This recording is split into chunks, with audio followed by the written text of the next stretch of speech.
Hey guys, today we're diving into another truly horrifying case. If you want to support my channel, make sure to subscribe and stay active. It really helps me out. I'd be super grateful for that. Let's get started. The body of 17-year-old Charnel Huff was discovered hanging close to the railing in the stairs of the girl's house early on May 26, 2018, when a staff member at a boarding school dormitory discovered a scene that stunned everyone. Authorities found a second victim, Marna Engelbrecht, her best friend, a few minutes later. Everything initially suggested a double tragedy, but minute discrepancies in the specifics started to show. What started off as a devastating loss quickly turned into a terrifying and intricate study that revealed hidden aspects of life, entwined intentions, obsessions. In Delareyville, a small village in the northwest province of South Africa, Charnel Huff lived on a farm with her father, Ronnie, her stepmother, Anna, and Anna's son, Eston, whom she considered to be her brother. Despite their early divorce, Charnel's parents maintained a cordial relationship. Her mother, Sonia, worked at a tourism lodge in a nearby resort region, and her father farmed cattle. Charnel lived with her parents for 3 weeks on the farm with her father and 1 week with her mother before she started at Stella boarding school. She visited her mother's house less frequently after she started school, though. Charnel's unexpected reconnection and rekindled friendship with Marna Engelbrecht coincided with this shift in her routine. Since they were young children, the two girls had been close friends, but after Charnel moved, their relationship deteriorated. They were reunited in the Stella school setting. For years, there had been a close bond between their families. Ryanette, Marna's mother, had performed at Charnel's parents' wedding. Due to their shared farming heritage, the two families frequently met at local gatherings and Sunday services. Prior to their separation due to personal reasons, Charnel and Marna's bond had grown during their kindergarten years. Both families resided in a rural, agriculturally oriented northwest province, with savannas and shrublands as its predominant scenery. The majority of the population made their living from farming. Even as their influence diminished when apartheid ended, descendants of Afrikaners, European settlers from the 17th century, continued to live according to their traditional ways. The Huff and Engelbrecht families were united by this cultural continuity, which reflected their common history and ideals. Charnel and Marna reunited at Stella boarding school 8 years after their childhood separation due to fate. The two girls were in the 8th grade, and they soon became friends again. The boarding school was far from Charnel's farm, in a little town. Life marked a dramatic change from her family's comfort zone to the independence of boarding school. Her mother, who lived far away, and her father, who was busy running the farm, were less involved in her day-to-day activities. Charnel's connection with Marna became a vital source of consolation and support in this new setting. Charnel Huff first became aware of Xander, an 18-year-old who had graduated from the same boarding school as her, in March 2017. She was drawn to him because of his athletic physique, dark hair, and bright green eyes, which went well with his assured manner. Even though he was already a graduate, Xander continued to be involved with the neighborhood and often traveled to places close to the boarding school. The history of his family was convoluted. When he was still a child, his parents, Monty and Mercia, were divorced. About 50 miles from Stella, Xander lived on his father's farm, but he occasionally went to see his mother, with whom he had a less intimate relationship. Charnel's days were full of adventures and common interests before Xander came into her life. Her passion for animals and horseback riding, a pastime that has remained a major part of their life, brought her and her best friend Marna Engelbrecht together. Although her father, Ronnie, thought Charnel may pursue modeling, Charnel also loved photography and wanted to make it her job. Growing up on the family farm, Marna was a hardworking student who loved science and math and wanted to become a veterinarian. Marna and her parents resided close to Rieberg. Stefan, her father, was a respected drilling specialist who had a strong relationship with his younger daughter, whom he lovingly referred to as Marna Thinker because of her quiet and reflective disposition. Ryanette, her mother, was employed as a caretaker. Marna's family was well known in the neighborhood for their close-knit ties, and their life appeared to be stable and harmonious, even if her older sister Rian was a major contributor to the family dynamic. The two buddies spent the majority of their spare time together in their shared dorm room at the boarding school. Marna was notable for her generosity and brilliance, while Charnel was known for her charisma. Sometimes they stayed with each other's families on the weekends, but most of the time they went back to their own homes. Both families had close and encouraging relationships. Ronnie Charnel's father treated Marna like his own daughter, and the girls' lives seemed content and secure. This exterior concealed a far more nuanced reality. Charnel had just lately met Xander, who had a complicated past. In addition to shaping his apparent confidence, his parents' divorce and the difficulties he had as a child also formed an underlying tension in him. Mercia, Xander's mother, had always thought of him as a unique child. Despite a challenging pregnancy full of problems, she gave birth to him after going through several sad struggles to become a mother. Even as Xander grew older, Mercia remained a loving and protective mother, and his early health issues only deepened their relationship. In contrast, Xander was disciplined by his father Monty, a former police officer, who also instilled in him a love of hunting, sports, and the great outdoors. From an early age, Xander became an essential part of his father's life, time with him by accompanying him on hunting, fishing, and forest excursions. Xander had a complex personality while he was at school, despite his powerful physique. Although he had a reputation for being a successful rugby player, his temper frequently caused him to argue with classmates, teachers, and even adults. Mercia consistently stood up for her kid, claiming that his actions were only a means of expressing his uniqueness, even though his parents were regularly invited to school meetings. Xander chose not to continue his schooling after graduating and started working with his farm on the farm. He was hardly active on social media, only posting pictures of his hunting trophies and guns to showcase his interests. His attractiveness and charisma attracted attention, especially from young women, even though he led a rather secluded existence. Charnel initially noticed Xander during a school function. Current students had been asked to meet with alumni, including Xander. Despite their brief first encounter, they soon found themselves spending more time together due to their mutual desire. As a senior in high school, Charnel was enthralled with his charm, athletic build, and self-assurance. The first several weeks saw a quick development of their bond.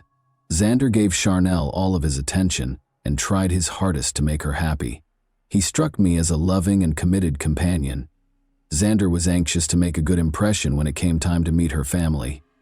The encounter with Ronnie Charnel's dad went more smoothly than anticipated. Ronnie was wary at first, but she quickly warmed up to Xander's enthusiasm for farming. In the end, he accepted Xander's offer to assist with farm chores. Their story together began with these moments. However, Xander's character qualities suggested possible future difficulties underlying the peace.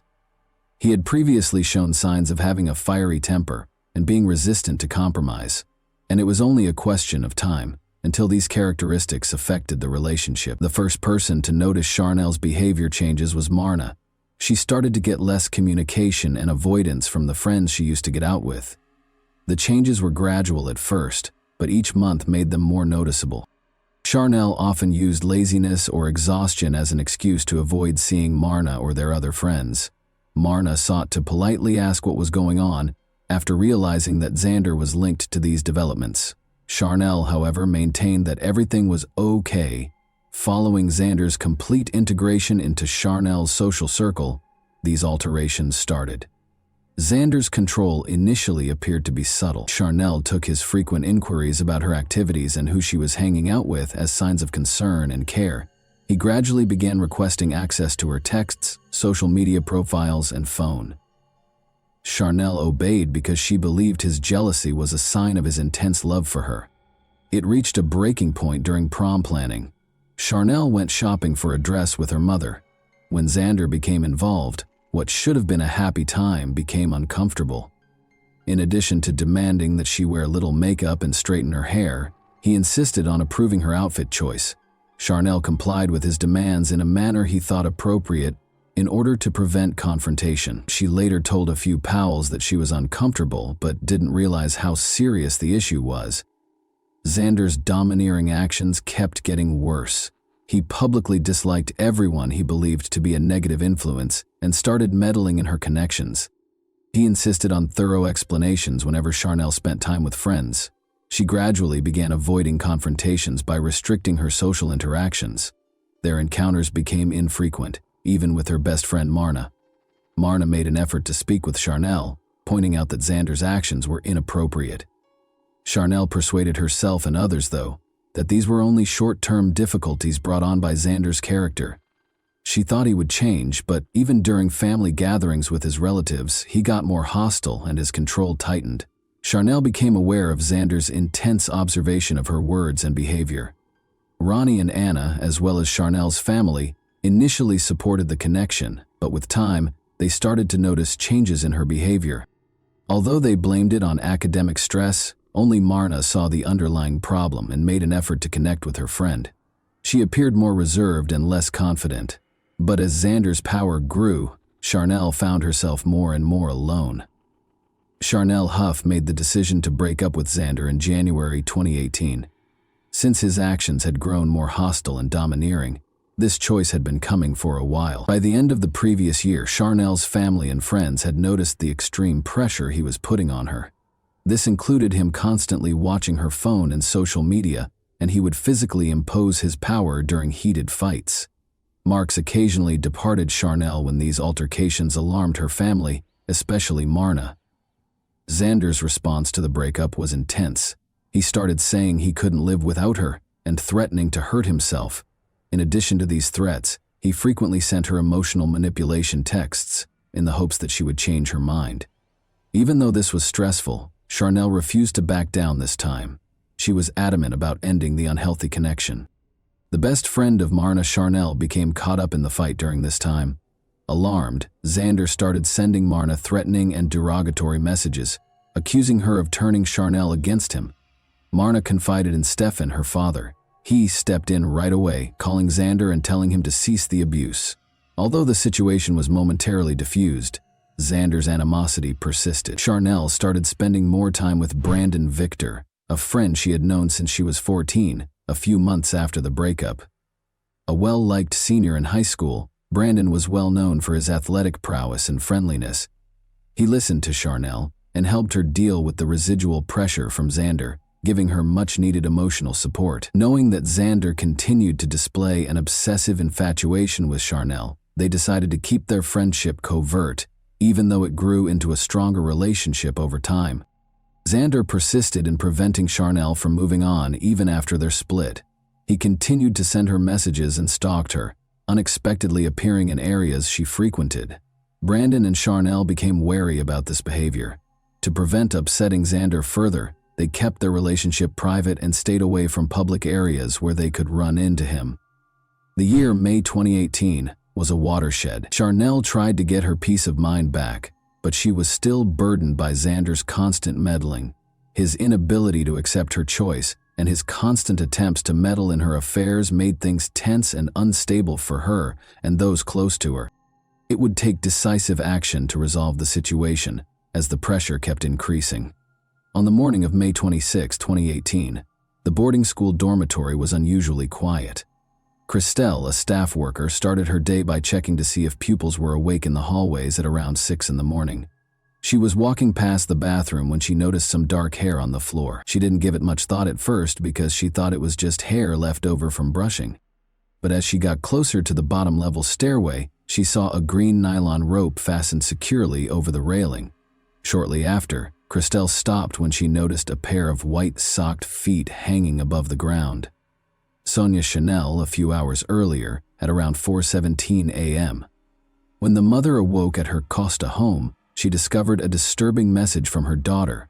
"Mom, I just wanted to say I love you and I'm sorry," the text said. Since Charnel was always meticulous about her language, Sonia was instantly alerted to the misspelling of the word sorry. Sonia tried to call her daughter out of alarm, but the call ended up in voicemail. Concerned, she called Ronnie, her ex-husband, to find out if Charnel had gotten in touch with him. Sonia was reassured by Ronnie, who had been asleep, that the previous night had seemed normal, but he still checked his phone. 2 of Charnel's late-night communications caught his attention and caused him great anxiety. "I love you, Brandon," was the caption for the first message, which was sent at 3:42 a.m. EM and featured a picture of Charnel in her underwear. "I'm sorry, Dad," said the second, which was sent at 4:17 a.m. "I'm going with Marna." Ronnie was worried for the girl's safety because of the confusing and unsettling nature of these communications. So he called Richard Hobson, the principal of the school, right once, to voice his worries. Christelle hurried upstairs to Charnel and Marna's room to try to piece together what was going on. It was deserted. There was no sign of anxiety in the way the girls' personal possessions were placed, as though they had been getting ready for the next day. Christelle understood then that things were much more serious than she had first believed, and went back to the stairway where she had seen the rope. The girls' parents were also receiving the concerning texts at the same time, and Brandon Charnel texted her boyfriend late at night. His attempts to call her right away were unsuccessful, and the message was unexpected. Brandon started to feel that something was seriously amiss, even though he didn't fully comprehend what was going on. Originally scheduled to begin with rugby match preparations, the morning swiftly spiraled into mayhem. By the time Ronnie and Sonia arrived at the boarding school, anxious to learn the truth, the atmosphere was tense and full of uncertainty, as rumors of a serious event quickly circulated among the pupils. Christelle, one of the dorm supervisors, called Richard Hobson, the headmaster of a boarding school, in a panic early on the morning of May 26, 2018, as she described how she had found the body of one of the students, Charnel Huff, hanging from the stair railing of the dorm building. Her voice was strained and anxious. As Christelle dropped the phone and rushed to obtain assistance, Hobson, stunned by the news, tried to acquire further information, but the connection terminated abruptly. Ronnie, Charnel's father, received a brief call from the principal of the school, informing him of the tragedy. It was a horrible message. Charnel's friend Marna had also been discovered dead. Desperate to get answers, Ronnie called his brother Louis to ask him to come to school with him. In an attempt to make sense of the circumstances at the school, Ronnie played over the odd late-night messages he had gotten from his daughter as they drove. In order to protect the youngsters from the horrific scene, Hobson and his team moved swiftly. When the police arrived in the morning, they found Marna's body in the first-floor bathroom, in addition to Charnel's body dangling from the stairway. Her neck was securely tied with a backpack strap. The police's initial belief that the two females had committed suicide was quickly refuted. Suspicions of foul play were raised by investigators who saw that the marks on their necks did not match the typical symptoms seen in such cases. Ronnie arrived at the school and hurried over to his daughter's body dangling from the railing while the cops investigated the incident. Ronnie was so distraught that he disregarded the officers' attempts to stop him, warning that disrupting the scene could jeopardize the evidence. Only with Louis' assistance was Charnel's body eventually removed. Stevens, Marna's father, also showed up at the school at the same time. He was furious when he saw his daughter and said right away that this was no coincidence. He expressed his concern that the ex-boyfriend of Xander Charnel might be involved. Principal Hobson, who had previously dealt with private investigator Chris Sanders, made the decision to bring him in amid the commotion at the school. Within a few hours, Sanders came and started to collect data. Brandon Victor was among the first people he interviewed. According to Brandon, Charnel's current boyfriend, he had received texts from her during the night but was unable to completely interpret their meaning. Additionally, he disclosed that following their split, Xander had threatened Charnel and had persisted in exhibiting an obsessive infatuation with her. The investigators gathered sufficient material to raise suspicions about a third party's involvement. The backpack strap around Marna's neck and the rope discovered on the stairway were closely examined. Fingerprints on these objects were thought to be essential for figuring out what had happened. Detective Sanders named Xander as the main suspect, after hearing his name frequently in student chats. The father of Stevens' mother, meanwhile, became frustrated with the investigation's slow progress and decided to take matters into his own hands. He confronted Xander and demanded answers at his house. The probe might get more complicated as a result of this action, which threatened to worsen the situation. On May 25, 2018, Brandon and Charnel Marna were seated in the girls' dorm room at around midnight. In order to console Charnel, who was growing more and more agitated over threats she had been receiving from her ex-boyfriend Xander, Brandon had surreptitiously entered the school, breaking rigorous restrictions. They spoke and drank coffee, but as the evening wore on, Charnel's stress became more noticeable. Charnel's phone rang at 1 a.m. Xander was the one. In order for Brandon and Marna to hear the chat, she put the phone on speaker. Xander initially tried to convince her to come outside and meet him by speaking quietly. His tone changed drastically when she refused. He started to threaten, saying, "You'll regret what I'm going to do tonight," before hanging up. Charnel looked shaken. Despite Brandon's willingness to stay, She asked that he go back to the boys' room because she was afraid he would be punished if anybody found out. Brandon departed at around 2 in the morning. He saw the girls alive for the last time. After hearing of Charnel and Marna's deaths, Stevens, Marna's father, rushed to Xander's house the next morning, May 26, intending to find out more. When he got to the property, he went up to Xander and his dad, Monty. In his sorrow and hatred, Stevens blamed Xander for the catastrophe.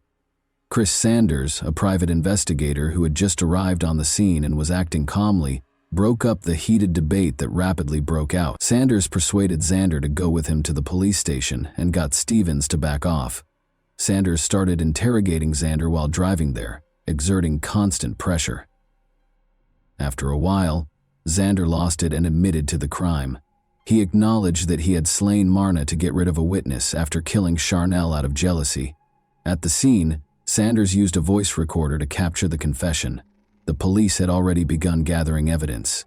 The circumstances surrounding the girls' murders and the marks on their bodies suggested foul play, and Xander's confession confirmed the suspicions of the detectives. Upon reaching the station, Xander recounted his story while being questioned. In order to avoid suspicion, Xander explained how he had planned the crimes and intended to portray them as free acts.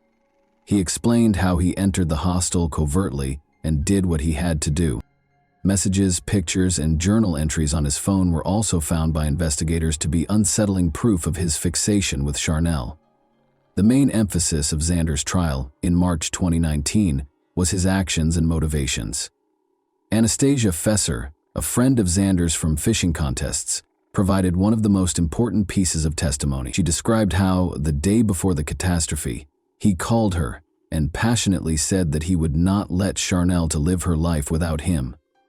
Now, his terrifying declaration that he would make her life intolerable stood out as a clear foreshadowing of what was to happen. Although Anastasia acknowledged that she had dismissed Xander's remarks as an emotional outburst and hadn't taken them seriously at the time, she now regrets not alerting the police or anybody close to Charnel and Marna to his remarks. Her testimony proved to be an essential component of the trial, providing insight into Xander's fixation and the deliberateness of his conduct throughout the proceedings. Key testimony was given by Charnel's new lover, Brandon Victor.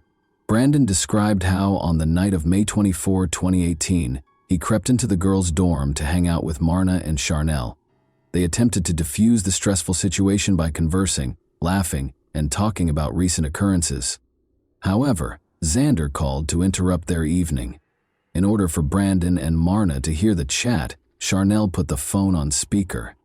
Xander tried to get her to meet him by speaking softly at first. His tone changed to one of threat when she refused, concluding with the chilling declaration that she would come to regret her choice. Despite her obvious fear following the call, Charnel demanded that Brandon go back to the boys' dorm because she was afraid they would be in trouble if anybody discovered he was there. Brandon last saw Charnel and Marna alive as a result of this choice. When police found their bodies the next day, the investigation that finally resulted in Xander's arrest began. Recordings of Xander's admissions and testimony from private investigator Chris Sanders undermined the defense's attempt to contest the veracity of the evidence by claiming that Xander's confession had been forced. According to psychological assessments, Xander was emotionally unstable and had a pathological obsession with Charnel. The tragedy was caused by his jealousy, compulsive need for control, and incapacity to handle their divorce. Xander's family's involvement was also questioned. His mother, who had been too protective of him since he was a toddler, had always stood up for him, even when he displayed troubling behavior. At first, his father, former policeman Monty, admitted his son's culpability and said justice had to be done. However, Monty changed his mind after the punishment, which included 2 life sentences, and hired attorneys to challenge the decision on behalf of Charnel and Marna's families, claiming that the court system was unfair. The knowledge that the 2 best friends were now buried next to one another brought some solace. This case emphasizes how crucial it is to identify latent problems in interpersonal relationships and take preventative action to avoid disaster. It also calls into question how a person's character is shaped by their upbringing and emotional support system, as well as how unresolved emotional issues can have disastrous results. Thanks for watching, everyone. Your support means a lot to me, and you can help my channel grow by hitting that like button. dropping a comment, and sharing this video. Your engagement really makes a difference. See you soon, you.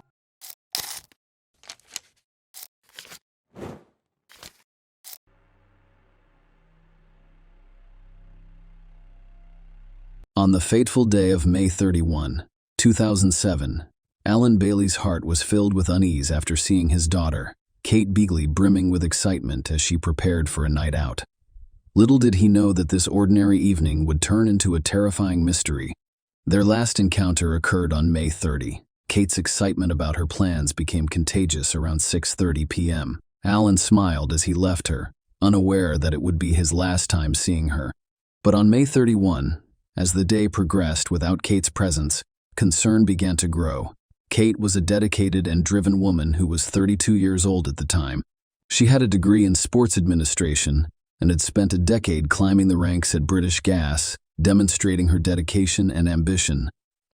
Her strong work ethic and vibrant personality made her a popular figure at her workplace. What set Kate apart was her unwavering bond with her loved ones. She was the type of person who stayed in touch, providing a reassuring presence in the lives of her friends and family. When she did not show up for appointments or work on May 31, her father became concerned. Alan felt uneasy about his daughter's character. It had been less than 24 hours since they had last seen each other, but something felt off. Kate's absence was out of character, and the silence in her Walton-on-Thames apartment spoke louder than words. Unable to ignore his instincts, Alan took the step that no parent wants to take. He reported his daughter missing to the authorities, setting off a chain of events that would eventually solve the mystery surrounding Kate's sudden disappearance. The story takes a chilling turn when Kate's friends reveal crucial information to the police. They told the police that on that fateful night of May 30, she agreed to a first date with a man she had met a few weeks before. This man was Carl Taylor, a 27-year-old fitness trainer. Kate Carl's paths crossed in central London on May 18. When they met at a club, Carl approached her with charm and charisma, and Kate gave him her contact information. In the days that followed, they exchanged text messages and eventually agreed on a date of May 30. Kate was open with her friends about her plans, including her upcoming date with Carl. They were going to meet at the Roebuck Bar, which had a beautiful view of the Thames. The night went as planned, and Kate texted several of her friends throughout their date. But, as the evening progressed, those messages would be her last known communication. After that, silence enveloped her, and her whereabouts remained a haunting mystery. The police naturally questioned Carl Taylor about Kate's disappearance. Initially, he claimed ignorance of her whereabouts or what had happened following their date. However, his account quickly began to shift and fluctuate.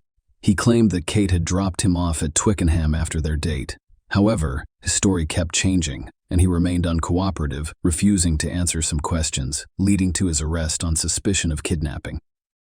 As the investigation progressed, Carl Taylor eventually dashed any remaining hope that Kate was still alive. He admitted to a heinous crime, stabbing Kate to death while they were sitting on a bench on Richmond Hill. He then revealed that he had taken her lifeless body to a nature reserve in Hertfordshire, where it was partially concealed near a car park. Following his confession, Carl led the police to the grim location where he had disposed of Kate's and their bodies among the nettles. They discovered a tragic truth. Despite his confessions to police, Carl Taylor shockingly entered a not guilty plea when charged with murder, setting the stage for a tumultuous legal battle and a search for justice in a case. In court, the prosecution presented a compelling case against Carl Taylor, alleging that he went on a date with Kate Beagley with the sinister intent to murder her and steal her car. The narrative presented to the court unfolded as follows. On the night of May 30, their date began as scheduled. They drove to a picture-perfect spot on Richmond Hill with stunning views of the Thames and entered the Roebuck Bar. They went there to buy drinks and spend some time. They then moved outside to a bench, as is customary in the scenic area, where people often gather to admire the breathtaking views. The court heard this while they were inside Roebuck Bar. Kate didn't seem to be interested in Carl. The court heard critical testimony from a woman named Maureen Rong Khan, who was present at the bar that evening. Maureen stated that as soon as they sat down, the girl had her head down, texting on her mobile phone. There was no conversation, only he spoke to her. She continued texting. She was still texting as they left. The prosecution claimed that once they were outside and away from potential witnesses, Carol launched a vicious, frenzied attack on Kate, which resulted in her tragic death. Carl, according to the court, came prepared for this heinous act, having stolen scissors and a carving knife from a friend's house prior to the date. Surprisingly, he had kept the knife hidden up his sleeve while in Kate's company at the bar, an unsettling detail that would later become a critical component of the case. The prosecutor informed the court that Carl gave the police varying accounts of what happened that night. In one of these accounts, Carl admitted to stabbing Kate during an argument and saying the chilling words, "All I want is your car." He then revealed that she pushed me away. She grabbed me, so I stabbed her in the throat. I constantly hurt her neck because she was aiming for my face. The gruesome reality of the situation became clear when the court learned that Kate had 31 stab wounds on her face and neck. Further disturbing revelations gripped the courtroom, as it was revealed that Carl Taylor brutally stabbed Kate to death before placing her lifeless body in the trunk of her own car and driving through London's streets. As he drove, he had a phone conversation with his girlfriend Lauren. Sean Luck. Lauren had no idea where he had been or what had happened. The jury was presented with compelling evidence, including CCTV footage that captured Carl's calculated actions at 12:20 on May 31. The footage showed Carl driving Kate's car into a garage and then refueling the vehicle. Surprisingly, he interacted with other drivers on the forecourt, appearing relaxed and unconcerned. Despite the grisly secret hidden in the car's trunk, Carl removed Kate's clothing and attempted to meticulously wash away any potential DNA traces from her body using bottles of mineral water found in her car. In a chilling display of detachment, he disposed of Kate's lifeless body among the nettles in the woods. Carl returned home and shockingly displayed Kate's stolen car to friends and family, flaunting it. He also sold Kate's phone to an acquaintance and generously distributed Marks and Spencer gift cards found in Kate's car's glove box to friends. During the subsequent investigation, police were able to locate Kate's car and recover the knife used as the murder weapon. They also recovered Kate's clothing and personal belongings, which added to the evidence of a cold-blooded crime. The courtroom drama surrounding Kate Beagley's tragic death took an unexpected turn when the defense presented a vastly different view of the case. Despite Carl Taylor's conflicting statements to the police, the defense claimed he was not responsible for Kate's death. Instead, they claimed Kate killed herself because of her alleged dark and cold side. In an unexpected twist, Carl testified at the trial that Kate committed suicide by intentionally moving her head onto his knife. He claimed that just before this tragic incident, Kate confided in him about her problems. Carl admitted to bringing the knife that night because he was feeling suicidal. According to his account, when the knife fell from his sleeve, Kate grabbed it and started prodding herself in the neck. Under cross-examination by the prosecutor, Carl was asked to describe and demonstrate how Kate could have inflicted 31 injuries on herself. He hesitated and declined to give a detailed account, citing emotional distress. However, the judge in the case reminded him of his responsibility as a witness to answer the questions posed. The judge insisted Carl show the jury how Kate met her tragic death, saying, "You are not going to boss us around. You are not there to dictate terms. You are there to show how she lost her life." To demonstrate the events, the prosecutor created a makeshift paper knife about 6 inches long and asked Carl to reenact the scene. Carl cautiously prided himself in the neck with the paper knife, recounting how he had discovered Kate had died. He described breaking down in tears and lying on the grass, staring at the sky. The prosecution argued that Carl's claim that Kate remained standing while inflicting these wounds was implausible. Among the 31 injuries she'd sustained, some had severed her carotid artery and jugular vein, making it extremely unlikely that she would have remained on her feet. The prosecutor also questioned Carl about his background as a fitness instructor with martial arts training, asking why he didn't intervene to assist Kate. Carl's response was simple: it was an awkward situation. The jury deliberated for only 2 hours before reaching a guilty verdict. They found Carl Taylor's latest account of events that night unconvincing, and he was sentenced to life in prison with a minimum of 30 years behind bars. Alan Beagley's moving words following Carl's life sentence revealed the deep pain and sorrow that his family has experienced. On Wednesday, May 30, 2007, I left my only daughter, Kate, looking forward to an evening out.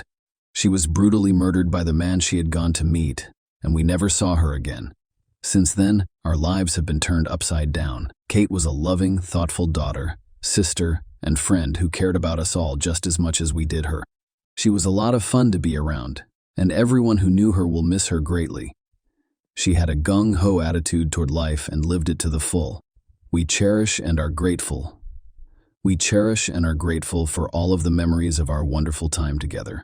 Kate's family and friends have been devastated by her tragic and unexpected death, and I speak for everyone when I say that our lives will never be the same again. Our family has been devastated, and life without Kate feels empty and meaningless.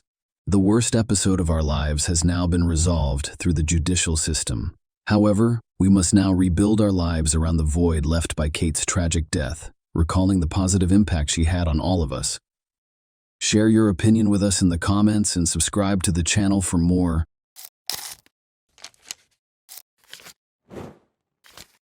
Detective Jeremy Ogden from the Hobart, Indiana Police Department gazed upon a manuscript that had kept him busy for months.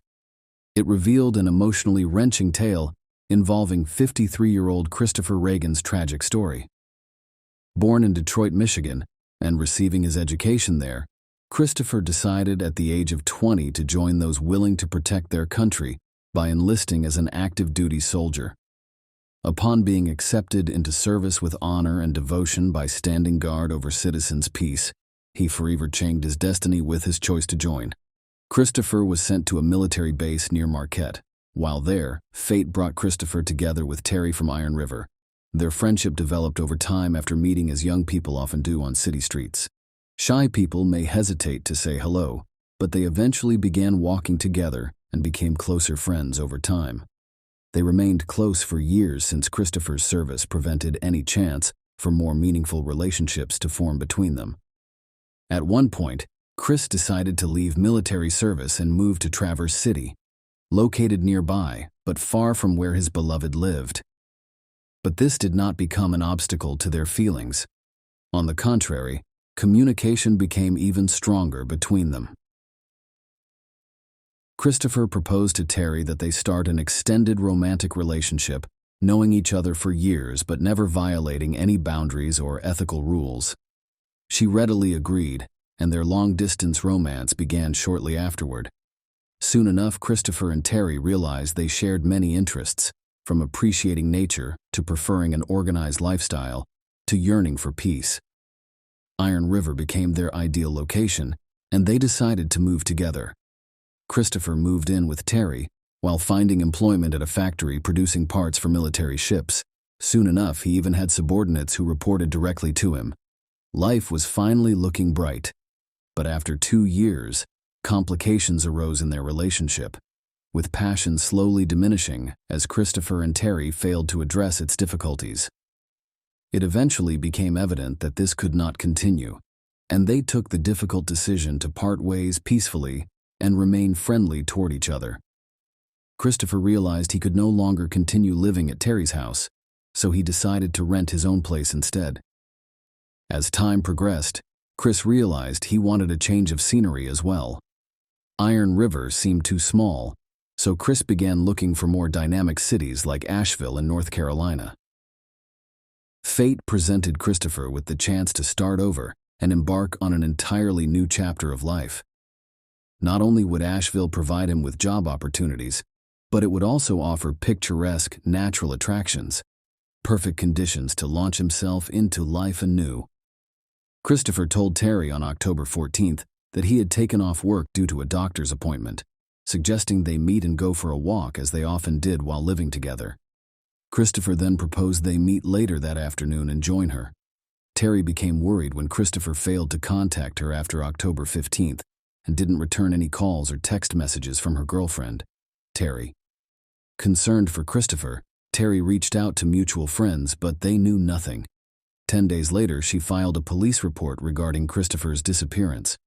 Terry filed a report, but police quickly comforted her, assuring her that people often disappear for periods of time, only to return at some later point, sometimes even ending up somewhere new. Additionally, Terry revealed to police officers that Christopher had recently received a job offer in North Carolina.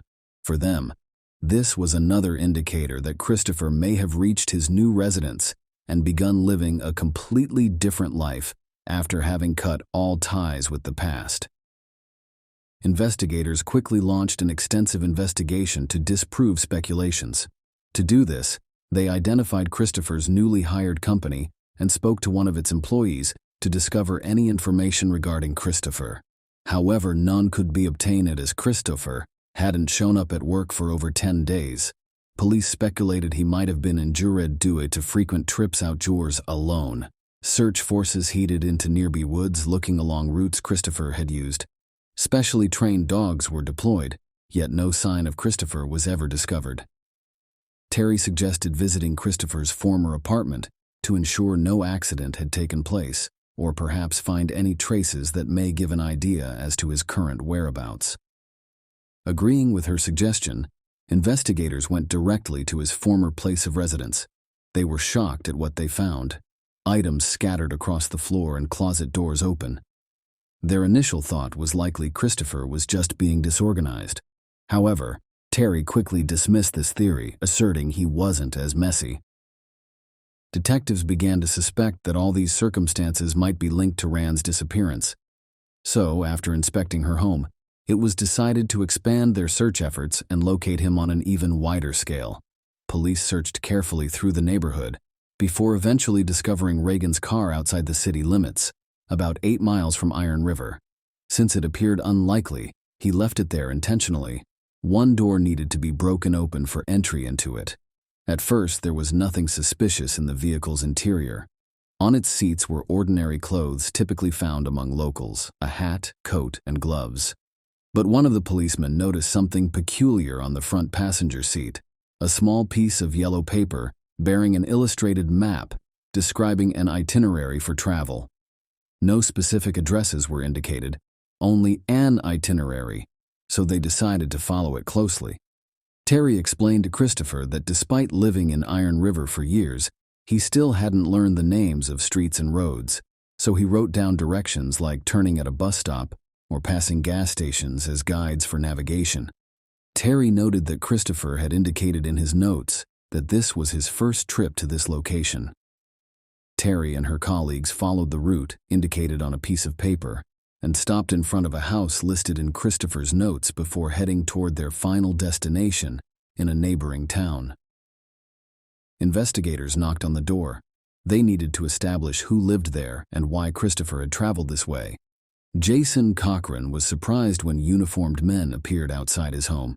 Shortly afterward, his wife Kelly appeared, and they were informed by officers of Christopher Reagan's disappearance, that his abandoned car contained a piece of paper that pointed toward this address as part of their investigation. Kelly candidly revealed that she and Christopher worked at the same plant and were close. Although they hadn't spoken since mid-April, Kelly did manage to reconnect with Christopher in mid-June. Kelly Cran attempted to reach Chris via text messages between September and October, but received no reply. She assumed he had moved to North Carolina in search of employment, or possibly due to health concerns. Kelly also mentioned Christopher was having health problems and may have decided to start over somewhere new. When investigators found an address written down on a piece of paper found in Christopher's car, they became confused. Nonetheless, the couple remained willing to cooperate in any investigations that came their way. After brief questioning at Christopher's home, without finding what they needed, detectives decided to head out. Their next phase involved speaking with Christopher's co-workers at work before proceeding to interview workers and supervisors at his factory. One supervisor made mention of an affair between Christopher and Kelly Cochran, a rumor circulating among workers. After hearing this claim, investigators decided to re-interview both parties involved so as to gain clarity as to their true natures and establish exactly what had transpired between them. Kelly ultimately acknowledged her affair with Christopher, but could not tell him due to Jason being present. According to Kelly, their open relationship was fine, with Jason being aware of any such affairs on the side. However, discussing such sensitive topics might hurt his feelings and be painful for both parties involved. Christopher's co-workers refuted Kelly's statements, claiming Jason approved of their affair or there being any loose connections among their family, as she claimed. Jason followed Kelly into the police office. and their conversation revealed his opposition to Kelly's infidelity vehemently, thus making him an obvious suspect. However, due to a lack of evidence linking Jason with Christopher's disappearance, it became impossible for officers to conclude anything conclusively against Jason or Kelly. They had no choice but to release both from detention. The investigation continued for 5 months, without yielding any clear resolution of its mystery. On March 5, 2015, Hobart Police Department Detective Jeremy Ogden took on the case immediately and began actively working it. Ogden began by conducting a comprehensive analysis of Kelly Cochran and Jason Cochran's history, meeting in high school before moving in together post-graduation. Their personalities couldn't have been any more different. Kelly was open and loved talking, while Jason preferred listening more than starting conversations first. Despite these differences, Jason and Kelly decided to marry. Following their wedding, the two started their own company providing swimming pool maintenance services. It was modest, but provided them with a decent income. Most of Jason's pool maintenance duties fell upon his shoulders until overwork and strain took its toll. Jason began experiencing back problems and felt heavier every day. Eventually, Kelly took over running the business, when it became clear he couldn't continue running it himself. Though this period proved challenging, she remained hopeful that Jason would soon recover and resume his duties once more. Kelly searched for ways to help Jason recover since medical drugs weren't providing enough relief. One day, she learned of a plant that offered hope for Jason's recovery. Unfortunately, its use in medical practice hadn't started yet and wasn't available everywhere they lived. It had even been banned in their state. To get this drug, they moved from Florida to Michigan's Iron River Township. Jason could visit his doctor and receive his prescription for this miracle plant. Suddenly, his agony would finally end. Early in 2014, a plant that specializes in manufacturing parts for U.S. warships hired 34-year-old Kelly Cochran, who had moved with her husband Jason. Kelly made every effort to secure financial well-being for herself and Jason.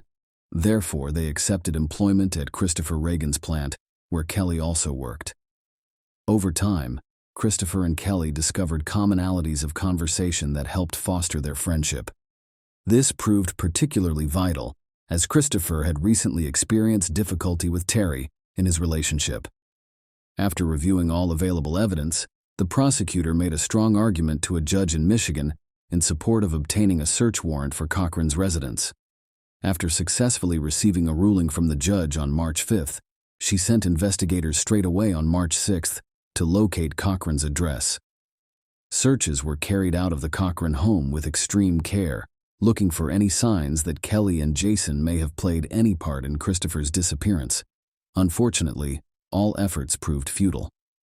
The only significant discovery was a book written by Jason under a pseudonym from video gaming culture. Although its title may cause amusement, its content was truly disturbing. Jason detailed horrific murder scenes of everyone who had wronged him. One character matched up perfectly with Christopher as they read through this dark and violent work. Suspicion increased surrounding Jason. Perhaps his crimes weren't made up, but instead stemmed from actual incidents he had committed himself.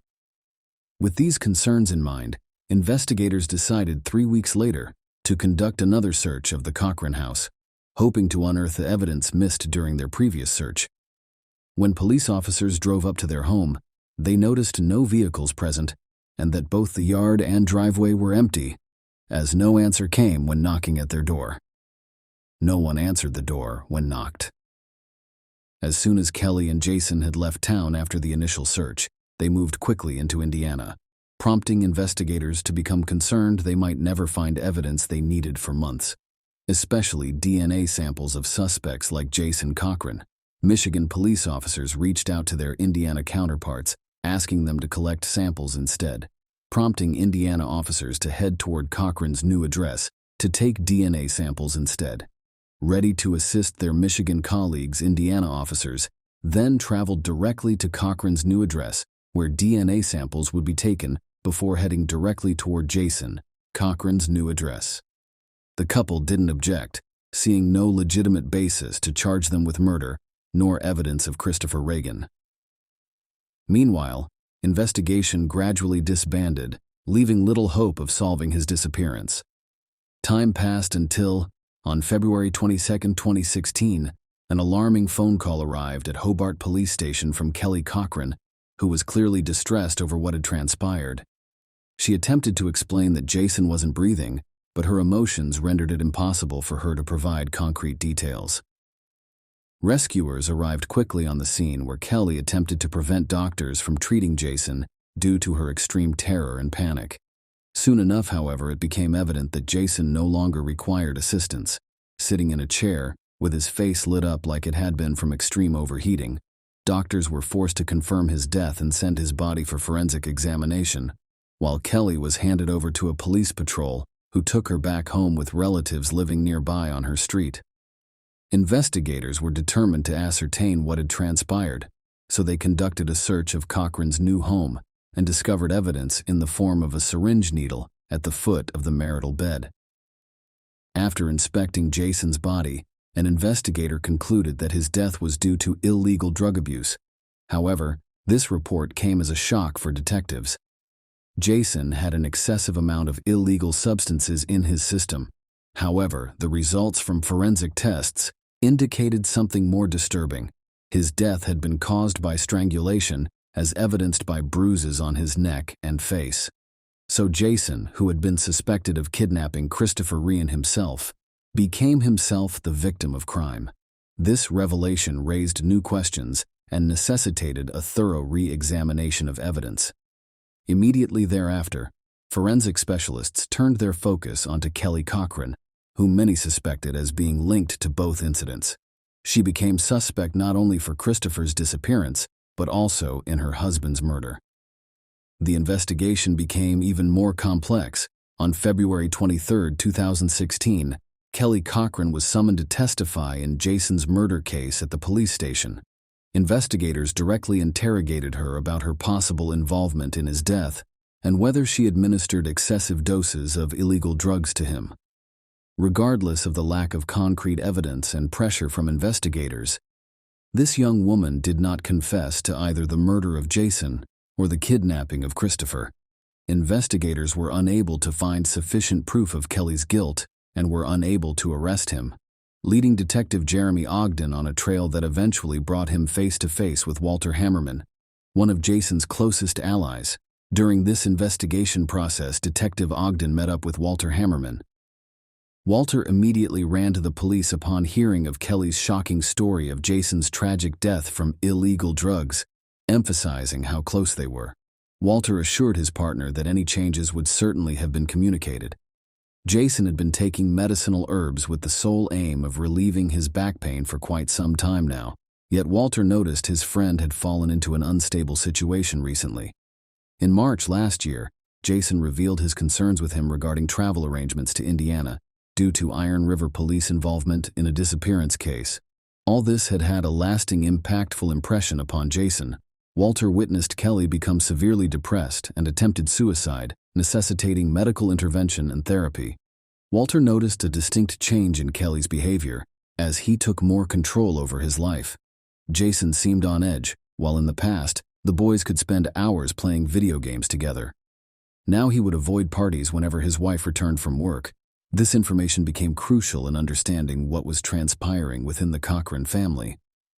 After learning that Jason had died by strangulation, Detective Ogden devised an intricate plan to force Kelly Cochran to reveal the truth regarding Christopher Ryan's fate.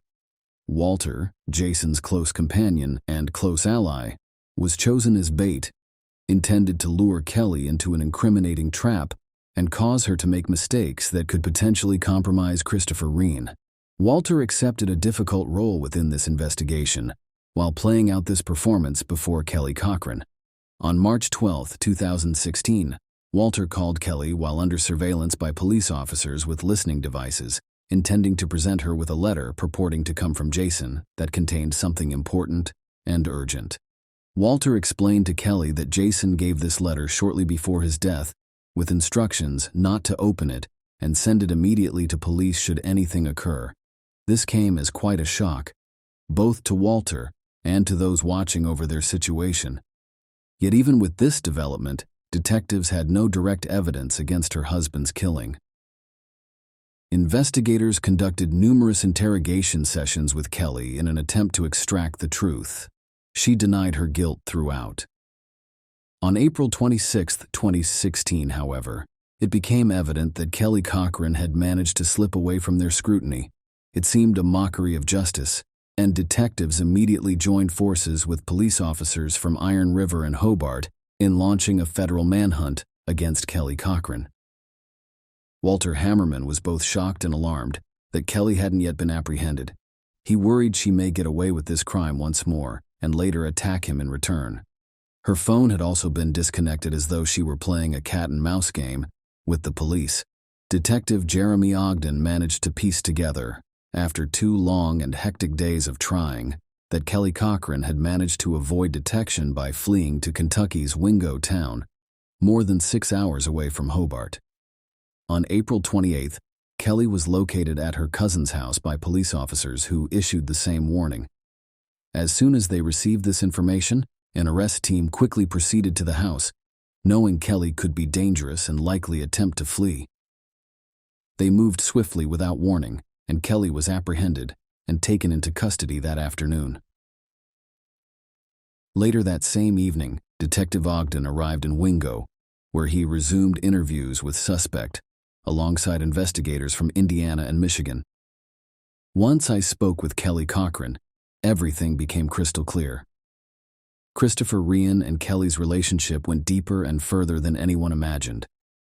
Kelly truly loved him and dreamed of leaving this cursed city together and starting a new life together. But everything changed on October 13, 2015, when Jason learned about her cheating.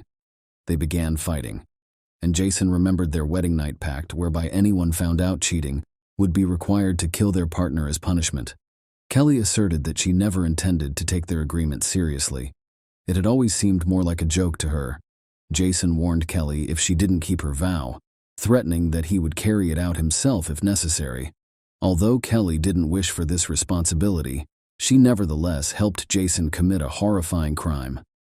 On October 14, 2015, Christopher Ryan traveled to Kelly Cochran's house, hoping to take full advantage of their first meeting. Ryan wanted every moment to count, their encounter, and every memory he would create together with Cochran. Kelly took full advantage of his absence from home to offer him dinner and an intimate time together. All plans went according to plan. Their evening promised to be memorable.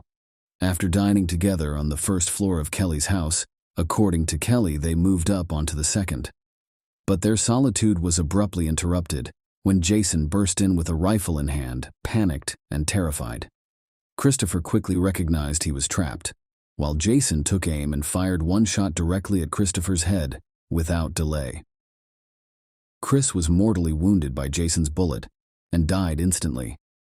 Following this event, Jason instructed his accomplices to bring Christopher's body down into the basement, where they dismembered it with a hacksaw.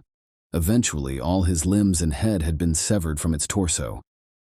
The perpetrators then placed Christopher's remains into several trash bags before disposing of them by dumping them in the woods near Crystal Falls Village. Christopher's car was moved away to avoid suspicion, while they thoroughly cleaned Christopher's house to erase evidence of crime.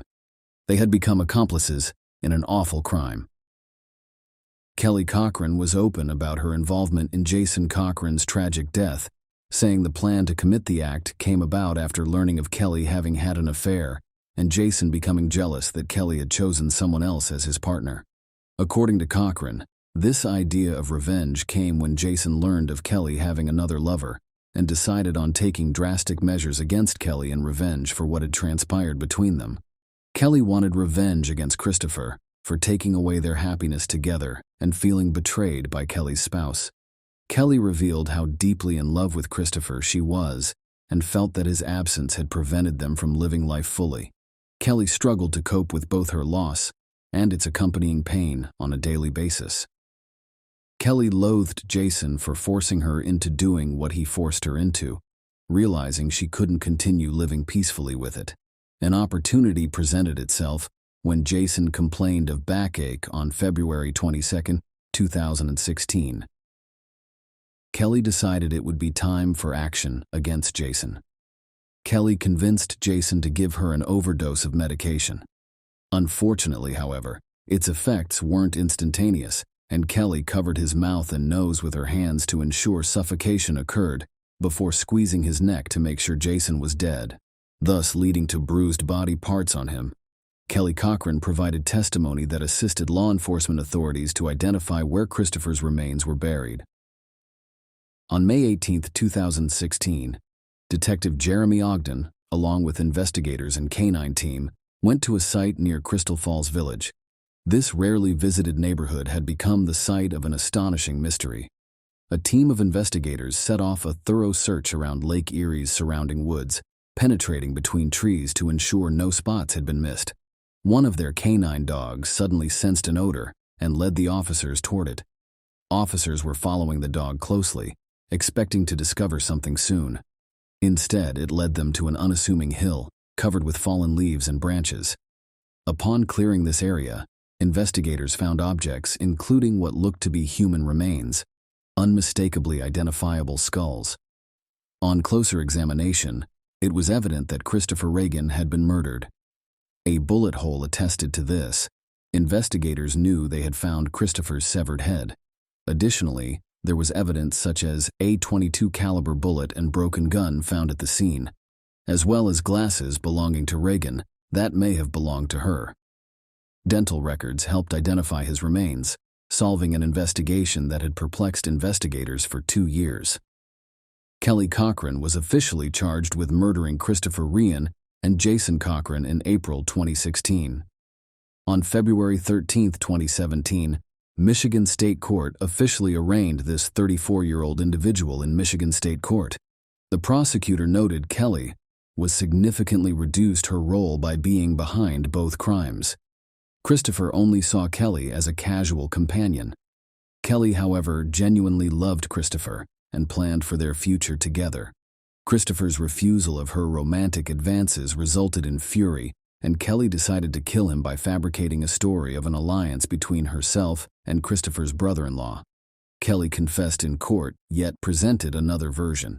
As per her allegations, she had been subject to abuse at the hands of her jealous husband, who orchestrated this act of violence. On November 9th, he hid in their basement and caught their lovers off guard before seizing an opportunity and using it as an excuse to grab a weapon in a fit of anger and shoot Christopher. Jason suggested dismembering Christopher Reagan's body, and Kelly agreed by being threatened to kill Jason Cochran. When presented with this new version of events, however, the jury began questioning Kelly's guilt. After 3 hours of deliberation, they reached their verdict of premeditated murder of Christopher Reagan, resulting in life imprisonment without parole for Kelly and 65 years for Cochran. Kelly Cochran was taken directly from the courtroom and sent directly to Crown Point Correctional Facility in Ypsilanti, Michigan, where she is serving her sentence with only regrets regarding her personal life. Kelly stated in one phone interview, "I tried my best at doing what was expected, from school through college and marriage, but ultimately all my efforts went in vain. All I ever did was work, while my husband entertained himself with computer games." At prison, Kelly Cochran continues to reveal details of her crimes and claims she and Jason committed additional offenses. Christopher was just one of their many victims. Unfortunately, due to Kelly not disclosing additional crimes committed or victims she claims existed at this point in time, it's difficult for anyone to corroborate Kelly's statements. Her brother heard from Kelly that there may have been others, yet there is no concrete proof to back that up yet.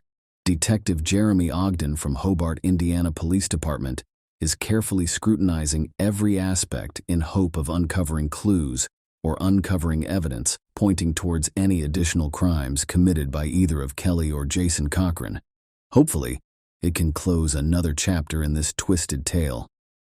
Share your opinion with us in the comments and subscribe to the channel for more.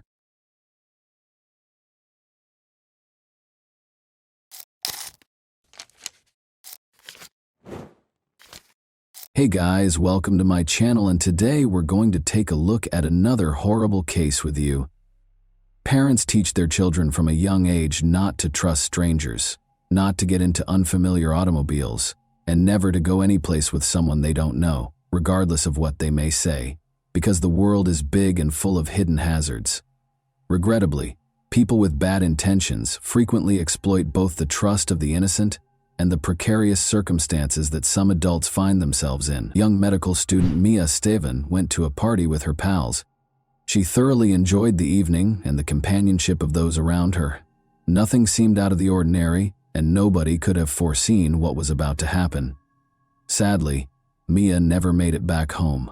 When she vanished, the entire community rallied in the hopes of discovering her uninjured and alive. But when a sobering discovery was discovered in a neighboring woodland, something so startling that even the most experienced investigators found it difficult to comprehend, those hopes were dashed. On January 15, 2000, Mia Steven was born in Aalborg, a sizable harbor city in northwest Denmark. She came from a loving, close-knit family as the youngest. She grew up her adolescence in this small town, which is well known for its low crime rate and feeling of security. Mia did exceptionally well in school, demonstrating a natural aptitude for subjects like biology and chemistry. Her teachers believed she was a talented student and had high expectations for her. Mia knew she wanted to become a doctor even as a teenager. She always wanted to assist everyone around her and was incredibly kind and perceptive. Mia was well liked by her peers because of her gregarious and intelligent nature. She was loved for her warmth and approachability and had a wide network of acquaintances. Attention was also drawn to her elegant manner and remarkable looks. While still in school, she started modeling, participating in several campaigns, and winning people over wherever she went. Because of her uniqueness, Mia frequently had admirers fighting for her attention. Mia achieved her dream of enrolling at Aalborg University's Medical program, one of Denmark's most esteemed universities. After graduating, she kept modeling while attending school, doing fashion publications and commercials. Mia maintained a close relationship with her family by continuing to live at home with her parents in spite of her achievements and increasing independence. Mia was in her second year of college when the COVID-19 epidemic struck. The limitations and lockdowns drastically altered her life. Social media, phone conversations, and video chats took the role of her face-to-face connections with pals when classes shifted to online. A vibrant, gregarious, and outgoing young woman found the lockdown period to be rather difficult. Because of this, Mia Steven anxiously got ready for her first party in years when all restrictions were finally relaxed in early February 2022. Unfortunately, that night would be her last on February 5, 2022. For the first time in almost 2 years, there were no social restrictions due to the pandemic on Saturdays in Denmark. College students in particular were ecstatic to be able to enjoy the nightlife they had sorely missed. Parties were organized all around the nation because it was a reason to celebrate. He was really looking forward to the night. She made a call to her friends and meticulously planned the location for their eagerly anticipated night out. She went through her clothes at the same time, selecting an ensemble that would draw attention to her body and set her apart. This was more than simply a trip to the pub for her. It represented the return to everyday life. She wanted to celebrate her recent completion of her second-to-last semester at university with close friends she hadn't seen in a while. She put on makeup, fixed her hair, and wore a stylish black dress and high shoes. She added a cropped leather jacket and other sophisticated accessories to finish off her ensemble. Even though it was cold in February, she looked gorgeous. Mia thought her friends would drive her home after the event, but as the evening wore on, plans changed. Young people anxious to make up for missed time crowded the bars and clubs throughout the city's central streets that evening, but it was so chilly that the streets themselves were almost deserted. After spending several hours catching up and having a good time, Mia and her pals began the evening in a bustling pub. They later relocated to a local tavern, and an hour later they changed locations once more. The group evolved as they went from bar to pub. A few friends went home, others encountered pals and joined other groups, and they were replaced by new acquaintances.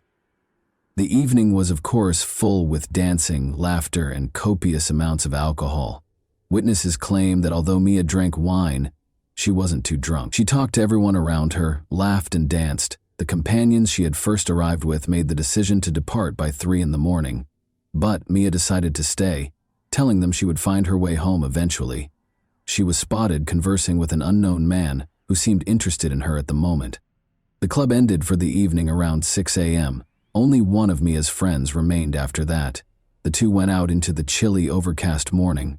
The frigid temperature was made even worse by a chilly breeze that blasted across the deserted streets.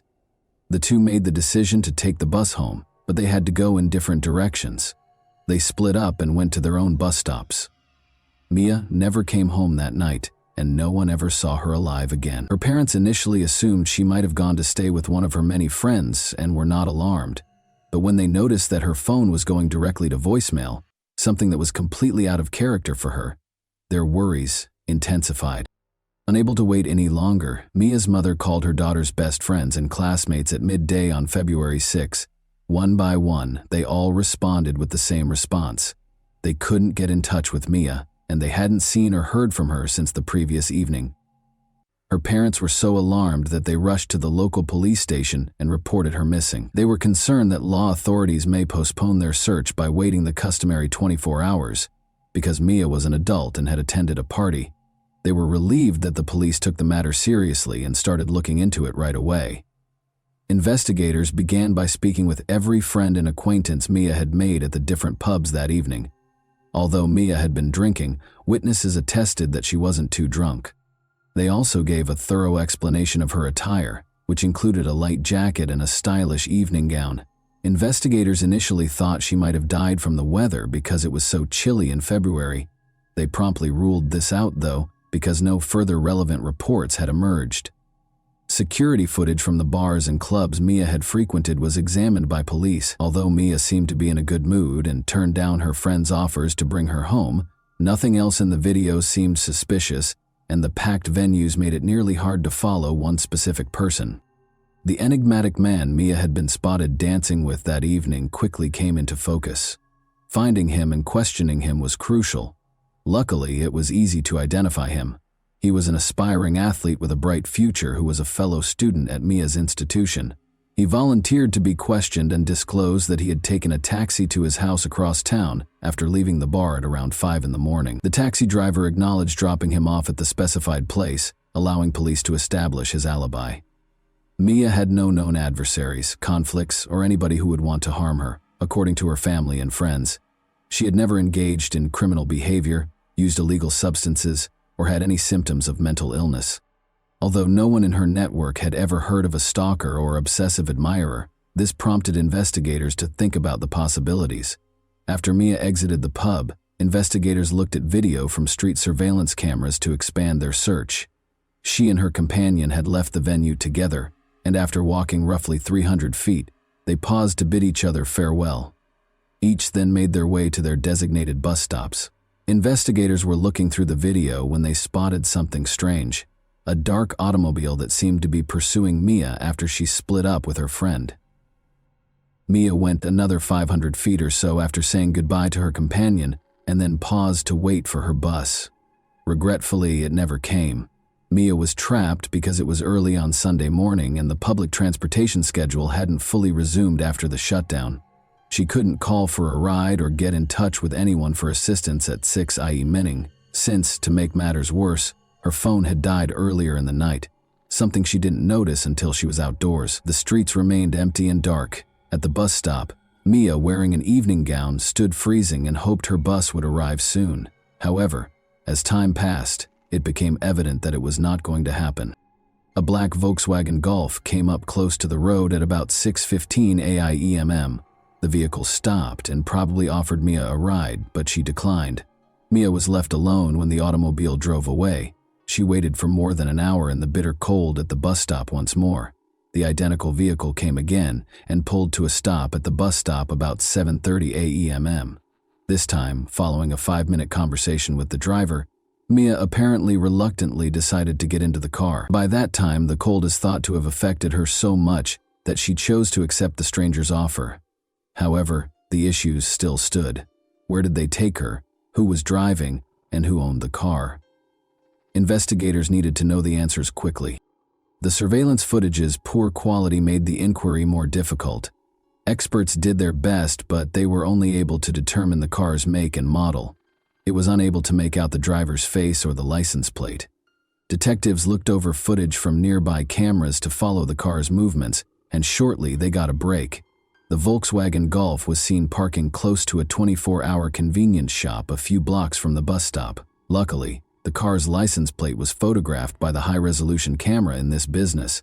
Investigators quickly identified the owner, a 37-year-old man named Thomas Thompson, by searching the license plate through the vehicle registration database. The nightlife area where Mia and her pals had been going out was close to Thompson's home. Adam, a 30-year-old roommate of Thompson's who had previously drawn the attention of the police, lived with him in his leased house. Both men had a history of infractions, including posing as police officers in a scheme. The stakes were considerably higher this time, even though they had previously simply been fined for their acts. Both males were arrested so they could be questioned. Adam, however, had a strong alibi and was quickly freed. The day before Mia vanished, he had left town to see relatives, and he didn't come back until February 8. This information was confirmed by investigators, and Adam was exonerated. Thomas Thompson was the main suspect in the inquiry. To get a better picture, investigators started by looking into his past. Born in Kolding, Denmark in June 1985, Thomas was raised in a modest household. His parents moved him to live on his grandparents' tiny farm in the southeast countryside when he was a teenager. Thomas enlisted in the military after high school, where he signed a contract and established a solid career. He finally rose to the rank of sergeant while serving in highly troubled regions of the world. After leaving the military in 2015, he went back to school and graduated with a degree in engineering. Thomas had been employed as an engineer at a nearby industrial firm and renting a house in Aalborg in recent years. He was characterized as a competent, quiet, and hard-working professional by his coworkers and superiors. He was quite reserved, though, hardly ever disclosing personal information or developing strong bonds with coworkers. Thomas's legal background was problematic. He had been charged with violent altercations, domestic violence, and injury on multiple occasions. He was nevertheless able to reach an out-of-court settlement in every case. According to his ex-partners, he was irritable, hostile, and dangerously violent. Thomas appeared to lose control during angry outbursts, acting in a way that worried others around him. Some even thought he could be able to commit a major offense. Thomas obviously had a darker side that he found difficult to control. However, did that imply that he may have singled out Mia, hurt her, and perhaps even committed a crime against her? More importantly, where was Mia? In his car, Thomas, for his part, said nothing. An integrated GPS system was discovered by investigators. They looked at the data, hoping to track his movements that evening. They found that Thomas had attempted to turn off the GPS tracking on February 6 at around 2 in the morning. The attempt, however, resulted in a glitch, and the machine started to record position data every 30 seconds rather than shutting off.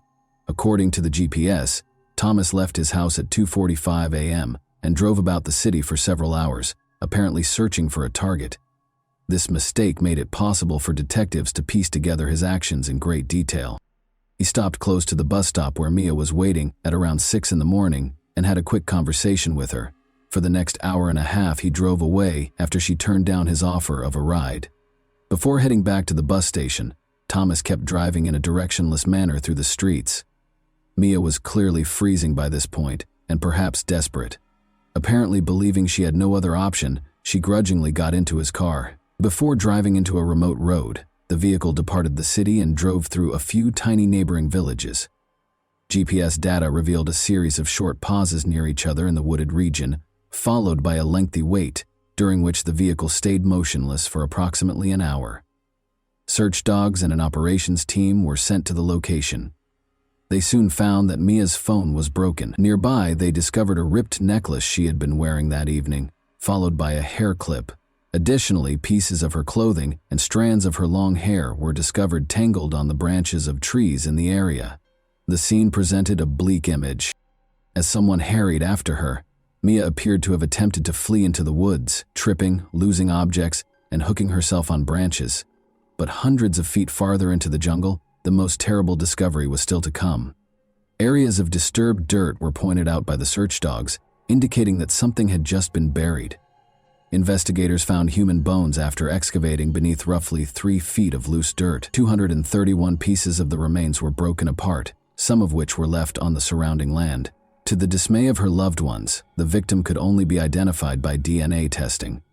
It was established that Mia was the owner of the remains. Law enforcement was forced to issue a public statement as news of the gory discovery swiftly spread to the media. The community was reassured that the dangerous criminal had been caught. Terrifying details were uncovered via forensic analysis. Bone marks indicated that a power saw-like instrument had been used to dismember the body. Given the condition of the remains, pieces of tissue displayed signs of having been bathed in a chemical solution, perhaps in an effort to destroy them or get rid of any DNA traces. It was challenging to pinpoint the precise cause of death. Medical examiners, however, thought mechanical asphyxiation was the most likely cause. Most likely a rope or tiny strap, rather than bare hands, had been used to strangle Mia. Although Thomas Thompson's car had been partially cleaned, blood traces were discovered. Mia's blood was identified through DNA analysis. Her body looked to have been dismembered, and more blood traces were found throughout his house, especially in the toilet. Thompson first attempted to defend his actions when presented with the evidence, saying he had no malicious intent and had no plans to hurt anyone.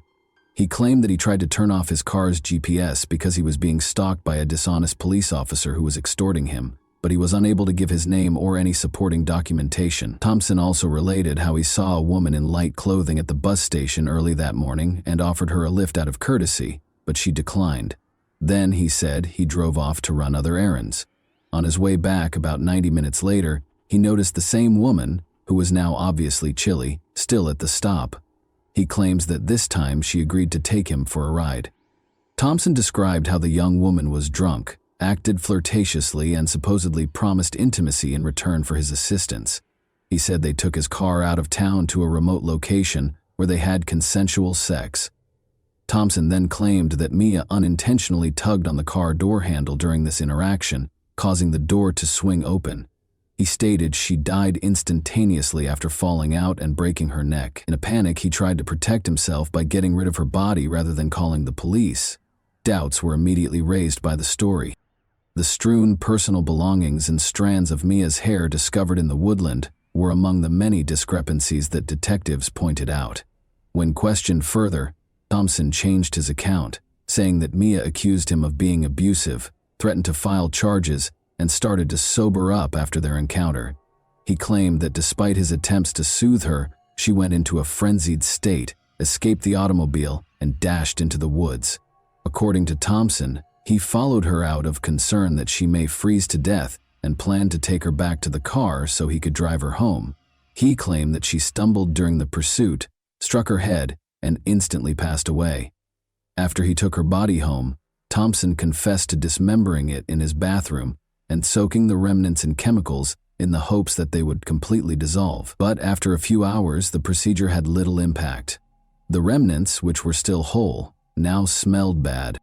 He drove the corpses to the wilderness, buried them, and packed them into bags out of desperation. He maintained that the death was an accident and that his sole transgression was trying to hide the evidence because he was afraid no one would take him seriously. He insisted that his actions were motivated by panic rather than malice.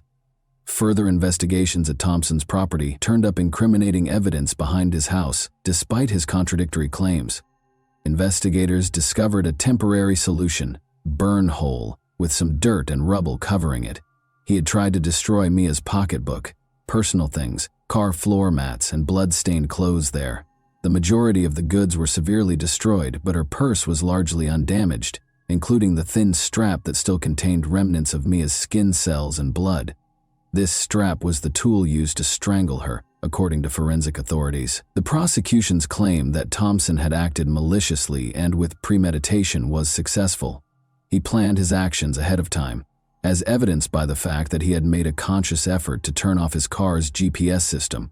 According to the prosecution, he was a predator who went hunting that evening and eventually targeted a young woman who was alone and in danger.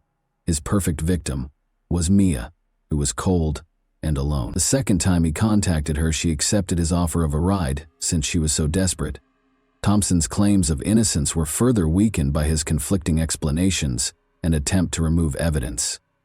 The jury found that, in spite of the evidence, he had taken steps to hide his activities after purposefully luring Mia into his automobile with malicious intent, But the court's surprisingly light penalty caused a great deal of indignation.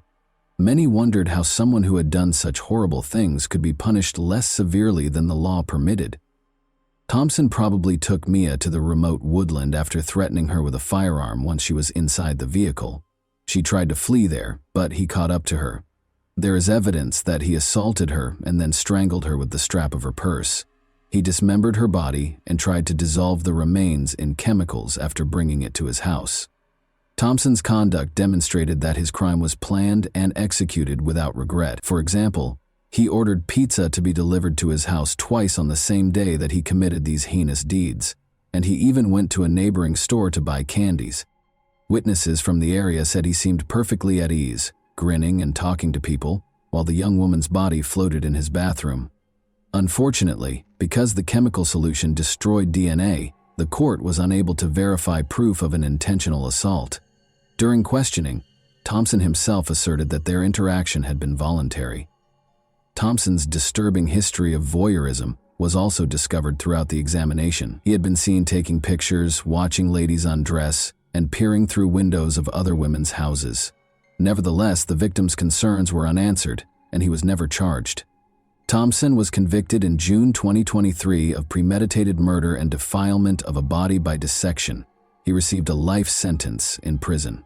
He will, however, be eligible for parole after only 10 years, and history indicates that there is a good possibility he will be released. And that wraps up today's chilling story. If you enjoyed this video, don't forget to like and subscribe so you never miss a new upload. Also, let me know in the comments, what part of this story shocked you the most? Thank you for watching, and I'll see you in the next video.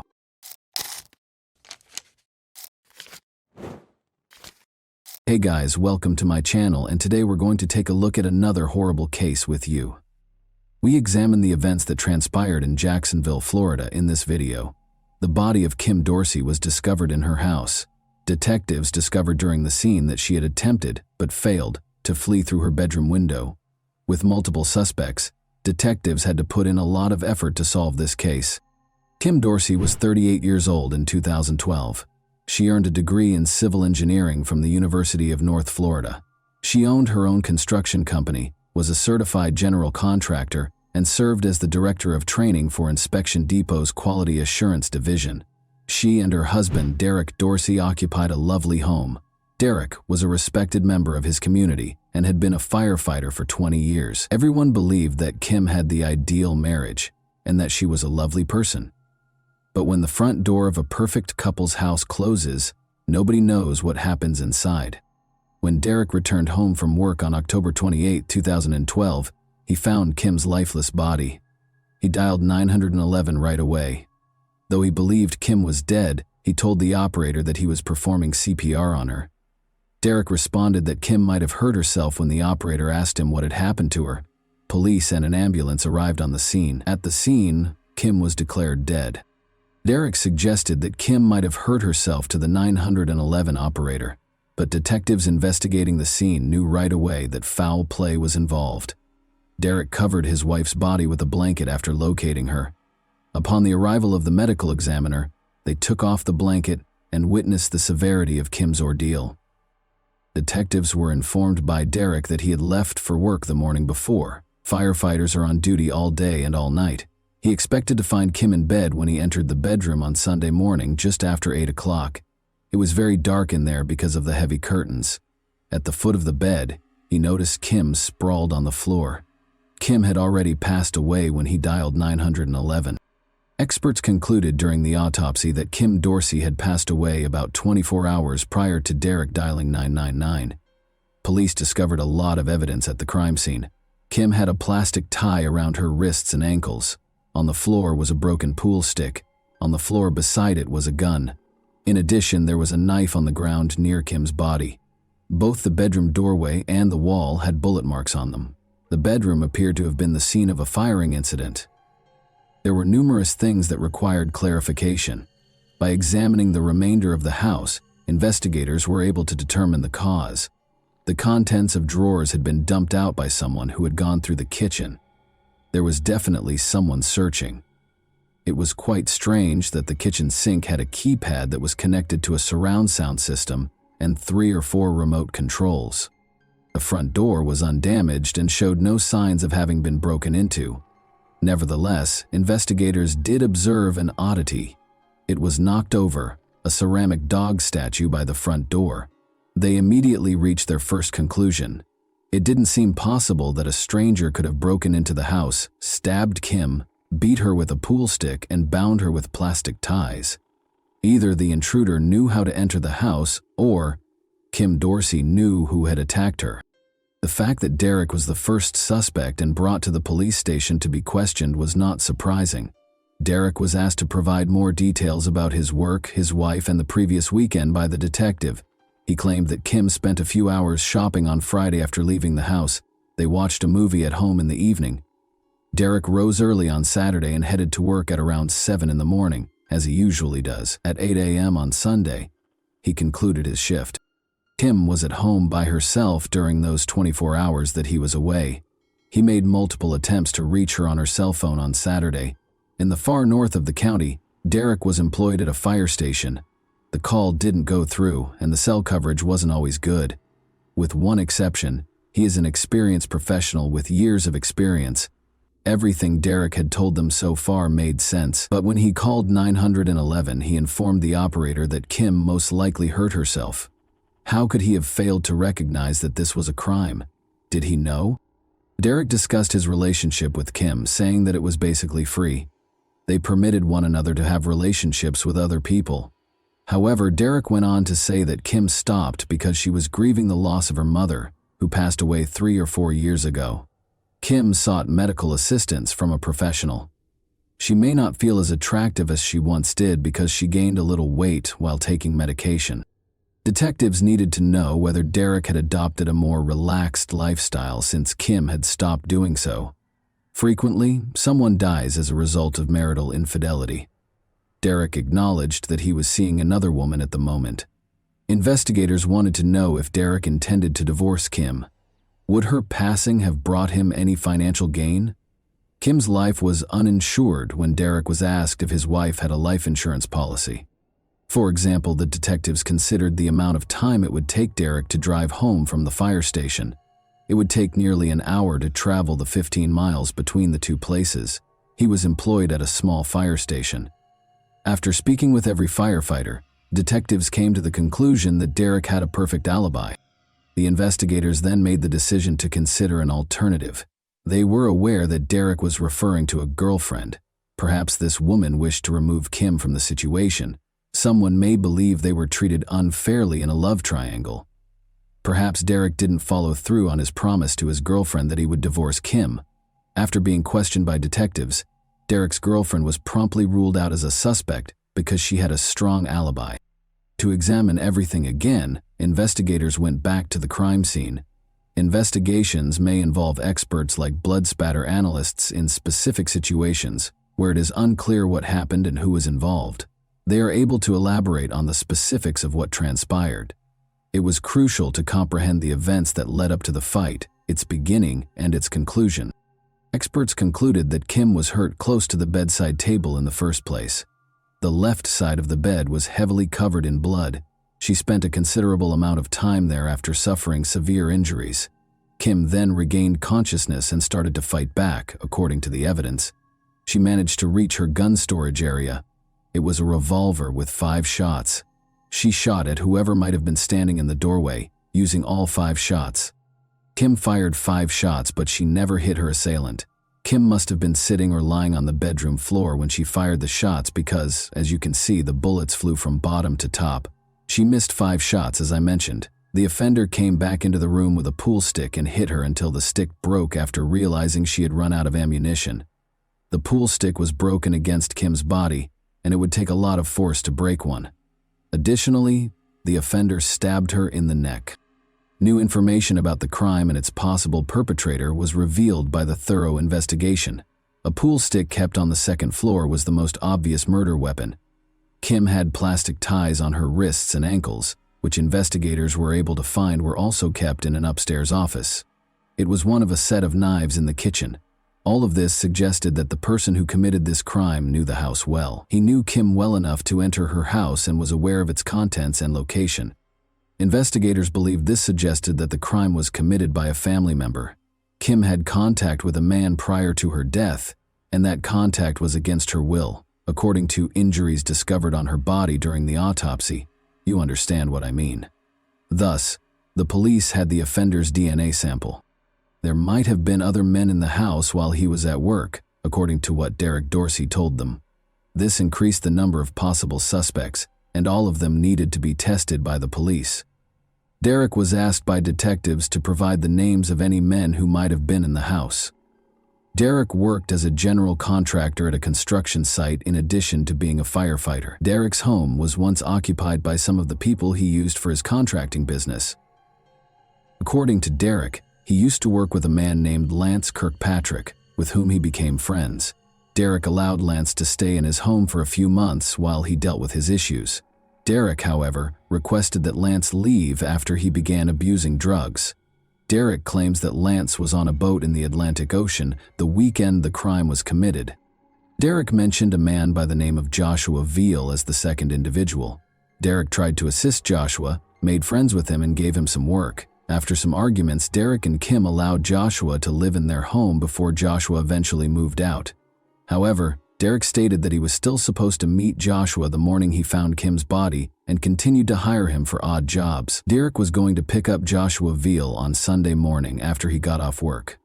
Joshua failed to show up for their scheduled meeting at a convenience store. If he wanted to earn money, why wouldn't he attend this meeting? Joshua thus turned into a suspect. Joshua Veal's criminal history was found by the police, primarily for drug offenses. After being arrested, he was brought to an interview room. Joshua was asked to explain his weekend activities by the detective. He stated that he had spent the entire weekend, including the moment the detectives thought the crime was committed, having a party at his house. The investigator then inquired as to whether he and Kim Dorsey were romantically involved. Although he said no, he made it clear that he thought Kim was a very attractive woman and that he wouldn't mind dating her. The detective eventually told Joshua that Kim had passed away. The detectives were surprised by his response. He broke down in tears. But was he pretending, or were his feelings real? They released him, after obtaining a DNA sample from him. The DNA discovered on Kim Dorsey's body was not Joshua's, according to forensic analysis. The police have one less suspect as a result. Derek gave the police the names of other people who knew his house. They were all excluded after submitting DNA for analysis. After that, investigators made the decision to go back to the crime scene once more. But this time, they wanted to take Derek on a tour of the house. It was quite odd that they discovered 4 remote controls for the surround sound system in the sink. When they first inspected the kitchen, water had been poured into the remote controls, most likely to remove the DNA. When Derek managed to turn on the television, an adult film started right away. According to Derek, it wasn't his film. Is it possible that the offender was watching television? Derek recalled that the house had recently been occupied by another man. They were experiencing issues with both their television system and the remote control. An employee of the business that sold them the system stopped by on Friday afternoon and adjusted the surround sound. About 12 hours prior to Kim's death, this man was in the house. What would happen if he chose to return while Derek was at work? Detectives found this man quickly and started interviewing him. They saw that his hands were cut. He claimed it was nothing out of the ordinary that he had injured himself at work. He consented to give his DNA and denied any role in Kim Dorsey's ordeal. The DNA that was discovered on Kim's body did not match it. When an officer came across a routine police report of temporary unauthorized use of a vehicle, things quickly started to go south. That's a pretty fancy way of saying that you let someone take the car even though it was stolen. Just 17 hours prior to Kim's passing, the theft took place. A police report was filed by the girl who claimed the car was stolen. Lance Kirkpatrick was the man she let use the car, and he never came back. Early in the investigation, Derek Dorsey was recalling who had visited his home when he heard the name Lance Kirkpatrick. However, Derek thought Lance was in the ocean at the time of the crime, on a boat. Detectives were informed by the girl who reported the car stolen that she, Lance, and other people were at a party on Friday night. She let him use her car, and Lance consented to go get a drink at the store. Lance Kirkpatrick departed at that point and never came back. investigators made the decision to learn whether the vehicle ever came close to Kim Dorsey's house. Neighbors were interviewed by the police when they arrived on the scene. Dorsey's neighbor first told one of the patrol officers that he had spotted a small blue SUV there that day. It was identical to the vehicle Kirkpatrick had taken. The SUV was reported to the police a few days later. They discovered surveillance footage that verified the blue SUV was outside Kim's house at 6:30 a.m. on the day of her death. Lance Kirkpatrick was the top suspect after police saw this surveillance footage. They contacted the woman from whom he had stolen the car in order to locate him. Although she didn't know Lance's location, she claimed to know where to look for Brian Kiefer, one of his friends. After being brought to the police station, Brian was questioned about Lance Kirkpatrick.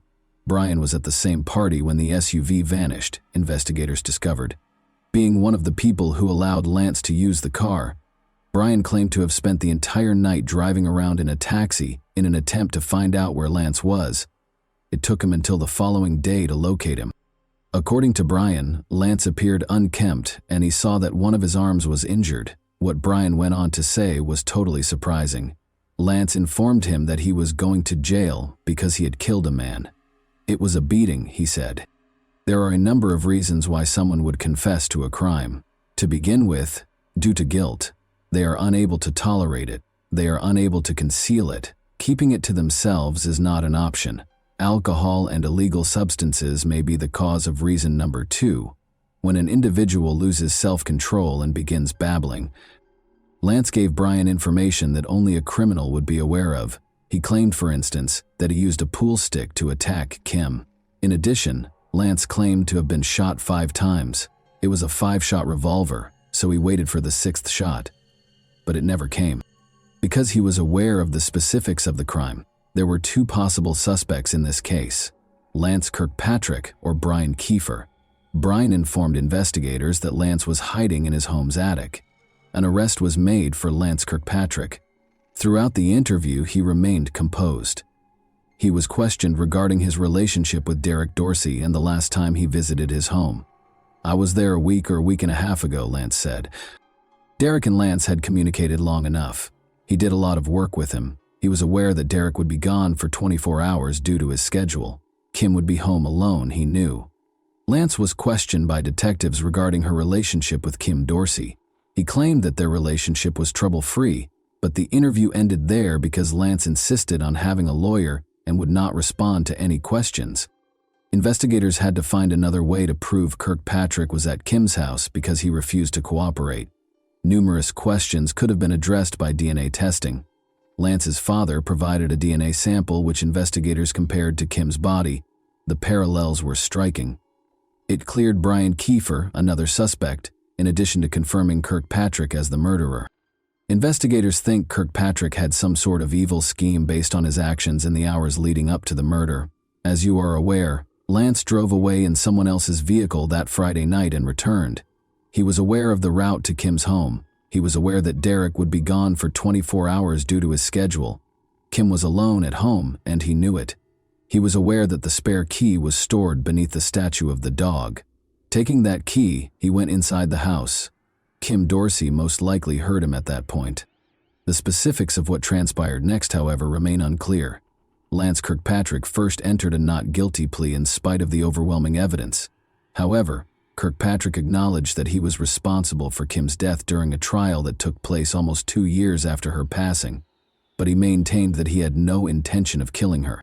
Kirkpatrick claimed that Kim Dorsey was training him and that he was good friends with the Dorseys. He claimed that after going to the gym 3 or 4 times a week with Kim Dorsey, they occasionally got together for drinks and flirted, which occasionally resulted in intimate contact. It wasn't anything constant. It was random. It wasn't planned, Kirkpatrick remarked when discussing his private meetings with Kim Dorsey. According to Lance, on the day of Kim's passing, they had intimate, consenting contact. He acknowledged that he was the owner of the adult film's DVD. He asserted that after they were done, Kim Dorsey was upset with him for assisting her husband in meeting other women. She snatched up a gun in her anger and began shooting him. He claimed that everything that transpired after that was because he was essentially attempting to defend himself by fighting back. He claimed that after leaving the pool stick in the kitchen, He fled and hid there.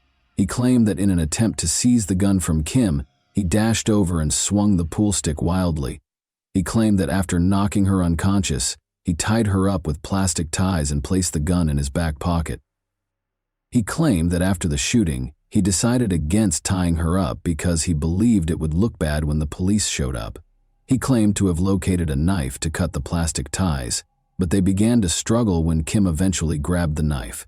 He claims that he stabbed her by accident. The police never showed up, and he fled because he was too scared to dial 911. I was frantic. I didn't know what to do. I was scared. I just sat and was waiting for the police, Kirkpatrick recalled. The prosecutor tried to expose Kirkpatrick's deceit and inconsistencies in his testimony to the jury during cross-examination. Finally, the state wanted Kirkpatrick to explain to the jury the punishment he believes he should receive. "I'm guilty," revealed Kirkpatrick. "I don't know what I want right now." Lance Kirkpatrick received 3 life sentences without the possibility of parole in May 2015. The jury suggested life in prison, but he could have received the death penalty. His mother pleaded with the jury to spare him from death. With tears in his eyes, Derek Dorsey delivered a victim impact statement following the sentencing. According to Derek, Kim Dorsey was much more than just a firefighter's spouse. All of her achievements, including earning a degree in civil engineering from the University of North Florida and launching her own company, were attributed to her intelligence, strength, and hard work, he said. Derek expressed his disappointment with the sentence in an interview, saying he had hoped for the death penalty. And that wraps up today's chilling story. If you enjoyed this video, don't forget to like and subscribe so you never miss a new upload. Also, let me know in the comments what part of this story shocked you the most. Thank you for watching, and I'll see you in the next video.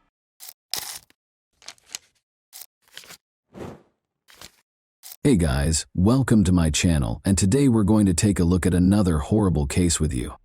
Imagine living in a peaceful, tight-knit neighborhood where crime is uncommon and everyone appears to know one another. A teacher, a loving mother, and a devoted member of her neighborhood church. Sarah Starr was always smiling and paying attention to everyone around her. One morning, however, she abruptly disappeared, and a few hours later, she was discovered dead in her own driveway. She was instantly killed by 2 shotgun rounds. The odd thing is that Jason, her ex-husband, was the primary suspect. Despite witnesses' accusations that he had threatened her, he maintained his innocence and even offered a strong alibi. What is actually happening here then? Was there anyone else engaged in this unfortunate turn of events? Why, in spite of the absence of concrete proof, did the authorities still suspect him? We'll go into a multi-year, intricate inquiry today. You will uncover the mysteries that lie beneath the surface of this idyllic community and see the extent to which desperation and a desire for vengeance can drive a person. Are you prepared to learn the truth about Sarah Starr's true fate? It all began on a bright morning on November 27, 2017. Coffee County, Alabama's emergency services received a troubling call at around 9 in the morning. Despite his composure, the man on the telephone made it clear what he was saying. Sarah Starr, his acquaintance, had probably committed suicide, he said. Officers hurried to the location right away, which was a tiny church-owned home. Originally constructed to accommodate the pastor, this house had been rented out to churchgoers exclusively for years. The church had given Sarah Starr, a woman with a complex past, unique terms to live there. After going through a 2-year divorce procedure and being left alone with her 4 children, the house had become her haven. At the age of 38, she was making an effort to move on from the unpleasant memories and disputes of her past. In 1979, Sarah was born in Colby, a small Kansas town. She was always seen as gifted and kind, particularly with regard to children. She decided to become a teacher, and after completing college, she began working as a literature and writing instructor at a nearby school. Many people characterized her as a cheerful and attentive teacher who had no trouble connecting with her students. In 2001, she and Jason got married. She was 22 years old at the time and had recently graduated with a bachelor's degree in education. Jason had just returned from the service and was 6 years older. Their relationship appeared to be harmonious. Both seemed content and had aspirations of starting a family, but, as is frequently the case, problems were simmering beneath the surface. Their marriage appeared to be harmonious at first, After settling in Colby, the couple had twins, then another pair 5 years later, but Jason found it difficult to handle the obligations of parenting. He grew more and more agitated, yelling at Sarah because of the children's commotion, the ongoing mess, and his lack of sleep. He became increasingly irritated with every year that went by, and he didn't think twice about disparaging her, even in public. Sarah took comfort in her beliefs and made an effort to maintain harmony. The local Baptist church eventually became her second home, and she became a dedicated member. She gained friends easily because of her gregarious demeanor and gentle disposition. To escape the chaos at home, Sarah immersed herself in hobbies, taking up gardening and photography. When Sarah's life appeared to be more stable in 2016, she began teaching 4th grade. She was still seen as a kind and amiable individual, but there were hidden problems beneath that kind veneer. Tension in their marriage increased as Jason, who was becoming more and more resentful of his duty as a father to 4 children, became more violent. Sarah ultimately made the decision to file for divorce after multiple attempts to keep their relationship intact. She left the house to Jason and took sanctuary in a house that the church provided. She thought moving to Alabama would give her a new beginning, but her financial condition deteriorated, and the divorce process took a long time. Jason claims that Sarah started to spend excessively, which made her problems worse. It didn't go as well as she had planned, even though the relocation was meant to be the start of a new chapter in her life. Sarah asked 2 close friends, Dana and Lawrence, to assist her with the move the day she left Jason's residence. They remembered her being agitated, rushing around, losing stuff, and pacing back and forth. Dana and Lawrence felt Sarah was terrified of something because of her erratic conduct. That was her biggest worry, that Jason might arrive and start a fight, and her worries weren't unjustified. Despite the help of her church, Sarah, a single mother now, felt that her life was getting harder and harder. She was lonely and had a lot of debt. Jason did actually show up when Sarah and her kids eventually made it to the new home the church had supplied. He went to the front door, but Lawrence refused to let him in, knowing that a confrontation would not be beneficial. After a while, Jason departed. However, Sarah reacted as though she had seen a ghost, according to Lawrence. She was crying and trembling. Jason had threatened her, she said, and now her darkest nightmares were real. The divorce process was eventually completed 2 years after the incident. The court decided that both parents will split custody of the children. Jason's financial condition was severely disrupted when he was ordered to give Sarah child and spousal support. He was forced to forfeit over half of his salary. While Jason relocated to a different adjacent property and stayed with his mother, Sarah remained in the residence supplied by the church. With one significant exception, Sarah didn't arrive for work. The morning of November 27, 2017 began as any other. Her co-workers, who were aware of her exceptional punctuality and responsibility, were instantly alarmed. Sarah's disappearance appeared totally out of character, and she was not returning calls or reading messages. Concerned, one of her co-workers drove to Sarah's residence to see how she was doing. Her co-worker discovered Sarah's lifeless body on the driveway when she got there. Blood and many bullet wounds suggested a violent crime. Although emergency personnel were immediately contacted, Sarah had already lost her chance. When the police first got on the site, they thought it might have been self-harm, but after looking over the crime scene, they soon determined it was an act of hostility. It was later discovered that the shots were fired at close range by an unidentified assailant who had been waiting for Sarah with a shotgun at around 6:30 a.m. as she was leaving her home. Her head was struck by the second bullet, and her chest by the first. The gunshot were heard by the neighbors, but they paid little attention. Such noises were not unusual in the rural area where hunters were prevalent. Nobody thought they were listening to Sarah's last moments. When forensic specialists got to the location, they couldn't find any tire tracks or fingerprints. Although the offender had exercised caution, the police's suspicions naturally shifted to Jason, given the recent divorce and the strained relationship between Sarah and her ex-husband. Detectives initially spoke with Dana and Lawrence, Sarah's acquaintances. They acknowledged that Sarah had had an especially difficult few months. She frequently talked about how afraid she was of Jason, and even implied that he might do anything to get even with her. Their remarks made the probe more tense. Jason, Sarah's ex-husband, lived a short stroll from her house, so he had enough time to go there early in the morning and then sneak out. Investigators who were suspicious of Jason kept looking into the incidents, concentrating more and more on his possible role. Jason, however, maintained his innocence when they brought him in for interrogation, saying that he was eating breakfast at a cafe with his children when the crime was committed.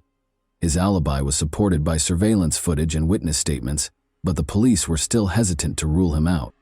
His reasons were obvious: a difficult divorce, child support, and debts that were seriously affecting his finances. Police were regularly informed by Sarah's relatives and acquaintances that she was terrified of Jason. They believed that he was the only one who could have gone to such lengths. He was not directly connected to the crime, though, according to the authorities. Authorities urged the public to come forward with any information that could aid in the case's resolution during a number of press briefings. The governor of the state even offered a $5,000 0-cent prize for information that would result in the offender's arrest, and a local citizen contributed an additional $500 0-cents to the total. The inquiry stagnated in spite of the police's efforts and extensive media coverage. For a number of years, the case remained unsolved, and police didn't pick up steam again until December 2021. They were sure that Jason might have been indirectly involved, perhaps by hiring someone to commit the murder, after learning fresh facts. After the divorce, he had a compelling reason for doing so. He had to pay child support, which now accounted for over half of his salary and had become a significant financial burden for detectives. As they started looking through Jason's digital files, they saw some odd things on his computer. Notes that appeared to be written by him for a book. He expressed his feelings about his relationship with Sarah, the unfairness of the court's ruling, and his dissatisfaction with paying child support in these posts. The police suspicions were heightened by the text's disparaging statements about women. His pre-crime bank dealings were also examined by the cops, who discovered a number of odd payments. Jason sent a woman named Lily $2,600 0-cents between September 7 and November 15, 2017. She turned out to be a friend of Darren, Jason's brother. The fact that there had never been any transfers between them, and that, according to Lily, they hardly knew one another prior to that, made this even more suspect. During Lily's interrogation, police learned that Jason had given his brother a 2016 motorcycle, a costly vehicle, ostensibly for repairs following an accident. He said that the bike required extensive repairs, which would have cost about $5 0-cents, and he made plans to send modest amounts of money to his brother via Lily. Detectives thought this was strange. Why did Jason, who was already having financial difficulties, decide to give his brother such a costly item out of the blue? And why was he conducting these transactions with Lily, a lady he hardly knew? These payments may have been tied to the crime, but detectives assumed that Jason and Darren were hiding them as repair expenses. They started keeping a careful eye on Darren. A rugged and reclusive man, Darren had spent the majority of his life alone in a trailer in Texas. He has previously been caught speeding and found in possession of prohibited narcotics. The investigators made the decision to examine the brothers' phone conversations and text messages. After seizing their phones, they discovered some important information.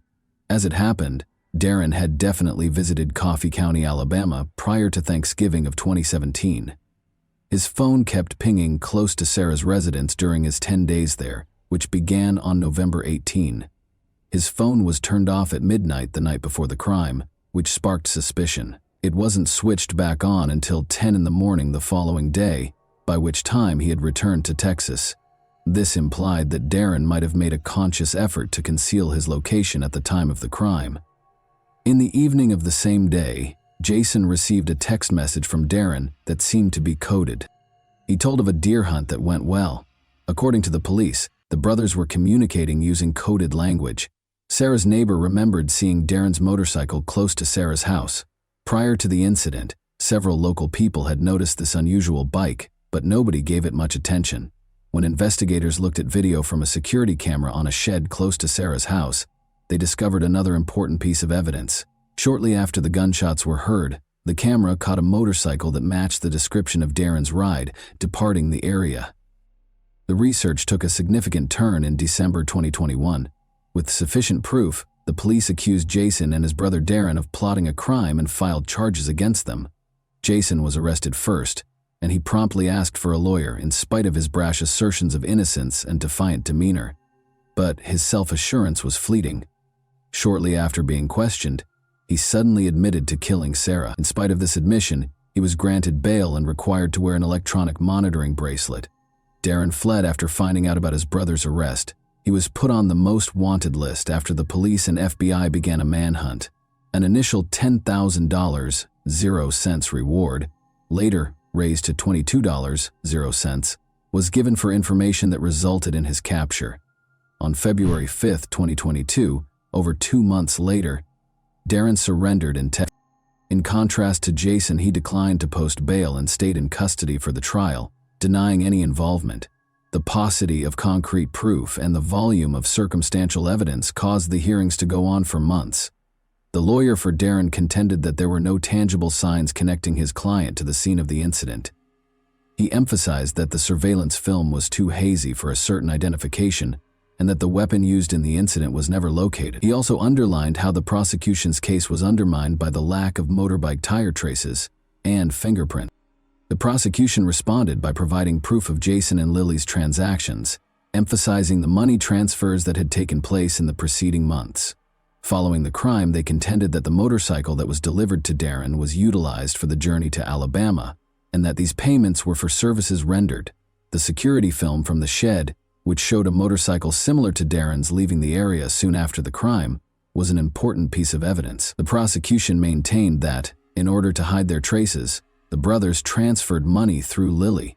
Lily said she was only complying with the brothers' instructions and had no idea what their goals were when she was questioned in court.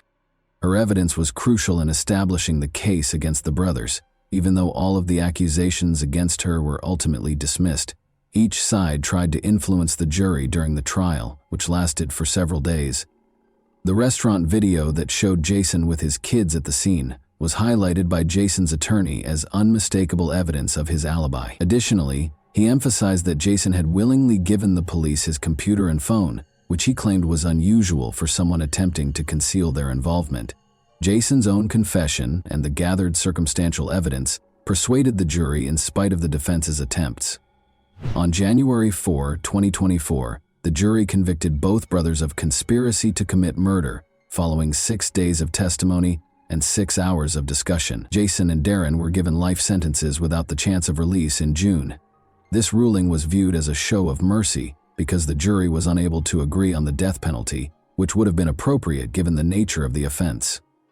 Additionally, Jason has been forced to pay a $25,000 fine. Jason's defense team decided not to appeal the verdict because of his confession, while Darren's lawyer declared that he would. During the trial, Sarah's parents had assumed custody of the Star children.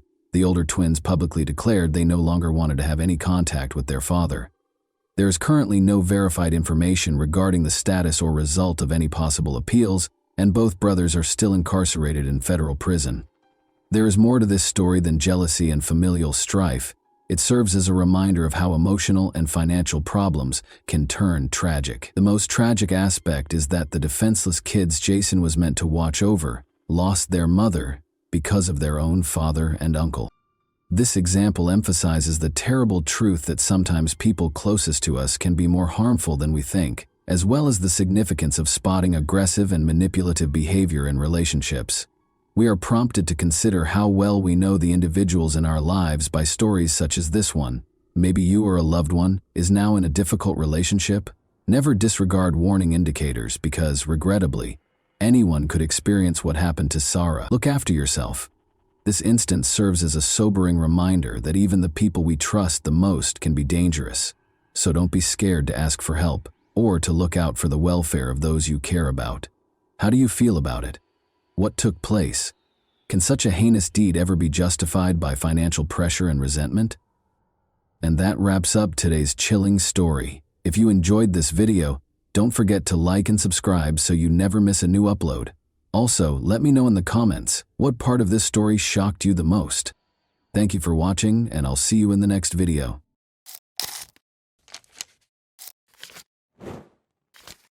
Hey guys, welcome to my channel, and today we're going to take a look at another horrible case with you. The Jansen family appeared to be just another loving, close-knit family, always willing to lend a helping hand to one another. However, everything changed one day.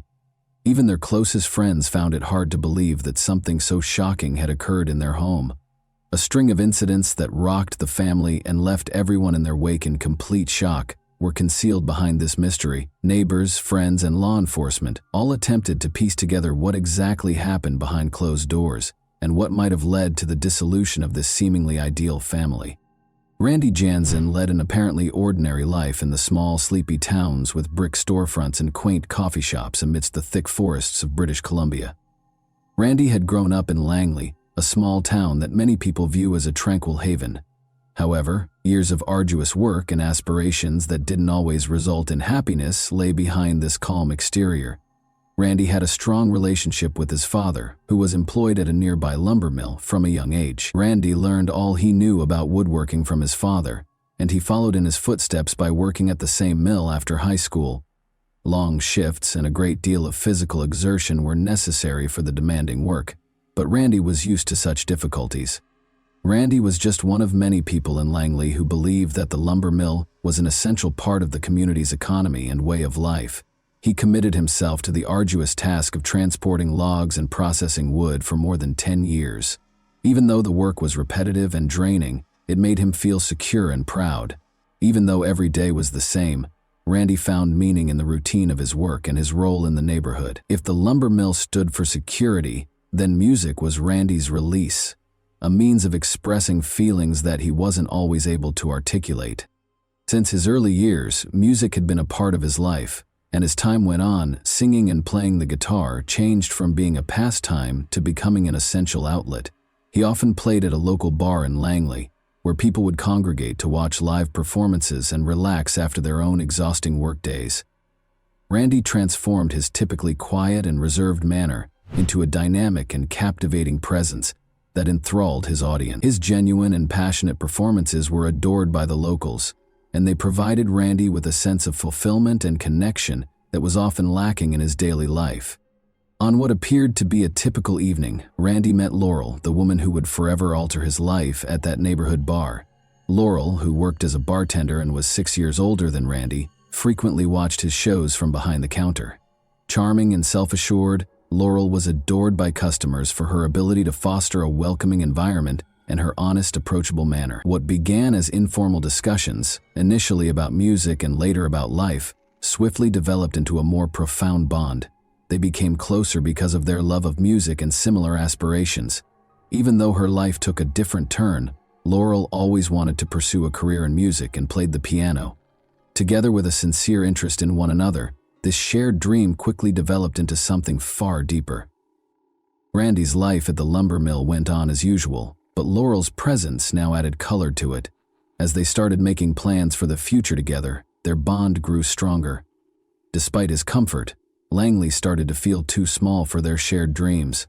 In their ideal world, music would serve as the cornerstone of their future rather than merely a pastime. Randy gained a renewed sense of purpose, love, and hope for the future from his work at the mill, his performances at the bar, and his evenings with Laurel. Randy and Laurel frequently talked about their 1990 wedding day. Only their closest friends and family were present at the modest ceremony, which had a warm, personal feel.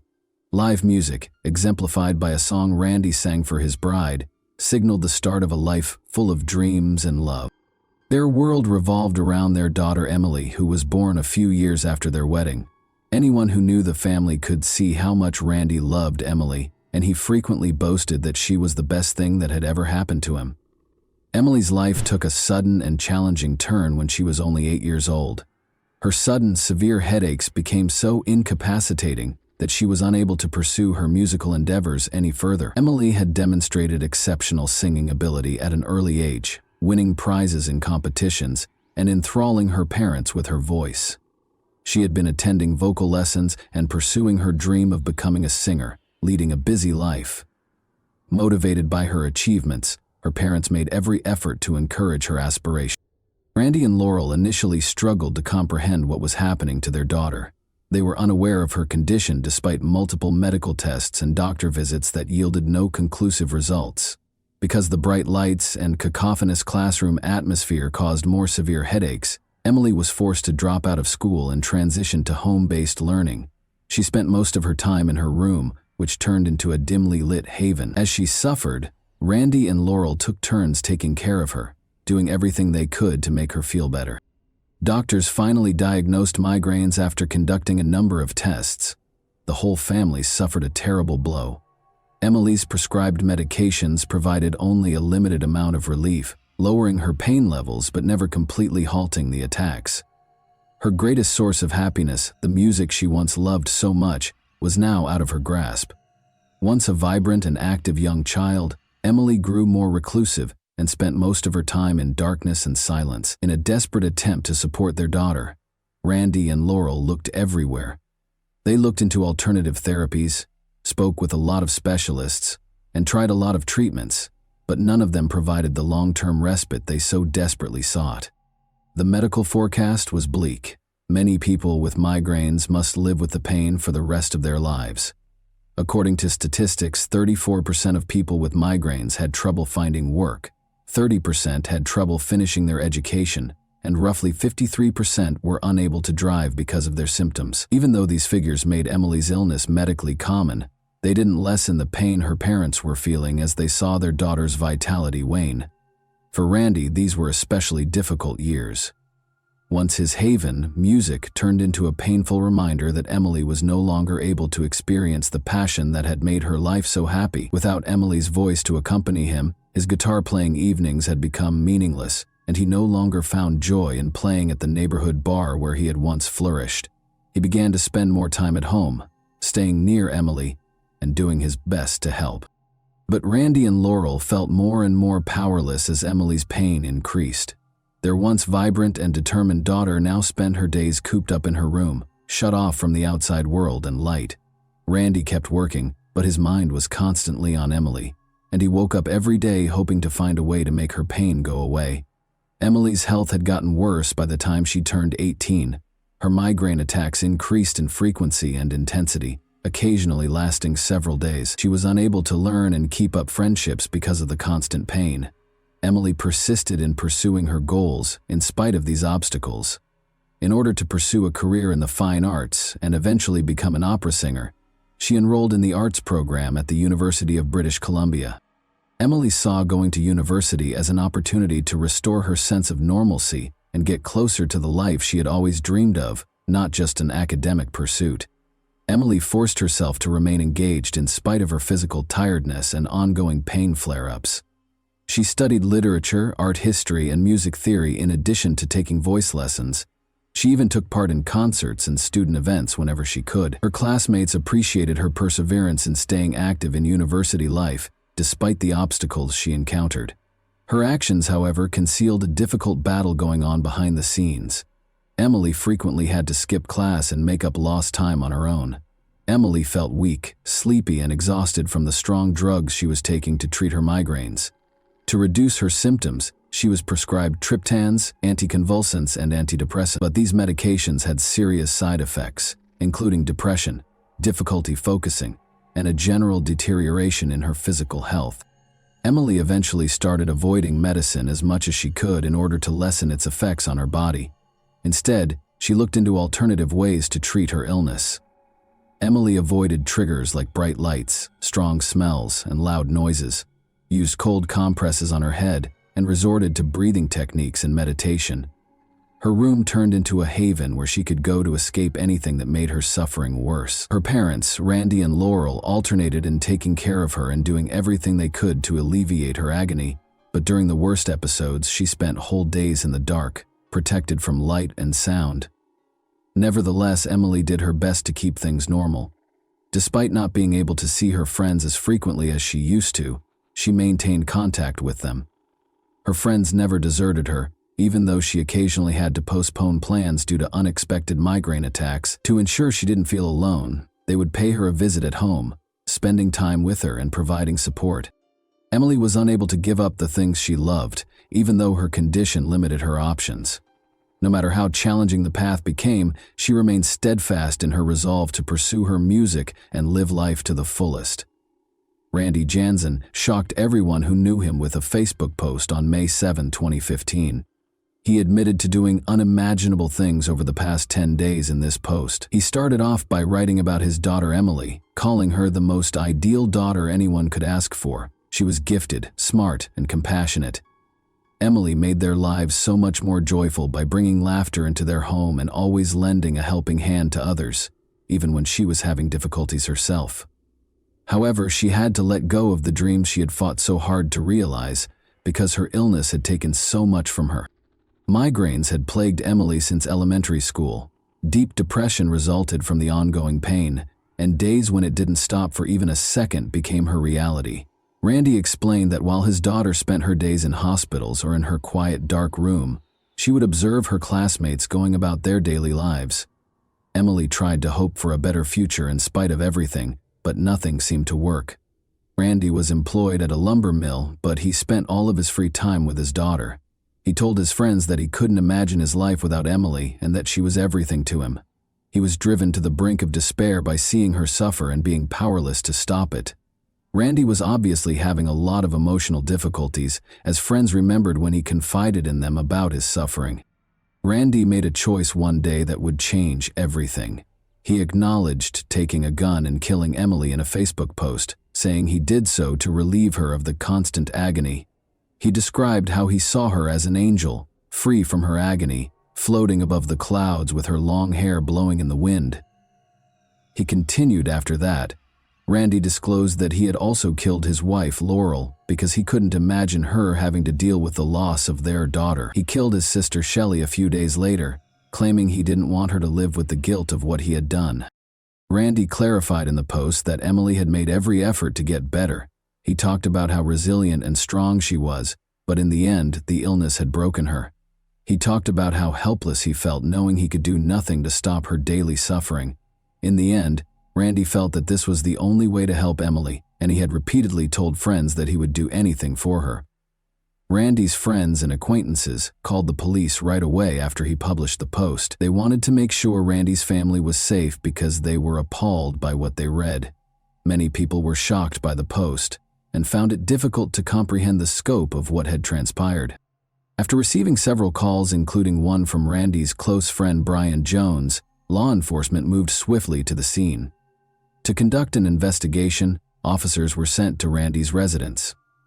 One of Randy's best friends, Brian Jones, read the Facebook post and was overcome with confusion and fear.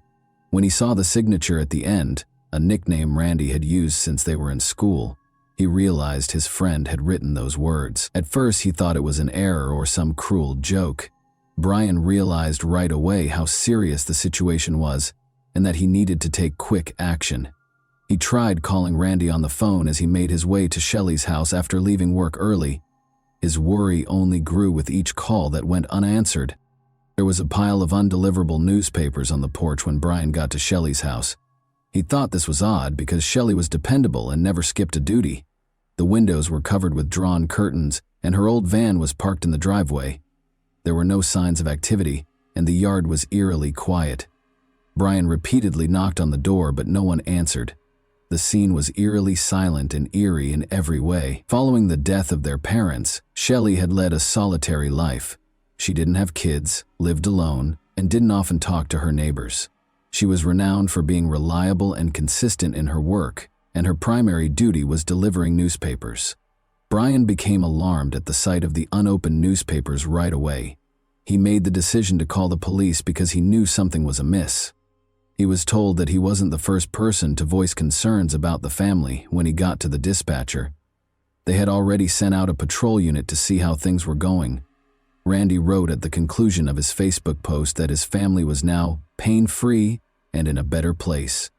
He apologized to everyone he had harmed, accepted full responsibility, and conveyed regret for his actions. Brian experienced a wave of shock and disbelief as he read the post's eerie closing. "Rest in peace, my little family." He had always known Randy to be a good-hearted, loving man who cherished his family. He found it incomprehensible that his friend could have committed such a crime or even had a gun.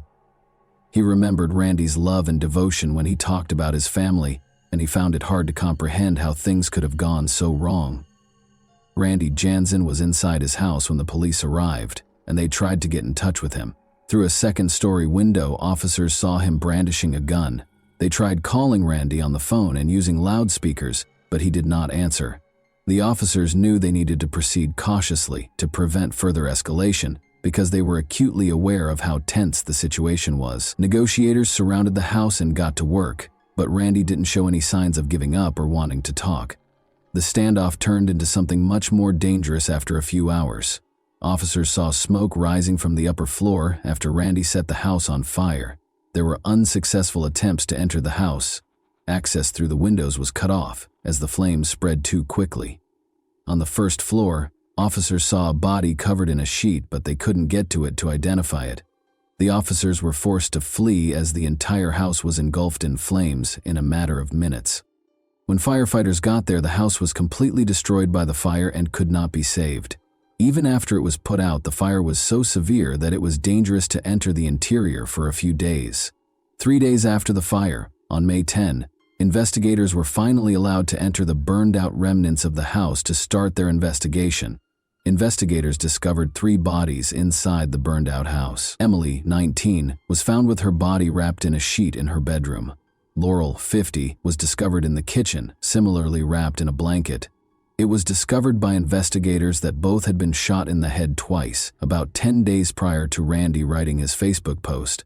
The body of Randy was discovered in a bedroom on the 2nd floor. Before he set the house on fire, he had killed himself with a gun. It was evident from Randy's body's location and the weapon's remnants that he had been in severe emotional pain when he decided to take his own life. Police discovered Shelley's body in the living room when they got to Randy's sister's house. Shelley, whose body was similarly wrapped in a blanket, had also been shot twice in the head. Since there were no indications of a struggle at the scene, investigators deduced that she had passed away 2 days prior to her discovery, indicating that Randy had taken her by surprise. The past year had seen a serious decline in Emily's health. In order to relieve her unbearable pain, doctors had turned to giving her morphine injections. Neighbors frequently witnessed her parents escorting her home following hospital stays, and these injections were a last resort. Emily needed assistance just to walk because she had gotten so weak. Everyone who knew the family found these times to be devastating. Despite all of the difficulties they encountered, Emily's father, Randy Jansen, always did his best to take care of his family. He sought treatment from the family physician a year prior to the tragic events because he was experiencing severe stress and chronic insomnia. He told the physician that he found it hard to watch his daughter suffer. Randy rejected the medication because he thought it wouldn't solve the underlying issue, even though the doctor advised him to try to get more sleep and suggested sedatives. According to Randy's close friend, Brian Jones, Randy had never mentioned having suicidal thoughts or wanting to harm other people. He said Randy was a steady, industrious man who was always willing to help. Randy put his family first, and no one could have predicted that he was capable of such a thing. But Brian pointed out that Randy was at his breaking point. He finally made a terrible choice because he could no longer stand to see his daughter suffer. It was impossible for many neighbors who had known Randy since they were young to reconcile the events with the man they remembered. They said that he had never displayed any signs of cruelty or aggression and was a kind and gentle person. They believed that his acts were motivated by desperation and an inability to handle the suffering and distress that surrounded his family. Randy once told a neighbor that he wouldn't have a reason to live if his daughter ever died. In spite of those statements, Randy spent 10 days living in the house with his wife and daughter's bodies before ending his own life. 4 days before the tragedy, Emily sent out her final tweet, which said, "I complain about the pain, but at least I'm here to feel it. I thank God for the chance to live." It was a reflection of her will to live despite the tremendous suffering she had to endure. She frequently fought to maintain her optimism in her social media posts. She made an effort to remain optimistic despite her illness, even when things appeared dire. Emily was regarded as a good-hearted and sympathetic young lady who made an effort to remain aware of her surroundings. She loved to sing, and when her health permitted it, she did so in the local church. Her performances were remembered with fondness by many Langley residents. Her church attendance decreased as her illness worsened, but she continued to be giving and considerate. On her best days, she would even assist neighborhood children with their homework. She would also bake with her mother and share sweets with neighbors. Emily's mother, Laurel, supported her daughter to the best of her ability. She expressed the anguish and despair she experienced while witnessing her daughter's suffering on Twitter when she wrote, "Emily is back in the hospital, praying to God they can help her. I feel so helpless." Despite being close to emotional exhaustion, Laurel persisted in trying to find ways to improve Emily's condition. Randy's sister Shelley was also unable to predict the tragedy that would occur. None of the family members thought their fates would be determined in such a terrible manner. Randy frequently confided in friends over the past year about the immense stress and strain that Emily's illness had placed on him. Nobody could have foreseen that Randy would eventually become so emotionally unstable that he would choose to murder his family members. As previously stated, Emily kept a Twitter account where she expressed her opinions. She wasn't giving up, as evidenced by her posts. She wrote just prior to the tragedy, "For the first time in 2 years, I've gone 12 hours without pain. I'm so tired of hurting, but I need to keep going." Her words demonstrated her will to fight in spite of the overwhelming obstacles. But Randy was unable to bear the emotional burden any longer. As their daughter's health deteriorated, Laurel was also profoundly impacted. Her distress was reflected in her tweets. The family made an effort to help one another in spite of their desperation, but things kept getting worse, and none of them could predict where it would go. The details have now been revealed, and it is evident how hopelessness, hidden struggles, and despair led to an unexpected tragedy. The Jansen family story serves as a sobering reminder that, even behind seemingly impenetrable walls, unspeakable suffering can fester beneath the surface and occasionally explode in unexpected ways. And that wraps up today's chilling story. If you enjoyed this video, don't forget to like and subscribe so you never miss a new upload. Also, let me know in the comments, what part of this story shocked you the most? Thank you for watching, and I'll see you in the next video.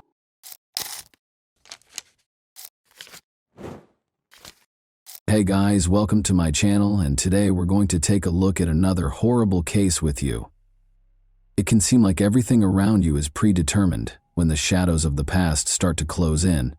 Will anyone ever be able to fully avoid what fate has in store for them? The family that disappeared overnight, leaving a trail of unresolved questions and the eerie echoes of unfinished phone calls, is the subject of today's story.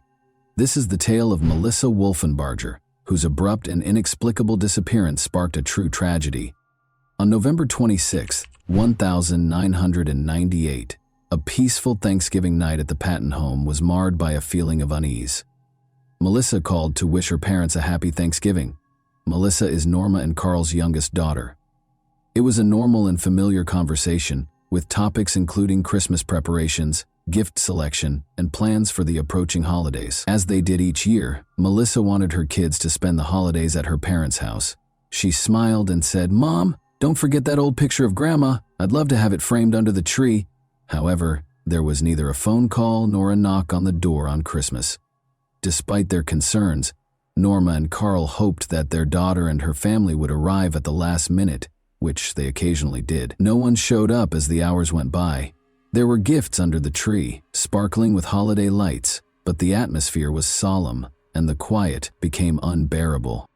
It all began on a typical day, but after a few days passed with no communication from their daughter, Norma started to worry. This time it seemed different, but Melissa had always managed to get in touch, especially if plans had changed. When the parents tried to call, no one picked up. Additionally, fruitless were attempts to contact their son-in-law Christopher. Melissa's parents continued to reside in their comfortable home in Last Grove, Georgia, while Melissa and her spouse and children lived in Atlanta. When the long period of silence became intolerable in January, Norma and Carl got into their car and drove to Atlanta. Their hearts sank when they arrived at the duplex on Brooklyn Avenue after following the well-known streets. Although the apartment doors were open, the interior felt eerily deserted and lifeless. It appeared as though their daughter and her family had never lived there because the rooms were immaculate and well organized. It appeared as if someone had purposefully removed every indication of their presence. Asking neighbors if they had seen Melissa or her kids, Norma went door to door. No one knew where they were going or why they hadn't left a message or forwarding address, but one man remembered seeing them packing things into a moving truck just before New Year's. It appeared as though they had made the decision to depart suddenly, without warning, and with no intention of coming back. It was intolerable to Carl and Norma. They were aware that Melissa would have contacted them if something had gone wrong. If plans had changed, their daughter would not have concealed it. She had always been forthright and honest. Norma concluded that this could not be ignored. Someone had to know something if Melissa and her family had left. They located the glass manufacturing company where their son-in-law worked, and the management verified that Christopher had worked there as a truck driver, but had recently been fired. He was fired because he was involved in an accident involving one of the company's vehicles. They were unable to respond when questioned about Christopher's future plans. Like his family, he had just disappeared. January and February saw no updates, but time went by. Norma continued to make an effort, but every day only brought more disappointment. Her February birthday was particularly painful.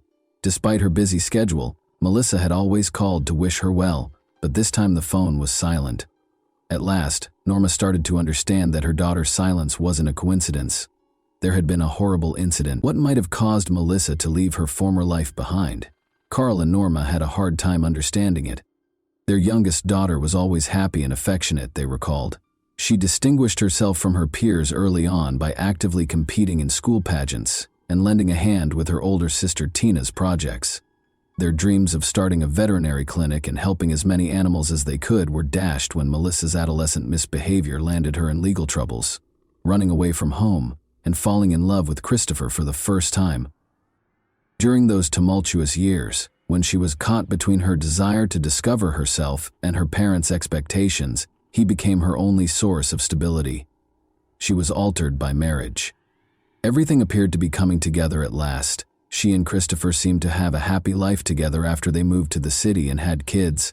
However, her parents continued to feel a subtle, unnerving feeling, as though there was a deep crack beneath the surface, the calm. Those uneasy feelings had now become a terrifying reality as I stood in that empty apartment on Brooklyn Avenue in January 1999. The questions continued to mount. How had their daughter and her family fared? Why did their searches for answers only result in dead ends? And why did all the leads go nowhere? Where had Melissa's kids disappeared to? And why hadn't any of the neighbors seen her since New Year's? What did that picture she had requested for Christmas represent? These small, unimportant details assumed a sinister tone, giving the impression that something much more significant was going on. It would have felt like betrayal to leave everything unsolved, so Norma continued to look for any information, clinging to the tiniest hints to figure out what had happened to her cherished daughter. Nothing could have prepared her for the truth that lay ahead, a truth that would completely upend their lives, and a story that had started out as a straightforward family vacation had evolved into a grim, desperate search for light in the dark. Melissa's disappearance also perplexed Tina, her older sister, who worked alongside her at a small bakery. Their co-workers said Melissa just stopped showing up, as if she had disappeared into thin air, and the management at Denny's where they worked reported that she hadn't been there for more than a month. If she had found another job, no one knew. All they said was that she failed to report for work one day without providing any prior notice. Even some of her co-workers paid her a visit, but it didn't help. The family had moved out, but no one knew where they went, the neighbors said with a shrug. Time went by. As the year 1999 went on, Melissa had not been contacted. Praying for their daughter's safe return, Carl and Norma were inconsolable. Their hope dwindled with every month, but they held on to it as if it were a lifeline. Since Melissa had always remained close to them, despite her turbulent upbringing, they were unable to think of a good reason why she wouldn't call. They thought they would soon awaken from the nightmare. However, reality only became more grim, and the nightmare continued. The Patton family had run out of patience by January 2000. Norma reported a missing person to the authorities. After starting an investigation, detectives quickly located Christopher Wolfenbarger, Melissa's husband. He had also been out of touch for some time at the time of Melissa's disappearance, but he eventually made a comeback. But there was no sign of his wife or children. Melissa had gone out on her own, according to Christopher. He claimed that one day she simply made the decision to fulfill her dream of starting over and relocating to California. Carl and Norma, however, knew their daughter. They were positive that she would never simply vanish without a word, and that she would never do that. The parents were adamant that Christopher was concealing something, but the police could find no reason to take any further action. Melissa was an adult, and she had every right to travel to California if she so desired. Without any proof of a crime, the police had no reason to declare her missing because her husband had not filed a missing persons report. The inquiry came to a standstill. According to Christopher, Melissa had been preparing the move for some time. In order to save money, she worked double shifts at the bakery. After long, exhausting days, she occasionally even rented a hotel room to avoid the lengthy commute home. He claimed that this was how she was getting ready for the next phase of her life. When she simply disappeared one day, Christopher assumed she had finally carried out her plan and departed for California alone. He maintained that it was nothing out of the ordinary, citing Melissa's wish to make a new beginning. By bringing up Christopher's past, detectives attempted to exert pressure on him. Wolfenbarger had a very turbulent childhood. "Melissa and I were like Bonnie and Clyde, just on a smaller scale," he grinned while being questioned. They did encounter some minor issues. Even before they were married, their lives appeared to be a succession of snap judgments. However, it quickly became apparent that Christopher was lying. Melissa filed complaints, according to the records. She had repeatedly reported instances of domestic violence. It wasn't just him lifting his hand against her, she said. He allegedly gave her illegal drugs and, despite her protests, pulled her down the street by her hair on one occasion. Christopher filed a counterclaim after learning of these reports. The court case became increasingly complex. Christopher requested authorization to speak with Melissa alone during one of the hearings. Melissa backed off from her complaint and went home with him after a brief, private conversation. That was all she said. "We have kids, after all." Following Melissa's disappearance, Christopher took an unexpected action. He left the house they shared and went to live with family. Christopher rarely paid them a visit. The children lived with their paternal grandmother. He appeared to be making an effort to put his former life behind him. Joy and little Christina adapted to life without their mother very fast, and they only ever thought about their father when he would arrive at his mother's house. Christopher had never been liked by Norma Patton. She thought that shortly after graduating from high school, Melissa fled her home because of him. She saw this marriage as nothing more than a source of heartache and disappointment. "He was never who he pretended to be," she would frequently say while gazing at pictures of her daughter. It felt like a terrifying prophecy now that Melissa was gone. Her parents found it hard to believe that their daughter had just up and left her life behind. Why were people who might have known the answer keeping quiet? And what actually happened to Melissa? A darker and more unsettling image of the Wolfenbarger family, where happiness was merely an illusion, began to take shape as the haze of the past gradually cleared. During an interview with detectives, Tina Patton recalled a previous incident. She had seen a handprint-like bruise on Melissa's neck.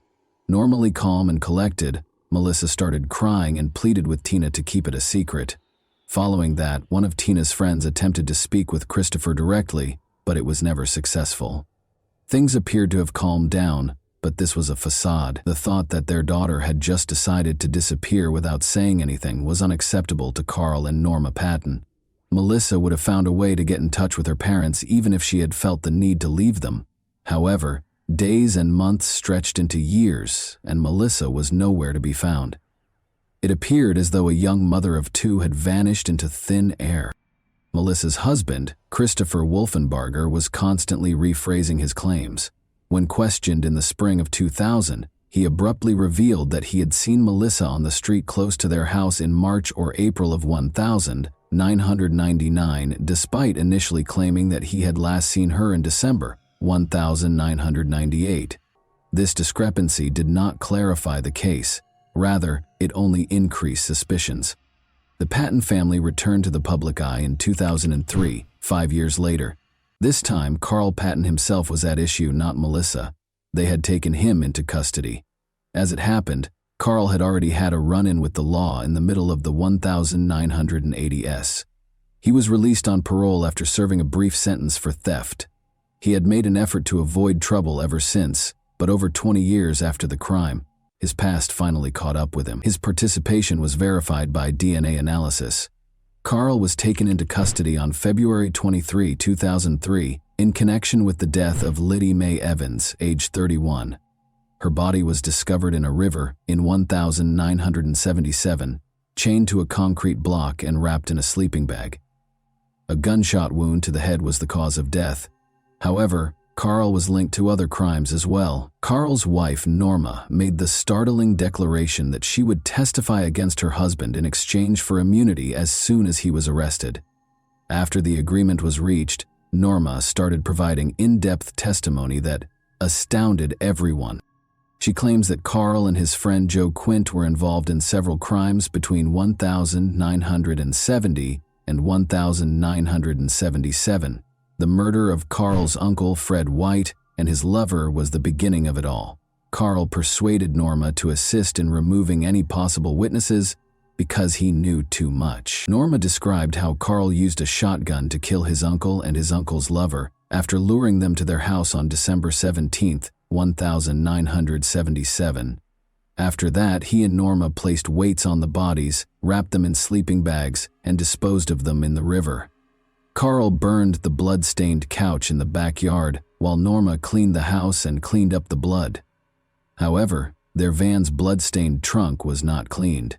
Investigators questioned Carl and Norma after discovering blood traces in the trunk that matched the victim's blood type, but there wasn't enough proof to file charges at the time. Carl's involvement was not confirmed by DNA testing until 25 years later, and Melissa's father was arrested on February 23, 2003. Rumors about Carl's potential involvement in Melissa's disappearance started to circulate after his arrest. Her own father, who couldn't risk anyone in the family talking, may have been her victim, according to some theories. However, there was no concrete proof to back up this theory. "I would never harm my daughter. I only dealt with those who threatened my family." Carl denied any involvement, but everyone knew that there was a harsh reality behind those words. Carl was suspected of more than just Melissa's disappearance. Rumor had it that he was connected to criminal groups in the southern United States. He was known as a cold-blooded shooter as early as the 1960s, but he consistently denied any involvement. Carl acted out of greed, according to Norma, who made this revelation in 2003 during the investigation into the deaths of Fred White and his lover. In addition to hiring Carl to look after her unfaithful husband, Fred White's official marriage entitled his wife to an insurance payout. Detective Bruce Jordan handled these old cases. He managed to apprehend and convict Carl Patton after 25 years, but it was insufficient. Now, while incarcerated, Carl pleaded with Jordan, "Find my daughter, find Melissa." This was a surprising statement from a man who seemed to have no remorse. All of a sudden, his daughter's disappearance caused concern. This gave Norma and Tina hope, but it also sparked a wave of new anxieties. They were concerned that Melissa's disappearance was not an accident, and that the mystery that had been hidden for so long might become even more horrific. Detective Bruce Jordan became interested as soon as the reopened Wolfenbarger case made the news. The story appeared to be set in stone for years, but everything changed when a sudden lead came from the Atlanta morgue. Jordan was contacted by a forensic specialist who told him that they had been storing unidentified remains in their facility for 4 years. These remains were body parts discovered in various months of 1999 in the neighborhood where Melissa's family resided. A severed head had been found close to the Wolfenbargers' residence back in April of that same year. Legs and arms were discovered in a nearby wooded area 2 months later, wrapped in garbage bags. The remains were initially identified as belonging to a male because they could not be properly identified, and the torso was never recovered. These graphic findings were unrelated to Melissa's disappearance because she had not yet been reported missing at the time. Only later did the terrible truth come to light. Those were her remains. Bruce Jordan noticed important details when he got the information. Near the glass company where Christopher Wolfenbarger used to work, the head and limbs were discovered. Back then, experts had assured everyone that the remains were male, but Norma Patton remembered hearing about the unsettling findings on the news. Only years later, following DNA testing, was it determined that the mutilated body belonged to Melissa Carl Patton. While incarcerated, Melissa's father was informed. When he heard that her mutilated remains had been discovered soon after she vanished, but had not been identified, he was overcome with emotion. He was deeply saddened by the fact that the DNA test, which would have provided insight into his daughter's fate, was not carried out until almost 4 years after his arrest. Melissa's remains weren't identified until 2003, when Norma first reported her missing in early 2000. Important evidence that could have resolved the case much sooner was lost, along with crucial time. Experts initially thought the remains were male because Melissa's neck had been cut with a saw and her skull had been bleached. According to forensic analysis, it was impossible to tell if the injuries were caused before or after death because of the same chemical. It was almost impossible to find the perpetrator's car because her head and limbs were strewn along busy roads in trash bags. Her torso was never located, so it was impossible to determine the precise time or cause of death. Christopher was taken in for additional interrogation. He told investigators that he had always been cooperative and had given them all the information he could years before his wife was finally identified. He said he had no reason to hurt Melissa. There were no assets, no debts, and no insurance policy. He made it clear that, knowing that it would raise suspicions, he would never have disposed of the remains close to his place of employment. Even in interviews with reporters, Christopher insisted that he sincerely thought Melissa had changed her name and moved to a new place in the hopes that she would eventually come back, if only for their kids. He never submitted a missing persons report because of this. Melissa's older sister Tina was particularly affected by the loss. She saw it as a persistent, eerie pain, rather than merely an unsolved case. She even experienced nightmares in which Tina was unable to reach Melissa when she called out for assistance. Carl also changed while he was incarcerated. He couldn't help but want justice for his daughter. Losing Melissa appeared to be the first time he had ever experienced the depth of the suffering his own victims' families had gone through. The story's most startling element was that Carl, a convicted criminal, devoted his last years to pursuing justice for Melissa. Even though he seemed to love his daughter, her death was still unknown. Although her remains had been located, no one had been charged or arrested. Norma Patton made contact with Cheryl McCollum, a cold case investigator, once more in 2017. Norma and Cheryl first met at an official dinner. Cheryl is well known for her true crime podcasts and shows. A new investigation started when Norma came up to her that night and said, "My daughter was decapitated and I need your help." Cheryl McCollum immediately recommended to Norma that they re-examine all of the evidence, because she knew the case would not be simple. In an attempt to put the pieces of the puzzle together and uncover even one new clue, she planned a fresh search of the forested area where the bags containing remains had been discovered years prior. However, thus far, the endeavors had failed. Norma was determined to persevere. She had faith that eventually the truth about her daughter's death would be revealed.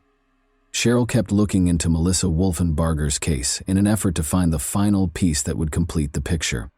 Cheryl McCollum, the investigator, could scarcely have predicted how many shadowy corners she would have to light when she started her work.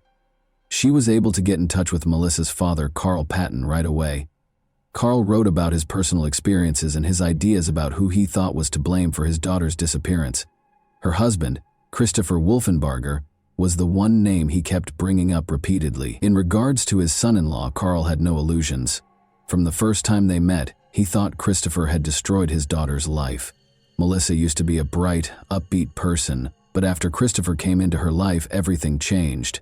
Carl claims that Christopher taught her how to steal, persuaded her to sneak out of the house at night to meet him, and twice attempted to take Carl's car so that she and Melissa could flee to California. He gained complete control over her after she became pregnant and gave birth to their daughter. Norma and Carl only ever saw their granddaughter Christina when Christopher was at work, because he made an effort to keep her away from her parents. In a terrified whisper, Melissa said that if her husband discovered that her parents had come to visit, she would be in serious trouble. Carl remembered how Melissa refused to heed Christopher's warnings, even though he had repeatedly bruised her arms and neck. She thought she could turn her life around, but Carl realized something had gone horribly wrong when she failed to show up for Christmas.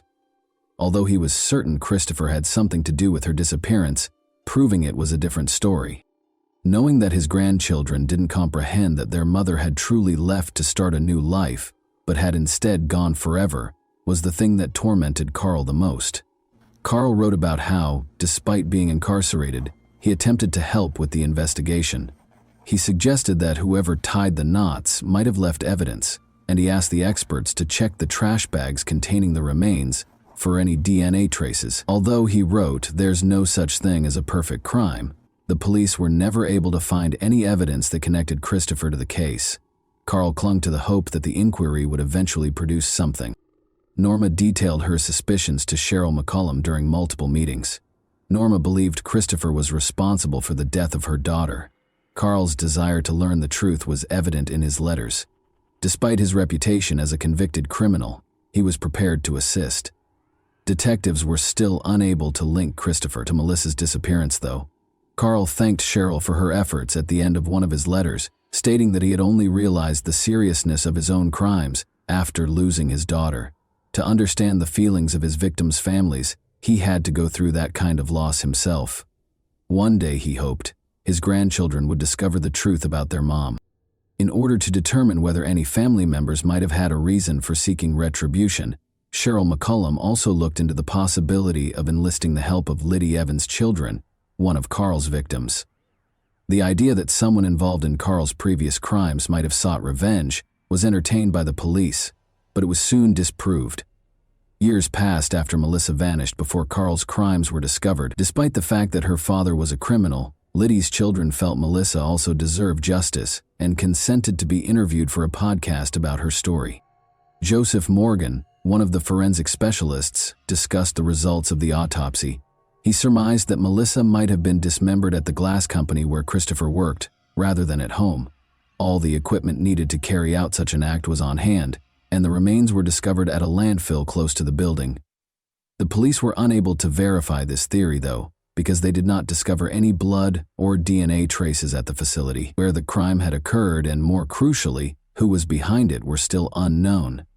Cheryl was careful to pay attention to every little detail. She reviewed all the case materials, brought in experts, and communicated with Carl on a regular basis.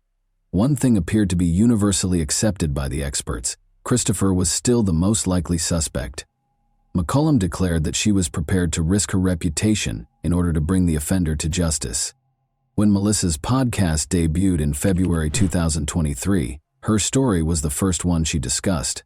Then, in April 2024, she received a call from a listener who said she had seen Melissa and Christopher fight at a party. The case gained new life and momentum as a result of this information. With newfound vigor, investigators resumed their work. After over 20 years of uncertainty, Christopher Wolfenbarger was taken into custody on suspicion of a serious crime in early August. To piece everything together, detectives re-interviewed witnesses, followed up on old leads, and employed new technology. He attempted to hide behind a dryer when the police arrived at his house, which one of the officers remarked was not the conduct of an innocent man.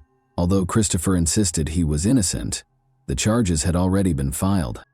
Tina and Norma attended the press conference. When Norma heard the news of the arrest, she clasped her hands together and prayed in private. "Now he's behind bars," she said, in front of the cameras, "and I hope he stays there." Christopher's motivations remained unclear, and the police did not reveal all the evidence that led to the arrest.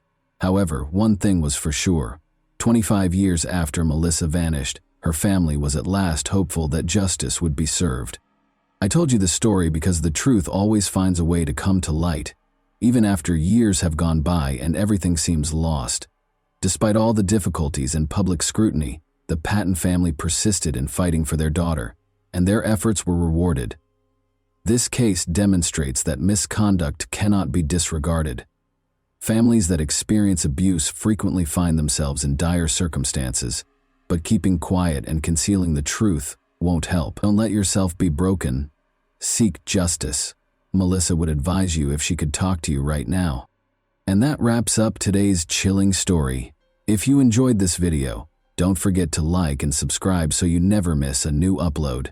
Also, let me know in the comments what part of this story shocked you the most. Thank you for watching, and I'll see you in the next video.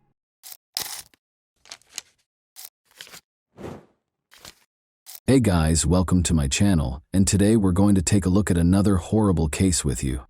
One of the strongest, most uncontrollable, and most unpredictable emotions with the potential for real destruction is teenage love. A teen's first conscious experience of emotional and passionate feelings is brought on by hormonal changes and changes in how they interact with others. Everyone, however, perceives and feels this sensitive sensation differently. Young individuals frequently take risks in an attempt to impress their significant other and gain their attention, favor, and adoration, because this is an age of rebellion, self-discovery, and the desire for self-affirmation. The bucolic and serene Georgian village of Lawrenceville was the scene of a string of incredibly violent crimes in the spring of 2017. 2 persons lost their lives as a result of these acts, while 4 more were put in grave danger. For financial gain, an elderly couple was tormented and beaten to death. Law enforcement's quick action helped put an end to the violent rampage, preventing the young criminals from finishing what they had begun. 2 pupils were seriously hurt but amazingly survived. Because the lovers intended to die together, the press likened the story of these young offenders, Cassandra Bjorg, 17, and Johnny Ryder, 19, to the story of Romeo and Juliet. But they liked to think of themselves as Bonnie and Clyde. The most horrifying thing, despite their ignorance of the fabled criminal duo's past, was that they specifically targeted members of their own families in an attempt to get rid of everyone they cared about. In late January 2017, Cassandra Bjorg and Johnny Ryder met in the company of mutual acquaintances and fell in love at first sight. At the time, Johnny had just turned 19 and had already been married and divorced. He was not prepared for family life, and the marriage was a forced arrangement because his underage fiancée had gotten pregnant, while Cassandra was 17 and still enrolled in school. But the pregnancy ended too soon, and within 6 months, their partnership was over. Johnny was enthralled by Cassandra and fell deeply in love with her at first sight. Despite her small stature and good looks, Cassandra was a fierce, unbridled energy ball. She took Taekwondo, Wushu, and Korean martial arts like Tang Soo Do very seriously. Bjorg had even competed several times, but she eventually stopped training, saying that emotional upheaval had caused her to lose her focus. In actuality, the schoolgirl's bad habits that were incompatible with athletics and her preference for partying with friends were the primary causes. The girl was attractive and had a trim build. She was good at drawing attention to herself and manipulating people, particularly the boys who were in love with her. Many now question if she really loved Johnny or if she only exploited him to further her evil. The boy, on the other hand, was obviously smitten with her and would stop at nothing to win her over. He felt he had discovered his soulmate and true love. While his new girlfriend resided with her grandparents, who loved their only granddaughter, Ryder lived with his mother and 2 sisters in his parents' home.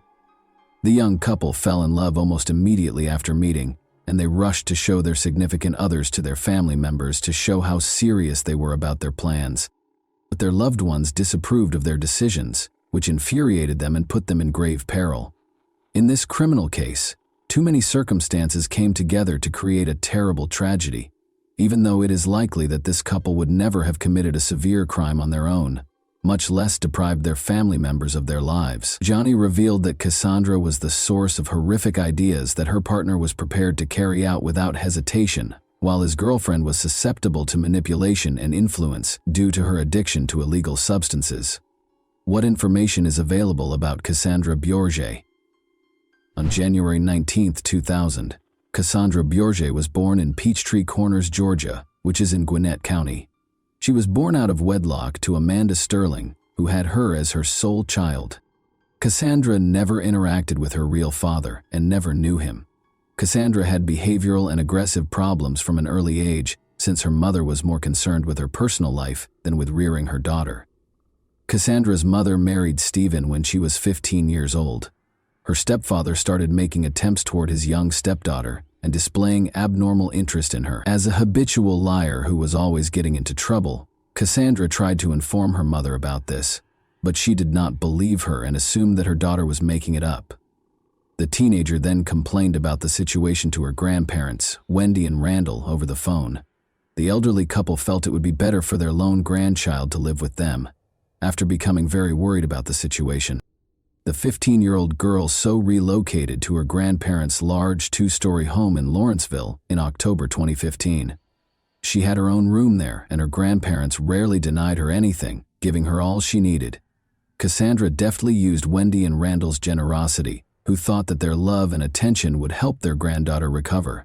She ran away from home frequently, stopped playing sports, missed school, and hooked out with the wrong crowd. She also began taking money from her family members and using it to buy illegal drugs and alcohol. She once threatened to kill her grandma after she was unable to obtain the quantity she required. The Bjorg family phoned the police over 30 times between October 2015 and March 2017 due to Cassandra's uncontrollable behavior, which included frequent runs, unexplained disappearances, fights, theft, and aggressive behavior while under the influence of drugs. After Cassandra started dating Johnny Ryder, Her conduct became unmanageable. Wendy and Randall were adamantly opposed to her bringing her boyfriend to her grandparents' house and telling them he would now live with them. When Johnny attempted to invite Cassandra to live with him at his family's house, a similar circumstance happened. The pair was expelled due to opposition from his mother and sisters. The couple quickly came to the conclusion that anyone who obstructed their relationship ought to be removed. They intended to see Cassandra's mother and stepfather to make amends, take all of their savings, deal with Cassandra's grandparents, get rid of Johnny's family, seize their money, and then run away to Florida to spend as much money as they could from the 3 residences. The harsh treatment of the grandparents. Cassandra was aware of the precise location of her grandparents' home where a sizable quantity of money was kept. Cassandra didn't know the password to the little safe that was kept in a closet in one of the second-floor rooms. The explanation is that Wendy and Randall started hiding the money after they saw it was missing and realized their cherished grandchild was stealing. Randall, Wendy's husband, had just turned 64, and Wendy herself was 63. After more than 40 years of marriage, they had a daughter, bought their ideal house, and intended to spend their golden years on the second floor. They occupied 2 bedrooms that were next to each other and had separate bathrooms. Because they thought their granddaughter could be rehabilitated and didn't want to ruin her life, the old couple didn't want to send her back to her mother or place her in juvenile detention, despite their inability to handle her. Cassandra allowed Johnny to enter the residence with kitchen knives and baseball bats on the evening of April 2, 2017, after the elderly couple had already gone to bed. The pair made their way to the second level via the stairs. While Johnny went to Randall and began striking him with the bat, Cassandra went into her grandmother's room where she was sleeping and stood beside her bed. It took the old man a while to comprehend what was going on. He was scared, confused, and helpless to protect himself. Johnny leaped onto the bed, stood on top of his victim, and kept striking him. Wendy, meantime, awoke to the commotion, hearing slow thuds and what sounded like a garbled cry in the shadows. She recognized the figure by her bed as her granddaughter. She was stabbed in the shoulder as soon as she attempted to stand up. Deep slashes on the woman's hands showed that she attempted self-defense, but the forces were not equal. In the adjacent room where Johnny was mistreating her grandfather, Cassandra pulled her grandma by the hair, demanding the code to the safe and threatening to kill them if they didn't comply. The young couple bound the elderly couple with tape and kept beating them. The elderly couple prayed their granddaughter wouldn't dare to take away the lives of her closest relatives, even though Johnny was holding a knife to Randall's throat. But when Cassandra Command's boyfriend began stabbing Randall in the stomach a minute later, Wendy screamed, pleading with them to stop, and revealed the code to the safe. In order to open the safe, Cassandra hurried to her grandmother's room right away. Then, with a victorious yell and a few fat envelopes of cash, she ran back to show her accomplice that they had succeeded. But the old couple's agony didn't stop there. In an attempt to obtain the bank card credentials so they could steal more money, Cassandra and her boyfriend persisted in beating them. It's possible that Wendy and Randall began saying farewell and declaring their love for one another after realizing they wouldn't be left alive. Later, when she was being questioned, Cassandra recalled this, and it made her laugh. A lot. Once they had all the information they needed, the young monsters pulled Wendy into the toilet after killing Randall with a knife to the neck in front of his wife. They were still dealing with her. Her own granddaughter killed her by striking her head with a baseball bat. Cassandra once bemoaned to Johnny that Wendy would not pass away and would still be alive. Then, to make sure the woman had no chance of surviving, Johnny cut her throat. Cut party on the bones. Their granddaughter and her companion remained in the house, while the 2 bodies rotted in the second-floor rooms, following the cruel treatment of the elderly couple. The young pair used the pilfered funds to purchase anything they want, including alcohol and any illegal drugs they could find. They admitted during questioning that they wanted to try everything and that they could now afford to do so. A few days later, Wendy's sister called the police to ask for a welfare check on her relatives, who hadn't spoken to her since April 1st. Wendy's bad vision made it unusual for her to simply send texts rather than answer the phone. The texts requested not to worry and said that everything was okay. However, this just made matters worse. To make sure everything was okay, law enforcement dispatched a patrol officer to the specified house, but nobody answered the door. Nothing looked strange at first. Neighbors noticed the couple's vehicle heading downtown, but there were no indications of a break-in or that the mail had been picked up. The officer came to the conclusion in the morning that the elderly couple had left the residence without a warrant to search it while out on errands. After stating that he had completed his work and found nothing odd, he departed. In the meantime, the juvenile offenders went shopping in the victim's vehicle. They ordered meal delivery and purchased food and drink every day, but they were unable to consume all of the food they purchased, so the rotten and uneaten goods were left to fester in boxes on the floor, tables, windowsills, and every other surface in the house. They took money out of Wendy's bank card as the money started to run low, but they were unable to locate Randall's wallet using his cards. Cassandra and Johnny invited their friends to a party at their residence, approximately a week after the crime against her grandparents. They had a major issue, though, because the remains on the second story had decayed considerably and were giving off an odor that was hard to ignore. After discovering 2 cans of construction sealant in the garage, Johnny made the decision to seal the doors of the rooms containing the remains, but first they had to cover up the stench. They covered the bodies with several liters of chlorine bleach that they purchased from a hardware shop. After that, Johnny meticulously caulked all the cracks around the bathroom door and the bedroom door. The couple informed their pals over the phone that Cassandra had a lot of money after her grandparents left town for a few days, and that she intended to have a large party with wine and more entertaining activities. But their buddies found the story highly dubious. The majority of them were aware of the several occasions Wendy and Randall had called the police due to their inability to manage their granddaughter. As a result, nobody dared to go to this peculiar gathering. Only a tiny bad company of problematic youths, including those who could obtain illegal substances and consented to do so in exchange for a reward, eventually assembled at the house. The guests complained about the awful stench, even while they were drunk, and Cassandra attributed it to a clogged sewer. It became intolerable for the criminals to remain in the residence, so the following day they decided it was time to depart. But they needed additional money for their getaway, because they were running low on cash and had almost used all the card's balance. The strategy to obtain it had been simmering for some time and now had to be put into action. However, more of their family members would have had to die for this. On Friday, April 7, 2017, the family was saved by an unintentional victim. The pair infiltrated the Ryder household. Johnny had keys, so it was home. They got there in the morning when Johnny's sisters and mother were at the university working.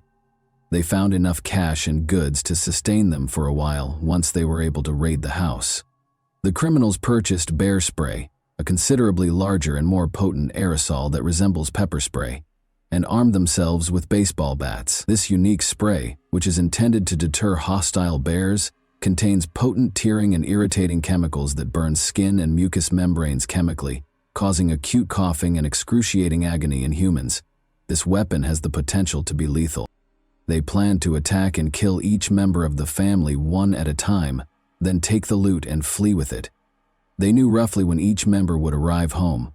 Assuming the mother and sisters had left for the weekend, no one would be searching for them by Monday, giving the criminals a few days' advantage.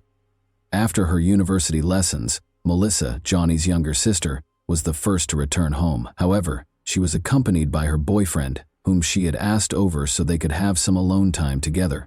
The thieves chose to follow their strategy and add another victim to their blacklist, despite the complexity of the situation.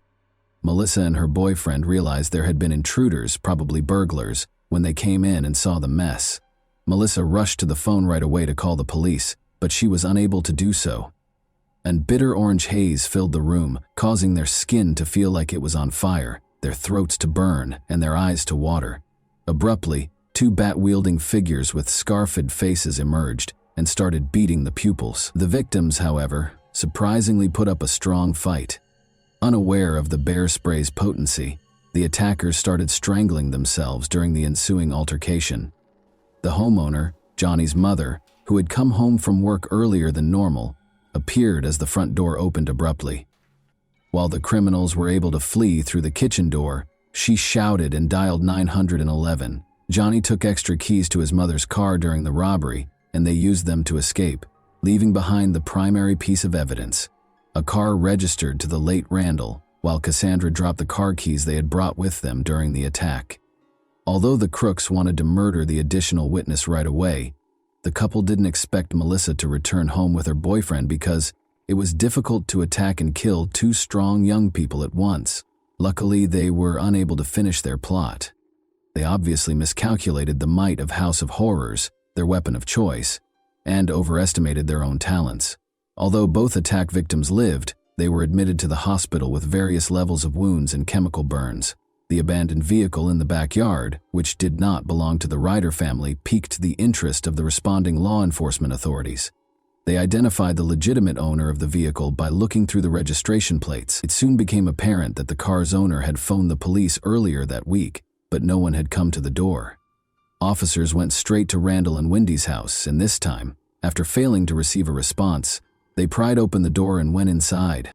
They were instantly struck by the smell of rotting, which was obviously coming from one of the bedrooms upstairs. The floor and bed were stained with blood, and the closet was open, exposing an empty safe. The door had been sealed with construction adhesive, making it hard to enter the other bedroom, and taking time and effort to pry it open. The decomposing body of an elderly guy with his hands bound behind his back and obvious marks of extreme torture was on the floor when the cops eventually made their way inside. Additionally, the bathroom door was sealed, making it more difficult to break in. The homeowner's wife's remains were discovered. She had clearly been beaten and tormented before having her neck cut, which is how she died. Empty beer bottles littered the house. The sink was piled high with filthy dishes, and there were garbage boxes and containers of ruined takeout food all over the place. She became the main suspect in this case because police had been to the residence dozens of times over the previous year and a half and knew that the murdered couple had a granddaughter who often ran away, acted aggressively, and got into trouble. However, dangerous guests, where can I locate the youngster who is accused of such a horrible crime? Upon learning of what had transpired at the Borgi residence, the injured Ryder's relatives instantly implicated Cassandra, claiming that Johnny might be her accomplice because he was enamored with her and might follow her example. The automobile in which the young robbers and offenders fled was also listed as wanted. In order to wash away the bear spray residue and ease the excruciating burning, the couple went to a store after leaving the site and purchased 5 liters of milk. Johnny reflected for a moment and thought of Jason, his best buddy from high school, with whom he had been inseparable in their senior year, but had nearly lost touch. The criminals made the decision to temporarily seek refuge and assistance at Jason's house after graduating. When his old classmate showed up at his flat with a girl, Jason was taken aback. Although the two appeared menacing, Johnny asserted that they were in danger and had no other options. Johnny claims that he and his mother got into a heated disagreement about his girlfriend, whom she didn't like. According to rumors, his mother sprayed them both with pepper spray and threw him out. The unexpected visitors requested to clean up and take a shower. In addition to providing clean clothes, meals, and the opportunity to spend the night, Jason and his mother were incredibly generous and let the couple use their restroom. Since they had nowhere else to go, the two accepted the offer. The apartment's owner made coffee and breakfast for everyone in the morning. She engaged the guests in friendly conversation and inquired if she could be of any further assistance. Outside, the sound of police sirens suddenly became more audible. A minute later, cops used a megaphone to call out to Johnny and Cassandra by name and urge them to surrender as police cars pulled up just beneath the windows. This change in circumstances surprised Jason and his mother. After thanking their hosts for their kindness and directing them to vacate the flat, Johnny grabbed a big kitchen knife. The crooks shut themselves inside, and the hosts, instantly frightened, hurried to the escape. They decided it would be better to die together, and they had no plans to give up. The crooks realized that a SWAT team would arrive at any moment, and that they couldn't hide in someone else's apartment for very long after failing Romeo and Juliet.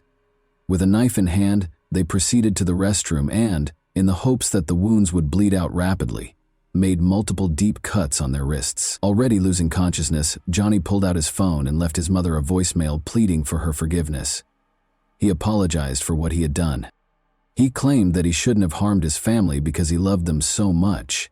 He went on to say that this was his last message and that he was passing away in the arms of his cherished girlfriend. But no one received any such texts from Cassandra. The young couple was lying on the tiled floor in one another's arms, surrounded by a massive pool of blood, when the cops broke into the apartment and pried open the bathroom door. Despite being unconscious, they both displayed signs of life. After receiving emergency medical care, they were taken to the hospital. Shocking admissions made by the juvenile offenders. The young couple inquired about one another as soon as they were conscious again. The first person to confess was Johnny, who said he felt bad about what he had done. His girlfriend, meanwhile, made an effort to appear helpless and blamed her partner for everything. She stated that she was extremely furious with herself, had been depressed for years, and no longer wanted to live. But as she described what had happened, she unintentionally revealed that she had long wished for her grandparents to die. Cassandra acted like a child during the interrogation, making expressions, complaining about the unappetizing hospital food, and even flirting with the police. It was only after a restaurant gave her quick food, which she had asked, that she began to speak. Even the most experienced officers were taken aback by what the teenager disclosed. Cassandra gently responded that her grandparents had lived long enough when asked why she took their life. She went on to say that they forced her to attend school, ruined her fun, and concealed money that she needed. Cassandra was simply angry because she couldn't locate her grandfather's bank card and didn't express regret for robbing the few people who loved her of their life. Grandpa was always damn smart, she said, laughing when he informed her that he had hidden his wallet beneath his pillow because he was afraid she would steal it. The teenage criminals also acknowledged that they planned to kill the Ryder family as payback for their rejection of Cassandra and their attempts to keep Johnny from seeing her because they believed she was a negative influence.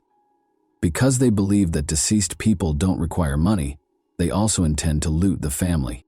They then want to pay a visit to Cassandra's mother and stepfather in order to exact revenge on them for their mistreatment of her.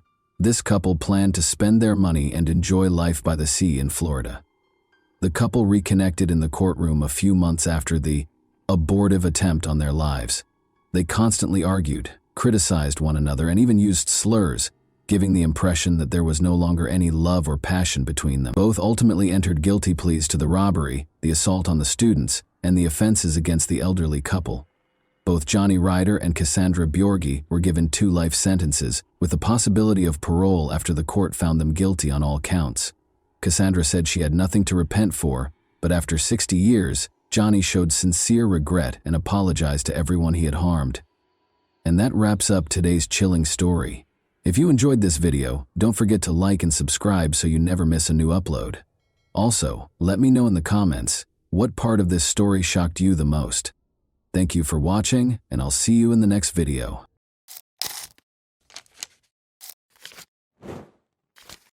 Hey guys, welcome to my channel, and today we're going to take a look at another horrible case with you. The date was March 24, 1961. It was cold in Keystone Islands, North Miami. Frances DeMari, 32, called the Miami-Dade police just after 3 in the morning. She said that 2 unidentified attackers had murdered her husband, 52-year-old Joseph DeMari. Who were the attackers who murdered Joseph? Was this a random act of violence, or was it part of a planned hit? Today, we're examining Joseph DeMari's complex cold case, which was finally solved in 2023 and dates back 62 years. So, let's go straight to the riddle without any more ado. Northeast Miami-Dade County, Florida, is home to the city and suburb of North Miami. There are a little over 60,000 people living there. North Miami saw a significant increase in organized crime in the 1950s and 1960s, including several mafia families. During this time, the DeMaris were also thriving in North Miami, and the mafia, also known as La Cosa Nostra, had a big impact on the city's underground. Joseph J. DeMare was born in 1910 and raised in Boston with his younger brothers, Joseph and Dominic. He had a strong relationship with his brothers that lasted into adulthood. The 3 brothers opened a fresh vegetable sales company in 1928. After beginning with a pushcart, they eventually set up shop in Boston. As a result of their increasing sales, they relocated to Quincy Market in 1930. By 1939, their company had grown all over the country. To satisfy the demands of grocery chains, the DeMare brothers partnered with tomato producers in other states, including Florida, Texas, and California. In order to guarantee a year-round supply for their clients, they were also the first in New England to import tomatoes straight from Cuba. The brothers made the decision to engage in farming as their firm prospered. In Florida and then California, they began growing tomatoes in open packing operations. They spread to other places, such as South Carolina. Joseph married Josephine, who was only 2 years his junior, in 1937, Joseph, Josephine, and their 3 children, Richard, James, and Joseph Jr., migrated from Boston to North Miami in the early 1940 SS. Joseph and his brothers had established a living selling fresh produce there. Before relocating to Keystone Island in North Miami in 1953, Joseph Demir resided in Miami Beach. Linda, Joseph's only child, was born. Sadly, his cherished wife Josephine died shortly after, in 1956, from breast cancer. Joseph Demir married Frances, a woman who was 20 years his junior, 3 years later in 1959. To combat frost, winter farmers in the late 1950s would light kerosene lights and place them in between tomato plant rows. To make sure their crops didn't freeze, Richard recalled his father awakening them and then guiding them to the fields. Before the tomato plants were delivered to be processed, Joseph and his 3 boys would drive into farms and tend to them. The 21-year-old Richard went to Ohio in March 1961 to revise his 52-year-old father's will and meet with his siblings and business associates to discuss the prospect of a divorce between Joseph and Frances. At the time, Frances, his stepmother, did not reside with them. Joseph Demir frequently traveled throughout the United States and Latin America, while managing several facets of the company from Miami. His kids lived on the family's Bradenton farm, while he and his new wife Frances and Joseph's daughter resided at the Keystone Point House in 1961. However, none of them could have ever anticipated what was going to happen. On March 24, 1961, a chilly winter night in Bradenton, Richard and his 2 brothers were sound asleep on their father's farm around 3 in the morning. At the same moment, however, Frances Demir called the police in a panic and told them a terrifying story. She reported that she had left her home in Keystone Point to go out to dinner with Joseph. As they headed out for dinner, Joseph sat beside Frances, who had taken the wheel of their Cadillac Fleetwood. They came to a stop at a junction slightly west of the Broad Causeway, close to Keystone Point's south exit. Anarchy ensued, as 2 men abruptly leapt into their vehicle. Frances was forced to drive to an empty lot in Sans Souci Estates when one of the men firmly placed a gun against the back of her head. When Joseph turned to look, the pistol slammed into his face. Frances yelled and was struck as well. Frances was struck by the rifle and rendered unconscious. Joseph was dead in the seat next to her when she woke up, and the murderers had left. In a hurry, she dashed to a Phillips 66 service station nearby, racing through the shrubs and brambles. She called the police from that location. The first officer on the scene was Patrolman Van Scola of the North Miami Police Department. At the petrol station, he watched Frances, and she didn't look too hurt. She had scratches on her face and her dress had some bloodstains on it. She appeared to have scratched her face with her hands, as if she did it herself. Frances told him she couldn't see the shooting because she was knocked out or rendered unconscious. Shell casings were found in the Cadillac's rear seat during the investigation. Upon closer inspection of the photos, it was discovered that the rear seat also had at least 2 unused rounds. Police records show that Norman Logan, a gas station employee, claimed that Frances never spoke of her husband being shot until the police arrived. According to 2 local fishermen, they heard nothing during the incident. Frances told the police that the attackers stole $400.00 in cash from her husband and $5.00 worth of jewelry from her. A day after the murder and heist, however, a gold ring and diamond cufflinks were still discovered on her husband's body. Frances claimed that the gunman had taken her valuables with force, according to the Miami Herald. She disregarded the bandits' orders not to look back, and one of them hit her with his revolver, knocking her out. She did, however, tell the police that her spouse had turned around earlier. According to the article, when Frances regained consciousness a few minutes later, she found her husband slumped against the car door, blood streaming from his head, and the attackers had run away. Panicked, she hurried to a neighboring Phillips 66 fuel station, where she contacted the police for help, navigating the brambles, thorns, and jagged pebbles. In a follow-up interview with the Miami Herald following the killing, Frances said that the attacker called her husband Frank rather than Joe. She guessed that they might have thought Joe was someone else for some reason. Additionally, when the police spoke with her about the murder, she did not provide them with this information. According to other news accounts from the time, Frances described how the shooter tried to grab her jewels, and when she became emotional, he hit her brutally with the revolver. She lost consciousness as a result, and when she regained consciousness, she found her husband shot.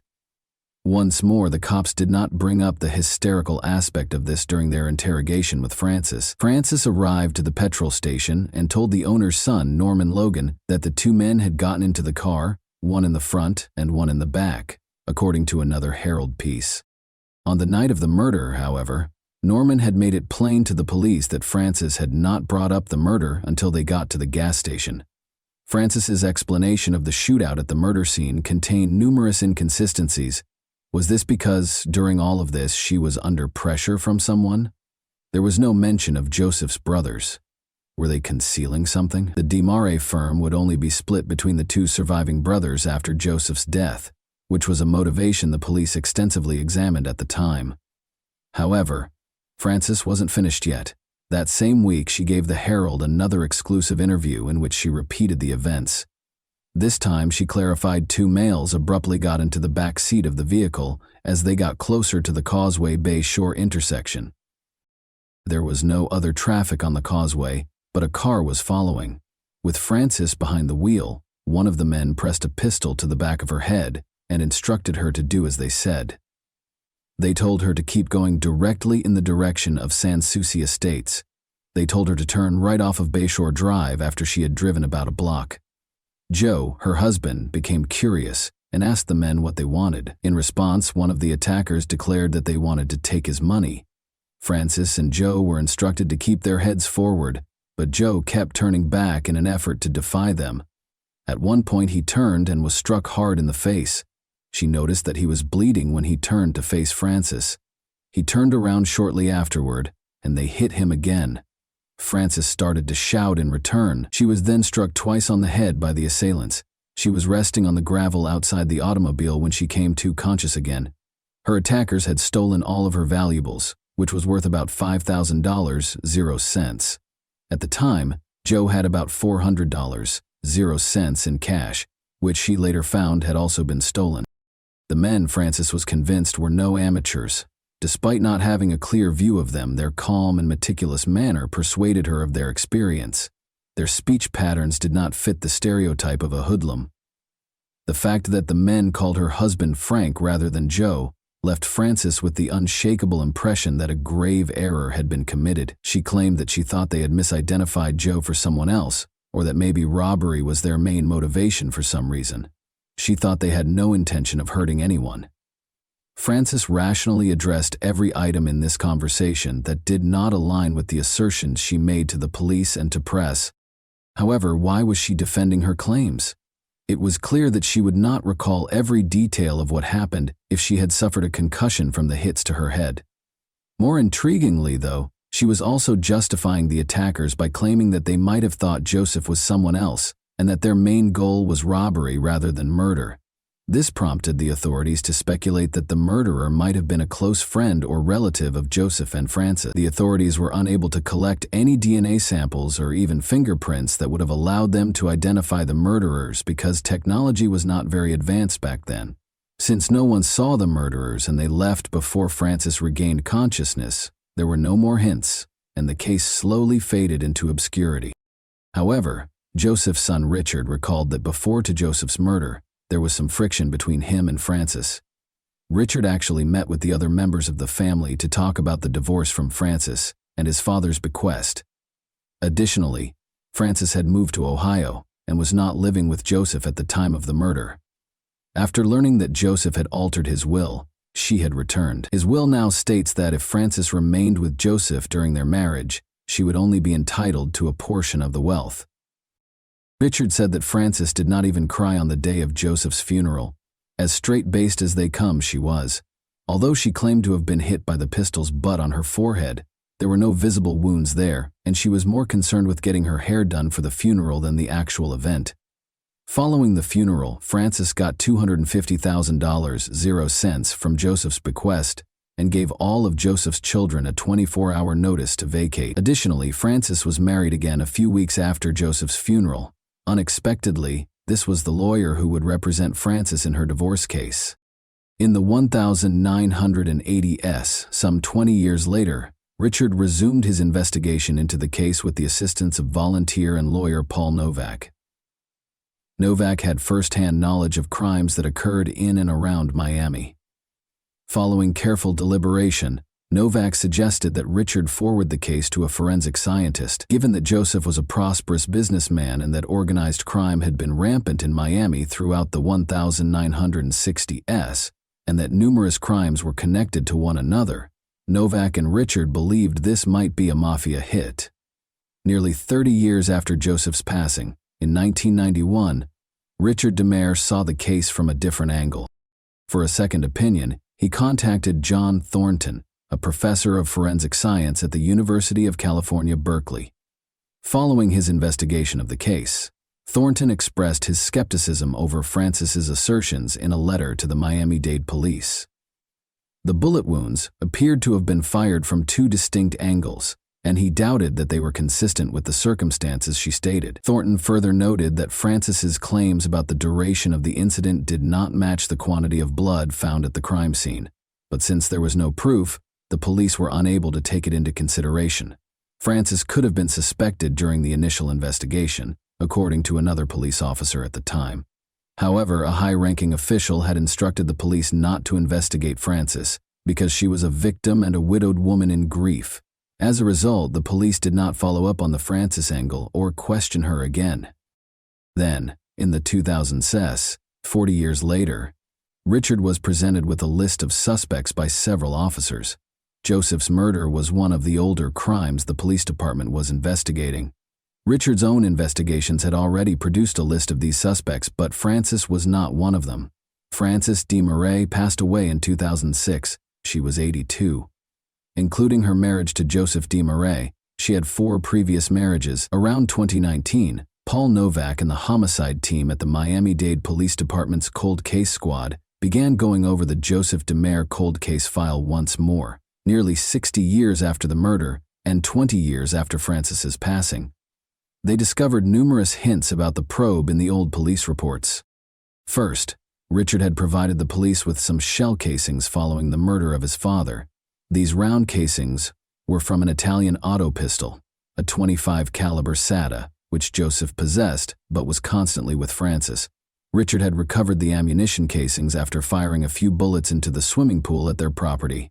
Richard gave the police these casings, but why? Because the shot casings discovered in Joseph's car's back seat at the time of his murder resembled these casings. The police inquiry revealed that 2 empty bullets were still laying there when the deceased was discovered.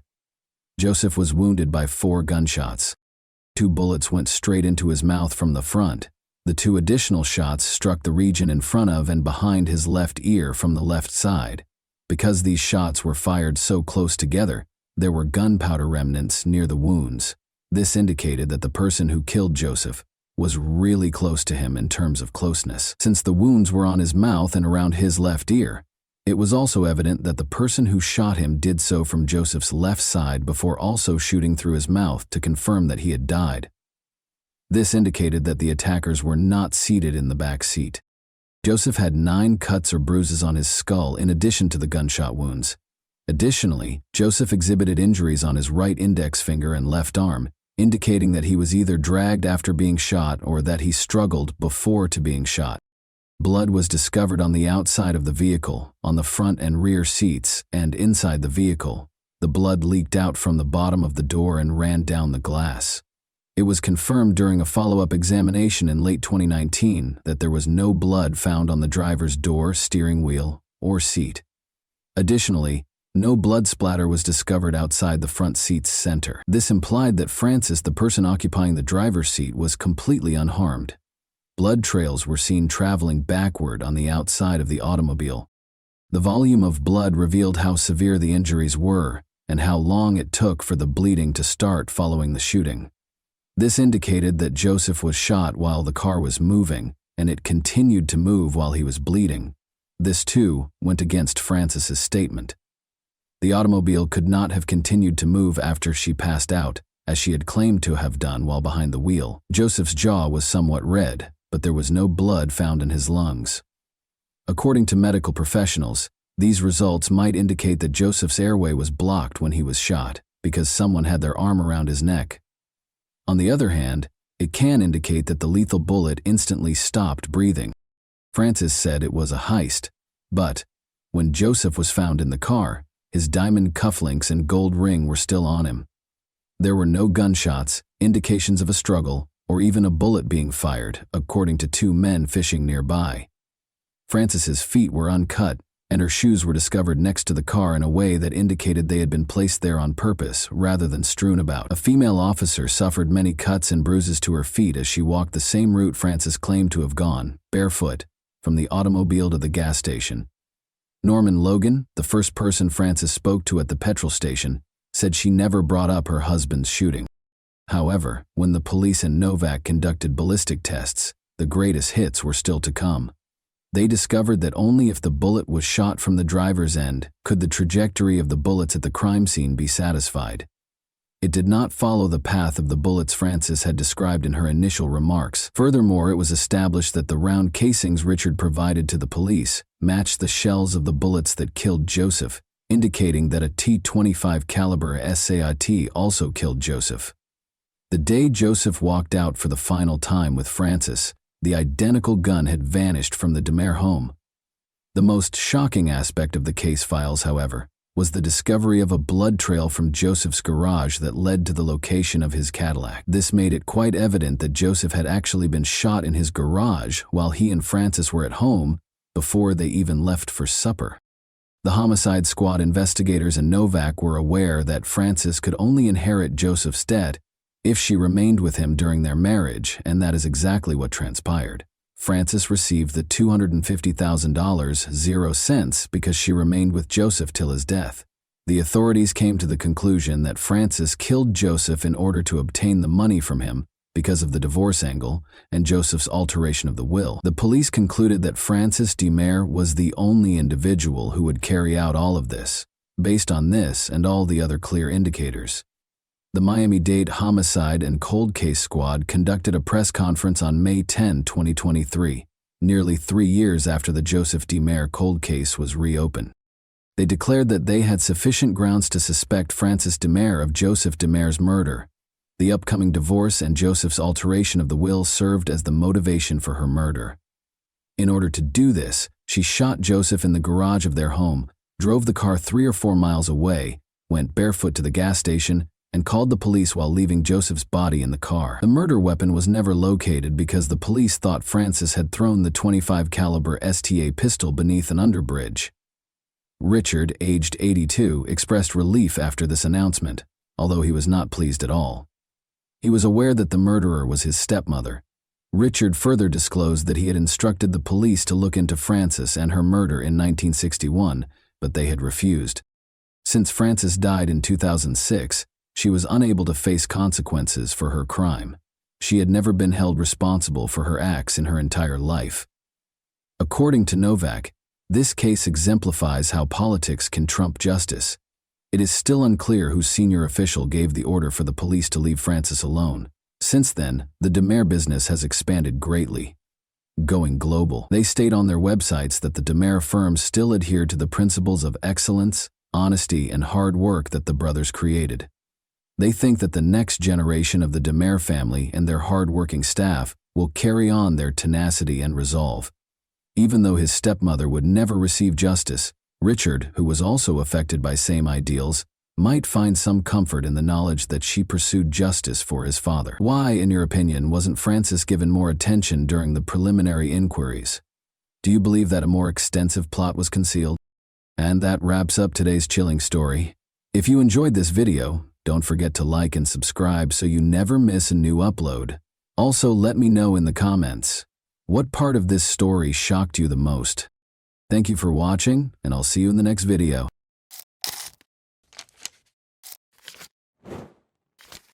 Hey guys, welcome to my channel, and today we're going to take a look at another horrible case with you.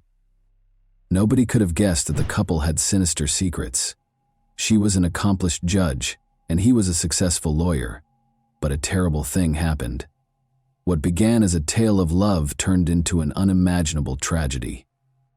The Circuit House colony was quiet on a typical Kanpur evening.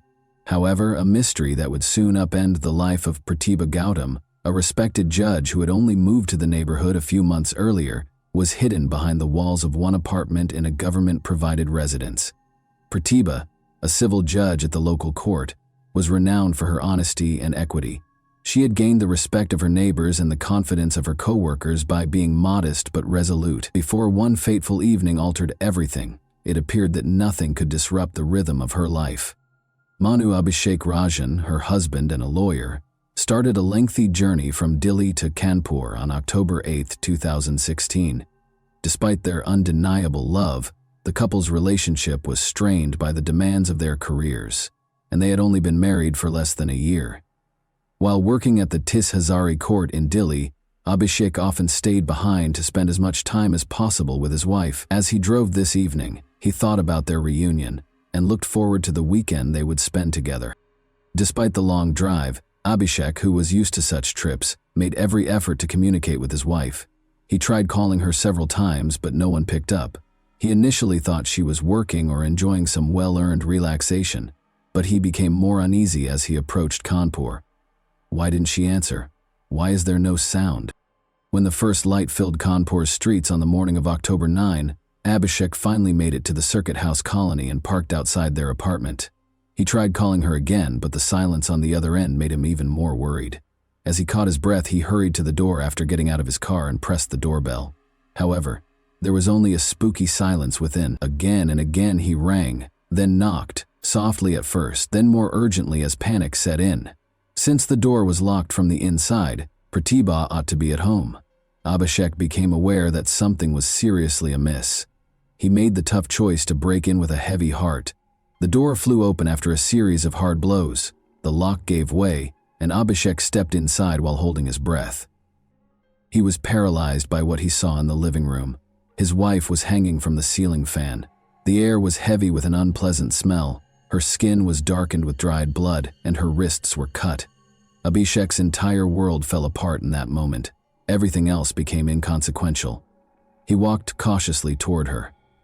The rope gave way when he touched her, and Pratibha's body dropped to the ground. Fear and sadness tightened his chest. He stood over her, finding it difficult to believe what he was seeing. Then, as if in a daze, he knew he had to do something. Ignoring the neighbors' shocked looks, Abhishek ran out of the apartment. He got into his vehicle and drove quickly in the direction of Kanpur Kant, the closest police station. With a trembling voice, he reported that his wife had probably committed suicide. The officer sent a team to the scene right away after listening carefully without interjecting. This signaled the start of an inquiry aimed at answering the numerous mysteries surrounding Pratibha Gautam's last hours. What had become of this powerful woman? Why had her life ended in such a terrible way? There was a spooky silence in the Circuit House colony as officers pushed their way into the apartment. They were shocked by the scene at once. The body on the ground was different from what Abhishek had first said. He claimed to have discovered his wife hanging from the ceiling fan. He clarified that he had taken her down in an attempt to assist in his panic. However, the bloodstains on the furniture and floor only strengthened their suspicions, and this particular detail raised more questions. Senior officers and forensic specialists soon showed up to start gathering evidence. While Abhishek watched, his hands shaking and his face displaying a mixture of shock and fear, they took pictures and collected tangible evidence. Neighbors were beginning to congregate outside, whispering and glancing nervously at each other about what might have happened in the judge's house. The small Uttar Pradeshi town of Orai is where Pratibha Gautam was born.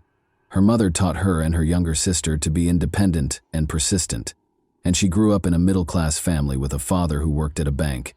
Early on, Pratibha showed an interest in law, and she relocated to Lucknow to attend university after high school. There, she not only graduated with honors, but also made the decision to become a lawyer. Her desire to become a judge eventually led her to Delhi, where she enrolled in graduate school. The pivotal moment in her life occurred in Delhi. She met Manu Abhishek Rajan, a young, ambitious lawyer who shared her desire for career advancement. Abhishek was born into a powerful family. His father, Judge Suresh Chandra Rajan, had a long career that included positions at the CBI and NGT, among other prestigious organizations. What started out as straightforward discussions between Pratibha and Abhishek regarding exam stress and career obstacles quickly developed into something more. Through long walks around the city, study sessions, and library visits, their friendship developed into a romantic partnership, and they soon made the decision to get married. But not everything went as planned. When Pratibha informed her parents that she intended to wed Abhishek, they reacted negatively. Since Abhishek was only an attorney, they felt that he was unfit to be their daughter's partner and that their daughter should have a higher status. Their objections were exacerbated by the caste differences. Nevertheless, the couple decided to fight for their future together because their love was stronger than what society expected. They both made the decision to apply for the junior judge exam in 2013. Pratibha gave her all to the preparation, attending specialized classes, studying at night, and taking practice exams. Her diligence paid off. She started training after passing the competitive exam. Sadly, Abhishek failed the test. Although it was a major setback, he decided to keep going and pursue a career in law, concentrating on criminal cases. They continued to have a solid relationship in spite of the disappointment. Pratibha Gautam began working as an associate civil judge in Kanpur in 2015. She soon proved she was capable of handling the responsibilities and demands of the position, which called for complete dedication. She quickly gained the respect of her peers in the local court due to her fairness and strong work ethic. Abhishek Rajan, meanwhile, pursued his legal career at Delhi's Tis Hazari Court, where his professionalism and tenacity won praise from peers. On January 29, 2016, they took a risky move. They got married in secret at Delhi's Arya Samaj temple. This was a planned move to take charge of their future rather than an act of impulsive behavior. They chose not to tell them since they were aware that neither family would be happy about their union. Only a few close friends who assisted in planning the event attended the low-key ceremony. They kept their marriage a secret from their families until shortly after it was formally registered. The couple made an effort to patch things up with their family after the wedding. Pratibha was eventually accepted as a daughter-in-law by Abhishek's family, who also showed interest in her life. Pratibha's family, however, was adamant in their disapproval. They were unable to forgive her for selecting a partner whose background and status they considered inappropriate. 2 months after the wedding, on April 23rd, Pratibha and Abhishek announced their union with a reception in Delhi. The celebration was lively and joyful, but it was clouded by Pratibha's parents' absence. It wasn't until after the wedding that her parents learned about it. They refused to accept Pratibha's decision and remained aloof, despite her repeated attempts to make amends. Pratibha found this difficult and hoped that their feelings would eventually soften, but that time never arrived. Abhishek and Pratibha ultimately made the decision to relocate to Kanpur. In the respectable Circuit House colony, Pratibha was given government housing. They made this their new home, a peaceful and safe haven where they could put their careers first and avoid family conflicts. After a few months in Kanpur, Abhishek went back to Delhi to carry on with his work. It was 6 months into their marriage. They continued to support one another, stay in close communication, and get together whenever they could in spite of the obstacles, distance, family strife, and the pressure of their demanding careers. Pratibha and Abhishek treasured every second they had together, planning, dreaming, and having faith that their love would triumph over all challenges. When Abhishek got to Kanpur early on October 9 to see Pratibha, he discovered her dead in their apartment. Given that Pratibha was a judge and the police unit arrived quickly, her death was not only a personal tragedy, but also a challenge to the system as a whole. Officers started going through the apartment very carefully and recording any possible evidence. Beside Pratibha's body was the scarf that had been around her neck. Investigators had a lot of questions about the cuts on her arms. Why did the scene seem so strange? And what had actually happened in that room? Shaking from shock and sorrow, Abhishek gave his first statement, explaining how he had discovered Pratibha. She was suspended when he walked in, he said, and he pulled her down until her body hit the floor. Even a preliminary review seemed extremely suspicious, but the police in this case ordered a forensic examination to ascertain the precise cause and time of death. Suspension and wrist cuts, together as a means of self-harm, didn't seem likely. Details that weren't consistent with typical cases were observed by investigators. 3 separate marks in a linear pattern indicated intentional force, and the neck injuries were deep. An O-shaped mark left by the scarf was a noticeable detail in most suspension cases, Although the neck mark typically takes the shape of a V or U, a circular mark might suggest that the patient was compressed while they were in a supine position. The idea that the scene was staged to imply self-harm was raised by this discovery. The 14 deep cuts on Pratibha's arms, 6 on the right and 8 on the left, told a different tale. The cuts were parallel and exact, as if they had been made carefully and without hurry. The police had reason to question the situation's simplicity because this did not fit the typical profile. But the tragedy's news spread swiftly. Camera crews and reporters started congregating outside Pratibha's house. When he heard of her death, her father was devastated. He was so distraught and perplexed by what might have happened to their daughter that he and his wife left right away for Kanpur. A local hospital took Pratibha's body for an autopsy, but there were problems with the procedure. Colleagues and community members criticized the temporary transportation of a judge's body. Her body was left in a corner of the hallway until the examination could start, which sparked criticism from the public and raised concerns about how the police handled the case. Late at night, medical professionals conducted the autopsy and attempted to solve the tragic and intricate puzzle. Abhishek frequently described how he discovered his wife in that depressing condition, but it became evident that something was amiss when the forensic team showed up. He brought up the ceiling fan, which was questioned. He claimed that even though Pratibha had been suspended from it, the mystery was only made more complex by the bloodstains on the fan blade. The smudges were long, as though her arms had simply touched the blades, devoid of the typical patterns of spatter that accompany physical injury. The scene looked too neat, too perfect. There were questions about the ceiling fan itself. It was obviously not strong enough to bear an adult's weight. There were no indications of bending or damage, which would have been expected from a real attempt to use it. Investigators were beginning to suspect a problem. Abhishek claimed that in order to enter the apartment, he had broken down the door. "I have to force it open," he insisted. Investigators soon discovered, though, that the lock was merely minor damage and was still operational. He claimed a forced entry, but the door opened and closed without any problems. It wouldn't have worked so well if it had been disassembled. The police's suspicions of Abhishek were strengthened by this detail. The physical evidence didn't seem to support his version of events. The lead officer concentrated on getting all the details straight during the interrogation. Abhishek meticulously detailed his journey from Delhi, including every stop and piece of evidence, including his call logs, toll receipts, and surveillance footage. He said that during his journey, he made several calls to Pratibha. It seemed suspicious that he provided so much information without much prodding, as if he had foreseen the questions and had prepared his responses beforehand. The police demanded that Abhishek stay for additional interrogation, despite his repeated requests to be released, claiming that he had done everything in his power to aid the investigation.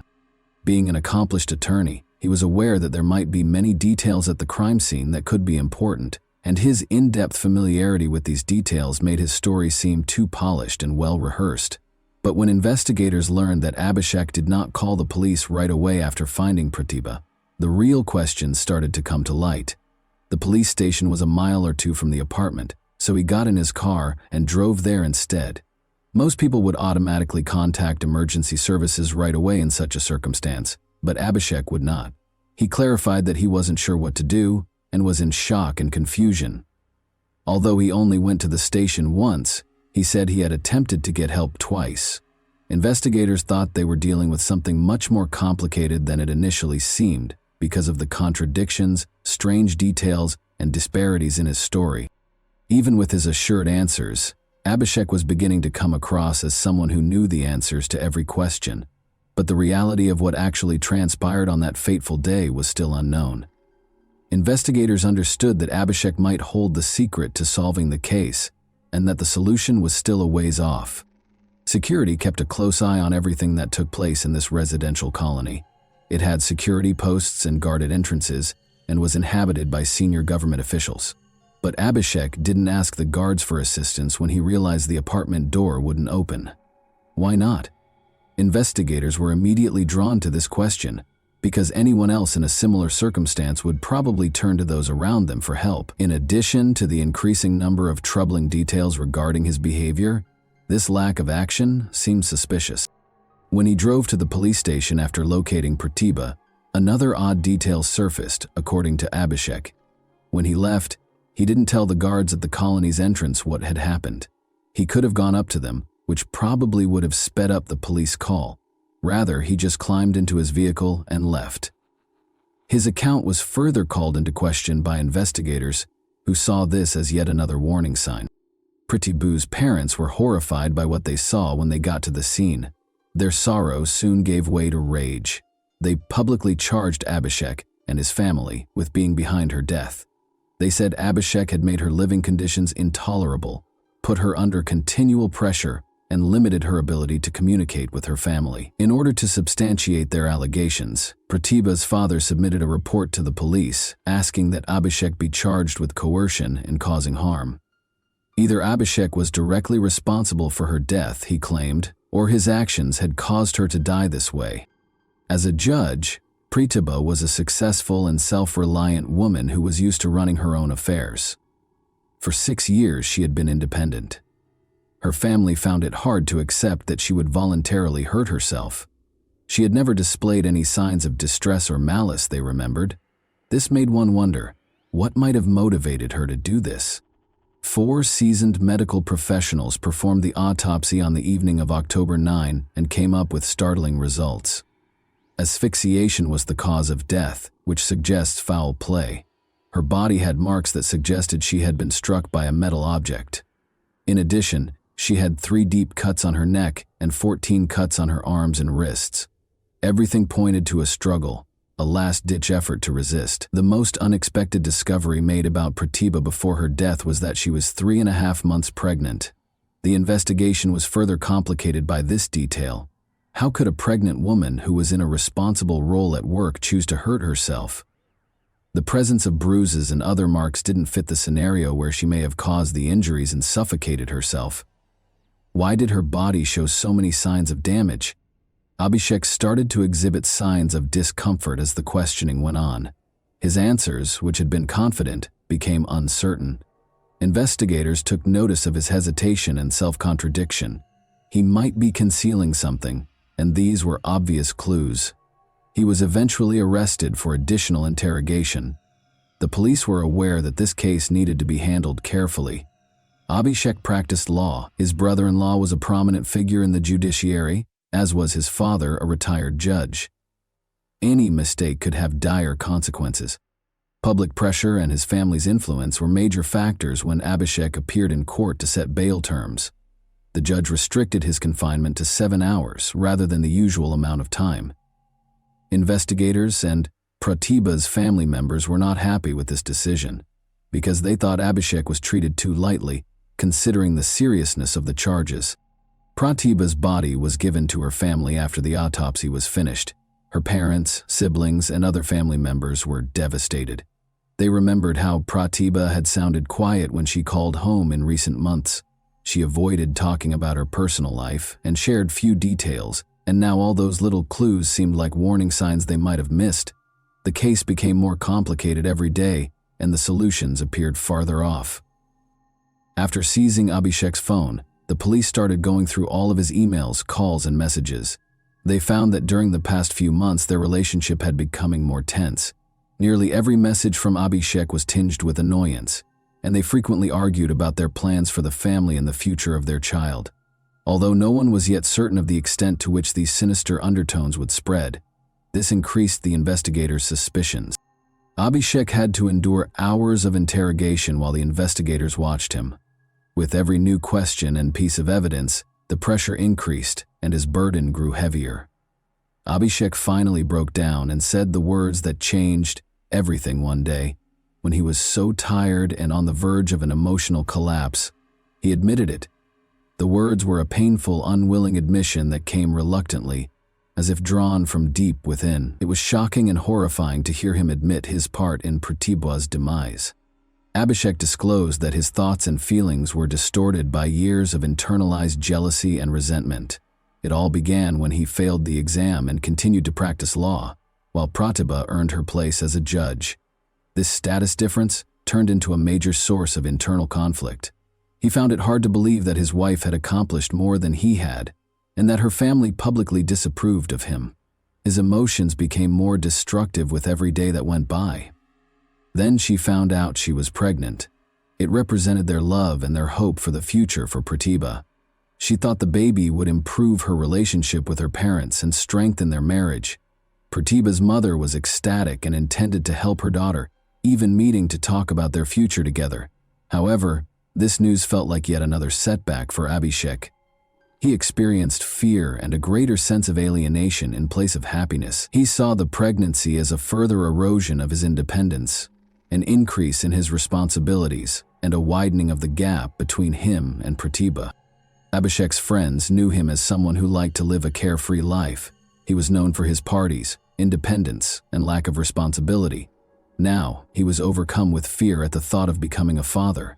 He started to coerce Pratibha into thinking about getting an abortion, but she adamantly refused. The tension between them only grew as a result of her unwavering desire to keep the child. He became increasingly frustrated with her every time she smiled and tried to show him that their future might be promising. He was stuck. The situation only got worse. Abhishek began to have even more influence over Pratibha's life. He cut off her communication with her parents and grew more and more envious of her achievements and career. At home, Pratibha's world was dominated by control and anxiety, despite her independence and success at work. The turning point came when Pratibha's mother said she wanted to see her in early October. Abhishek's response was furious. The fact that Pratibha had disregarded him and contacted her family was too much for him to handle. He insisted that she cease all correspondence, but Pratibha refused to back down. She vowed to stand up for her rights, keep her child, and refuse to compromise. For Abhishek, those words were the last straw. His fear of losing control, his sense of failure, and his jealousy all came to a head. Her strength and independence were too much for him to handle anymore. On that fateful day, things got out of hand. Now that he was seated across from the investigators, Abhishek talked about his anxieties, his overwhelming jealousy, and how he couldn't tolerate her independence and success. The investigators, however, believed there was more to the story even after his admission. The deeper secrets of their relationship had not yet been revealed, and it appeared likely that Abhishek had only told a portion of the truth. Things started out quickly and unexpectedly when Pratibha told Abhishek she was going to Delhi, in spite of his strong protests. On October 7, Abhishek was at a resort unwinding with friends. He was startled by the news. He made the decision to go back to Delhi right away. He left his friends behind, gave up his break, and went home. Pratibha reached Delhi by train on October 8. In the hopes that a face-to-face discussion would improve their relationship, she was met by an irate and agitated Abhishek. He loaded her into the car, and as they drove, the tension increased and turned into a furious dispute. Shouting broke out during the exchange, and Pratibha finally had enough. Declaring she was going back to Kanpur, she got out of the car in the middle of the road and started to walk away. Abhishek's eyes were burning with rage as he watched her. "Do as you please," he yelled after her. However, his feelings overcame him after a short while, and he chose to follow her. It took Abhishek about 9 hours to drive to Kanpur during the night and arrive at Pratibha's apartment in the posh Circuit House colony. On the morning of October 9, it was around 5 or 5:30 in the morning. Since most neighbors kept to themselves and the colony was known for its security, he had some leeway to act undetected. The tension that had grown over the previous few months exploded when Abhishek walked into the apartment. He started slapping a stick at Pratibha. She tried to stop him, but he persisted. As the blows did not satisfy his rage, he cut her arms, body, and neck with a blade. Despite her best efforts, Pratibha lost consciousness and fell to the ground. Abhishek intensified his actions upon realizing she was still alive. He reached for a scarf, pulled it tight around her neck, and held it there until she exhaled. Breathless, standing over her, he started to realize the seriousness of his actions. He needed to hide his tracks now. He tried to hang Pratibha from the ceiling fan to make it appear as though she had committed suicide, but the fan was not strong enough to support the weight. It looked like it might shatter. Abhishek left her body on the ground after realizing that this plan would fail. Knowing that it might expose his intentions and motivations, he swiftly looked around the apartment for anything that might implicate him and took Pratibha's phone. Trying not to draw attention, he left the apartment at around 6 in the morning and made his way to his car before leaving the Circuit House neighborhood. However, he did not immediately call the police. Rather, Abhishek paused on a calm Kanpur street to collect his thoughts and prepare his statement to the authorities. Every detail would be important, he knew. He didn't visit the Kanpur Cant police station until 3 hours later, at approximately 9 in the morning. He claimed to have discovered Pratibha dead in the apartment when he reported her death there. Inconsistencies in his behavior were immediately observed by the police. Why hadn't he reported the incident sooner? Why hadn't he gotten help right away, rather than taking some time to think about what to do next? The investigators were particularly interested in these questions. Abhishek was taken into custody for additional interrogation after making his initial statement. The police started a thorough investigation of the crime scene in the meantime. The scarf that was used to kill Pratibha was discovered, but the blade that was used to injure her was gone. Suspicions increased as a result. Abhishek had obviously tried to conceal evidence and mislead the investigation, indicating that a comprehensive and intricate investigation would be necessary to find the truth. Abhishek put Pratibha's driver and housekeeper on leave the day before the incident, which at first glance appeared to be a random coincidence, but turned out to be a component of his scheme. Following Abhishek's arrest, his parents promptly fled, evading all police requests. After taking notice, the court ordered the seizure of their assets and issued an arrest warrant for them, pending their appearance for interrogation. Abhishek's parents appealed to the Supreme Court in an effort to defend themselves. They were successful in getting the warrant temporarily stayed, but on October 18, the court in Kanpur ordered their voluntary surrender. To cooperate with the current investigation, Abhishek's parents showed up at the chief magistrate's court. Abhishek, meanwhile, tried several times to get bail. He filed petitions with the Supreme Court, the High Court, and the Session Court, among other courts. But every request was turned down. He could not be released due to the seriousness of the charges and the possible danger to the investigation. After several years, Abhishek had been incarcerated for almost 5 years by 2022.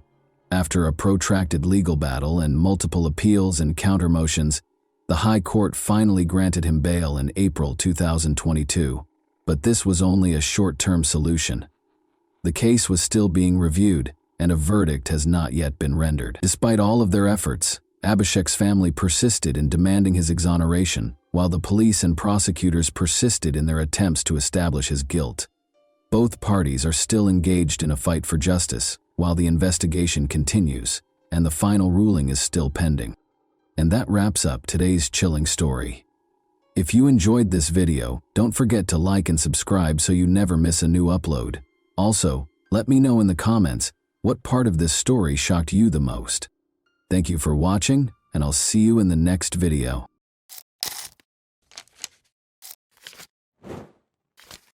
Hey guys, welcome to my channel, and today we're going to take a look at another horrible case with you. The seemingly stable world of the Craig family from Colorado took an unexpected and devastating turn in March 2023, amid the everyday routines of family life. Once seen as the epitome of stability, their marriage and careers started to fall apart as long-kept secrets and a lack of trust came to light. New information created even more questions as friends and family tried to make sense of the situation. What actually transpired in the seemingly ideal family behind closed doors? On March 15, 2023, at approximately 11 a.m., Angela Craig was taken to the hospital due to severe headaches, nausea, and dizziness. She was admitted to the hospital for the third time in 10 days, but this time the circumstances were much more concerning. In an attempt to stabilize her condition, which was rapidly declining, medical personnel put her on life support. Her family, including her husband James, was in disbelief at how quickly and abruptly her health had deteriorated. Angela was born in Dodge City on April 15, 1975, and from a young age she had played a significant role in her family and community. Despite having allergies, she grew up in a big family with 10 siblings and fell in love with animals. Her hobbies included woodworking and reading, and both friends and acquaintances were won over by her easygoing demeanor and charisma. Angela was a successful interior designer who was well known for her cozy and welcoming designs. She also loved genealogy and helped people find long-lost family members. James Craig, who went on to become a dentist, married Angela on December 18, $1,999. After earning his degree from the University of Missouri, Kansas City in 2006, James started participating in dental programs abroad. They established a life together in Colorado, where James opened an Aurora dental office. Despite her hectic schedule, Angela remained close to her siblings, especially her sister Toni, with whom she spoke on a daily basis. The couple had 6 children together. Angela's life appeared to be ideal. She oversaw a choir, ran youth programs, and was very active in church activities. But everyone was taken aback by her unexpected health problems in March 2007-23. She had complained of a headache only a week before, but the symptoms had gone away quickly, so there was no reason to be concerned. The doctors and her family were unable to explain why her condition was now getting worse so quickly. James, meanwhile, stayed by her side, as always attentive and considerate. 2 p.m., Angela experienced a severe episode that same day, leaving her loved ones feeling scared and powerless. The cause of her condition was still unknown despite the medical team's tireless efforts to save her, which increased the already existing stress and anxiety. Doctors put in endless effort to stabilize Angela after she lost consciousness, but things got out of hand. Her stroke on March 15, 2023, was a pivotal moment in her life. She was already in a serious condition when they got to the hospital, according to her brother, who had driven her there that day. Her symptoms, which included severe nausea, excruciating stomach pain, and dizziness, had gotten worse. She had visited a hospital 3 times in 10 days, but this time the situation seemed to be very serious. Just 1 day after returning from a trip to see her sister Toni in Utah, Angela was admitted to the hospital for the first time on March 6. Her symptoms were considered minor by the doctors at the time, and following an evaluation, she was released. But on March 9, she went to the doctor once more. James, her husband, a longtime dentist with years of experience who had always been there to support her through tough times, was very worried. He turned to the wife of his doctorate-holding colleague and friend, Ryan Redfern, for advice. Ryan and his spouse continued to be involved in the days that followed, keeping tabs on Angela's health. They suggested more tests and consultations, offered their support, and shared their knowledge of possible causes of her symptoms. James shared test results and updates with them on a regular basis. MRIs, ultrasounds, blood tests, and CT scans of different body parts were among the tests that were performed on Angela. All of the results were within normal ranges in spite of these efforts. Despite receiving intravenous fluid therapy, Angela's abnormally low blood pressure remained the only consistent anomaly. James realized how serious the situation was by the time Angela had a stroke on March 15th. He sent Ryan's wife pictures from the hospital room as he broke the heartbreaking news. The pictures showed Angela surrounded by medical equipment while being watched closely by a group of experts. Even so, the doctors were unable to come up with a conclusive diagnosis, which left everyone feeling overwhelmed and powerless. A desperate phone call on the morning of March 15 would make James even more anxious. Angela's brother told him that her condition had drastically worsened and that he was taking her to the hospital. James was treating patients at his clinic at the time. He left as soon as he heard the news to be with her. Desperate for answers, James decided to speak with Ryan's wife once more, after realizing that the traditional diagnostic techniques were not working. The events leading up to March 15, 2023, were tense and unnerving because Angela's health was continuing to deteriorate at an alarming rate. Angela was admitted to the hospital for the second time on March 9 and was monitored overnight. Doctors hoped she would get better, but they couldn't figure out what was causing her symptoms.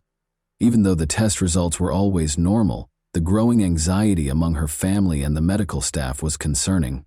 Despite all of these changes, Ryan and his spouse remained influential. James's longtime friend and financial partner, Ryan, had previously helped him through difficult times, including rescuing James's dental practice in 2021 during a financial crisis. Their help was equally important this time, since Angela's life now depended on it, and the cause of her pain was still unknown. At James's dental clinic, Caitlin, the new office manager, couldn't get rid of the feeling that something strange was going on with her boss. After multiple incidents in the days preceding March 15, when Angela's condition deteriorated to a critical level, her suspicions started to grow. After speaking with James's close friend Ryan, she was able to piece together her observations and uncover an unsettling pattern. Everything began on March 6. Caitlin was working late that night when James showed up at the clinic out of the blue. He had no appointments with patients, and his actions appeared unusual. James went into one of the exam rooms and used the computer there rather than using his office computer. Although Caitlin thought this was strange, she didn't give it much thought at the time. On March 13, a package reached the clinic a few days later. James had made it clear that Caitlin was to accept it herself and that no one else was to open it, but when she went to pick up the delivery, she found that the box had already been opened by another employee. A cylindrical container bearing the warning label "Hazardous Materials" and the words "Potassium cyanide" was found inside. Startled, but aware of James's instructions regarding confidentiality, Caitlin promptly resealed the package and gave it to him without question. She witnessed James carrying the brown paper-wrapped container out of the office later that day. Her suspicions were strengthened by this incident. She looked into potassium cyanide because she was becoming increasingly uneasy, and what she discovered was terrifying. The dizziness, nausea, and low blood pressure that Angela had been experiencing for days closely matched the symptoms of exposure. Angela was in critical condition by the time Ryan and his wife got to the hospital to help James. Ryan was surprised when Caitlin told him about the odd things that happened at the clinic, even though he was already aware of some of the family struggles. He was so horrified by her story that he called the police and told them what she had told him while he was on his way to the hospital. Nevertheless, Caitlin observed other peculiar actions from James. She remembered something else. As she was leaving the office on the evening of March 6, James texted her to ask her to personally make sure that a package that was scheduled to arrive was delivered to her. This request appeared to be merely a formality at the time, but in the context of later events, it became more significant. Ryan made the decision to speak with James when he got to the hospital. James asserted that Angela had requested the order for the aforementioned chemical, potassium cyanide, but his explanation sounded tentative, which made Ryan even more suspicious. Ryan shared this information with investigators out of concern, and they started to suspect that this case was much more complicated than it first seemed. Angela was taken to the hospital once more on March 15. Her symptoms, which included sharp abdominal pain, nausea, and extreme dizziness, had gotten critically worse. By the time police arrived, Angela could hardly stand, according to her brother, who had driven her to the emergency room. James now appeared to be aware that things were rapidly getting out of his control. James was questioned by police later that day. Investigators focused on a crucial question even before the official interview began. How would James explain the link between his purchase of potassium cyanide and Angela's abrupt and serious health decline? Interviews with the hospital's medical staff, where Angela was receiving treatment, marked the start of the investigation. Ryan's worries alerted a nurse, who confirmed that Angela's test results revealed odd markers. Her symptoms, which include seizures and rapid deterioration, may be consistent with exposure to a toxic substance, according to her attending physician. Investigators turned their attention to the circumstances surrounding Angela's hospitalization as a result of these statements, which turned into crucial pieces of evidence. Detectives went to James's dental clinic the next day. The office manager, Caitlin, made a number of observations that added to the mystery. She remembered James talking about looking after Angela and making her a protein shake on March 6. Angela's health started to deteriorate shortly after, which was a coincidence that investigators noticed and led to further inquiries. In the days that followed, Caitlin added, James frequently seemed nervous, shunned social interactions, and talked on the phone a lot. She was especially drawn to his request that she sign documents pertaining to the purchase of clinic equipment. Investigators suspected possible financial misconduct after examining these documents and finding that the amounts listed were significantly greater than the equipment's true cost. James regularly used the office computer for personal purposes, according to one of the clinic staff members. The employee remembered in February that James had visited a website about chemical reagents that contained references to potentially very dangerous substances. These findings were consistent with the identification of James's potassium cyanide purchase. James's financial activities were soon the subject of the investigation. Investigators discovered that James had sent a sizable amount of money to an unidentified supplier connected to the sale of chemicals on March 4. James was able to conceal the order from his family because it had been shipped to the clinic's address. Investigators linked the package Caitlin had seen to the delivery when they tracked it down. She explained the warning-labeled container and mentioned that James had retrieved it and taken it home. The focus soon shifted to James's clinic office. James has been locking his office door during lunch breaks, which is not something he usually does, according to another employee. Investigators discovered traces of packaging materials that seemed to match the delivery of the potassium cyanide while searching the office. Hospital personnel persisted in trying to save Angela's life in the interim. Doctors ruled out accidental poisoning because of the high levels of toxic substances in her system. The foundation for additional accusations against James was established by this crucial detail. In the hopes of discovering more evidence connecting James to Angela's declining health, detectives secured warrants to search James's house and car. In her additional testimony, Caitlin noted that Angela's symptoms were consistent with those of potassium cyanide poisoning, which include nausea, vomiting, and low blood pressure. She added that even in tiny doses the chemical could be fatal. Investigators' suspicions grew stronger with each new piece of evidence, which led them to believe that intentional actions caused Angela's health crisis. James's computer was examined as part of the inquiry. Detectives discovered notes on it that listed the times and dates that Angela's symptoms worsened. The nature of the records suggested that James may have been using them to track and control her condition, even though the entries seemed to document her health problems.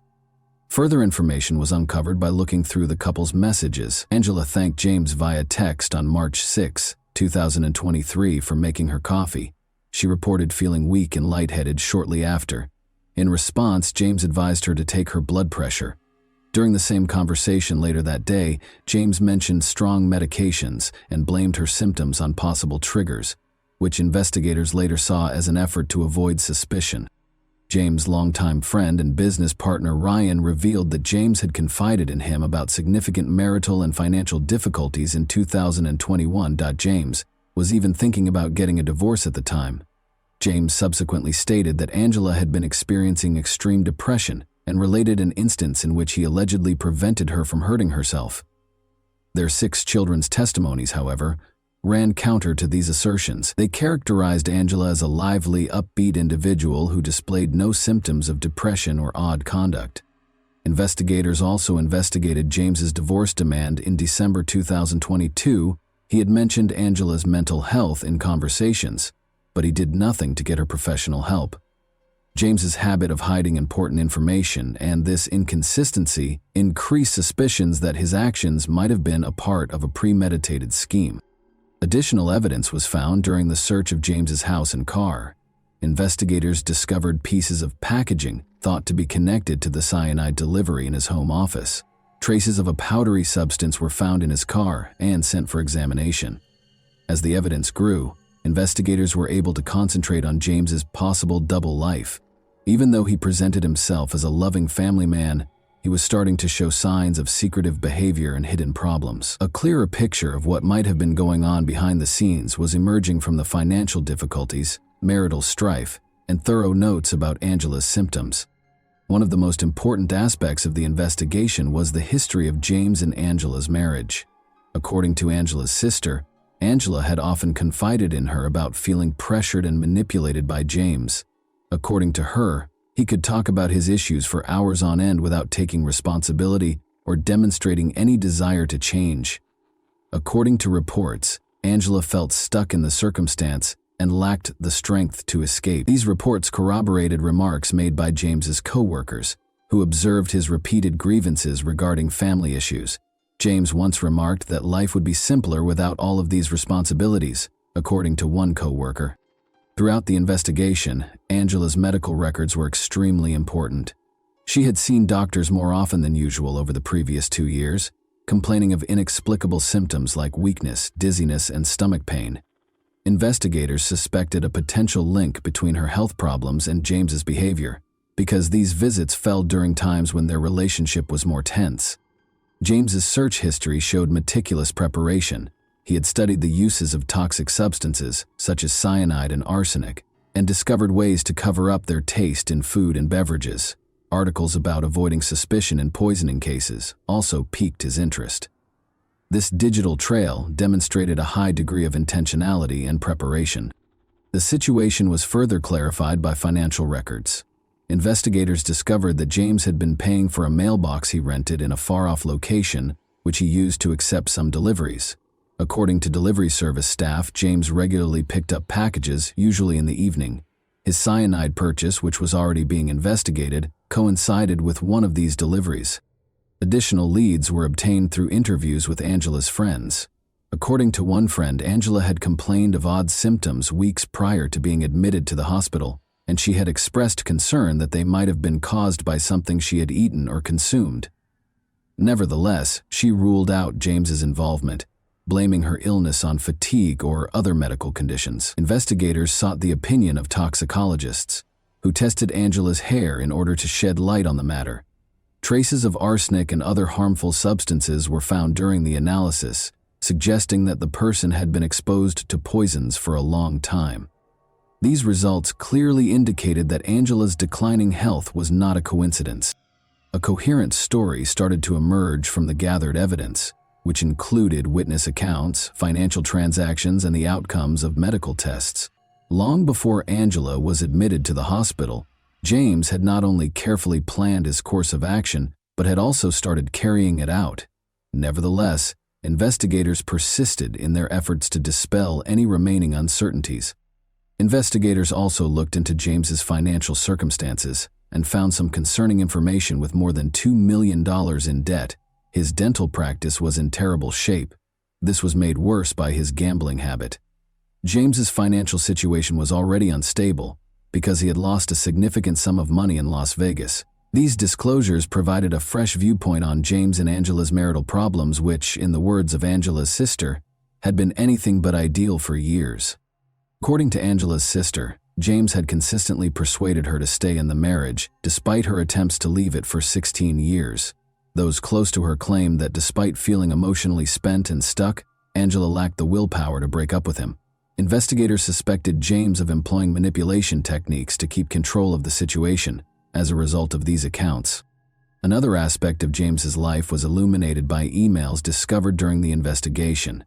An intimate relationship that started in 2022, when Karen, a Texas orthodontist, filed for divorce, was disclosed in correspondence with her. Investigators were drawn to one specific detail. James had purchased airline tickets for Karen on the same day he was issued an arsenic order. Karen apologized for not being with James in an email on March 16 and said she hoped to see him soon. Investigators looked into life insurance plans that were obtained in Angela's name in the interim.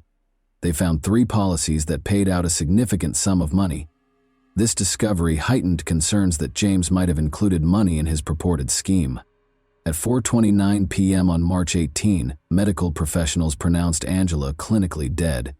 James was charged with first-degree intentional homicide a few hours later. Investigators claim that on March 6, 2023, James, who regularly made protein shakes for his wife, tried to put arsenic in her beverage. After that failed, he told the supplier that he needed potassium cyanide for a medical procedure and ordered an expedited shipment. James was arrested the next day. He was charged with several offenses, including tampering with evidence, at his first court appearance. The judge imposed a $10 million bail amount. Prosecutors charged James Craig with solicitation of murder and solicitation of perjury shortly after. An Aurora police detective was the alleged victim, according to Aurora police spokesperson Joe Moylan, even though the indictment didn't say who James was supposed to hurt. The trial of James Craig has been postponed indefinitely. Craig is scheduled to appear in court with a new lawyer after entering a not guilty plea. Craig was also accused of surreptitiously delivering a jail letter to a fellow prisoner who was freed on bond with the help of an adult daughter.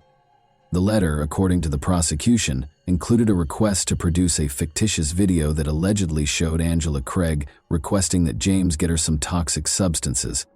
Angela's family made the decision to donate her organs after she passed away on March 18. Knowing that her life could save others gave her loved ones some small comfort in this choice. Her family wrote her obituary, which omitted the terrible circumstances of her death and instead highlighted her generosity, love for her family, and commitment to helping those around her. Angela's 6 children were thrown into the middle of these terrible circumstances in the meantime. Angela's family took custody of them after James was arrested in an effort to protect them from the consequences of his alleged behavior. During this trying time, Angela's family put in a lot of effort to make sure the kids got the help and attention they required. The dark secrets that James Craig had meticulously hid behind the facade of a prosperous career and an apparently contented family life were exposed by this case. The tragic result of his painstakingly planned actions devastated not only his own life, but also the lives of his loved ones, family, and children. This story is a sobering reminder that appearances of success and stability can conceal deep conflicts and hidden agendas, leaving many lives forever altered and many questions unanswered. And that wraps up today's chilling story. If you enjoyed this video, don't forget to like and subscribe so you never miss a new upload. Also, let me know in the comments what part of this story shocked you the most. Thank you for watching, and I'll see you in the next video.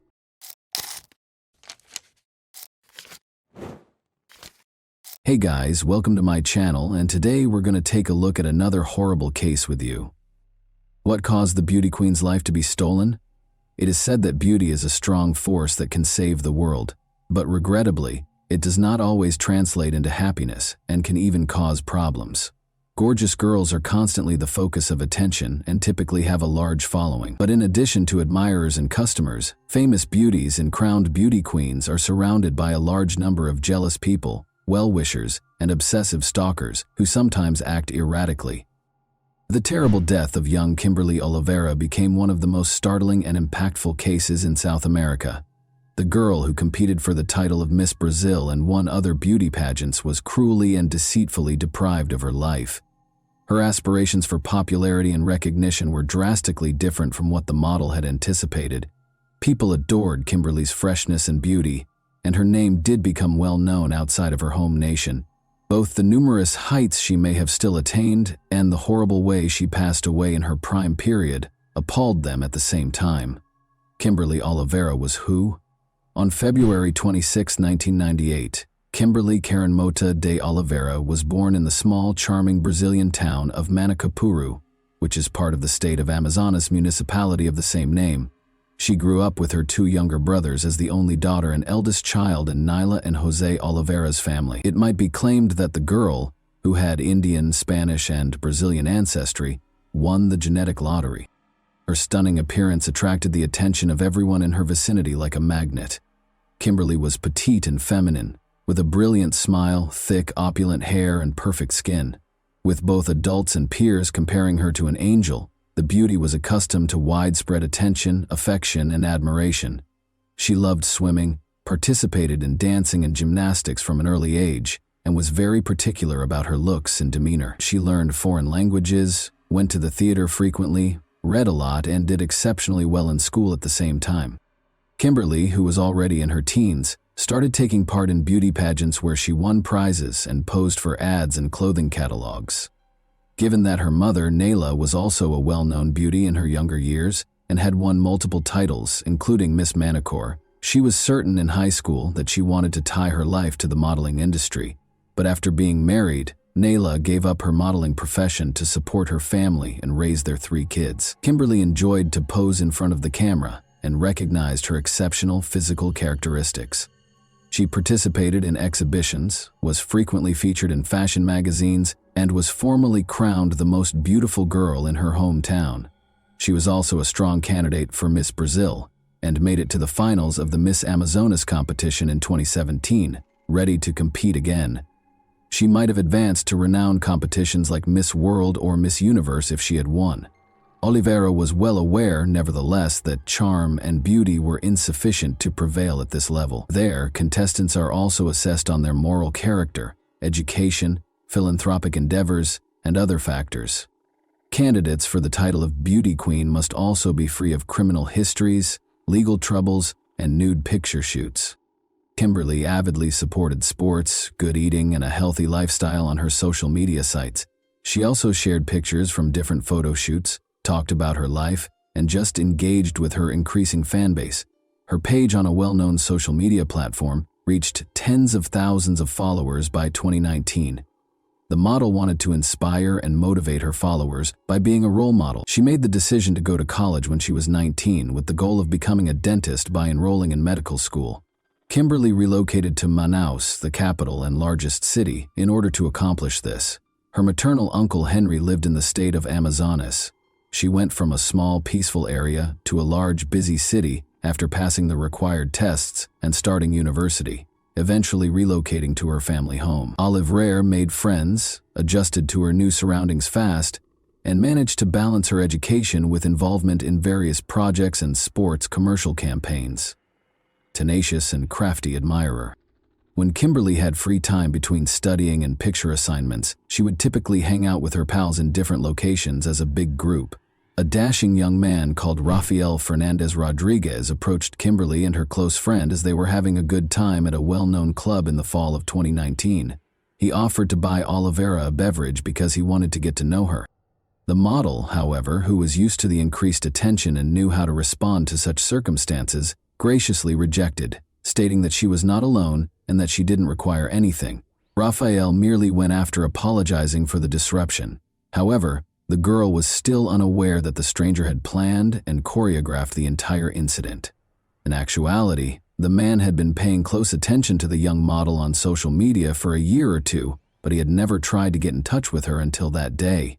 He chose to appear to be seeing her for the first time and only want to meet her because he was familiar with the locations the beauty frequented. Rodriguez, who was 31 at the time, had just gotten divorced and was completely enamored with the prospect of meeting Kimberly and falling in love with her after reading on social media that the model had relocated to Manaus. He likewise relocated to the city, where he rented a large apartment in a posh residential complex and promptly secured a lucrative position in corporate law, thanks to his legal education. He then started carrying out his strategy, keeping a careful eye on Oliveira and waiting for the ideal opportunity to speak with her. Rafael made the decision to come out of hiding and began sending the girl private messages on social media, inviting her out on a date, following the failed attempt to meet at the nightclub. For several months, he also consistently liked and commented on every post the model made on her profile. Since she frequently found herself in similar circumstances, and this man didn't especially stand out, she ignored the obstinate follower and gave him no particular attention.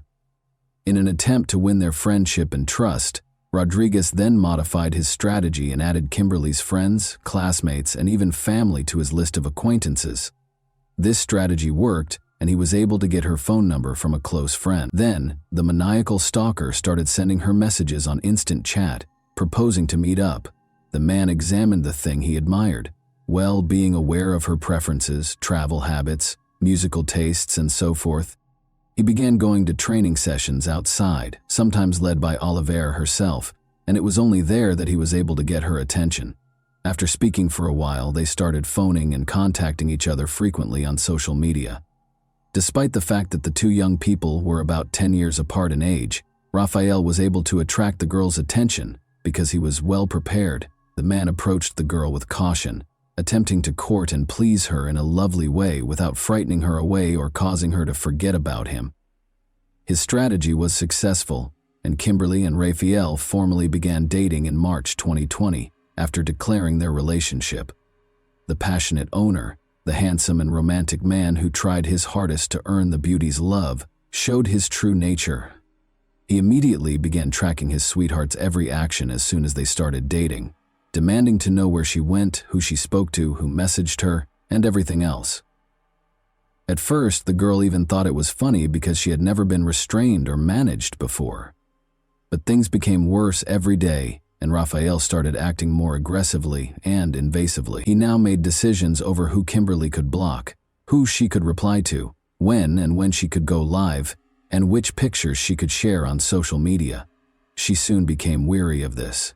They got into a heated dispute as he tried to establish personal limits the man couldn't breach. Rodriguez had to make amends and provide an apology. He offered the girl a big bouquet of flowers and invited her to a fancy restaurant. After every fight, he said this again.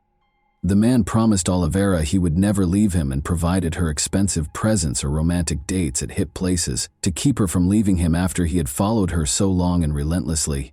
Kimberly was complaining to her friends more and more about her partner, claiming that she was unable to move further without his consent. Even at the university, Raphael prohibited her from talking to men. He also stole her phone without her consent, reviewed her messages and calls, and then made a scene. At times, he became so enraged that the girl worried about her safety. Her friends acknowledged that this was unusual and suggested that she speak with the man seriously before leaving him before it was too late if nothing changed. Knowing that she would soon have a successful modeling profession, diploma, defense, international travel, fashion magazine photo shoots, popularity, and recognition, Kimberly also realized she didn't want to live this way. She didn't want to sacrifice all for shaky relationships with an obsessive and unstable owner who tried to control, limit, and treat her like an object. Final judgment by the beginning of May 2020. Kimberly made the decision to end her relationship with Raphael after 2 arduous months, but she wasn't sure how to do it without making him angry. She waited for the ideal opportunity to break the news, but there was no longer any room for delay. Kimberly always spent Mother's Day with her mother, which was observed on May 10 in Brazil, but she was unable to visit her homeland to celebrate her mother because of the COVID-19 pandemic's restrictions in 2020. Rather, Kimberly shared a picture of them together, along with heartfelt words of appreciation and a heartfelt message. Nayla was receiving treatment at the hospital at the time following her cancer diagnosis. Kimberly and a few pals, including Raphael, went for a run at the park after posting. Everyone who saw the pair that day said they were having a lovely conversation and weren't fighting, and only her close friend was aware that the model had already decided she was going to split from her boyfriend that night. Kimberly called her uncle at midday and informed him that she would be spending the day with Gabriella, her best friend, but would go back home to sleep. She later called Henry once more, promising to return by midnight and requesting that he not lock the front door since she had forgotten her keys. While at her friend's house, Kimberly practiced what she was going to say to her boyfriend. She picked her words carefully to avoid offending him and causing any angry outbursts, and even though it was really tough, she finally seemed to have found the right delicate phrases and was prepared for the crucial conversation. Henry followed instructions and went to bed, completely trusting his niece in the evening. Raphael showed up at her friend's house in his brand new white Audi at around 9 o'clock in the evening. Kimberly said goodbye to Gabriella, smiled as she walked out to him, and sat down beside the driver in the passenger seat. Nobody ever saw the girl alive again, and the couple's disappearance was strange. When Henry awoke on the morning of May 11 and saw that his niece was not home, he got quite concerned. Kimberly always let him know when she would be coming back and if she was going to spend the night at a friend's house. Her phone was off when he tried to reach her. Gabriella informed him that Kimberly had gone out with her boyfriend and had not been in contact since. It was odd that Raphael didn't answer when Henry called him. The fact that the girl had never before skipped her university classes was quickly revealed. By midday, Henry went to the police to report the girl and her boyfriend's absence because he was certain that his niece was missing and that no one had seen her. The authorities, however, simply sneered at him, claiming that Oliveira and her partner were adults who could travel anywhere they pleased without anybody knowing. The missing girl's pals and Henry started their own search. Raphael's flat was their first stop, but nobody answered the door. Additionally, his car was not in the parking space. Kimberly's loved ones knew she would never go missing without alerting anybody, even though everything suggested the two had actually gone somewhere together. In the evening, Henry informed his sister Nayla of the situation over the phone. He couldn't wait any longer because his relative, who was suffering from a serious illness, had been attempting to get in touch with her daughter all day and had a suspicion that something wasn't right. Since Kimberly avoided trouble, didn't maintain bad company, and didn't have any hazardous habits, he tried to reassure her that nothing negative could have occurred to her. Kimberly's pals started sharing her pictures on their social media profiles and in other groups. Give up inquiring about the whereabouts of the girl and her boyfriend Raphael. The teenage model was well known, so when word spread that she had vanished, thousands of followers joined the hunt. But that didn't work either. Unsettling finding in a locked apartment. The police didn't start investigating until May 12, almost 2 days after the pair vanished. Raphael's apartment was the subject of a search warrant, since it might hold information regarding the young people's location. However, everyone was astonished by what the authorities found when they broke through the locked door and entered the building. Sadly, There was nothing that could be done to save Kimberly, who was in one of the rooms. The young girl's lifeless body was covered with a sheet and lay on the bedroom floor in a big pool of her own blood. Additionally, the bed had multiple huge blood stains, and practically every room had blood smears and traces on the carpets and floor coverings.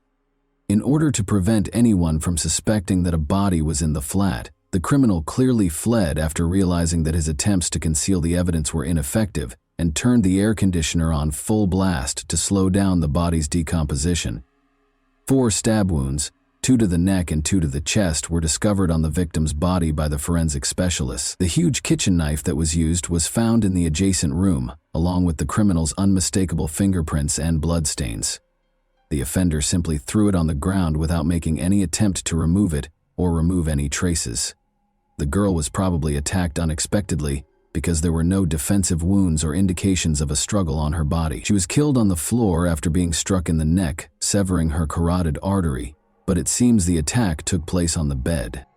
The owner of the residence was missing, along with his documents, bank cards, car keys, and a few personal belongings. The condition of the room suggested that he had departed quickly. Raphael was reclassified as the main suspect in the heinous crime, even though he had previously been listed as missing. However, where can we search for him, and is it possible that he has already left the country? Find the elusive perpetrator. The forensic analysis verified that the missing Rodriguez's fingerprints were on the crime weapon. Any lingering suspicions regarding the man's guilt were eliminated when it was discovered that the apartment was occupied solely by the criminal and the victim at the time of the incident. Police stations all around the state received alerts about Raphael right once, and social media was used extensively to spread the word that a dangerous criminal was being sought and to ask for any information regarding his whereabouts. The white Audi that the man was driving was also searched for. Detectives examined every report from watchful residents because they knew that every minute mattered. In the nearby state of Karakarui, a white Audi was discovered smashed in a ditch on the side of the road on May 13. It turned out that the suspect owned the vehicle. Raphael was seen speeding on surveillance footage. He apparently lost control. The vehicle went off the road and flipped over. The extent of the driver's injuries and his whereabouts were unknown, though. After an unsuccessful attempt to cross the border, there were rumors that he may have hitched a ride to the Venezuelan border and then fled there. It was quickly discovered that the individual hurt in the collision had, in fact, been taken to a nearby town by a passing vehicle.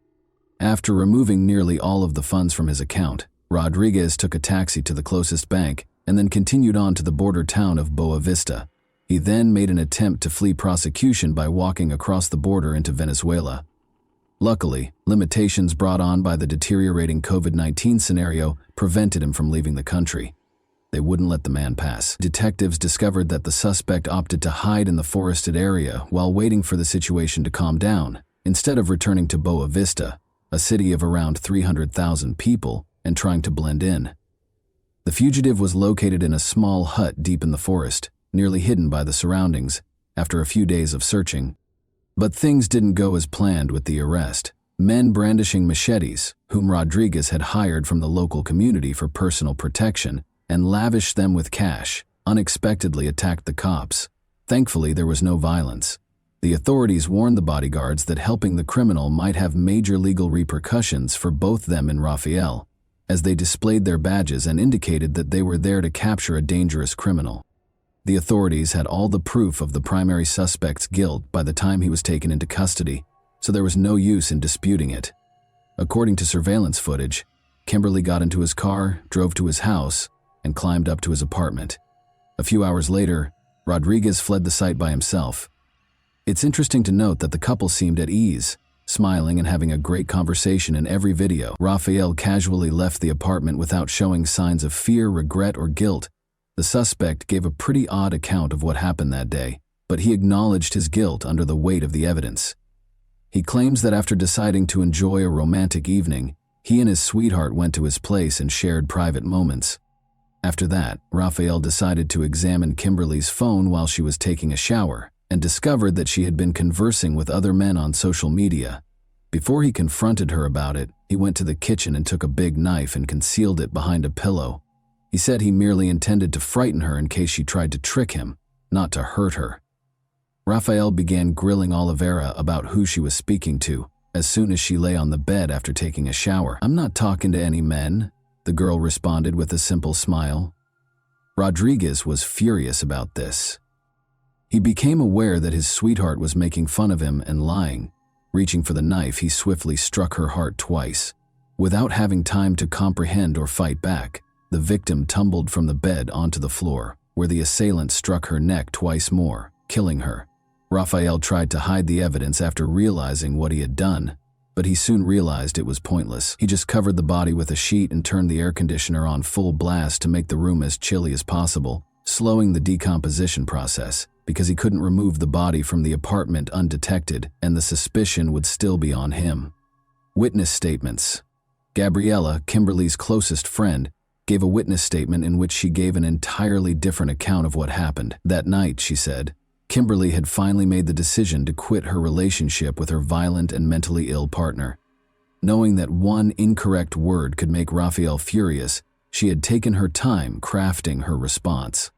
Knowing that Kimberly's behaviors were always unexpected, Gabriella argued that Kimberly would never have joked about messaging other guys or been intimate with a man she intended to leave. Rodriguez's ex-wife, another witness, attested to his cruelty and his unpredictable outbursts of rage that affected everyone in his vicinity. Their divorce was primarily caused by his hostility. Raphael's mother, Fatima, was his sole advocate, claiming that he was a wonderful man who never intended to hurt anyone. She blamed her boy's immorality on Kimberly, her ex-daughter-in-law, and everyone else. After the trial, Rodriguez's father realized what a monster he had created, but he did not survive to witness the sentencing. By standing in front of a train, the old guy decided to take his own life. His widow maintained that it was an accident, claiming that her husband fell onto the rails by accident after feeling ill. Surveillance footage, however, unequivocally demonstrated otherwise. By obtaining fresh psychiatric assessments, the defendant's legal team continually postponed the case and promoted the narrative of his insanity. Raphael was ultimately found to be competent to face trial for his horrible deed. Almost a year and a half after the heinous incident, the trial started in October 2021. Raphael was given a remarkably light sentence of just 14 years in prison, which was later lowered by another year, despite the overwhelming proof of his guilt. The defense's successful claim that their client committed the crime while in a rage was the reason for this result. As a result, he was given a much lower sentence rather than life in jail. Nyla Oliveira, Kimberly's mother, died on October 28, the day of the sentencing, following a protracted fight with cancer. From her hospital bed, where she was in critical condition, she had watched every court session via video call. Her heart stopped a few hours after the verdict was declared. In less than a year and a half, the Oliveira family lost two members they loved, their beloved sister and daughter, then their mother and devoted wife.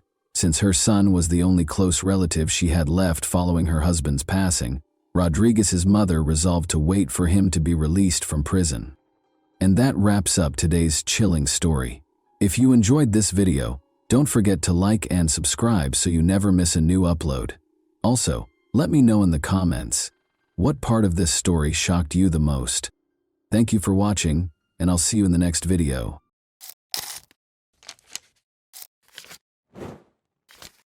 Hey guys, welcome to my channel, and today we're going to take a look at another horrible case with you. There was a foreboding hush after Lisa Holstead, 22, vanished without a trace on August 12, 1986. Authorities began a desperate search when her partner reported her missing, and an hour into the hunt, they discovered something gory. Lisa had been viciously strangled, and her lifeless body was discovered in a marsh in the Kenyers Nature Park. There were no leads or suspects to speak of who may have perpetrated such a horrible act, thus the case remained a mystery for years. Why would somebody choose to take the life of a woman who is so young and active? Today, we'll examine how the 34-year-old Green Bay cold case murder inquiry was resolved. So let's go right to the puzzle without further ado. The incident was committed in Green Bay, a city of around 104,000 residents, in the U.S. state of Wisconsin that is situated on the shore of Lake Michigan. It is renowned for its vibrant football culture and is the third largest city in the state. One of the National Football League's most successful teams, the Green Bay Packers, call Green Bay home. The city's economy is varied. encompassing sectors like as industry, tourism, healthcare, and education. The historic downtown area, Bay Beach Amusement Park, and the National Railroad Museum are among the attractions available to visitors to Green Bay. In 1986, a terrible murder occurred here in Green Bay. A daughter with sparkling eyes was born on April 18, 1964. Lisa Holstead was raised by Judith Karen Peral Thompson, a tough and courageous single mother. Lisa's early years weren't without difficulties. Despite the absence of her father, Frank Holstead, Lisa continued to shine brightly. She had a creative spirit and an inquisitive mind from a young age, which shaped her life. She was raised by two devoted elder sisters, Susan, who is 2 years Lisa's senior, and Deborah, who is 3 years Lisa's senior.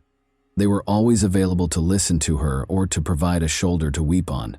With them, Lisa experienced a warmth and security that was difficult to duplicate.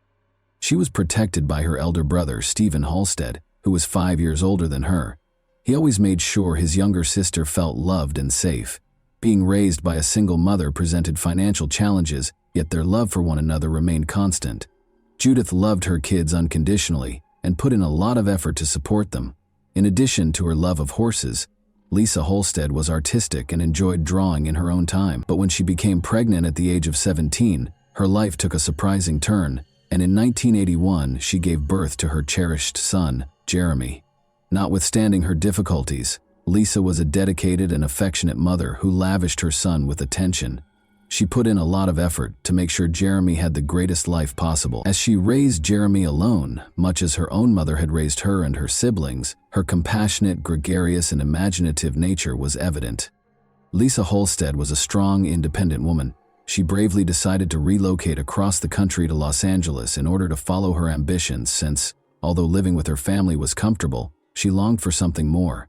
After a while in 1981, she came to the realization that she and her son Jeremy needed a stable, tranquil life.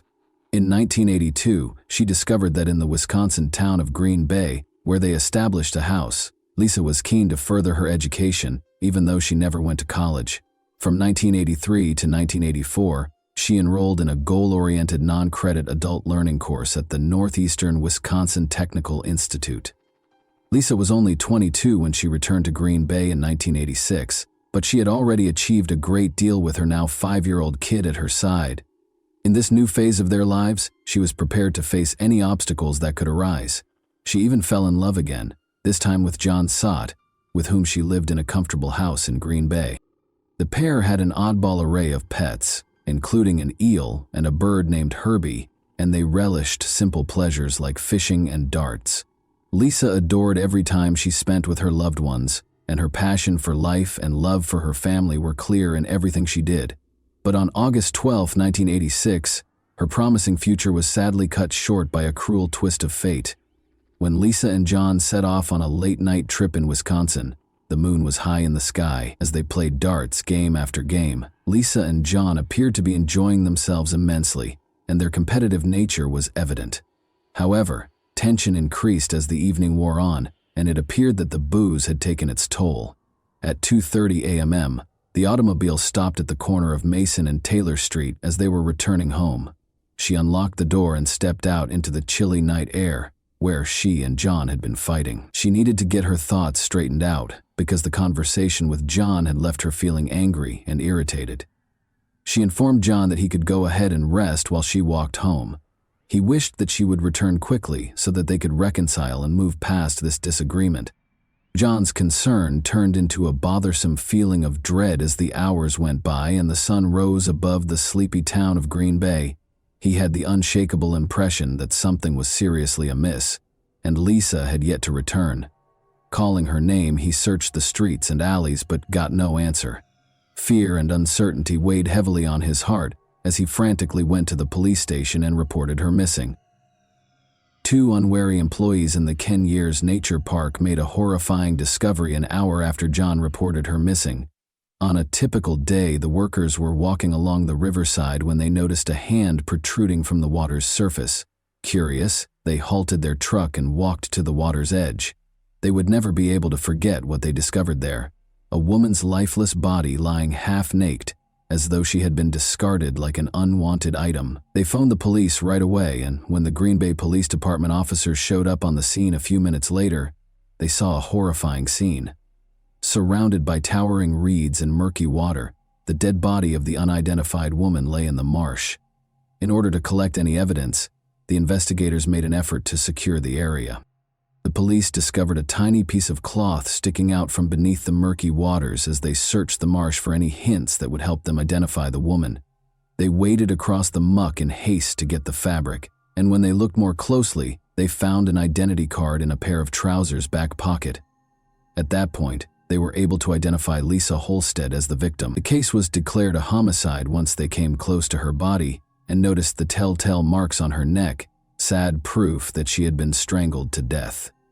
Lisa's last moments were described in graphic detail in the autopsy report. Her blood alcohol content was discovered to be extremely high, measuring an astounding 0.25%, well beyond the legal limit. The autopsy at the time also showed that she had sustained numerous wounds that left her body covered in blood, a sight that could have troubled even the most courageous person. Even worse, the results of the medical examiner indicated that the main reason for her death was a horrific sexual assault. The alien DNA sample they had successfully taken from the victim's body was their only hope. For the police, finding the DNA was like locating a needle in a haystack. They didn't have a suspect to match it to, but they felt it was an important piece of evidence. Like a priceless diamond, the tiny sample was meticulously preserved. The investigators hoped that technology would eventually catch up with this evidence's potential and provide them with the answers they so urgently needed. Like wildfire, the news of Lisa's passing spread, leaving a path of sorrow in its wake. The loss of the lady he loved, the final quarrel, and the knowledge that he could have done more to protect her left her boyfriend John devastated. Her family was thrust into an agonizing and perplexing environment. Investigating quickly, the police spoke with everyone who might have had a reason to hurt Lisa. In the years that followed, investigators questioned every suspect, followed up on every lead, and made multiple trips back to the crime scene, but nothing seemed to reveal the whole truth. In order to piece together any lead or clue that would point to Lisa's killer, they even went back to the drawing board multiple times. However, they encountered dead ends in their endeavors. The situation just seemed to get more obscure with the passing of time. As the evidence eroded, possible suspects disappeared from view. After more than 30 years, the case was finally archived and sat collecting dust on a shelf.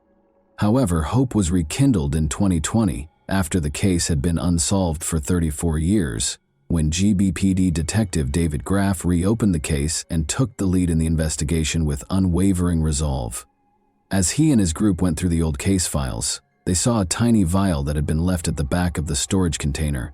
Inside was the culprit's DNA, which held the secret to solving the case. It was time to use the most recent forensic technologies to investigate her heinous murder. In an attempt to discover the identity of the murderer, he contacted Othram, a pioneer in the field that specializes in forensic genetic genealogy. In addition to revealing more about the suspect, this state-of-the-art technology would offer an intriguing look into the killer's family ties. The detective was finally able to unravel the complex web of this cold case with this new information. When the lab returned the results of the June 2020 study of the DNA, the Green Bay Police Department had a plethora of information about their suspect. The police were getting closer to the murderer with each new piece of information they learned from the DNA study. The police began meticulously tracking down the person's distant relatives' family trees, building a network of connections piece by piece, until they had 10 or 15 distinct family trees. They searched databases and websites as the investigation went on in an effort to identify groupings of people who might be connected to the victim. They discovered a group of people residing in other states after much research and excavation. They followed their trail and eventually discovered a link to Wisconsin, which brought them to Green Bay, the scene of the gruesome murder. In 1986, the year the crime was committed, the authorities discovered a family member who had been residing in Green Bay. They eventually located a suspect whose DNA might have matched the sample collected at the crime scene after several hours of labor. Finally, the long-awaited breakthrough had arrived. Investigators discovered that the man was Luke Griffin, who had previously been released on parole from the Green Bay Correctional Institution, where he had been serving time for the horrific crime of second-degree sexual assault and had a history of violence against women, including strangulation. The fact that Luke had been convicted of sexual assault in 1981, something that had been overlooked during the initial investigation, was what most startled them. The police appeared to have overlooked an important hint that had been in plain sight the entire time, but owing to Detective David Graff's and his team's unwavering efforts and the revolutionary science of forensic genetic genealogy, Luke's past eventually caught up with him. The investigators realized they needed to be very confident before making an arrest, since they had a suspect in their sights. Luke Griffin's DNA had to be compared to the crime scene profile. In order to find their main suspect, Luke Griffin, who had relocated to the city of Racine, the police set out on an exciting quest in September 2020. In an effort to find evidence against Griffin, the Green Bay detectives teamed up with the FBI, DCI, and Racine County officials to place him under surveillance. Luke was being pursued, and the authorities had no intention of letting him escape their grasp. They followed him to another Wisconsin town, keeping tabs on everything he did. They were observing him on September 18, 2020, when they noticed him sloppily throwing a cigarette butt on the ground and throwing some beer cans in a dumpster. He had no idea that these seemingly unimportant deeds would ultimately bring him to ruin. The cops swiftly gathered the abandoned objects and returned them to the lab for additional DNA testing. On September 29, 2020, the results were released, and the officials were overjoyed. The DNA matched exactly with that recovered from the crime scene more than 30 years ago.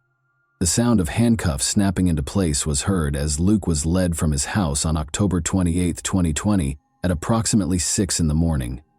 As the police car drove away with Luke to Brown County Jail, neighbors whispered to each other and peered out from behind their curtains.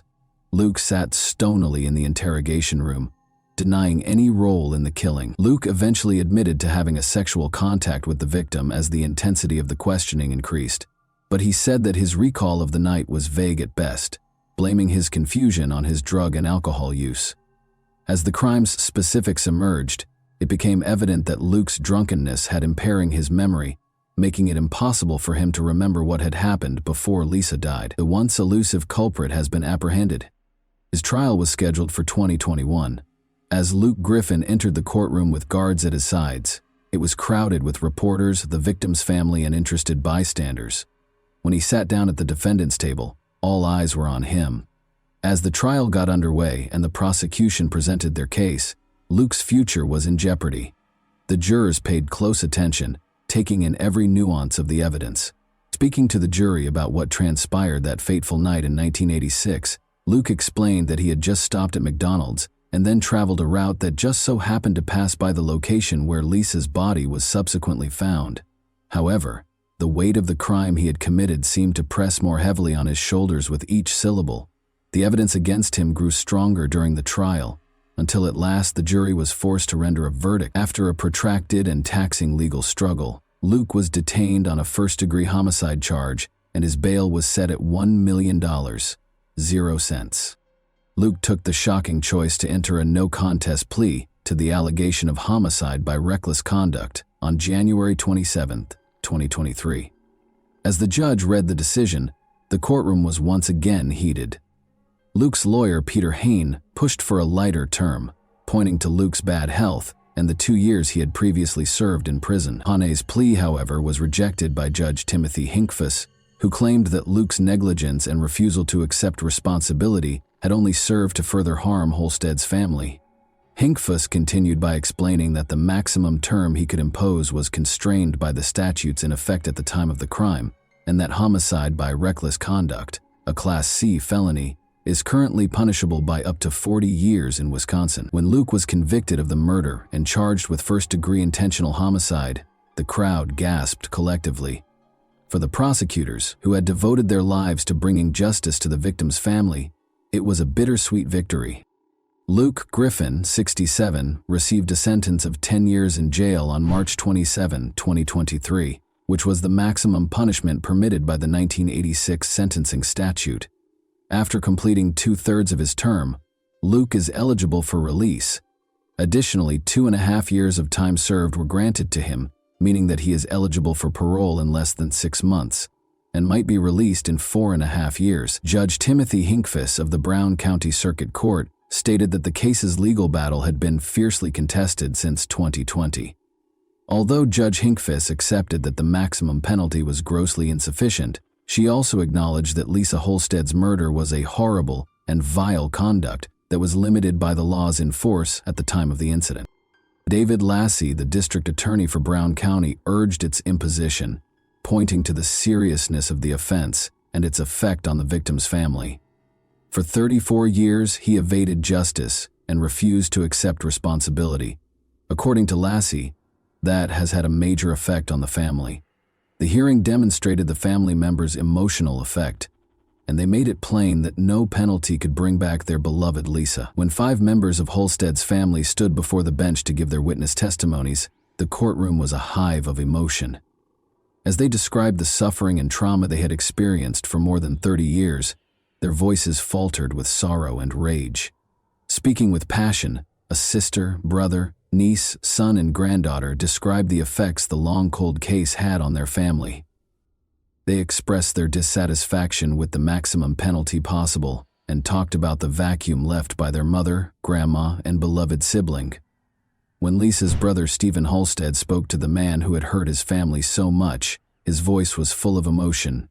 He looked directly at Luke as he said, "The pain it caused our family cannot even be described to you." They depicted Lisa as a kind and caring mother to her small kid, saying, "Many tears. I've thought about Lisa all these years. Every day spend 13,377 days since you murdered her."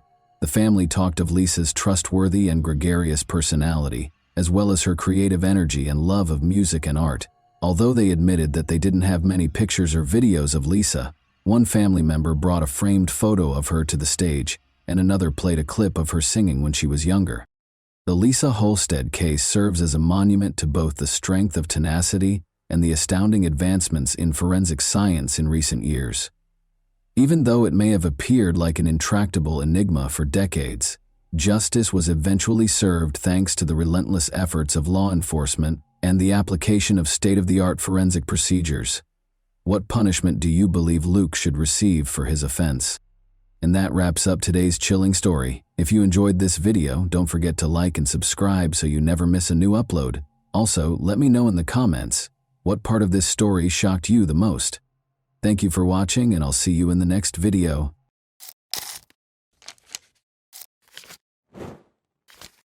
Hey guys, welcome to my channel, and today we're going to take a look at another horrible case with you.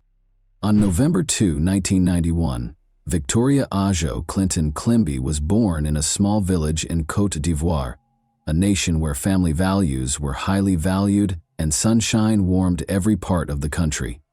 Despite the modest circumstances, she grew up in a loving and caring environment. A young woman with a good heart and lofty aspirations for her daughter, Victoria's mother did everything in her power to make sure her only child was safe and happy. Victoria was a lively, upbeat youngster with a keen mind and an infectious laugh. She was the life of the party among her friends and neighbors because of her kind smile and insatiable curiosity about the world. Victoria had an interest in learning from a young age. Notwithstanding her limited means, her mother made every effort to guarantee her daughter's access to an education. She frequently narrated to her daughter tales of large cities, with schools full of lovely books and vibrantly colored notebooks. Victoria's imagination was sparked by these tales, and she hoped to visit the world outside of her village someday.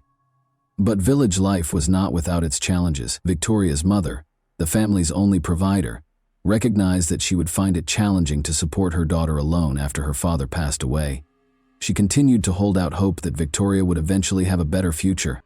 That opportunity arose in 1999 when Marie-Therese Coau-Joyce, a London-based relative, offered to take Victoria in with her in order to give her a more comfortable life.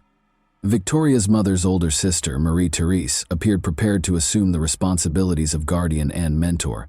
She promised the family that the girl would have access to the greatest medical care, schools, and opportunities in the UK. The offer was a tough choice for Victoria's mother, in addition to being a chance for her daughter. She was concerned about letting her child go so far away, just like any other mother. But Marie-Therese managed to persuade her. Her voice was assured and comforting. She pledged to help Victoria reach her full potential and to treat her like her own daughter. Victoria's eyes glowed with delight when she heard about the move.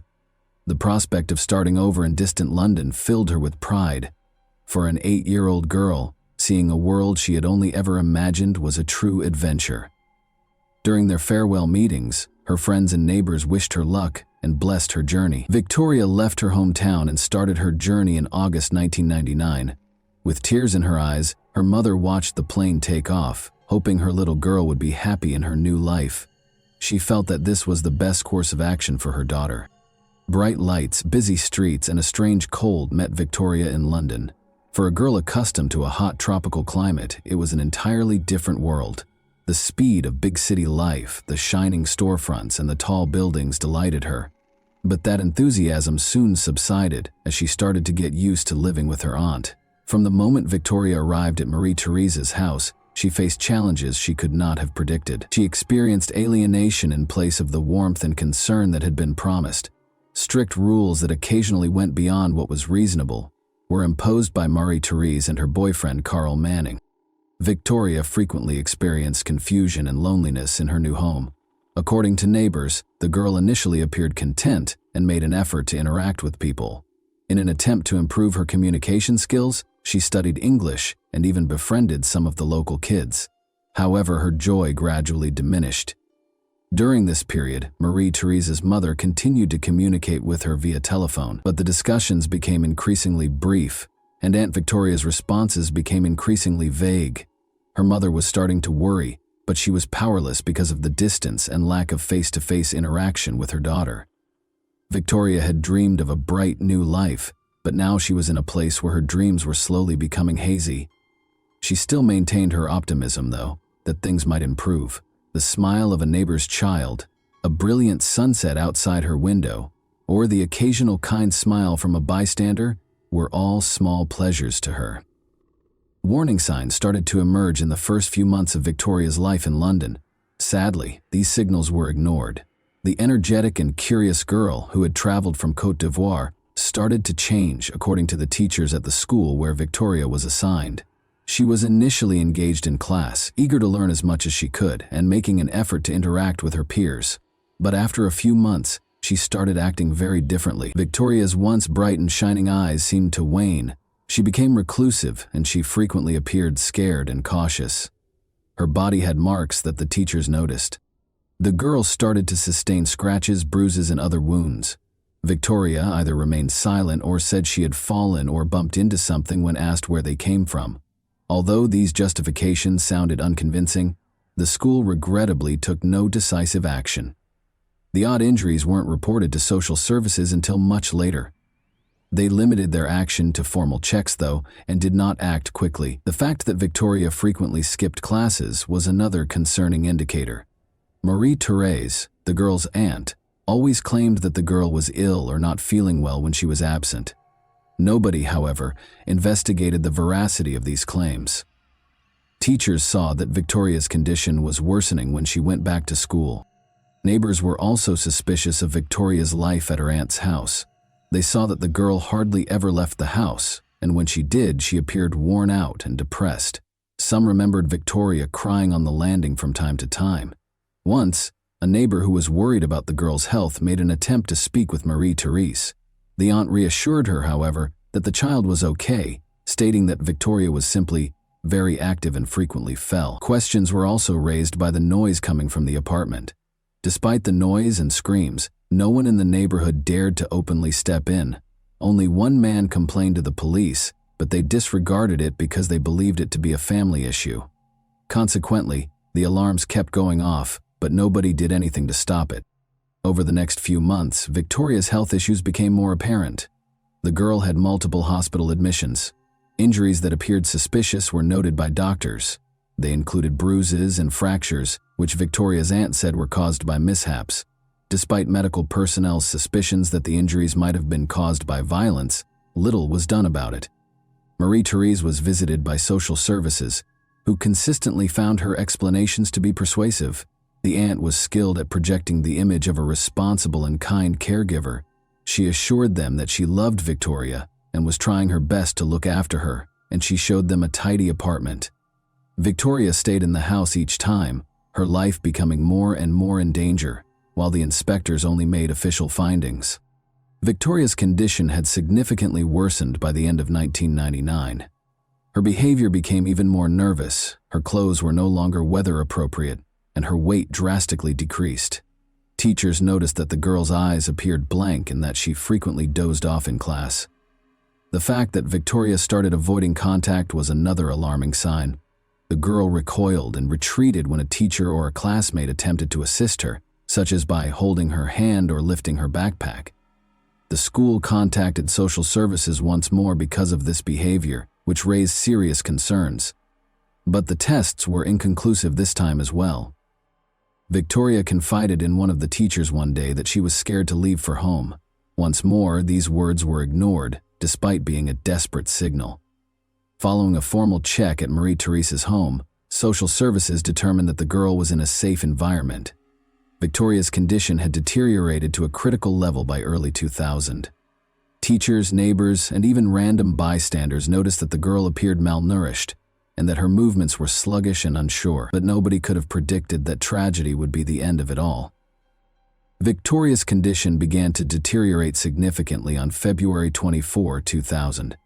Her aunt and boyfriend, Carl Manning, reported that the girl was not moving and was no longer breathing normally, so they called an ambulance. The child's condition shocked the medical staff when they arrived. Victoria was extremely malnourished, and her body was covered in burns and bruises, among other traumatizing marks. Victoria was taken to the hospital right away by the medical staff.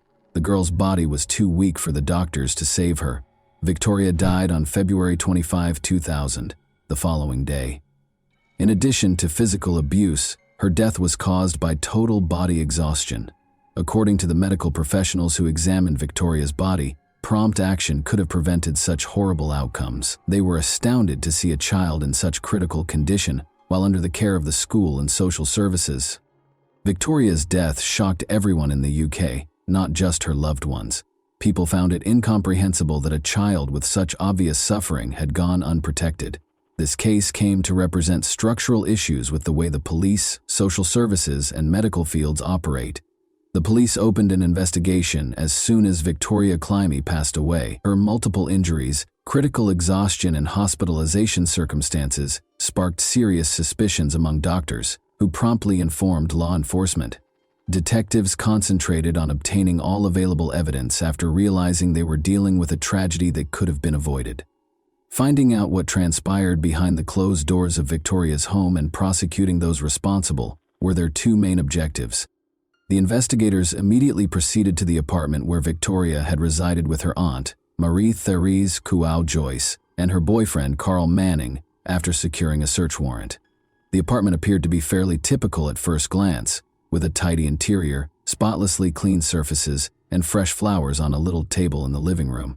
However, the seasoned investigators saw right away that the house appeared to have been specially prepared for their arrival. Everything appeared overly sterile, as though the proprietors were attempting to project an illusion of well-being. Their first observation was of Victoria's bedroom. It was a stark contrast to the other rooms. The girl's room literally screamed coldness and neglect, while the living room could be described as comfortable and well-kept. A teenager's room didn't even have the slightest hint of a childlike atmosphere. There were no toys, books, or vibrantly colored furniture in place of empty walls that were unadorned and uncozy. There was only a thin, tattered blanket on the bed, obviously unfit for the winter. There were absolutely no pillows. The room's sparse furniture had a worn-out, scratched appearance. Victoria's clothing, shoes, and school supplies were all in bad shape. It appeared as though no one had updated her closet in a while, because the majority of the items were either too small or badly worn. People were especially interested in the girl's shoes. Since they were light summer shoes, they were totally inappropriate for the severe winter weather. For the investigators, this was a warning sign. There was obviously a problem.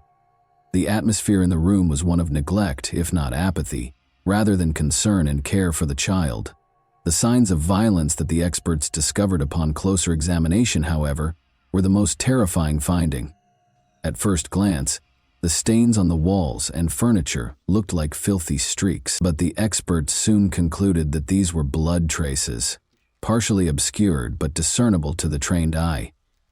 Although the room's floor appeared to be clean, there were still questionable stains on it, which later proved to be attempts to conceal something awful. A tiny plastic container was standing in one corner of the room. The investigators discovered an even more sinister image when they opened it. There were broken toys inside. The only things that truly belonged to Victoria, it seemed, were these. They appeared to have been purposefully broken to prevent the girl from playing with them, or thrown there to get rid of them. The overall impression that the child was being treated like an unnecessary burden was only strengthened by this. There were also indications of neglect in the kitchen. There was almost nothing in the refrigerator. There was a juice box, a stale piece of bread, and a few cans of canned food. Marie-Therese had previously stated that she had always provided for Victoria's nutritional needs, which contrasted sharply with this limited food supply. Investigators questioned how the girl ate, given the scarcity of food in the home, or was it more likely that she was just not eating enough? When the detectives discovered multiple locked cabinets, the situation became even more concerning. Marie-Therese responded to the request to open them with blatant hostility and made an effort to avoid doing so by claiming private reasons.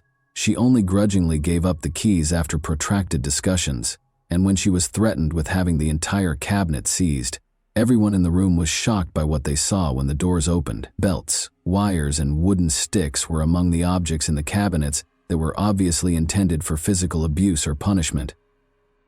The wires were coiled into tight loops, and one belt featured a metal buckle. These results, which presented a horrifying image of the potential abuse Victoria endured, spoke for themselves. Each of these objects was captured on camera, meticulously recorded, and confiscated for additional analysis. The investigators knew that every little detail from these findings could be important in revealing what was happening behind that tidy but dishonest facade. The state of Victoria's room revealed much more than the apartment's adult residents were willing to acknowledge. After compiling all the evidence, the investigators started to depict the girl's life as one of hardship, suffering, and possibly cruelty. Investigators were immediately struck by Marie-Therese, Coau Joyce, and Carl Manning's behavior when they were called in by the police for their initial interrogation. Despite their caution, they made an effort to project confidence. Although Marie-Therese appeared nervous, her responses sounded practiced, as though she had readied herself for potential queries beforehand. She started to maintain her innocence right away, saying she loved Victoria and tried her hardest to look after the girl. Victoria was a difficult child, the woman said. Despite her temper, Marie-Therese characterized Victoria as a mischievous child who was allegedly prone to accidents. She was constantly sick, she didn't do well in school, and she and I always had difficulties, but I did everything I could to help her. I tried to be a good aunt to her. She claimed that the girl's clumsiness was the cause of the bruises and injuries on her body. The reason for her emaciation, according to Marie-Therese, was solely her lack of appetite. She was always falling, hitting the corners of furniture. She just always had some kind of trouble. And of course, she never listened. We offered her food, but she hardly ate anything. Conversely, Carl Manning made an effort to portray himself as an unconcerned bystander. He tried to downplay his involvement in Victoria's life. In his own words, "I had virtually no contact with her." As the interrogation went on, the investigators noticed inconsistencies in their accounts. "She was just Marie-Therese's niece to me, and I never really got involved with the child. My business was work and my own affairs. I saw her rarely and didn't notice anything strange." For instance, Marie-Therese claimed that Victoria had unintentionally spilled a kettle of boiling water on herself when questioned about the cause of the burns on her body. Carl, however, asserted that he had never witnessed any burns and that nothing of the sort had occurred. When the conversation shifted to the girl's personal items discovered in her room, both of them made a hasty attempt to change the topic, which was even more suspicious. Marie-Therese asserted that because they had little, Victoria had saved money by amassing a collection of old and worn-out items. The careful investigators did not overlook these contradictions, however, as Carl stated that he had no idea what Victoria's possessions were and added, "I'm not interested." It was always Marie-Therese's responsibility. The police chose to intensify the interrogations. After meticulously documenting the testimony, it was clear that neither of them was telling the whole truth, and more research was necessary to determine the true events that had occurred in this family. In order to get more candid responses from Marie-Therese Joyce and Carl Manning during the second round of questioning, the police started using the evidence gathered in the apartment. In addition to providing an expert report that unequivocally stated that the girls' burns could not have been caused by unintentional contact with hot water, the investigators displayed photos of the bloodstains discovered on Victoria's room's walls and furniture. The suspects' responses only served to heighten suspicion of their guilt because this evidence was indisputable. The situation became even more muddled with each of their new responses. Investigators started posing direct queries, such as, what caused the bloodstains on the furniture and walls? Why hadn't anyone gotten help if Victoria had actually just fallen? If the wounds were that bad? Marie-Therese was unable to provide a definitive response to these questions, either stating that she didn't think it was serious or citing memory problems. The facts put pressure on Carl Manning, who had previously claimed to have little to do with Victoria during the initial interrogation. He became irate after seeing the pictures and reading the experts' conclusions. He initially denied any involvement in the events, but he changed his strategy when faced with indisputable proof. The investigators were baffled by his justifications. "I knew what was going on," he acknowledged after a protracted silence. "But I didn't get involved. It's none of my business. She's not my child. I thought it was Marie-Therese's problem and let her deal with it herself." They emphasized that he was obviously a witness to what was taking place, even though he claimed not to be involved. Although Carl acknowledged that he had noticed the girl's body was bruised and injured, he added that he had no justification for getting involved. Under the weight of indisputable evidence, Marie-Therese eventually acknowledged during one of the interrogations that she occasionally lost her temper and turned to physical punishment. She told investigators that these were common ways of raising children, that they were accepted in her culture, and that she didn't see anything wrong with them. "Children need discipline sometimes," she said. Investigators discovered, however, that beneath those words was a harsh reality. "I use the belt to show them what is right and wrong. It's not violence, it's education." Examining the belts in the locked closet revealed marks that might suggest they were used repeatedly for striking. Furthermore, Victoria's cuts, bruises, and burns showed that the penalties were far more severe than what could be referred to as discipline. Marie-Therese Joyce and Carl Manning were arrested by the police on the basis of the evidence they had gathered, which included witness statements, forensic tests, and the suspect's own confessions. They were accused of abusing children and killing Victoria. Investigators worked diligently to piece together a horrifying account of the girl's life, filled with cruelty and suffering, which led to these charges. During her arrest, Marie-Therese made an effort to defend herself by stating repeatedly that she did everything in her power and never intended to hurt Victoria. Investigators interpreted her trembling voice as fear of punishment rather than sincere regret. She persisted in asserting that her parenting techniques were required because Victoria was a challenging child. But in light of the overwhelming amount of evidence discovered during the investigation, these justifications began to seem less and less credible. The way Carl Manning acted was different. He said nothing and made no direct effort to defend his behavior, but his actions showed that he wanted to completely shift the blame to Marie-Therese and absolve himself of it. The investigators were convinced that he was an accomplice, even though he did not start the violence because of his unwillingness to step in and his claims of fear of conflict. Investigators stressed that Victoria's death was the result of a protracted cycle of violence that was evident to those in her immediate vicinity and that, with greater resolve, could have been prevented. Both the girl's death and the inaction of those who could have stopped it were tragic aspects of this tale. When Victoria Climie's trial started in January 2001, it quickly rose to the top of the UK's discussion list. The horrific details surrounding the 8-year-old girl's death exposed the inadequacies of the social protection system, which had failed to stop the tragedy, as well as the brutality of her guardians. In addition to proving the accused guilt, the prosecutor's office had to explain to the court the full scope of Victoria's suffering, which was a challenging task. Victoria's aunt and her partner, the primary defendants, were put on trial for alleged child abuse and murder. Victoria had been subjected to months of systematic physical and psychological abuse, according to the prosecution. A forensic medical report, witness statements, and photos of the girl's injuries were among the evidence they presented from the investigation. A medical report that verified Victoria's injuries could not have been accidental was crucial to the prosecution's case. In addition to using violence, the prosecution contended that Marie-Therese and Carl purposefully denied the girl access to food, shelter, and medical attention. She died as a result of hypothermia and exhaustion. Marie-Therese maintained that she didn't intend to hurt the child and that her actions were educational. She was under the strain of life circumstances, according to her defense, and was unaware of the seriousness of the consequences of her actions. Carl, for his part, said he was just watching from the sidelines and never held out his hand to Victoria, denying any active participation. Prosecutors, however, provided proof that he was aware of the abuse and took part in it. The attorneys for the defendants made an effort to frame the case differently. They maintained that Marie-Therese's ignorance of her responsibilities as a guardian was the reason behind Victoria's tragic accident death. Although the girl's aunt had acted improperly, the defense maintained that her actions were unintentional. Carl Manning maintained that he only shared a home with Marie-Therese and the girl and had no involvement in Victoria's upbringing.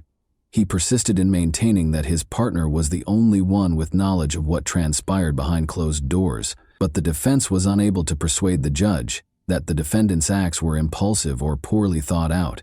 The prosecution provided indisputable proof that Victoria had endured unjustified, systematic abuse and deprivation. Strong emotions were present during the hearings. As she heard the horrific details of what her daughter had gone through, Victoria's mother, who was present in the courtroom, was unable to contain her tears. The trial was extensively covered by the media, which infuriated the public and led to criticism of the social safety net. The jury returned a verdict on January 12, 2001, following weeks of hearings. Carl Manning and Marie-Therese Kouajoyce were convicted of Victoria Kleinham's murder. The judge stressed that they had intentionally caused the child to suffer and said their actions were cruel and premeditated. Marie-Therese Kouajoyce received a life sentence without the possibility of release. Carl Manning was given a life sentence with at least 20 years to serve after the court found him guilty of murder and complicity in child abuse. And that wraps up today's chilling story. If you enjoyed this video, don't forget to like and subscribe so you never miss a new upload. Also, let me know in the comments what part of this story shocked you the most. Thank you for watching, and I'll see you in the next video.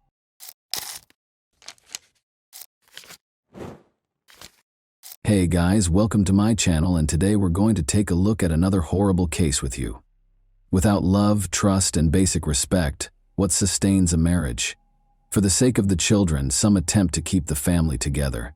Some are deterred by religious convictions or a combination of these, while others are concerned about other people's opinions and dread public criticism. However, the will to do whatever it takes to keep a marriage intact can occasionally degenerate into a terrible tragedy. Although Jacqueline and Paul Krimble's story is not unusual, its cruelty, selfishness, and cynicism garnered a lot of attention. The perpetrator was labeled the Black Widow and imprisoned, but in an open interview, her daughter admitted that her mother persisted in destroying lives while incarcerated. The connection between Paul Krimble and Jacqueline. Born on December 18, 1974 in County Armagh, Northern Ireland, Jacqueline, also known as Jackie Mary Bennett, was the younger of two children in a typical middle-class household. She was unpredictable, spoilt, rebellious, and occasionally even violent from an early age. Jackie's behavior worsened over her adolescence and eventually became uncontrollable, but her family blamed it on adolescence in the hopes that she would outgrow it. As they say, opposites attract, and this idea seemed to work wonderfully when she met Paul Krimble in high school. He was 3 years older than her and very different from her. Here, Paul was a quiet, reserved young man from a devout household who excelled academically and was seen as having great talent and promise. He was drawn to Jacqueline's confidence, vigor, and audacity. She was the first female he had a serious crush on, and perhaps the only one. Paul was welcomed by Jackie's parents, who supported her decision since they thought he would help their daughter become more composed, logical, and sensible. Her family accepted Paul like a member of the family from the moment they met, and at times it seemed that they treated him better than Jackie herself. Paul's parents, however, were wary of his decision, but did not dissuade the young pair from dating. The couple appeared to be incompatible, according to school friends as well. Paul attempted to settle everything amicably, avoiding violence, and was seen as amiable, forthright, and extremely responsible. But Jackie frequently incited arguments and preferred to settle them with physical force. A courteous, sensible, and mature young guy above his years, he was always dependable and always willing to provide a helping hand to others. When Jacqueline became pregnant at the age of 17, she informed her boyfriend that she was in her last year of school and that Paul, then 20 years old, was already enrolled in college. Paul said he was ready to marry her and assume full responsibility for her and the child as soon as he found out. Although Jacqueline wasn't prepared for parenthood or child-rearing, ending the pregnancy was unavoidable. Such a serious offense would not be tolerated by Paul or his pious family. Jackie accepted Paul's formal proposal when he purchased a ring. In 1992, the couple celebrated with their closest friends and family at a small wedding. Remarkably, just a few days prior to the occurrence, Hall told his best friend that he and Jacqueline were too dissimilar, questioned whether her sentiments were genuine, and was even scared of her because of her erratic behavior. Additionally, the groom questioned whether he genuinely loved her or if he was merely feeling obligated and sympathetic. However, he had nothing to compare because he had never dated other girls. After paying close attention, his friend attempted to talk Paul out of getting married by telling him that it would be the worst decision he ever made and that he would be miserable for the rest of his life. Paul was adamant, though, stating that he couldn't abandon a girl who was expecting his child. In addition, he thought that becoming a mother would improve Jacqueline's personality by making her softer and more composed. Paul had generally hoped for the best, but he was unaware of how mistaken he was. Life in the family without affection. The young couple's first child, a daughter named Danielle, was born at the beginning of 1993. Jacqueline gave birth to their son 6 years later. After the birth of their second kid, Adam Paul made sure his family had all they needed because he was their only provider. In 2000, the offenders moved into a comfortable 3-bedroom townhouse in Armagh after deciding they needed a larger residence. Paul was making a good living as a senior mechanical engineer by that time. However, his wife claimed to prefer work and did not bother herself with it, running the home and bringing up the kids, but she was also not very good at either. Jackie was a short-tempered, greedy, and lazy person who frequently acted aggressively, even with her kids.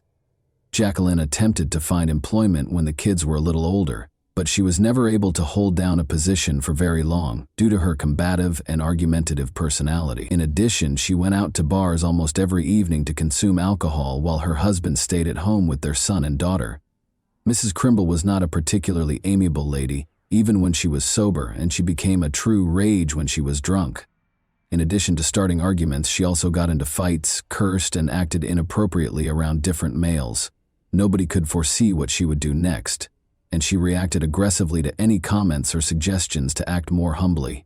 Family, friends, and neighbors knew what was going on and truly felt sorry for Paul and the kids, who were the ones who were most negatively impacted by Jacqueline's actions. Many people were aware of the young woman's misadventures and made an effort to stay away from her because the family resided in a tiny, peaceful town. Her husband and kids were impacted by her negative reputation, and they had to deal with the fallout from their classmates. Jackie didn't try to disguise her crazy lifestyle. Her frequent visits to entertainment venues, however, made the staff and other patrons nervous because they knew that her presence would undoubtedly result in a brawl or altercation. Because she may strike out at any time, Jacqueline held her family in constant fear, although Paul made an effort to keep his mouth shut.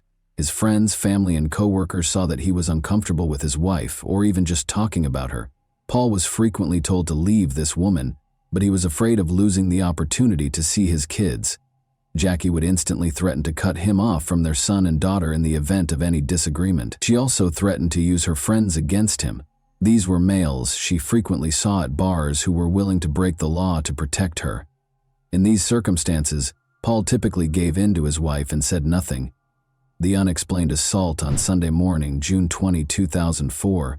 A terrified woman begged for assistance by calling the emergency services. She said that she and her husband were ambushed in their home by 3 strangers who beat them, tied them up, tried to rob them, and then took their car and her husband with them. When Jacqueline Crimble called, police and emergency personnel hurried to the address she gave. They discovered a woman at the house with a plastic wire tie securing her hands behind her back. But since her legs were unbound, the authorities assumed she had partially freed herself. Notably, despite the victim's initial claims that the attackers had beaten and bound them, she had no wounds or bruises on her body. Luckily, the couple's kids weren't home because they were sent to be with their paternal grandparents for the weekend.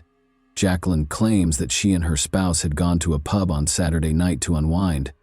After midnight, they went home after drinking. But just as Paul was opening the front door, 3 people sprung into the shadows and shoved them inside. Armed with a revolver, the invaders battered and restrained the couple while requesting money and illegal drugs. Paul reportedly made an effort to placate the crooks by pleading with them to let him and his wife go and vowing not to notify the police. However, this only infuriated them. In front of the frightened Jacqueline, they struck him multiple times before starting to strangle him with a plastic bag. The attackers chose to at least take the car when it became evident that there was no money or illegal drugs in the house. But for some reason they took the owner with them, leaving the chained woman behind. Jacqueline was able to use her tongue to get to the phone and call the police when the thieves drove off with Paul. She pleaded with the investigators to locate and rescue her husband right away because she was certain he might still be alive. The authorities had no reason to suspect the woman, although she looked and behaved suspiciously calm despite her anxiety. The disfigured body in the trunk at that very moment. Investigators started gathering evidence at the crime scene as soon as the couple's car was reported stolen throughout the county. Although they made an effort to learn as much as they could about the assault, Jacqueline asserted that the culprits were disguised. She was unable to remember any identifying characteristics, such as limping, speech impairments, or specifics of the clothing. All she could say was that they were men, and there were 3 of them. Less than a day later, on Monday morning, the Crimble family automobile was discovered abandoned only 3 miles from the residence where the attack had occurred after the search got underway. It was parked next to a long, empty home in a secluded alley. The owner's mangled body, which was obviously beaten and tortured, lay inside the trunk. The 35-year-old man had several bruises all over his body and face, his hands tied behind his back and his legs shackled with a wire tie. Jackie responded very composedly when she was told about the gory discovery. She didn't appear to mind her husband's cruel deprivation, who was also the father of her children. She made an effort to look shocked and hurt, but she was unable to shed a tear, so she asked when she would be able to have her car back in less than a minute. All of this seemed quite suspicious, so the police investigated the young widow, the primary suspect. At first, Jacqueline's version was accepted as the sole reliable one and was not questioned. Law enforcement, however, suspected the widowed mother of 2 might be lying because of her peculiar conduct. She was never a model wife or mother, and it soon became clear that she and Paul had been having a long-term, failing marriage. She was disparaged by her parents and kids as well as by neighbors and acquaintances. Additionally, it was discovered that Jackie had been dating Roger Ferguson for a number of months. He resided with his mother on the farm he owned in Armagh. She and Crimble were frequently spotted drinking alcohol together in the town's entertainment establishments. Additionally, Roger paid the married woman a visit at home while her husband was at work and the kids were at daycare and school. Roger was thought to be a potential accomplice, and Jacqueline switched from victim to the primary suspect just 1 day after the automobile with the mutilated body was discovered. The woman seemed far more focused on getting her automobile back than she did on being a heartbroken widow. In addition, her story of being attacked by a group of armed addicts sounded unbelievable. Where had they gone after leaving the car with a body in the trunk? And this was the first time something like this had ever happened in the sleepy town. It was also odd that the enigmatic crooks were able to leave no evidence behind. No other eyewitness reported seeing dubious visitors around the community. But nearly everyone who ever had contact with the victim had bad things to say about her. Furthermore, it was quickly discovered that the dead had an insurance policy, and in the event of his death, his wife could anticipate receiving a hefty settlement of £300,000 sterling. In this instance, a legitimate motivation that could account for the crime had emerged. Jacqueline said she was able to use her tongue to dial a button phone and make a help call during the crime investigation. In fact, there were traces of her saliva on the gadget when it was taken for inspection. Investigators did see, however, that the phone was on the coffee table, face down, with her hands bound behind her back during the first examination of the crime scene. If it had been in that position from the beginning, she could not have switched it over after the call or called for assistance. The couple's home computer search history showed odd searches. When Jacqueline was queried explicitly about the months-long search for information on life insurance payout amounts and procedures in the case of the policyholder's death, she claimed to know nothing and implied that maybe Paul would be interested. Roger Ferguson had a strong alibi and was thought to be a possible collaborator in the crime. According to his mother, he stayed at home the night since he wasn't feeling well, and at 1:30 in the morning, she was looking through the home medicine cabinet for a remedy for his stomach problems.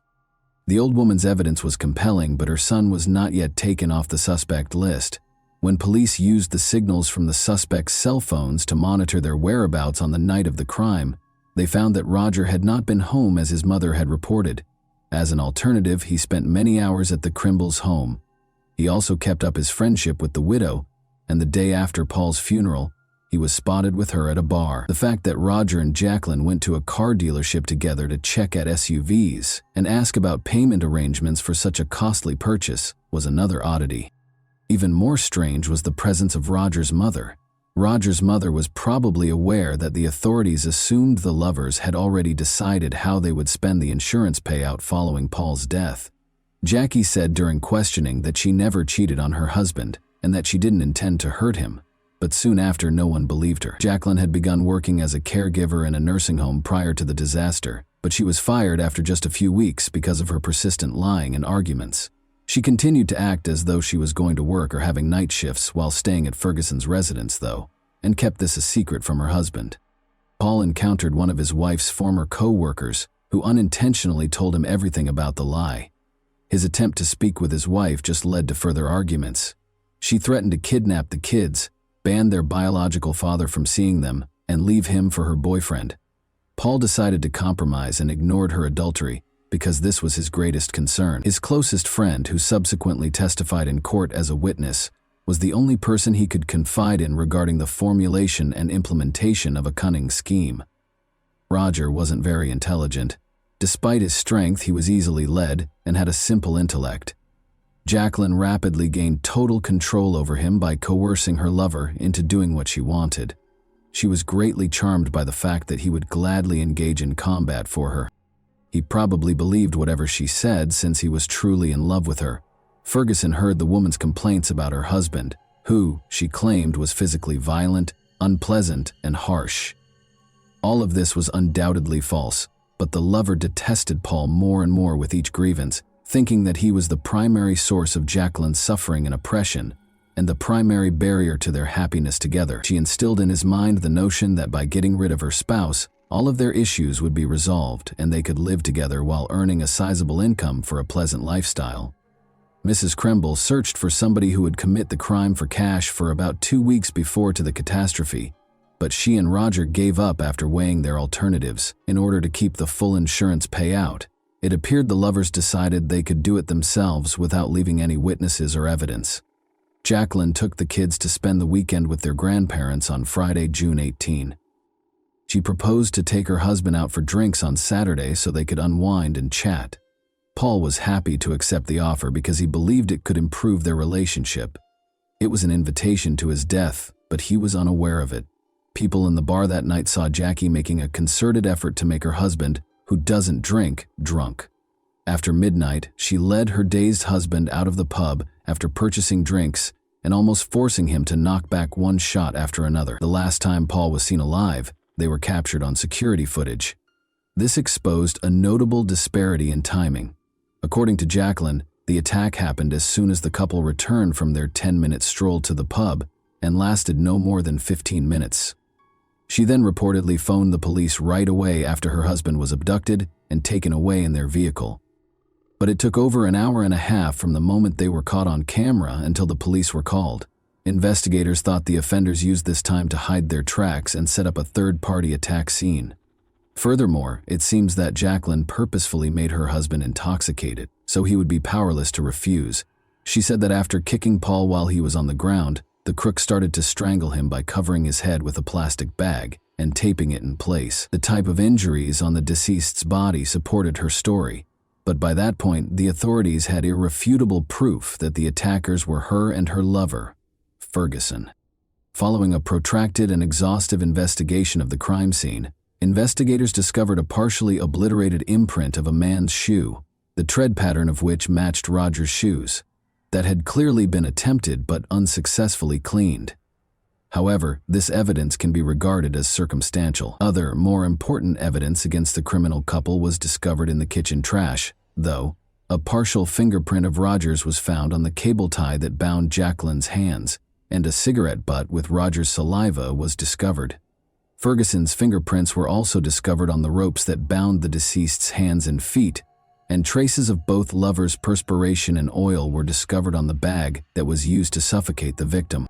A minor acquaintance of Roger's named Colin Robinson was also discovered to have participated in this heinous act by the investigation. On the night of the attack, Roger called him and asked for his assistance with an unidentified task. In order to avoid drawing attention to himself, the teenager drove his car, abandoned it at the end of the street per Roger's request, and walked to the house. Colin wanted to flee when he saw what was occurring, but Roger coerced him into helping transfer the body to the car and load it into the trunk by threatening him with a knife. They then took the vehicle to an empty location and left it there. The terrified young man first denied any involvement in the incident, but during the second interrogation he broke down and started confessing. Trial and punishment. The course of the investigation was several months. They collected indisputable proof throughout this period, spoke with every witness, and got the third criminal to confess, but the offender's trial didn't start until the spring of 2007, nearly 3 years after Paul Cramble was deprived of his life on May 7. The widow received a 20-year sentence after Jacqueline and Roger were found guilty of a premeditated crime with the goal to earn insurance money, in prison, while her accomplice and lover were sentenced to 18 years. Colin Robinson, the juvenile accomplice, received a 3-year term for helping the offenders and trying to hide the truth. Roger's aging mother was likewise unable to avoid accountability for perjury and giving her son a fake alibi. In retaliation against her own children, the woman was only granted a year of probation due to her senior age and severe health issues. Jacqueline persisted in ruining her family's lives while she was incarcerated. Everyone who knew her personally was relieved when she was put in jail, and she was upset that no one stood for her in court. According to her own mother, individuals such as Jackie ought to be permanently removed from society in order to prevent them from hurting others. It's interesting to note that Jacqueline destroyed all of her late husband's possessions and pictures a few days after the funeral, making the house completely devoid of any reminders of him. Somehow, Danielle was able to preserve a few pictures of her father. Her mother was unaware of them, and she kept them on her bedside table. Paul's children received the £300,000 in insurance settlement for which he was slain. Overnight, Danielle and Adam lost both of their parents, but their problems didn't stop there. Their mother was insistent that the children should not be raised by either her parents or the parents of the dead husband. The children were placed in foster care as a result of her efforts to deny them guardianship rights. Danielle was only 11 years old, and her brother Adam was only 5 years old when the tragedy occurred, even though they had living grandparents. From prison, Jacqueline tried to control her children while maintaining her parental rights. She specifically wanted them to use various forms of pressure to publicly declare her innocent. For instance, she said that if they came to see her in prison, she would sign off on their school trips. However, she misled them during the visit by refusing to sign the document and insisting they testify in her favor. Consequently, only the brother and sister were unable to accompany their class on weekend outings. Danielle is currently 31 years old, resides in Basingstoke, works at a daycare, and is seeing an engineer named Simon Bryce. Her 25-year-old brother relocated to London and has a decent degree. With Jacqueline's upcoming release next year, her adult children are extremely concerned that their mother would keep doing everything in her power to ruin their lives. And that wraps up today's chilling story. If you enjoyed this video, don't forget to like and subscribe so you never miss a new upload. Also, let me know in the comments what part of this story shocked you the most. Thank you for watching, and I'll see you in the next video.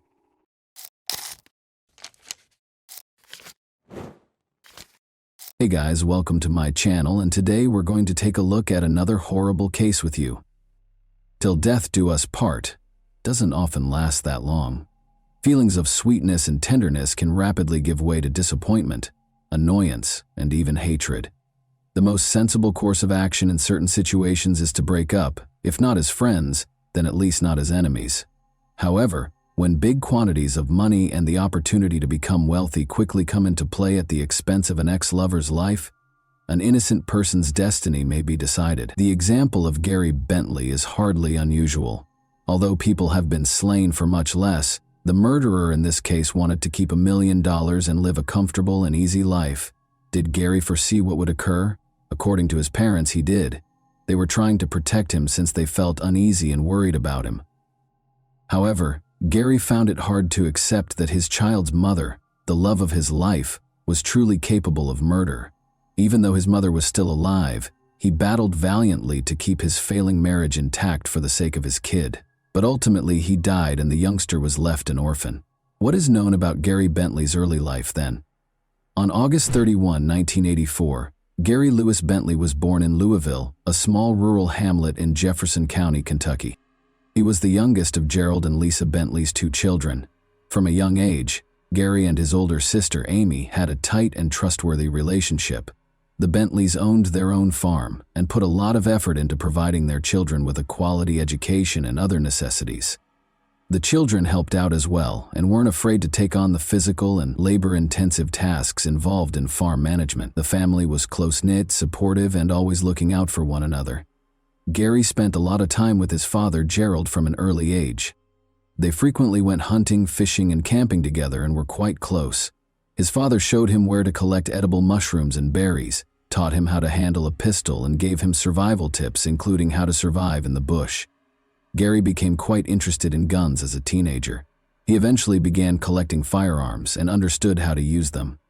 He was best friends with his father and they went fishing or hunting almost every weekend. Gary was a true handyman who could make or mend almost anything, making him the epitome of a small-town gentleman. He was described by many around him as gentle, laid-back, and always ready to provide a helping hand to those in need. Gary had no bad habits, avoided negative influences, excelled in school, and never ran afoul of the law. He was a calm, introspective child who prioritized his family. Gary majored in engineering in Frankfurt, the state capital, where he attended college after high school.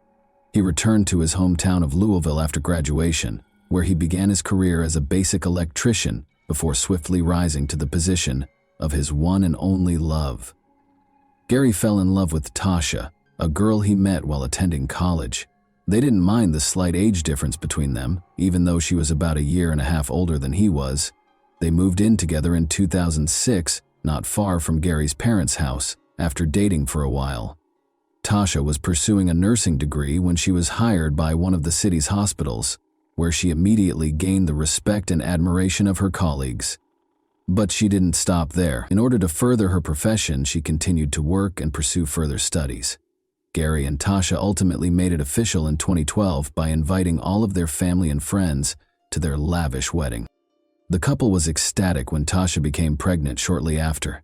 They welcomed a child, whom they named Connor, in the spring of 2013. Both Gary and Tasha had successful jobs by the time their first kid was born. They were able to travel, purchase 2 automobiles, move into a larger, more comfortable house, and essentially live worry-free because they were earning a solid living. A few years later, Gary's plans to have a large family and at least 2 more children with Tasha began to fall apart. What did Tasha conceal? Their marriage was ideal for the first 4 years. They were viewed as a model pair. They held well-respected, lucrative careers. We are excellent guests, wonderful parents, and close friends. The couple frequently invited close friends and family to gatherings they hosted at their house. When someone needed assistance or support, they were always the first to offer it. Gerald and Lisa, Gary's parents, are ecstatic with their daughter-in-law and grandchild. However, things began to drastically shift in 2016. After going through a difficult period, the Bentleys' marriage started to suffer. It all began when Tasha started experiencing issues at work, which had never happened to her before. She was often griping about the terrible working conditions, her supervisor and her co-workers. Gary tried his best to help her, but he cautioned her against quitting too soon because it would be difficult to find another position that paid well. The couple made the decision to take a trip in the fall of 2016 in an attempt to decompress and release some stress. They flew to a vacation, leaving their son with Gary's parents, along with their long-standing friends Annie and Kevin Day, with whom they had been close for years. They traveled to Jamaica. The initial days of the journey were ideal. They all enjoyed one another's company, explored the island, and unwinded on the beach, but Tasha appeared preoccupied, as if her thoughts were elsewhere. She was often texting someone, and if someone asked her who she was speaking to, she became quite protective. Gary and Tasha began to quarrel more and more the longer they were on the island. Their pals claimed that Annie and Kevin felt uneasy since the disagreements seemed to start out of nowhere and swiftly turned into heated disputes. When Gary and Tasha got into a heated dispute one day while on a yacht, Kevin attempted to lighten the mood by cracking a joke. Gary splattered beer on his face in retaliation. Kevin didn't take it personally, since he knew that Gary's response was more about the stress that Tasha was causing than it was about the joke. After feeling ashamed, Gary repeatedly apologized and said he had no idea what had happened to him with the new job. Tasha informed Gary that she had resigned from her position shortly after they got back from their trip. Gary wasn't pleased with her choice because his family's financial status may suffer if she lost such a high income. He did, however, have some funds that would enable them to survive and continue their way of life till she got another work, because he was a prudent and thrifty guy. However, Tasha was employed as a consultant at a large pharmaceutical company the day after she quit. She hadn't mentioned getting a job before quitting, so this was strange. Although it appeared that someone might have assisted her in getting the job, Tasha dismissed it as pure serendipity, claiming that she happened to stumble into the interview. Even though Tasha appeared content with her new career, circumstances at home didn't improve. She stopped cooking, was rarely there, neglected the house, and showed no concern in Gary's situation. She even neglected their son, letting his grandparents handle the most of the child-rearing. Mrs. Bentley began to leave town on the weekends, claiming to be on work travels. She was always talking on the phone, always finding a quiet place where no one could listen in. She claimed that it was work and that she needed to talk to her supervisors or coworkers about it when questioned.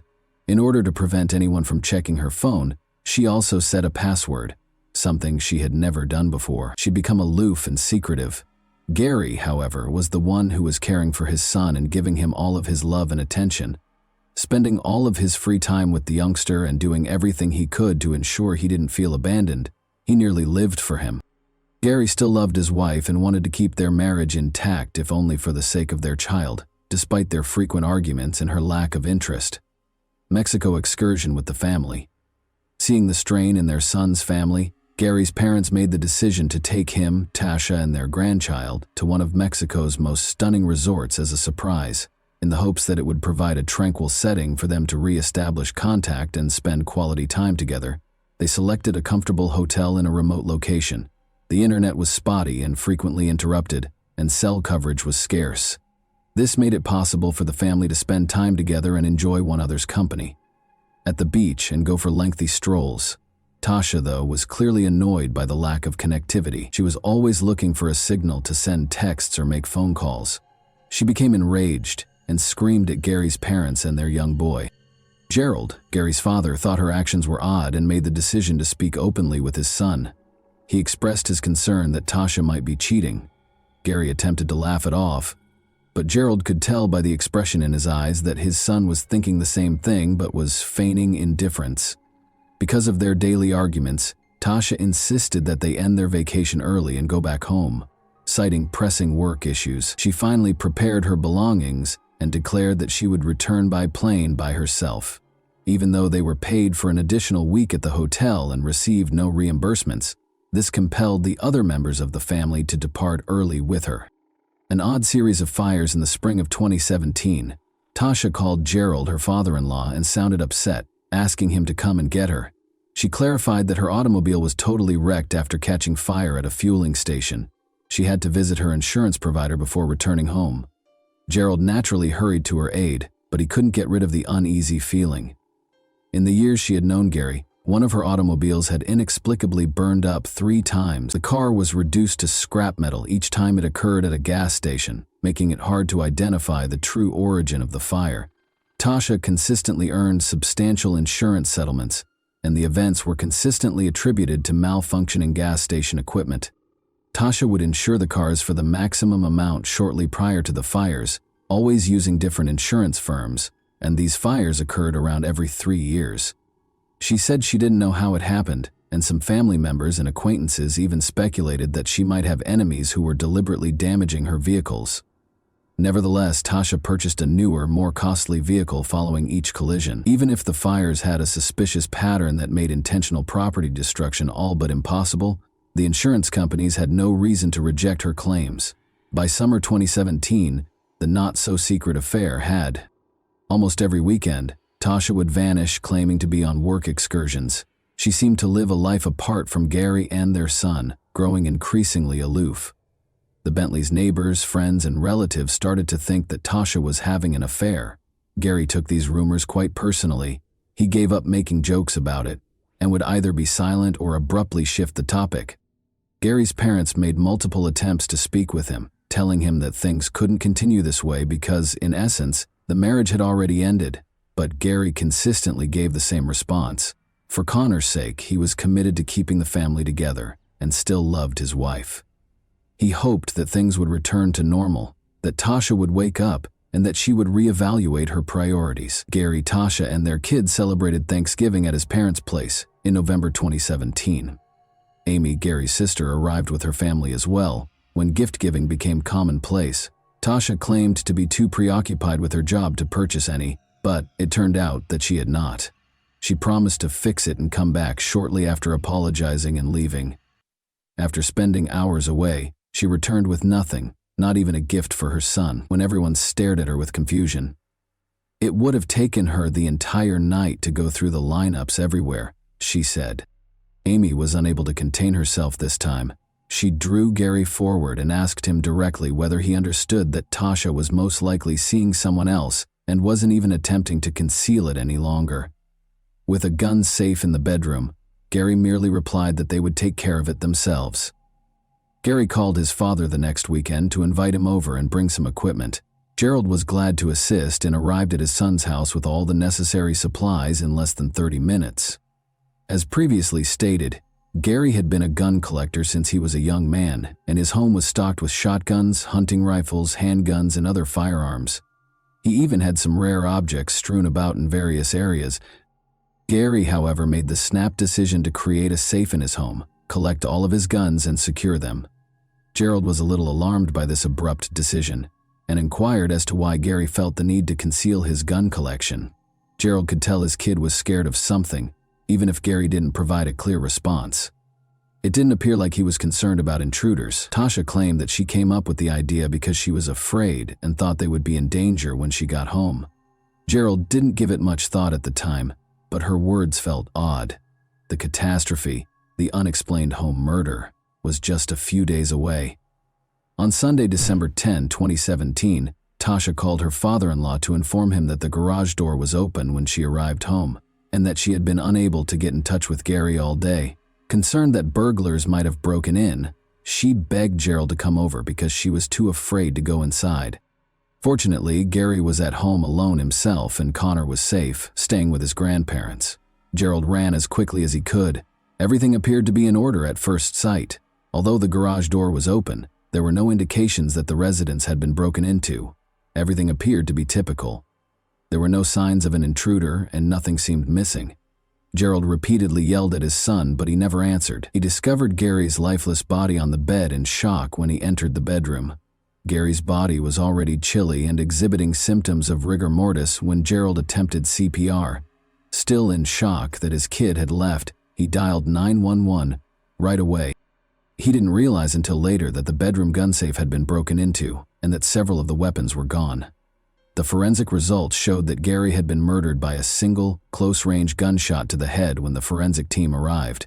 It was possible that he was asleep and didn't even hear the killer approach because he was in a sleeping position on his side in bed and had no other injuries or indications of a struggle. Valuables, a jewelry box, and even cash left in plain sight remained unharmed, making the incident appear to be more than a normal heist. This suggested that the gun safe was the primary goal. Only a small number of guns, none of which were very valuable, were stolen nevertheless. These were not the murder weapon, nor were the remaining firearms. Tasha, Gary's wife, was the leading suspect from the beginning of the investigation, since she didn't appear to be a grieving widow. She carefully explained to the police what had happened during the day before she and her father-in-law discovered the dead. Second, every member of the couple's family and circle of friends attested to the fact that Gary and Tasha's marriage had been in trouble for some time and that a divorce was imminent. Third, 2 big dogs owned by the Bentleys growled at everyone but their owners. However, the neighbors had not heard any barking, and if they had, Gary probably would have awakened up. Tasha stated that she had left the house to run some errands because Gary had intended to go hunting that day. She claimed that after lunch she had attempted to phone him but had been unsuccessful. She attributed the situation to poor reception and was not really concerned. When asked, her pals confirmed that she had visited a friend's house on her way home. The crime was committed without any witnesses. That day, nobody saw strangers or heard anything untoward. Not even surveillance footage from cameras in the area provided any helpful hints. The crime seems to have been a well-thought-out plot to fabricate a robbery in order to get $1 million insurance coverage. Tasha received a call from a friend named Annie Day, who wanted to offer her sympathies and ask if she could assist with funeral planning. Annie was shocked at Tasha's reaction. She explained that she had more important things to do and that Gary's parents were taking care of the burial. A trip to the insurance company for a sizable payoff was one of the more crucial tasks. It seems that Tasha had persuaded Gary to get $1 million life insurance policy not long before the murder. Gary accepted, though he wasn't really happy about it, to appease his wife. Tasha attempted but was unsuccessful to raise the compensation to $2 million, 0 cents, a few days prior to the crime. The motive was now obvious, but there was still no concrete proof that Tasha was responsible for the killing. Meanwhile, information about her 3 prior burned-out vehicles, all of which had caused significant damage, came to light. Insurance payouts. It was discovered that Tasha had previously engaged in similar insurance fraud, an accomplice or a lover. Tasha had been seeing a coworker named Anthony for more than a year, according to one of her acquaintances, and he was the one who helped her land a new position.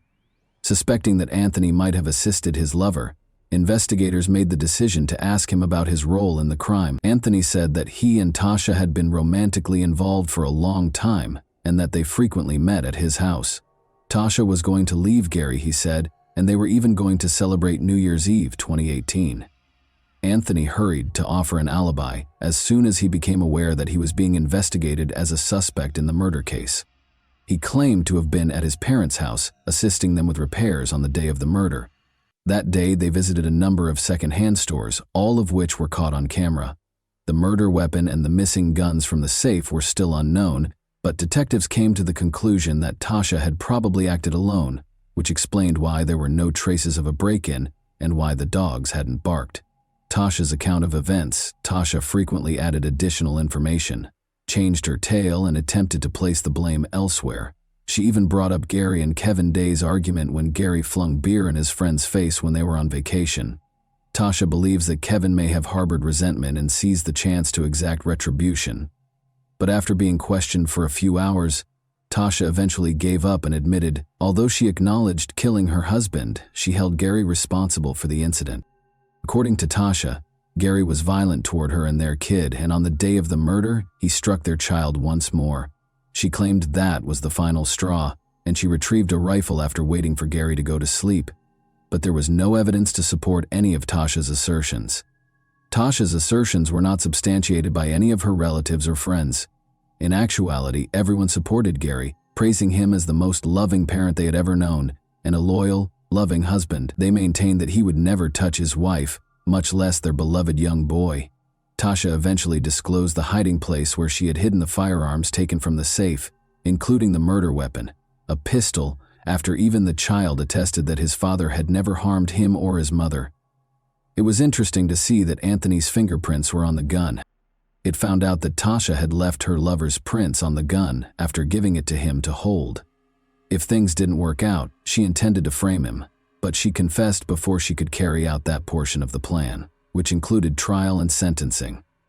Gary's murder trial started in June 2021, and the prosecution claims that money was the main driving force behind the crime. After receiving the $1 million insurance payment, Tasha sought to use some of the funds to refurbish Anthony's home, where she would soon move. Tasha Bentley was convicted of premeditated murder and trying to obstruct the inquiry on July 20, 2021.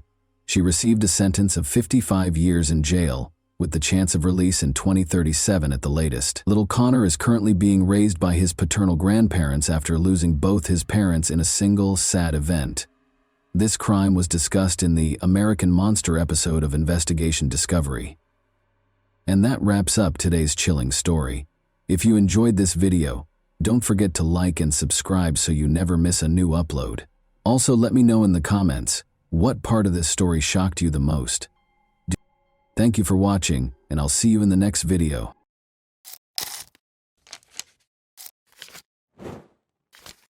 Hey guys, welcome to my channel, and today we're going to take a look at another horrible case with you. Residing in the dying neighborhood. Generally speaking, those who haven't moved in a long time know their neighbors well. They are aware of whom to avoid and to what degree, as well as whom to trust. After years of cohabitation, neighbors can occasionally get closer than certain family members. When the family is traveling or on vacation, they are expected to take care of the house and property. Without thinking twice, they invite each other over and let their kids eat delicacies from these people.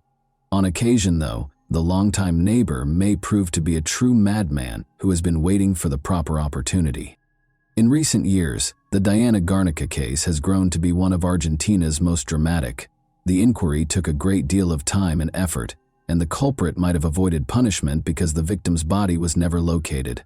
There was hardly any direct proof against him, and he refused to acknowledge his guilt. Who was the family of Diana Garnica? Early life. On March 3, 2000, Diana Abigail Garnica Cisneros was born in the town of Villa Mariano Moreno El Colmenar, Argentina, in the province of Tucumán. Being the youngest daughter and the seventh and second to last child of her parents, she grew up in a huge impoverished family. Her parents, Elizabeth Susana Cisneros and Ramon Garnica, put a lot of effort into providing for their numerous children and making their homes at least passably comfortable. Diana, the family's youngest girl, was adored by all. Her older siblings looked after her, and her parents loved her.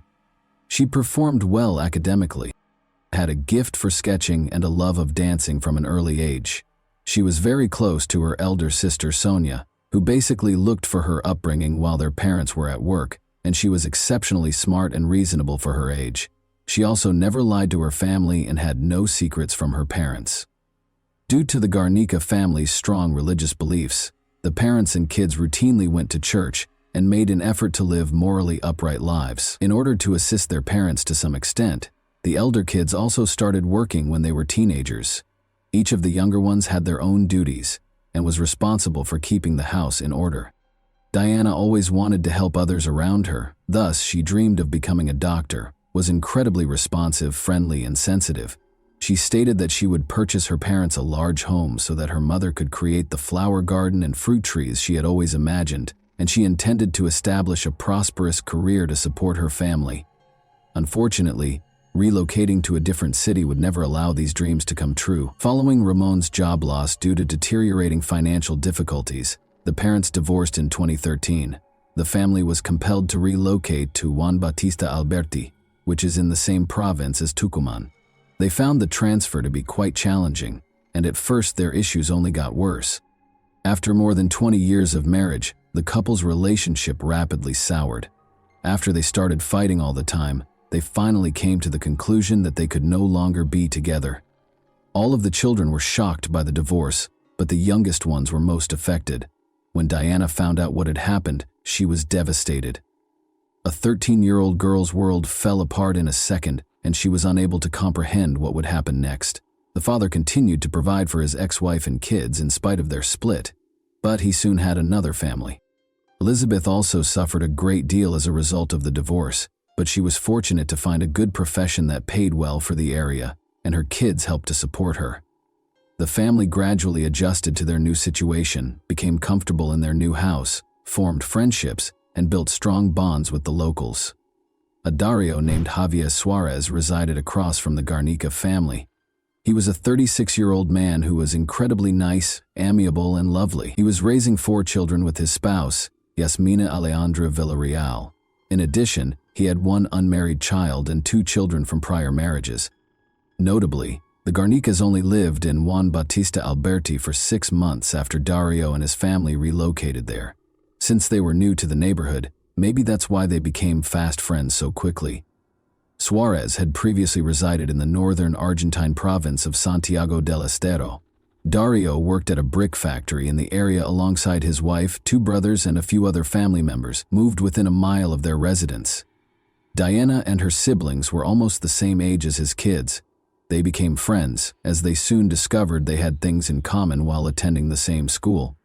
Additionally, the grown-ups got along well, letting their kids come and stay together, celebrating family occasions and growing close to one another. During their first job and adolescent relationship, Sonia and Diana even took care of the smallest neighbor's kids while their parents were at work. Ramon helped his ex-wife and older children as much as he could after the divorce, but he almost stopped sending money after he had a new family. Despite offering a steady salary, the mother's job was woefully inadequate to support a large family. Even a tiny business that produced and sold their own baked goods was launched by the family, but it failed very fast. The situation got so bad that Diana had to quit school in her senior year in order to work and support her mother. In order to take care of an elderly, sick person, the 16-year-old girl accepted a job as a caretaker. Garnica believed that this experience would help her in her future career as a doctor. Even though she was young, she took her work very seriously and responsibly. She cooked diet-specific meals, complied with the suggestions created by the treating physician, closely followed all instructions, and kept an eye on the medication schedule. Diana enjoyed her work. She felt valuable and needed, worked hard to accomplish things correctly, and was admired for it. Even though she worked from dawn till night almost every day, she continued to dutifully go to church on Sundays with her mother and sisters. Additionally, she started dating a boy with whom they had previously attended school. The young couple would occasionally go through the park in the evenings, just chatting and spending time together. Diana, however, followed her mother's rigorous guidelines and routines. She always got home around 10 o'clock at night.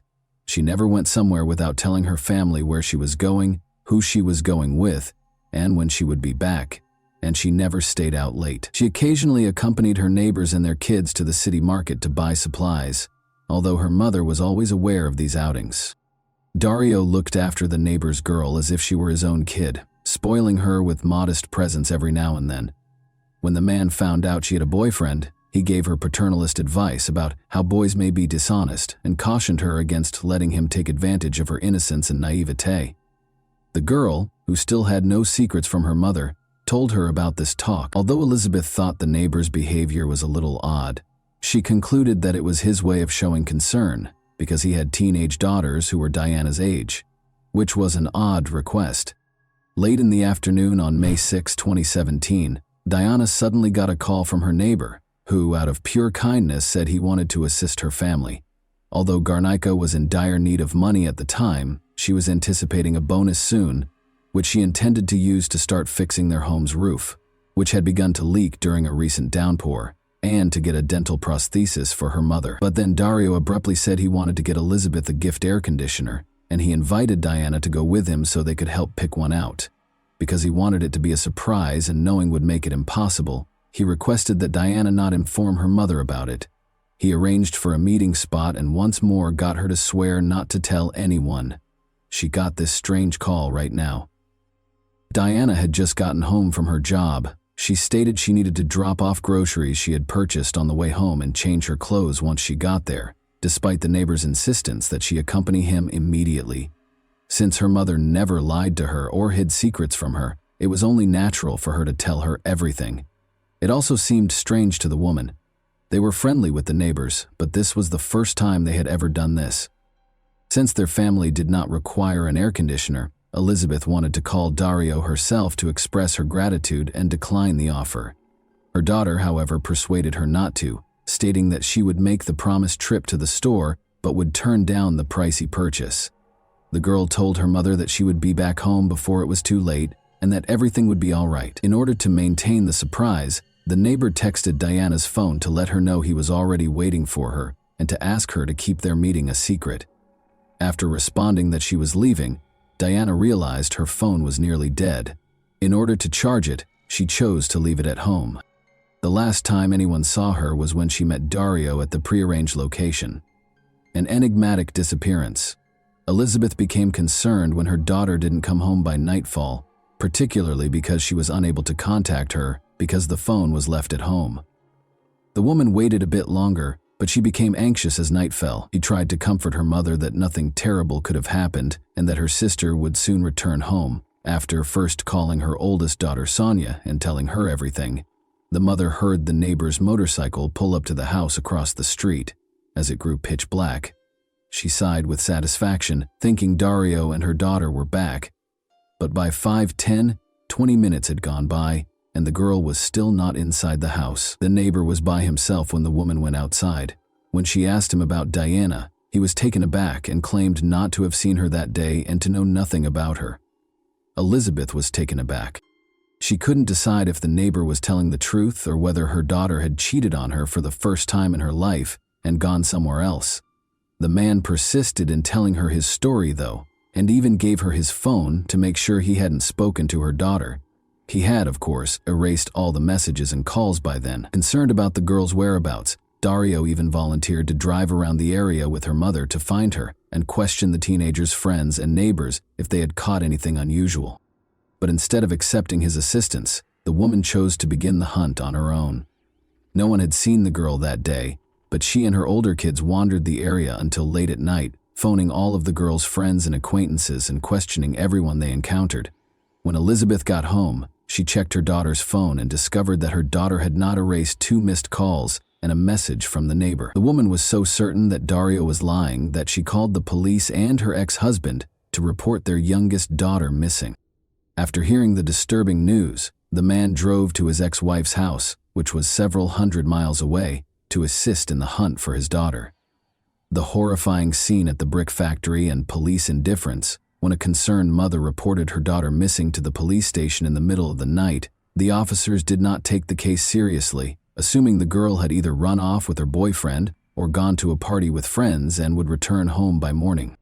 The authorities ignored Elizabeth's fears, stating that they would not begin a search until at least 24 hours had elapsed, despite her sharing her suspicions about the neighbor and even displaying the conversations and messages on her daughter's phone. When the Garnica family realized they were on their own, they launched a large search. The father had already come from a different city by then, and they proceeded to the neighbor's house to have a serious conversation. But the house was quiet, dark, and vacant, and when they knocked, nobody answered. After that, the family visited the brick factory where the neighbor and his family worked, when the missing girl's relatives found a horrifying discovery. As the senior member of his staff, Dario had access to the plant even when it was closed because he possessed the keys. The lights were on that night, and the girl's relatives came in to find a terrifying scene. Even though it was a day off and the facility was meant to be closed, the brick-making furnaces were operating. In addition, every adult member of the neighbor's family was there.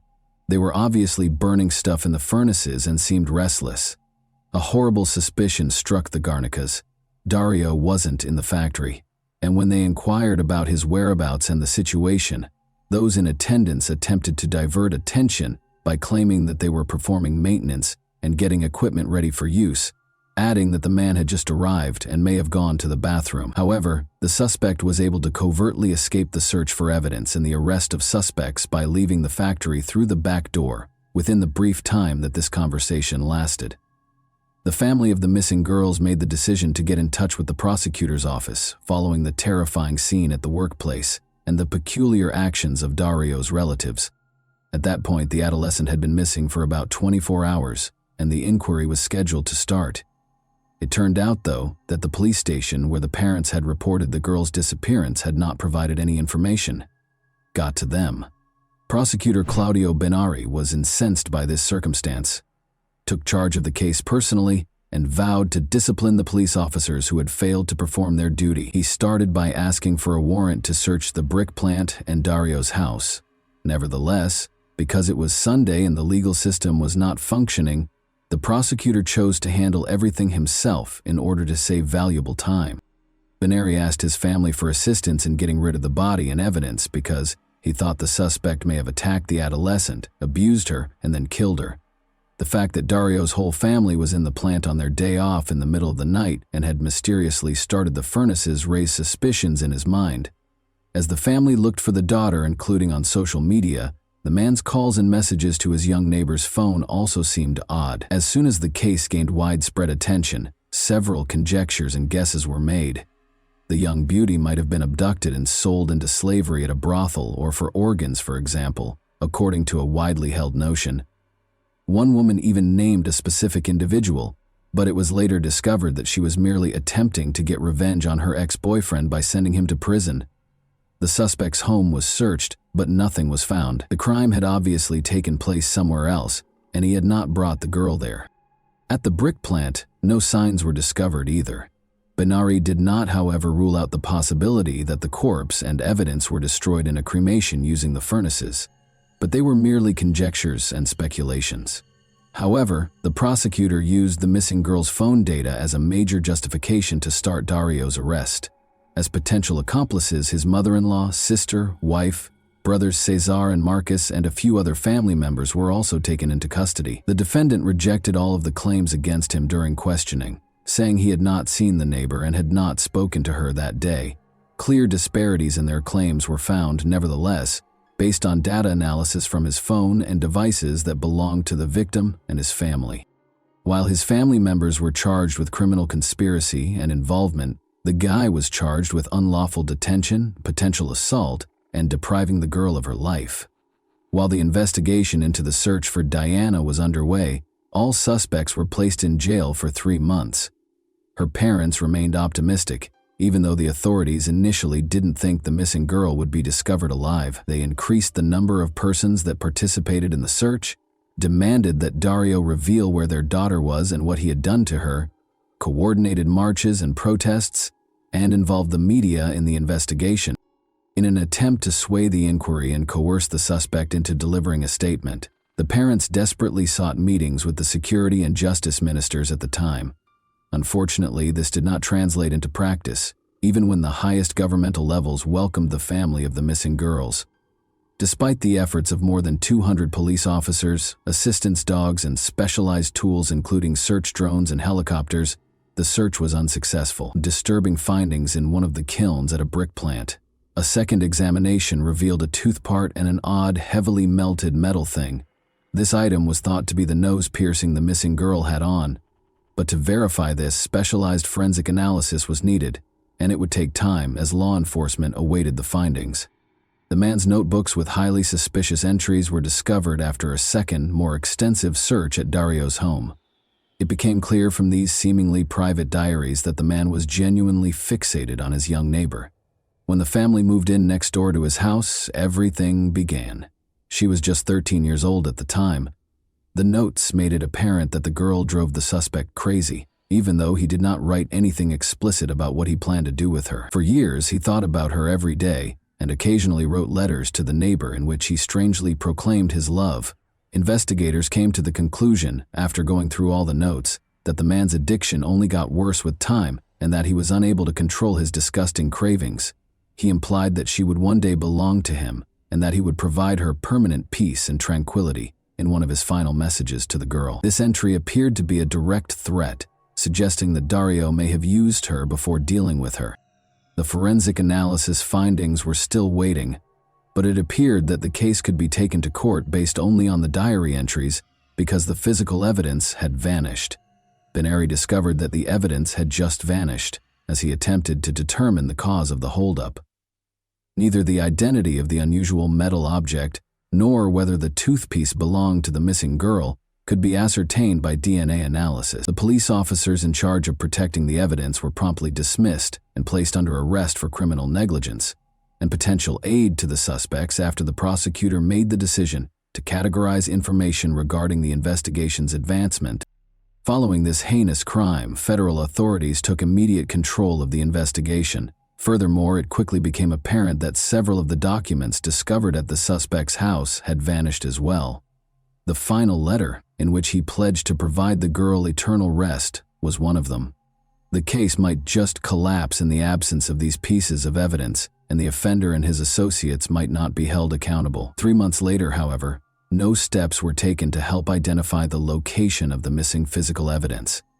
Although the suspect's incarceration period had ended, it was dangerous and clearly threatened to result in a loss to take the case to court without important evidence. The child's phone data and the testimony of a random bystander who saw the suspect and the missing girl strolling together down the street on the day she vanished were all that was left. The court only partially approved the defense's request, which called for Dario's attorney to have the entire investigation ruled unlawful, his client released immediately, and the search results revoked because they were carried out without a special order. All of his relatives were freed because no particular charges could be brought against them, but the primary suspect was still in detention. But Dario was also freed in May 2019, 2 years after the girl vanished. The body had not been located, no new evidence had surfaced, and the investigation had not advanced during that time. The long-awaited trial and verdict, the investigation was still ongoing, even though the primary suspect was freed. Testimonies and other information occasionally surfaced that suggested Diana might still be alive. For example, a banknote purportedly written by the girl with a request for assistance was discovered. Only in June 2021, however, was it determined through handwriting analysis that the missing girl's writing was not hers. Prosecutor Ben-Ari was able to finally take this difficult case to trial, more than 4 years after the daughter vanished, but the Garnica family was growing more and more discouraged as the proceedings were continually postponed because of the global pandemic. The family no longer wished for a good result or the rightful punishment of the guilty. The offender didn't show up in court until April 2023, 6 years after the crime was committed, when the trial finally started. Everyone thought Dario's diaries were lost forever, but at that time the missing entries had been located. These turned out to be the main pieces of proof that established the man's guilt. Nevertheless, more professional examination was necessary to confirm these documents' legitimacy. Furthermore, 2 additional witnesses entered the case. One was the ex-lover of Dario, who said he had wooed her when she was just a teenager. She also said that she was by no means the only young girl the suspect had abused in this manner, and that he always had a weakness for them. The second witness was a likely collaborator and neighbor of Suarez, Dario's brother. He claims that the brothers arrived together on a motorcycle with an odd big bundle in the sidecar the night the girl vanished, grabbed some equipment from a shed, and then departed together. Because Suarez was always erratic and violent, the witness had been silent for a long time out of concern that he may hurt his family. The defendant, who said he would never hurt the adjacent girl since he considered her to be his daughter, never acknowledged his wrongdoing. However, a guilty conviction was rendered based on the limited evidence. The missing girl's body was never located, and the events of that terrible day were meticulously reenacted. This proved that the man had seduced the adolescent, taken advantage of her, killed her, and disposed of her remains, likely with the assistance of his family. Dario was convicted of kidnapping and exploitation on May 2, 2023. He was given a life sentence without the chance of release for taking Diana's life. No other family members, including his brother Suarez, could be held responsible. And that wraps up today's chilling story. If you enjoyed this video, don't forget to like and subscribe so you never miss a new upload. Also, let me know in the comments what part of this story shocked you the most. Thank you for watching, and I'll see you in the next video.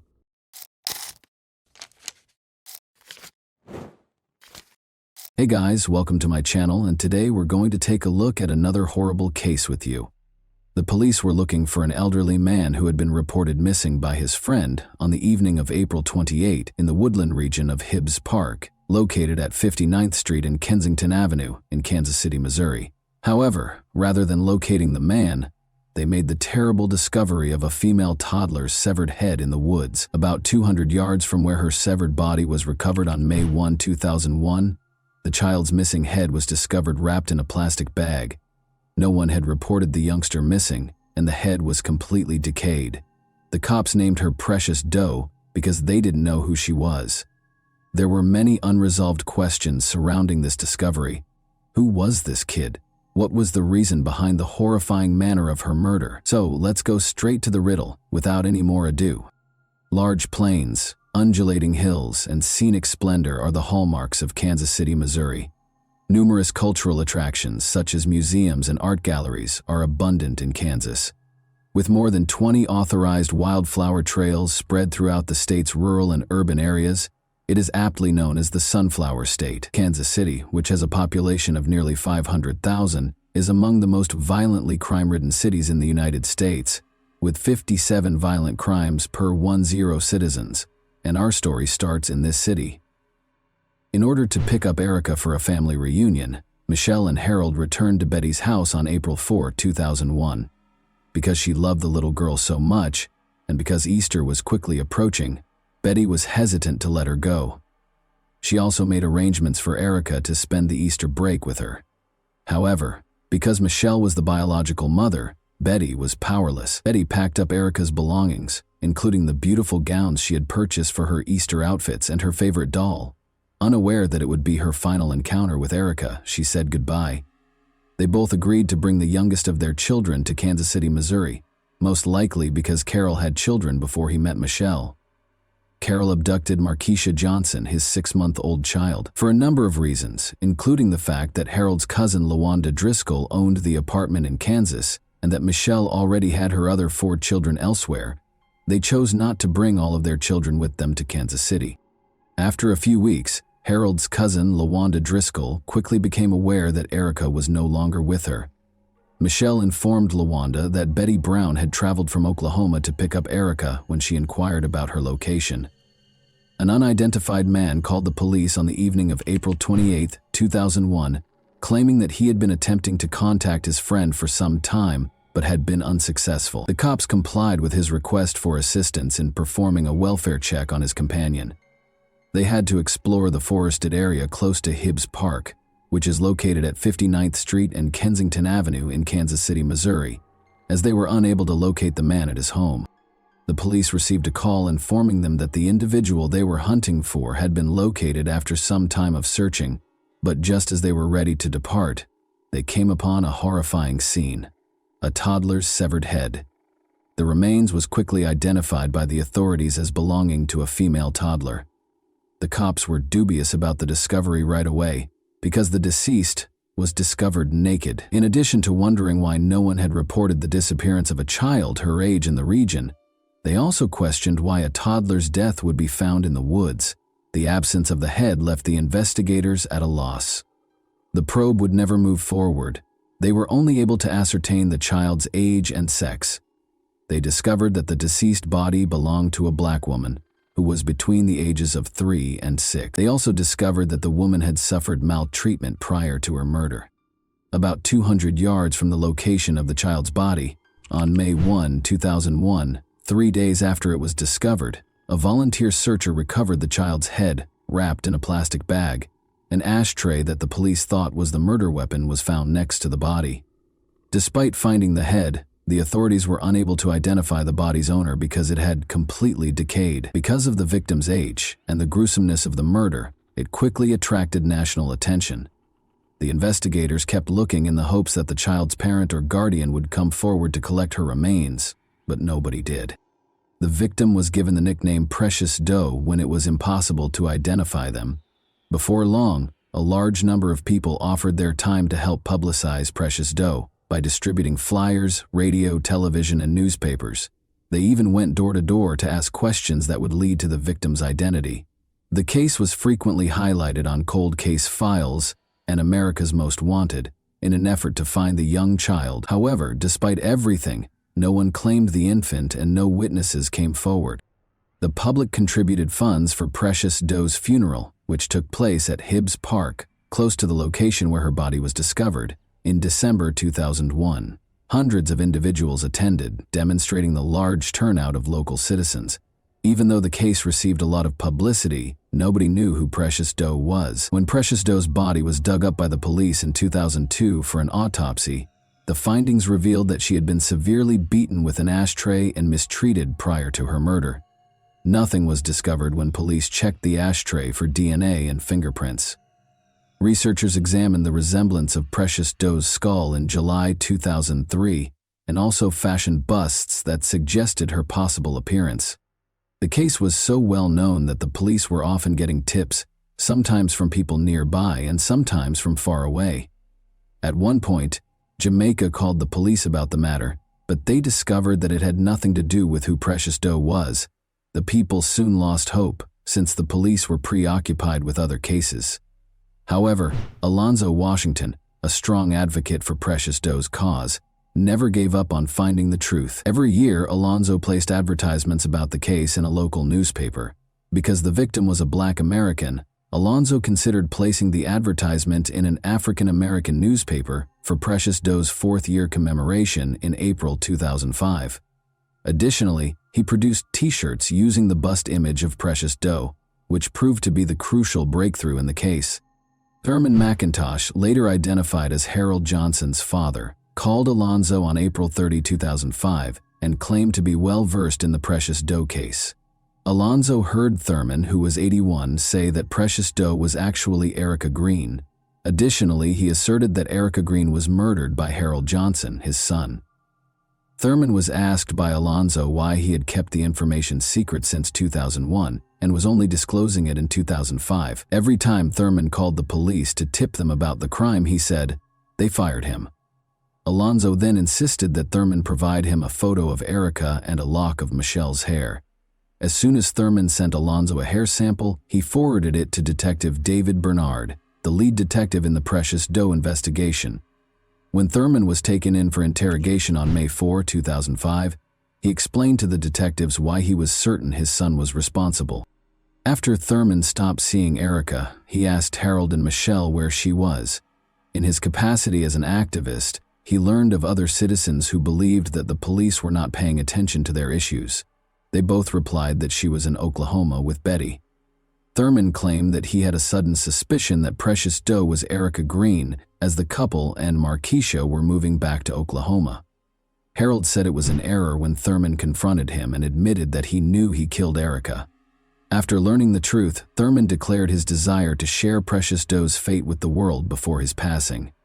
The hair was exactly like Precious Doe's, even though the photo Thurman sent was for one of Erica's relatives. Precious Doe was finally pronounced as Erica Green by the authorities. Erica Michelle Marie Green is the name of the young child we have known for 4 years as Precious Doe.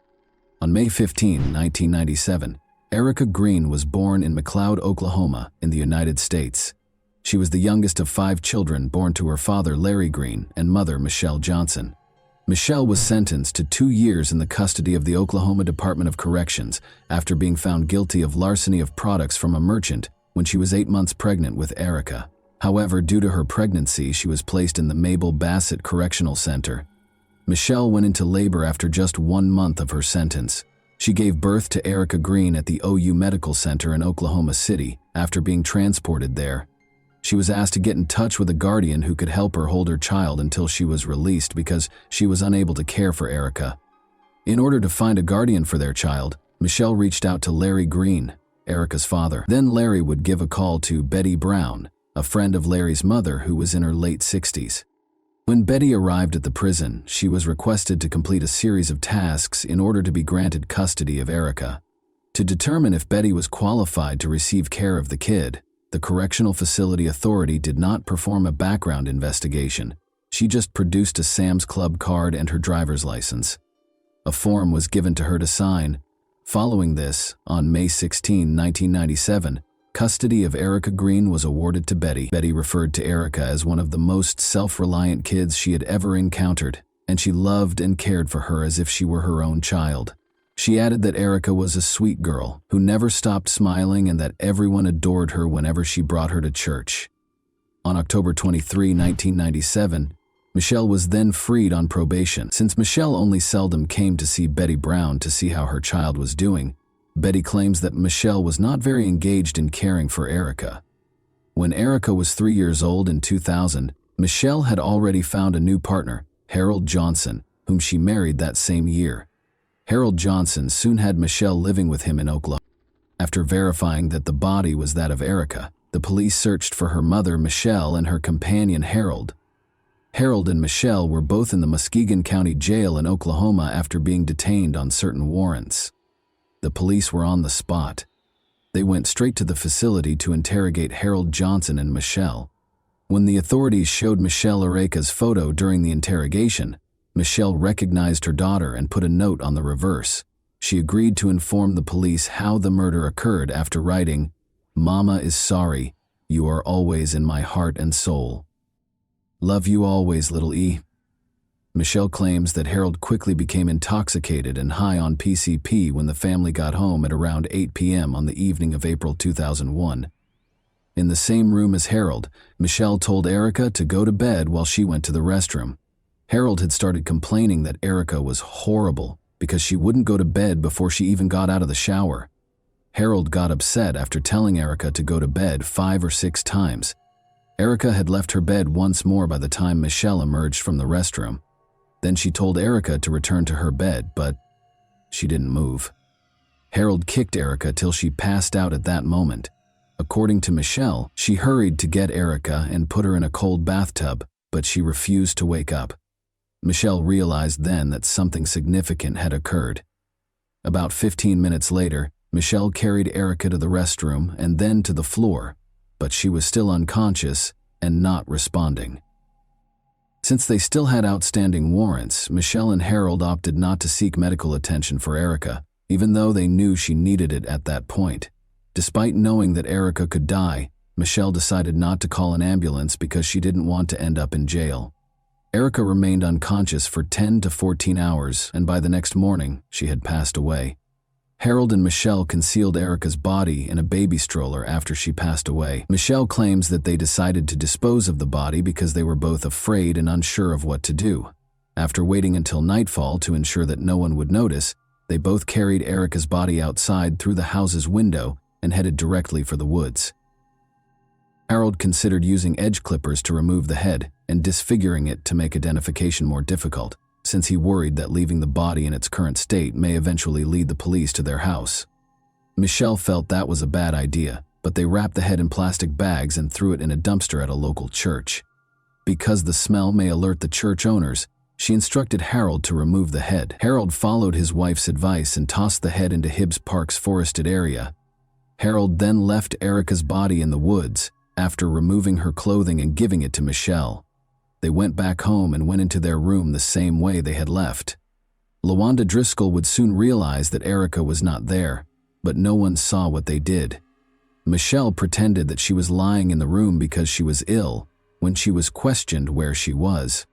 Michelle told the police what had happened and then requested that they take her to meet Harold. She encouraged Harold to confess to their misdeeds, telling him that she had already done so.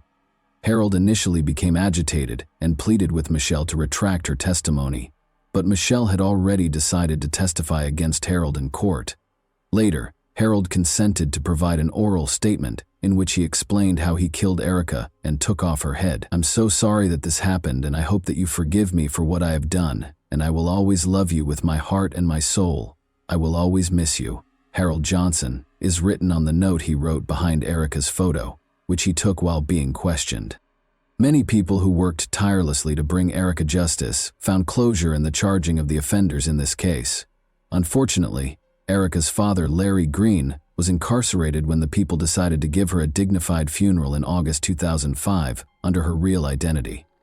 According to Kansas City Councilman Alvin Brooks, he and other individuals attempted but were unable to obtain authorization from Larry Green to attend his daughter's funeral. Erica would be happy wherever she is because of the vast number of people that helped secure justice for her, even though her family was not there at her funeral. LaWanda Driscoll also described her knowledge of the case. She claimed that Carol had been abusing Erica in the days leading up to her passing. LaWanda claimed that Erica's scream from the bedroom was the last time she heard from her. LaWanda claims that because Erica was not accustomed to living with her mother and stepfather, she sobbed a lot, and Harold punished her more severely for her emotions. She added that Harold would beat Erica for anything, no matter how insignificant.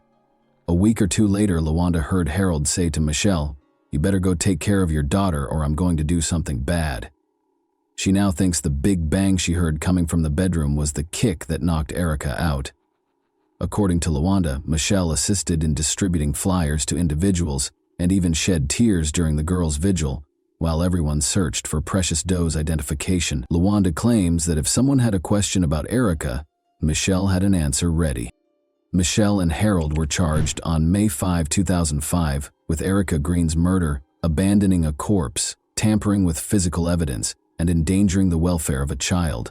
Before being put on trial, Michelle entered a guilty plea to second-degree murder and other associated offenses in 2007 and was given a 25-year jail sentence.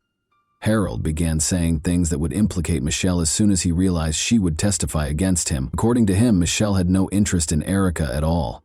According to him, Michelle would occasionally leave Erica alone so she could go do narcotics. However, the investigators already knew everything he stated. It was not until 2008 that Harold was put on trial. The neurologist testified that Erica might have survived if she had received medical assistance in the hours prior to her death, even though her autopsy described her cause of death as a closed head injury, which happens when the head strikes an object. However, this would not have been equivalent to first-degree murder. Following many days of deliberation, the jury convicted Harold of first-degree murder, child abuse, and endangering the welfare of a child. Harold received a life sentence without the possibility of release. In November 2008, Harold filed an appeal, continuing to maintain that he is not the kind of person the state claimed he was. The state attorney and the defense lawyer exchanged arguments, with Harold's team arguing that the murder was not planned, but according to the state, Erica's murder was planned. Michelle revealed in her confession that she instructed Harold to give his orders to Markeisha solely and not to order Erica around the night of Erica's murder. According to the state, Harold was irritated by Michelle's statement and considered killing Erica at that same moment. Additionally, the autopsy reveals that Erica was kicked several times, demonstrating Harold's deliberate continuation of the child's kicking, even though he was aware that she may die. Harold's appeal of the verdict, according to John Torrance, demonstrated no remorse because the murder was not premeditated. Harold's appeal was denied by the judge, who described him as a textbook sociopath who refuses to accept responsibility for his acts. Many individuals found relief at this sentencing, even if the disclosure of Erica's identity provided closure to those who were rooting for her. Everyone in attendance at Erica's sentencing was happy with Harold's verdict, but others wanted Michelle to receive the same punishment. Erica's real father, Larry Green, also sued the Oklahoma D.C., raising concerns about the procedure used to decide custody of children born to incarcerated moms. However, in order to guarantee that infants delivered to prisoners will be transferred to the Department of Human Services for appropriate care, the Department of Corrections and the Department of Human Services agreed to implement new protocols. The tragedy of Erica Green serves as a reminder that evil exists inside human nature. Even though parents are known to love and protect their children, it is horrifying and heartbreaking to learn that some parents would put their own needs before of their children. Many individuals with knowledge of Erica's situation have opinions regarding the sentence. Do you also believe that, as the biological mother, Michelle ought to have received a harsher penalty? And that wraps up today's chilling story. If you enjoyed this video, don't forget to like and subscribe so you never miss a new upload. Also, let me know in the comments, what part of this story shocked you the most? Thank you for watching, and I'll see you in the next video.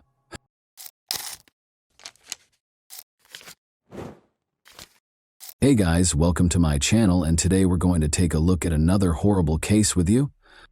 Crime is frequently associated with a particular motivation.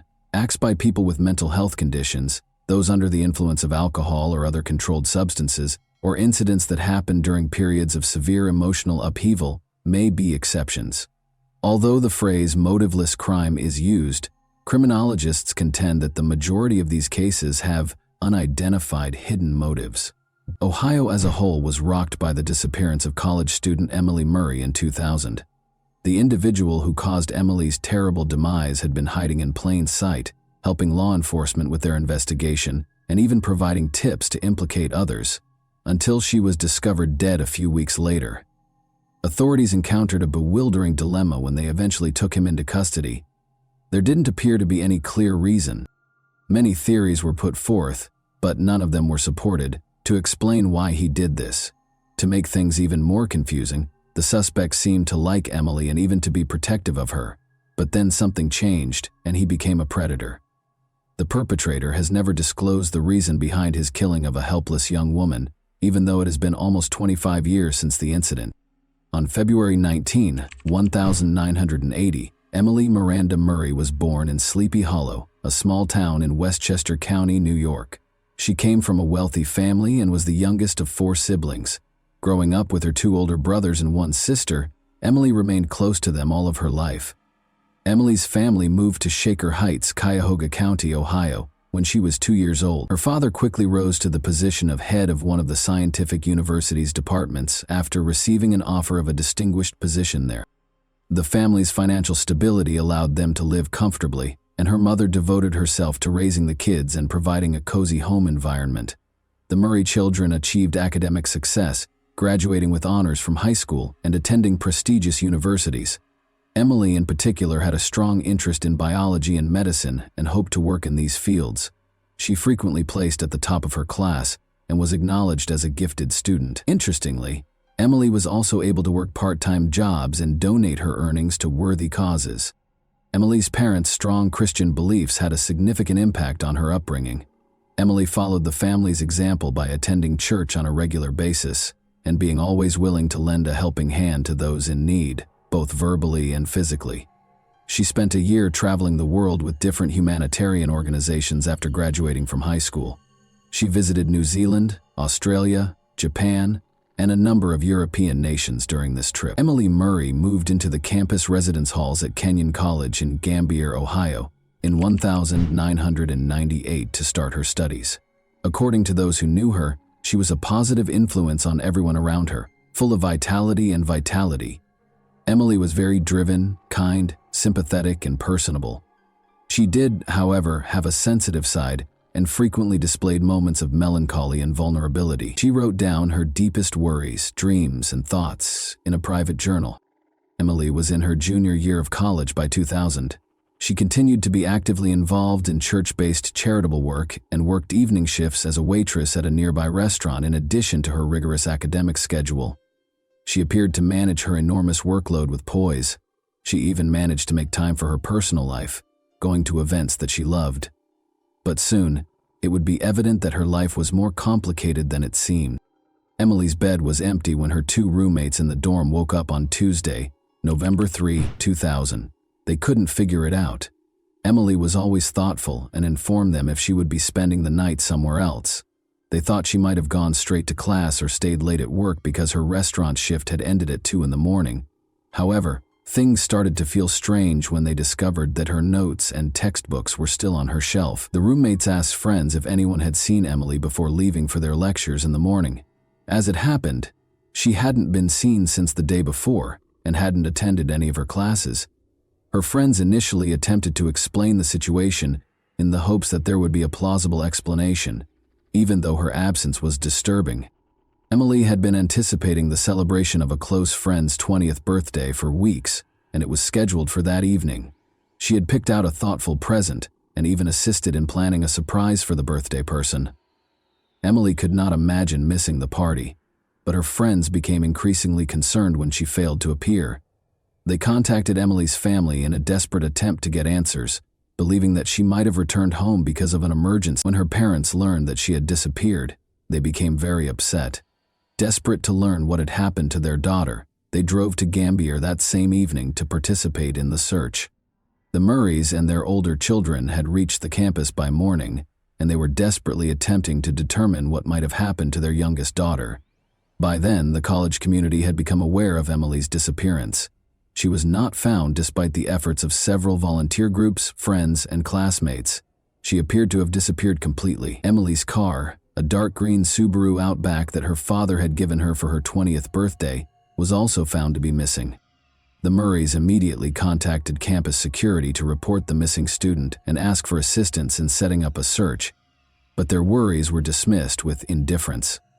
Security personnel waved away their concerns, speculating that Emily was probably hanging out alone with a boyfriend and would be back shortly.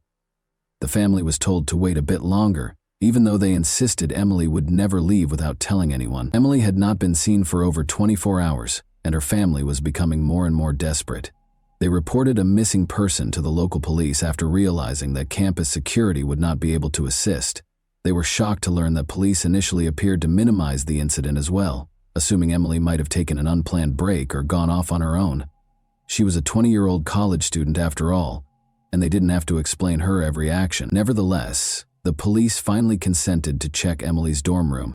At that point, they learned she had forgotten her identification, bank cards, and personal items.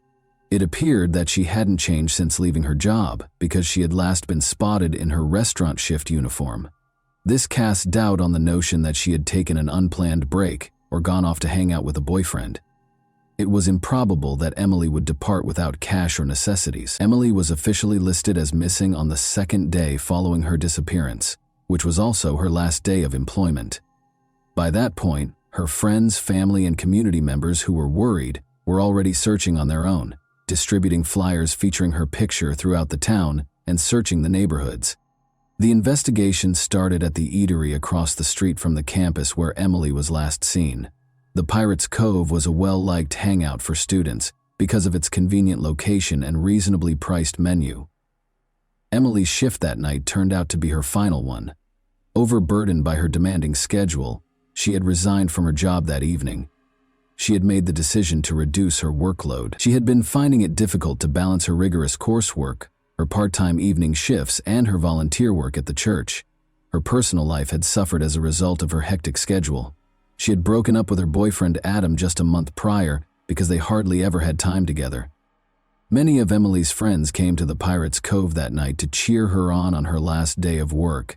However, since they had classes the following morning, nobody stayed up too late.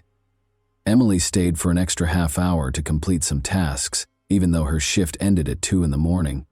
As a result, her coworkers were the last to see her, and the police would use their testimonies to piece together what happened that night. During those last moments at the restaurant, Emily wasn't by herself.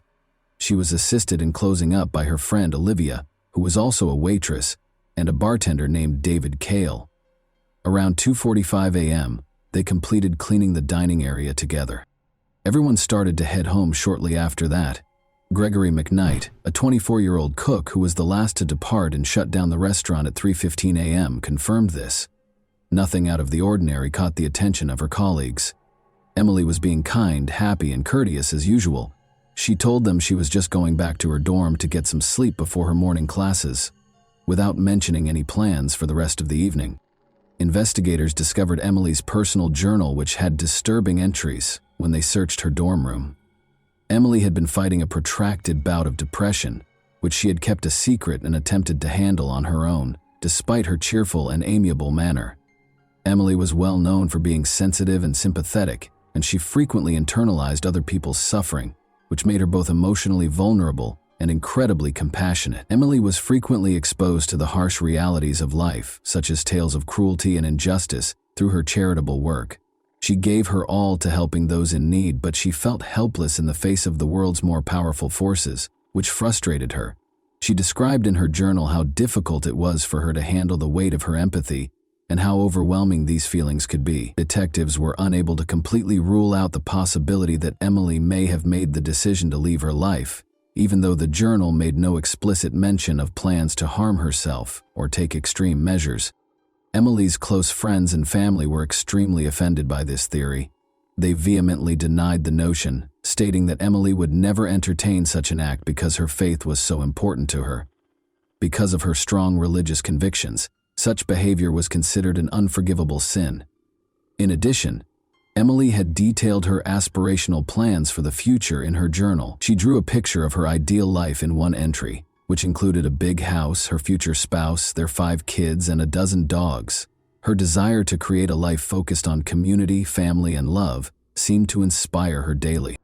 At first, investigators thought Emily might have run away because she had vanished along with her car. They speculated that she may have chosen to leave town to contemplate her life due to her battles with depression.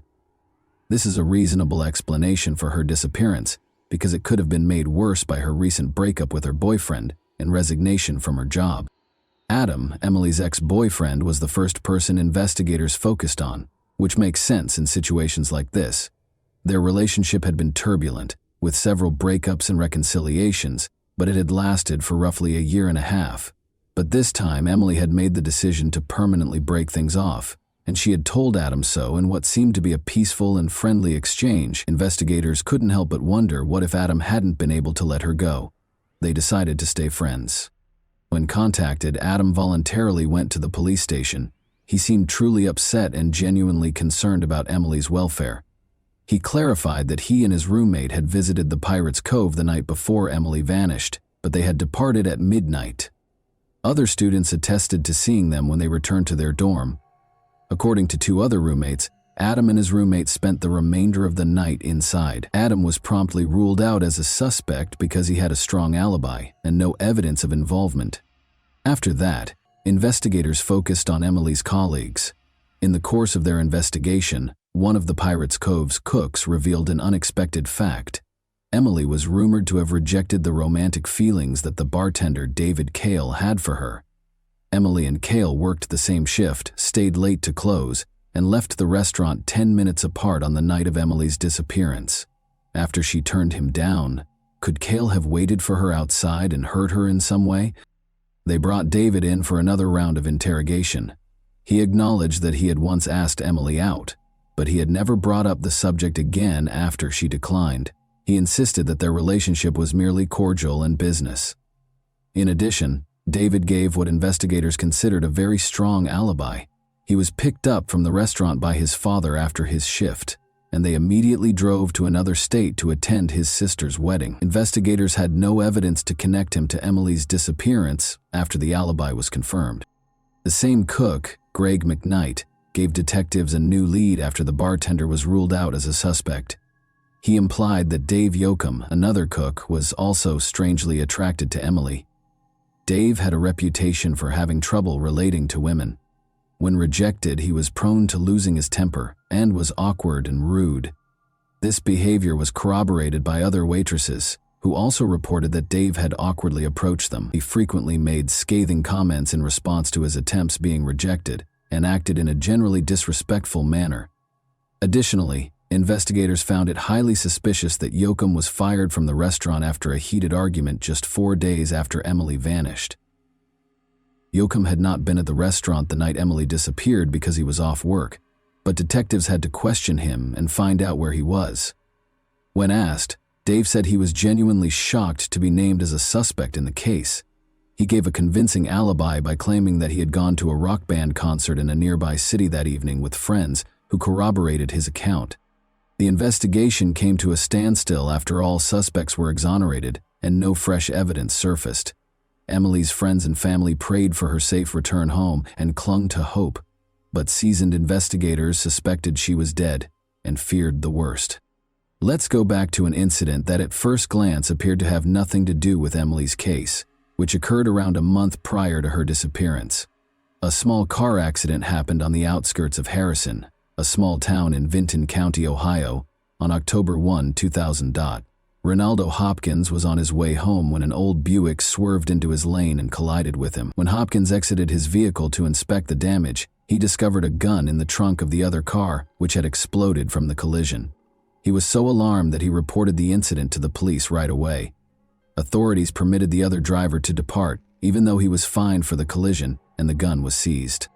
That same driver was accused of participating in a theft on December 9, 2000, more than 2 months later.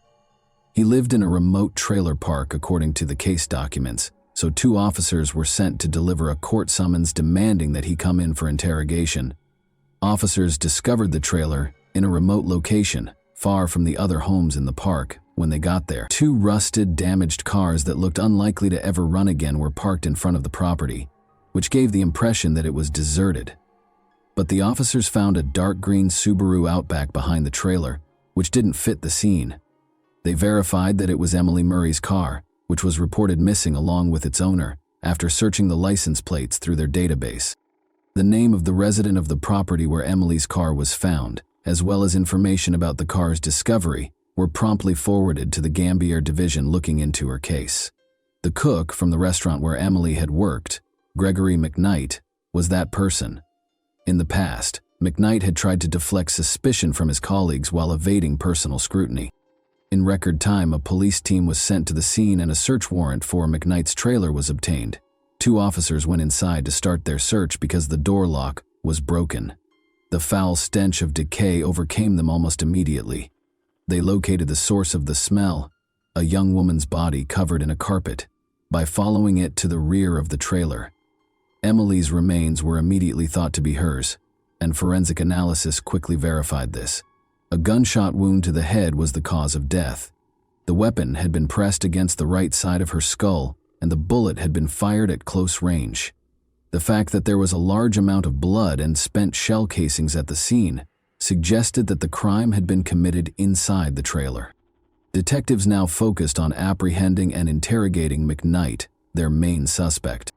Later that day, Gregory McKnight was arrested on suspicion of participating in an armed robbery, which was initially unrelated to Emily's death.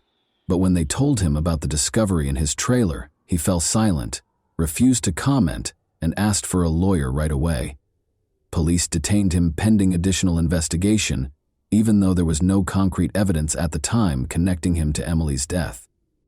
Investigators were informed by the trailer park's neighbors that they had not heard or seen anything strange.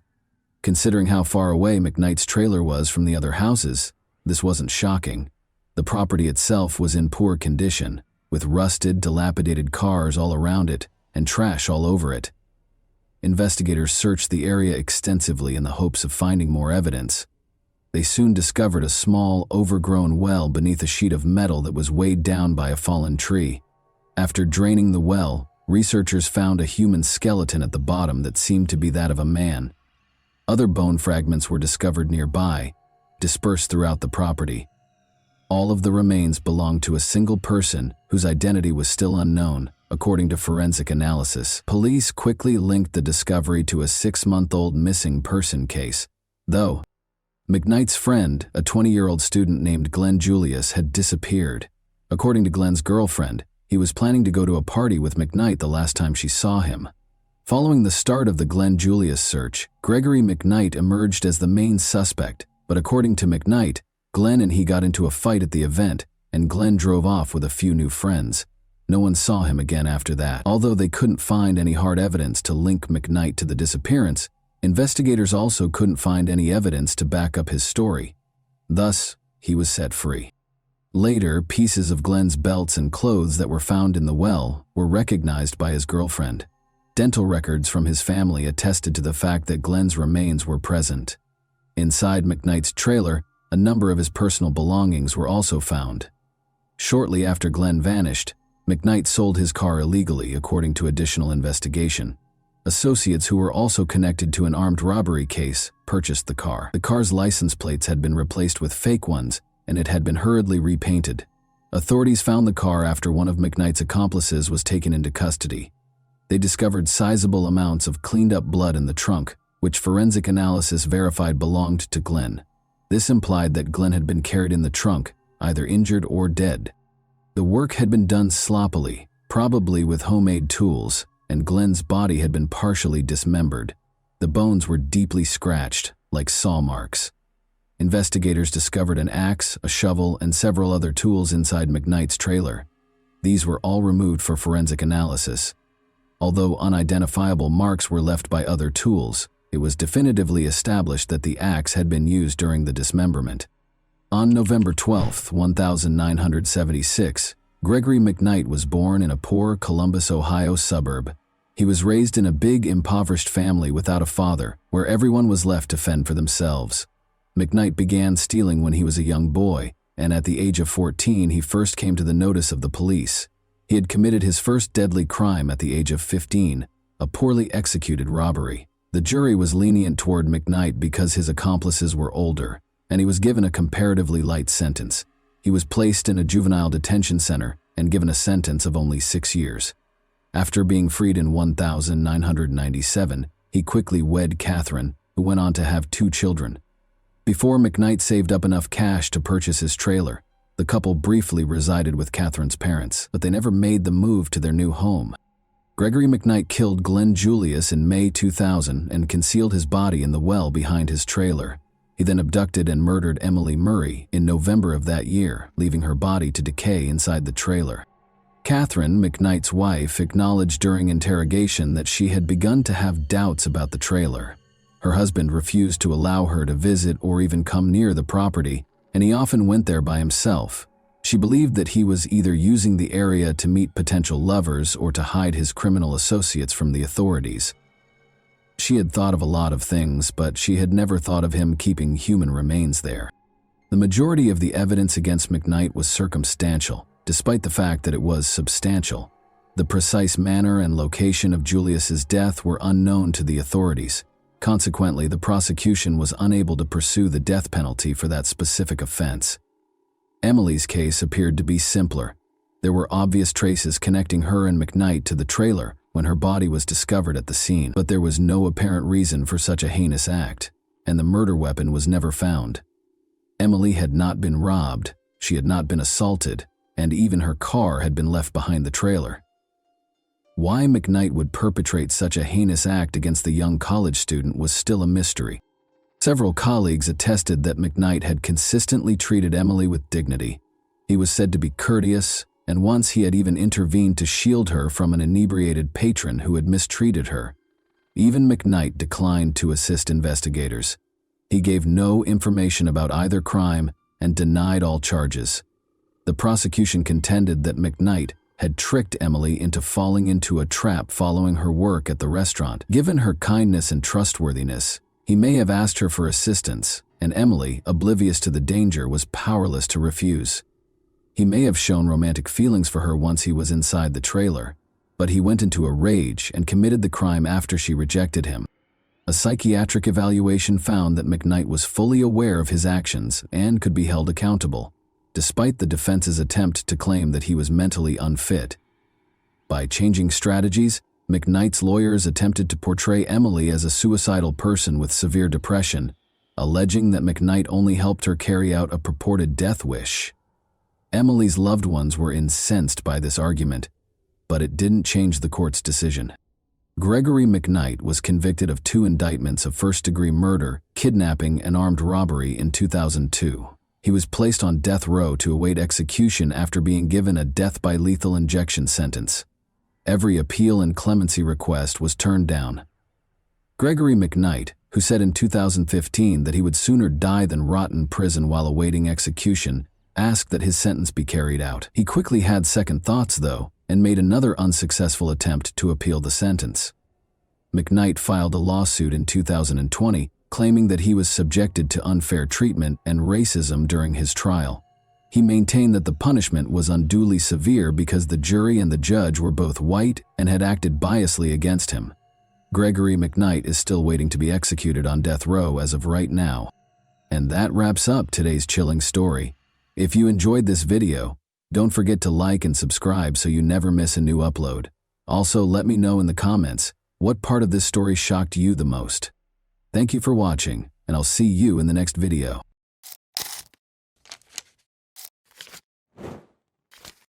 Hey guys, welcome to my channel, and today we're going to take a look at another horrible case with you.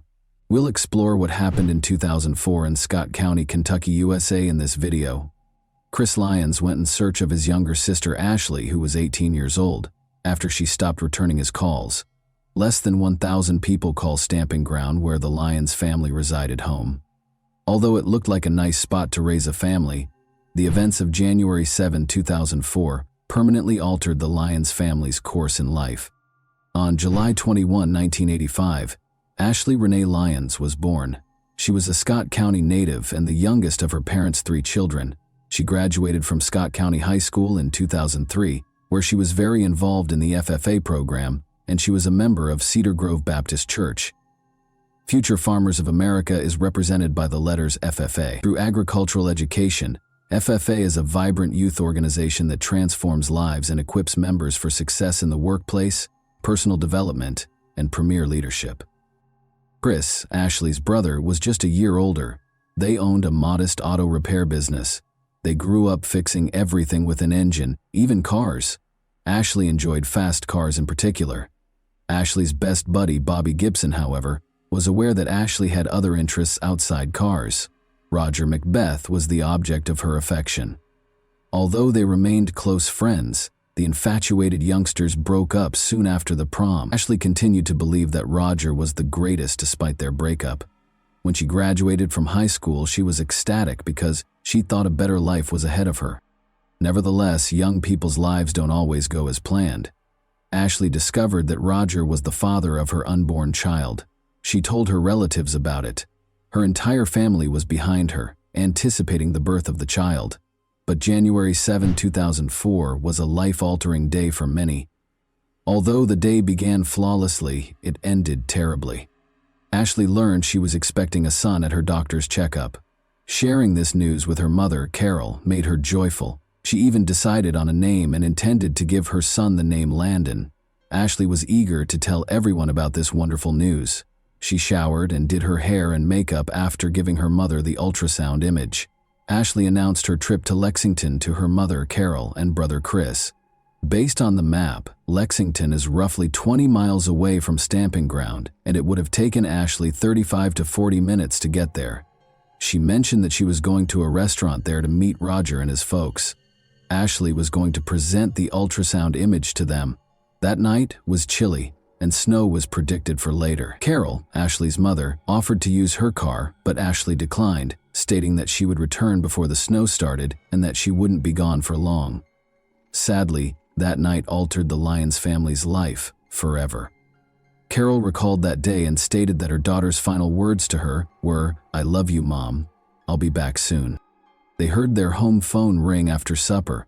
When Chris responded, he heard Roger's voice inquiring as to Ashley's whereabouts. "She's already gone," Chris said. Roger informed Ashley that he would not be able to meet. He claimed to have called her, but she didn't pick up. Chris thought Ashley had gone to the restaurant and left her phone in the car. No one was able to contact Ashley during the course of time. She didn't pick up when her mother called her multiple times. Ashley still wasn't home at 8 p.m., but she indicated she wouldn't be gone for long when she left. Carol informed Roger's mother over the phone at around 9 o'clock in the evening that Ashley had not come home from their rendezvous at the restaurant. Carol was taken aback by Roger's mother's response and became even more concerned. She claimed that because the meeting had to be rescheduled, they did not see Ashley that day. Carol was appalled to hear this. Where was her daughter if she wasn't at the restaurant? Carol sensed something was wrong. Ashley wasn't picking up her phone after all. As she sought to determine Ashley's whereabouts and whether she was okay, a lot of ideas were racing through her head. Chris and his father decided they couldn't wait about 10 o'clock, so they went in search of Ashley. They were aware of the restaurant where Ashley was to meet Roger and his parents. They didn't see Ashley's car when they got there. After several hours of searching, they were unable to locate Ashley. Chris knew Ashley enjoyed Scott County Park, so he made the decision to check it out eventually. She frequently went there with Roger when they were dating, and she fed the ducks there all the time. Scott County Park is roughly 10 miles away from Stamping Ground according to the map. Chris and his father were traveling through the park when they noticed an automobile that looked like Ashley's. The lights were on and the automobile was moving. As they approached, they saw that it was in fact Ashley's vehicle. It's difficult to imagine what was going through their minds at the time. The driver's side window was down as Chris rushed to the vehicle. Ashley had her head down as she sat in the car. She was not responding and had on a seatbelt. Chris began shaking Ashley as he opened the door. Chris thought she was simply sleeping, but then he noticed blood on his hand. He dialed 911 right away. Unfortunately, Ashley had passed away by the time Chris dialed 911, and medical professionals were unable to assist her. Ashley's mother soon received the most devastating news she had ever heard. She was shocked that Ashley was no longer there. The investigators arrived at the crime scene while Ashley's family was in the throes of grief. Ashley's body was left in the car until the detectives looked over the scene for any evidence, because she had already passed away before the ambulance came, and it was clear that a crime had caused her death. The driver's side window was down, the radio and heater were on, and the engine was running when they initially arrived on the scene. Ashley's cause of death was promptly ascertained. On the ground beside the vehicle were 3 shell casings measuring 9 millimeters. Ashley suffered head and neck injuries from bullet wounds. Despite searching the area, the authorities were unable to locate the weapon used in the crime. It said a lot that Ashley was shot through her car's open side window. The window was down, which seemed suspicious because it was cold that night. She was sitting in a way that suggested she was not attempting to flee or defend herself. After combining all of this information, the investigators came to the conclusion that Ashley was acquainted with the shooter. Ashley slid down the side window when someone she knew came up to her car because it was cold and the heater was on. Beside the driver's door was the person who had shot her. The detectives instantly ruled out the notion that it was a robbery because her phone, wallet, and purse were all in the car. There were ultrasound images strewn all over the car, and it seems that Ashley was looking at them in her final moments. Ashley and her son Landon were killed by the offender while she was 5 months pregnant. Scott County had never seen anything like this before. As a result, the community called on the police to track down the person who killed 2 people so ruthlessly. Ashley's parents told the investigators that on the day of her death, she intended to meet with her child's father, Roger. When they spoke with Roger, he expressed his sadness over Ashley's and their unborn son's deaths. Roger said that he and Ashley experienced highs and lows. They were no longer a couple, though. Roger broke down in tears when he spoke to the investigators after Ashley said she was expecting. The man didn't know who could have harmed his ex-girlfriend and their unborn child in this way. He was hauled in to be questioned. Roger informed the investigators that he had to reschedule their planned meeting at a restaurant because he had other commitments when they inquired about the circumstances leading up to Ashley's murder. Ashley didn't pick up her phone when he tried to tell her not to come to Lexington. She didn't answer when he called her twice. As a result, Chris answered the phone when Roger called her home. Roger claims that he requested that Ashley call him back when she got home. What Chris had informed the detectives about his sister's plans for that night aligned with Roger's account. Carol did not think Roger could be connected to this incident until she learned that he had been questioned by the police. According to Carol, Roger was a kind man. Their families got along well. Roger always assisted in clearing the table after supper at their residence. When he and Ashley were dating, he was frequently at their house and got along well with Chris. As a result, nobody thought Roger could have killed Ashley and Landon. Ashley's family attempted to determine who might have done it while the investigators looked for clues in a suspect. In her daughter's room, Carol discovered a diary. She documented her experiences in it. Carol read the diary and saw that one name appeared repeatedly: Dina Williams. Ashley and Dina were of the same age. They rode the school bus and went to school together. Because Dina was raised in a low-income household and wore the same outfits all the time, Ashley felt terrible for her. In talks with her friends, Dina confirmed the claims that her parents mistreated her and even physically assaulted her. Dina and Ashley were initially friends, but it soon became clear that Dina was envious of Ashley and desired everything Ashley owned, especially Roger. Ashley reported having multiple arguments with Dina in her diary. Carol discovered something new from this diary. She was unaware that Ashley and Dana were having issues together. Carol began to accuse Dana Williams of being involved in Ashley's death as a result. Dana dated Roger right away after Ashley and Roger split up, and maybe she was concerned because Ashley became pregnant with Roger's child. She didn't want to tell anyone else about Roger after all. Dana desired to have him exclusively. Perhaps this would have forced Dina to take an irreversible action. Ashley's diary was given to the investigators by Carol so that all of the entries could be examined. Carol was certain that the diary's pages held the secret to solving this case. Ashley's description of her friendship with Dina piqued the curiosity of the investigators when they looked through her journal. Dina Williams was subsequently brought to the police station. She denied having anything to do with Ashley's ordeal. Dina had an alibi because she worked at a bank and said that on the night of the crime they attended an office party. Dina made no effort to conceal from the investigators her animosity toward Ashley. The fact that Ashley was pregnant really annoyed her. Nevertheless, the detectives let Dina to leave after the talk because it was insufficient to file charges against her, because she had no feelings over Ashley's death. In the meantime, the ballistic examination findings were received. Ashley's wounds, the posture in which she was discovered, and the location of the casings were all examined by the experts. They were able to estimate the shooter's height based on the angle at which the bullets entered Ashley's body. They estimated the offender's height to be around 5 feet and 10 inches.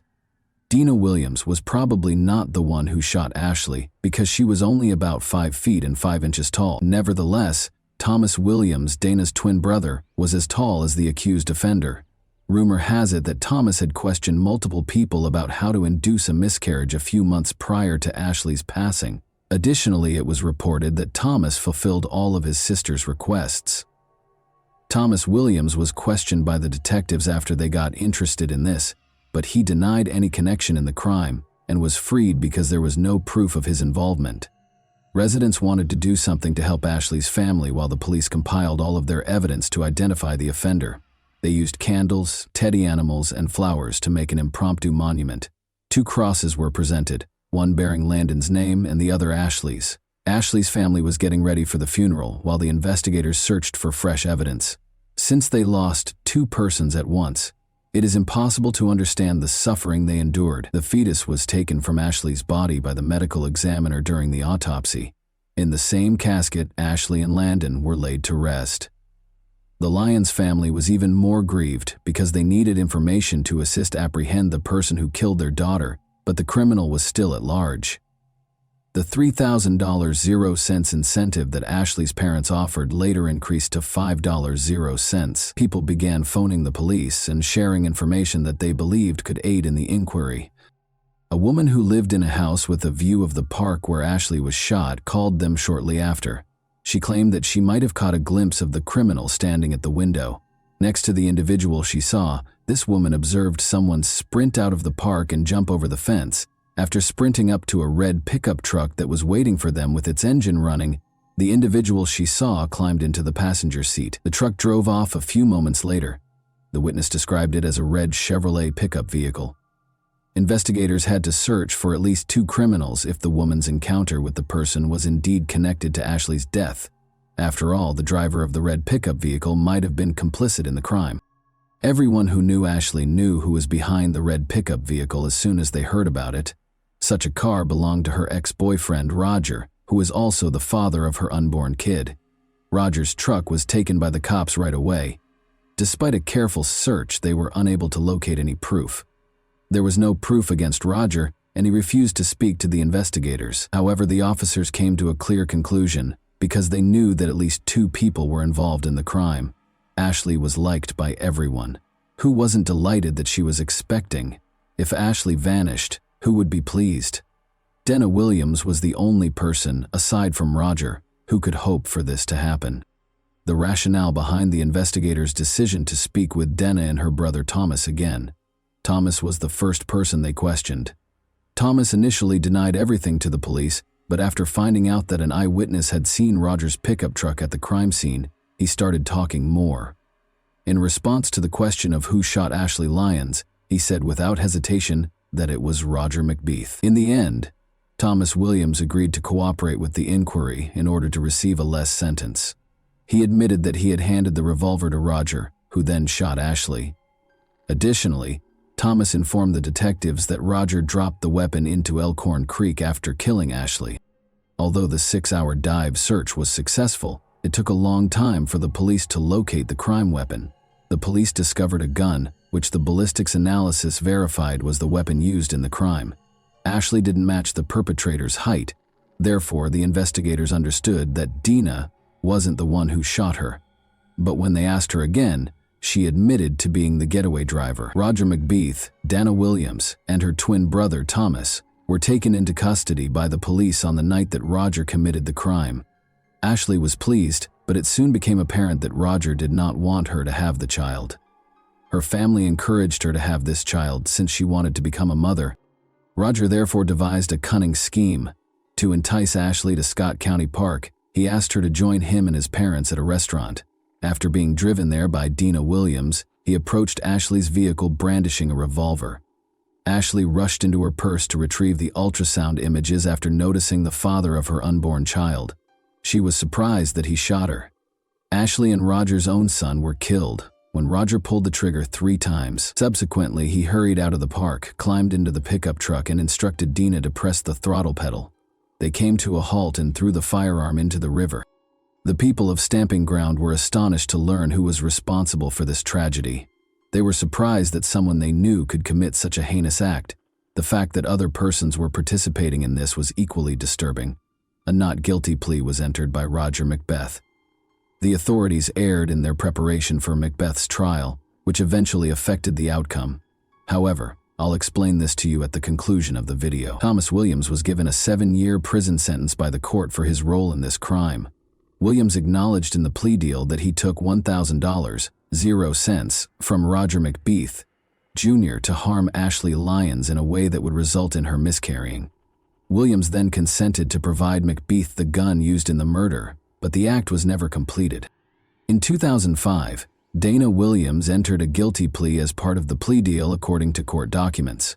According to the prosecutor's requested sentence of 20 years in jail, Williams will be eligible for parole after completing 17 years, or 85% of her sentence. Prosecutors would call a number of witnesses during the trial who stated that Williams had desired Ashley Lyons dead, had conspired with McBeath to poison Ashley, and had offered $1,000 to beat Ashley up in order to induce a miscarriage. Prosecutors claimed in the court filing that after their initial plans failed, Williams and McBeath turned to more extreme means. Williams claimed that public defender Rodney Barnes, her lawyer, informed her that a jury would likely have convicted her guilty. "I'm hurt and I'm scared because I pleaded guilty to something that I didn't do," she stated. Williams admitted that she drove McBeath around the Colony community when they first met and then came to pick him up, but she also admitted that she took him to the park the night of Ashley's murder so he could see the ultrasound images of the couple's unborn son. During her trip, she heard 3 gunshots, but she was unaware of their nature at the moment. At McBeath's trial, the jury listened to a recording of Roger calling Ashley Lyons on his phone and telling her that he loved her and was sorry he had missed their meeting at the park. Williams said that Roger had involved me in the plan without me knowing. Williams claims that McBeath never informed her that Ashley Lyons had died when they were leaving the park, and she refrained from reporting the incident to the police out of concern that McBeath would act abusively toward her. When Williams added, "I was scared to death of that boy. He even threatened to kill me." Williams expressed her sorrow for the Lyons family and her grief for everything that transpired. Williams said, "I am so sorry," while sobbing. However, McBeath's parents, Roger Sr. and Rita, said that Williams was lying and described her as a chronic liar who frequently acted in the heat of the moment. "I wish I could go back and change this." According to the pair, Williams accepted the plea offer in order to take the easy route out because he was envious of Ashley. "She was obsessed with my son," Rita McBeath claimed. Roger McBeath Sr. claimed his son was shocked when they received the news of Ashley Lyons' death, but Williams remained unmoved. "She was the one who had the motive," he said. "It didn't bother her," in reference to Williams. "It didn't bother her a bit." Dina Williams was given a 20-year prison sentence by the court in August 2005. In 2021, she was granted parole. Williams claimed in the written motion that she was too young and susceptible to being influenced by her ex-boyfriend McBeath. Williams added that she was unaware of McBeath and Lyons' relationship. Williams added that she had already completed about 70% of her sentence for her involvement in the crime, and that she was not the primary perpetrator. In the court document, Williams stated that she had taken classes on anger management, resident legal aid training, landscaping, horticulture, and being a certified Braille transcriber, among other programs while inside. Roger entered a not guilty plea to the murder allegation after being taken into custody. Although the jury found him guilty, he was able to get his conviction reversed by the Kentucky Supreme Court because the defense was not permitted to examine the jail informant, who had overreached himself by questioning McBeath about the shooting while he was in custody. Police ordered jail informant John Romano to refrain from questioning Roger McBeath about the alleged crime. The informant was given permission to speak with McBeath about common topics like movies and sports. Without using leading questions, the detectives anticipated McBeath would begin discussing the crime on his own. In 2009, the Kentucky Supreme Court reversed the verdict, ruling that prosecutors had utilized unlawfully obtained evidence. Roger was retried and entered a guilty plea to tampering with physical evidence and involvement in murder. After that, the court sentenced him to 42 years in prison with a 16-year parole eligibility period. Alongside his prior sentence, the court also sentenced him to 5 years in prison for involvement in evidence tampering. In December 2023, McBeath's parole hearing was held. "She was my high school sweetheart. She was the mother of my child. She was someone I loved," stated McBeath. After declining his parole eligibility, McBeath told the parole board he was not interested in parole. "I'm not here to convince y'all to grant me parole. I know I don't deserve it," McBeath said. "But I do want to use this time to say that I'm truly sorry for what I did. I want to tell Ashley's family that I'm truly sorry for what I did, and there's not a day that goes by that I don't think about it." he is still incarcerated as a result. The Angel Garden at Scott County Park, where Ashley Lyons passed away, now features ceramic angel statues in her honor. Following Ashley's passing, Carol and her husband Buford Lyons assisted in enacting a state and federal statute against fetal homicide. A pregnant woman who is abused is charged with 2 offenses under the bill, one against the lady and one against her unborn child. And that wraps up today's chilling story. If you enjoyed this video, don't forget to like and subscribe so you never miss a new upload. Also, let me know in the comments what part of this story shocked you the most. Thank you for watching, and I'll see you in the next video.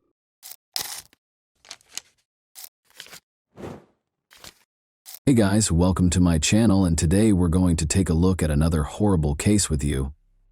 Rosemere Silva, 32, and her fiancé, Uderli Damasceno, 30, were getting ready for their wedding ceremony on Sunday, December 4, 2016, which was scheduled to take place in a charming rural setting close to Sao Paulo. To impress the guests and her future husband, Rosemere had orchestrated a spectacular helicopter arrival, but a sudden tragedy made everything into a nightmare just before the ceremony was scheduled to start. Rosemere, a 32-year-old nurse assistant, grew up in a big family in Sao Paulo. Her parents taught her the importance of kindness and compassion at a young age, which led her to pursue a career in helping people. Her co-workers always felt they had her undivided attention and frequently complimented her on her diligence, patience, and kind disposition. When she wasn't working, Rosemere was a happy, energetic person who loved hanging out with friends, volunteering at her church, and making sure her loved ones were safe and content. Since she was a young girl, Rosemere had dreamed of her wedding day. She imagined herself wearing a gorgeous white gown, walking down a flower-adorned aisle, and being surrounded by the smiles of loved ones. She had been inspired by these fantasies to diligently save money for the ideal celebration. Her spectacular helicopter arrival was one of the unique touches she had in mind, a surprise that would enthrall everyone present. Uderli, who was 30 at the time, was a mechanic from Sao Paulo who was raised in a hard-working household that valued simplicity and honesty. He had a strong interest in mechanics from an early age and progressively developed into a proficient professional.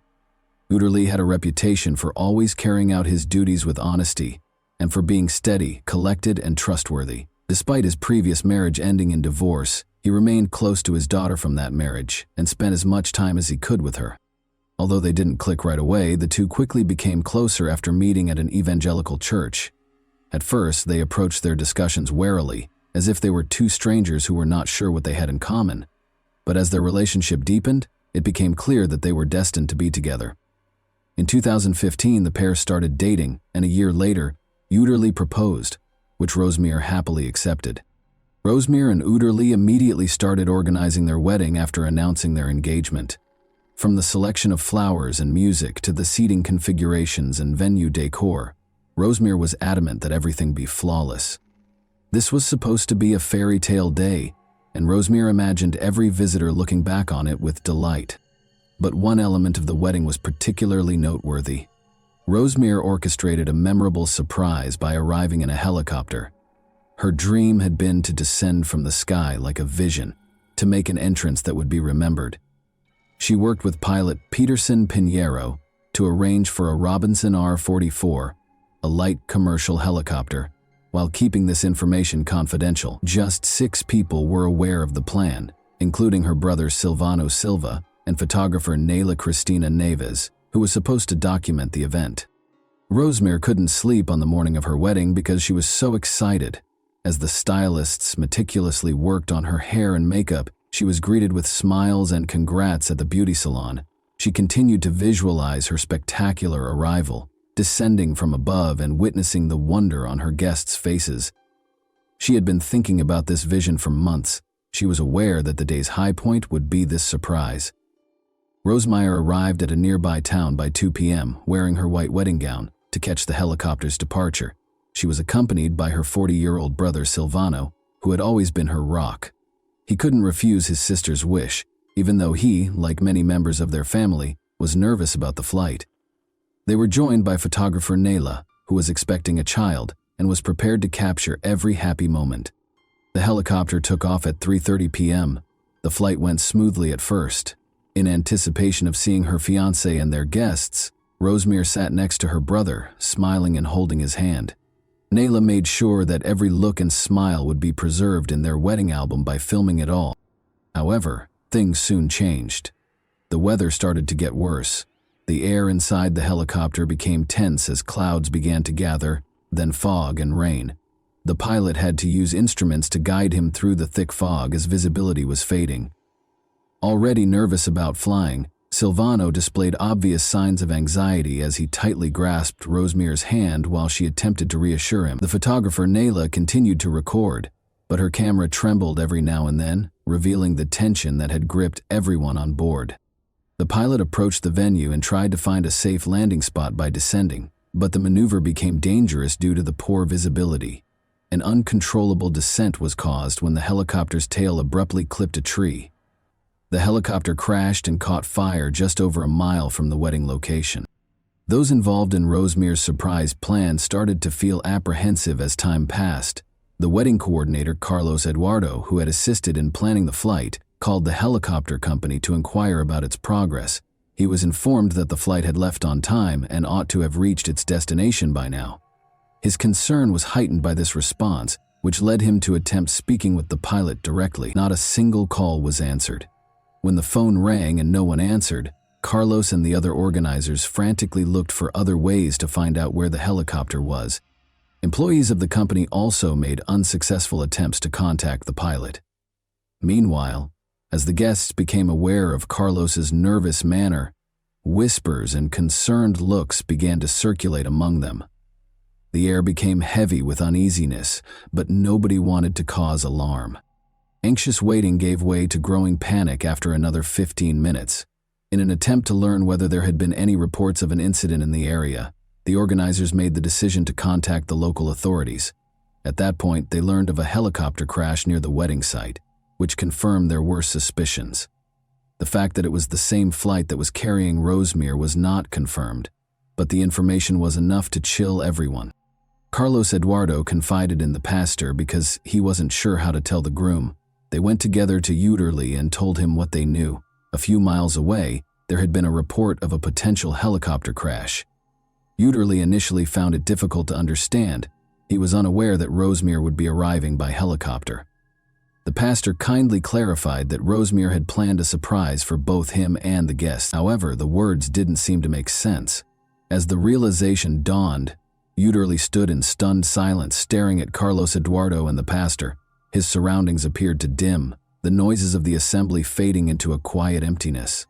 When the gravity of the situation became apparent, everyone's eyes were on him.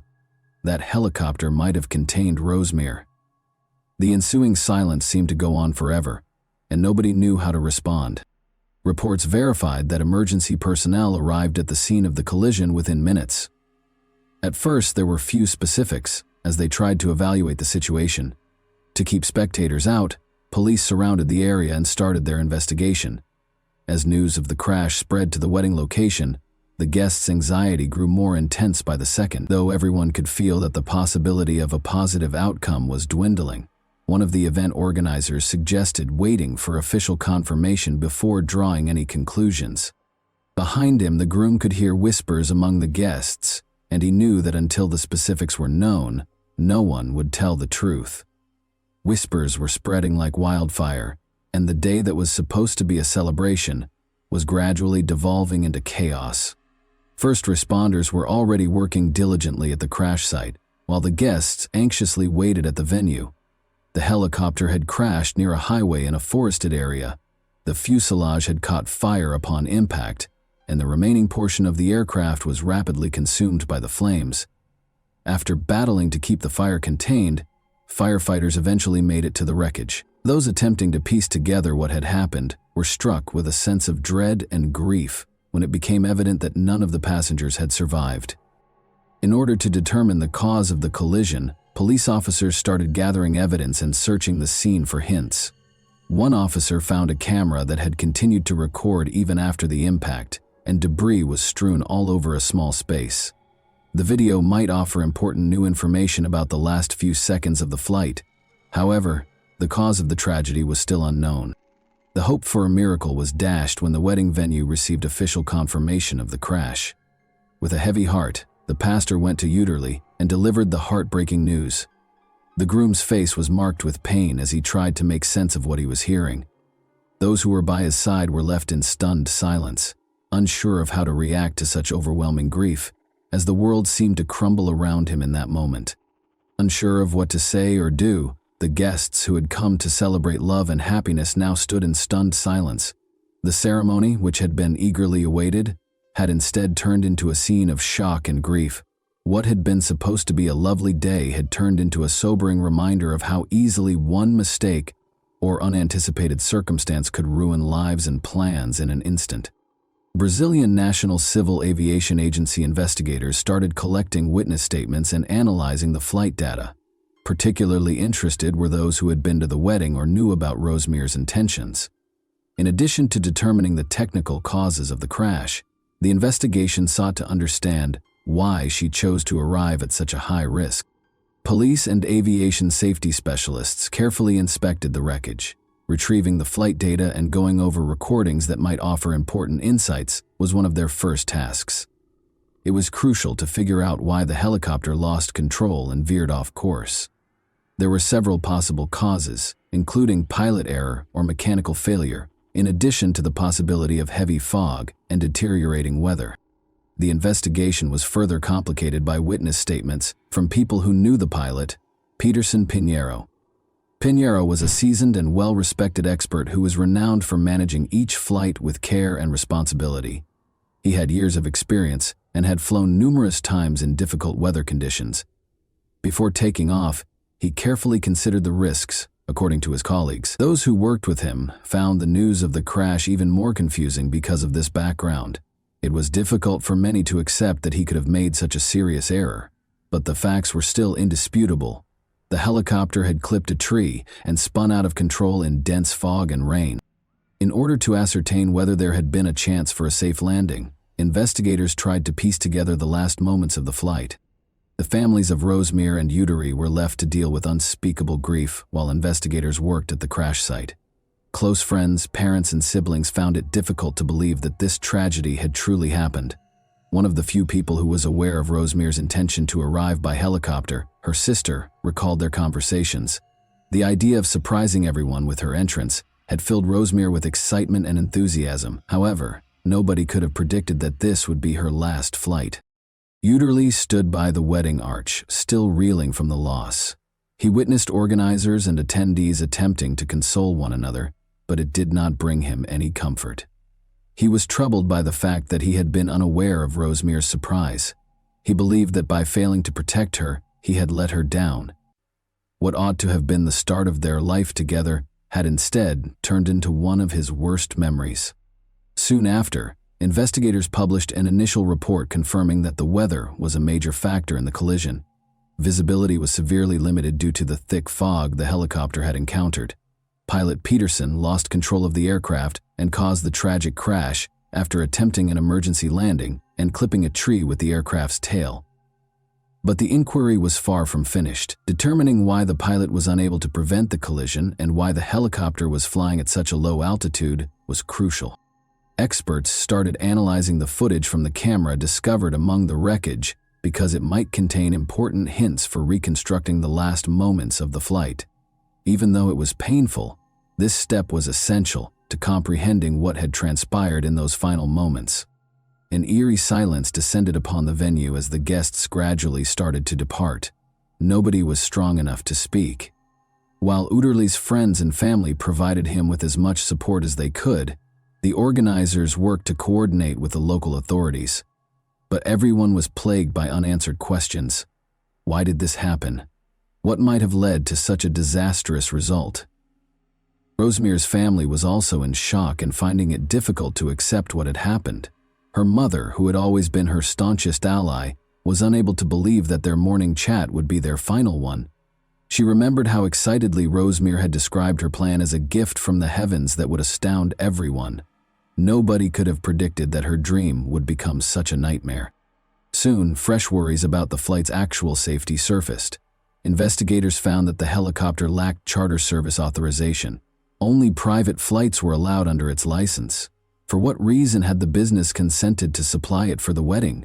Who was in charge of failing to notice the weather? These queries sparked additional research and became the main focus of the study. Some witnesses started to remember that bad weather had been predicted in the days before the wedding. However, these warnings received little attention. These circumstances would have needed to be taken into account by pilot Peterson Pinheiro, who is renowned for his meticulous attention to safety. The flight was nevertheless authorized. Who ultimately decided to go ahead with the flight in spite of the obvious risks was now the focus of the investigation. Uderli was trying to think, and every second of waiting was painful.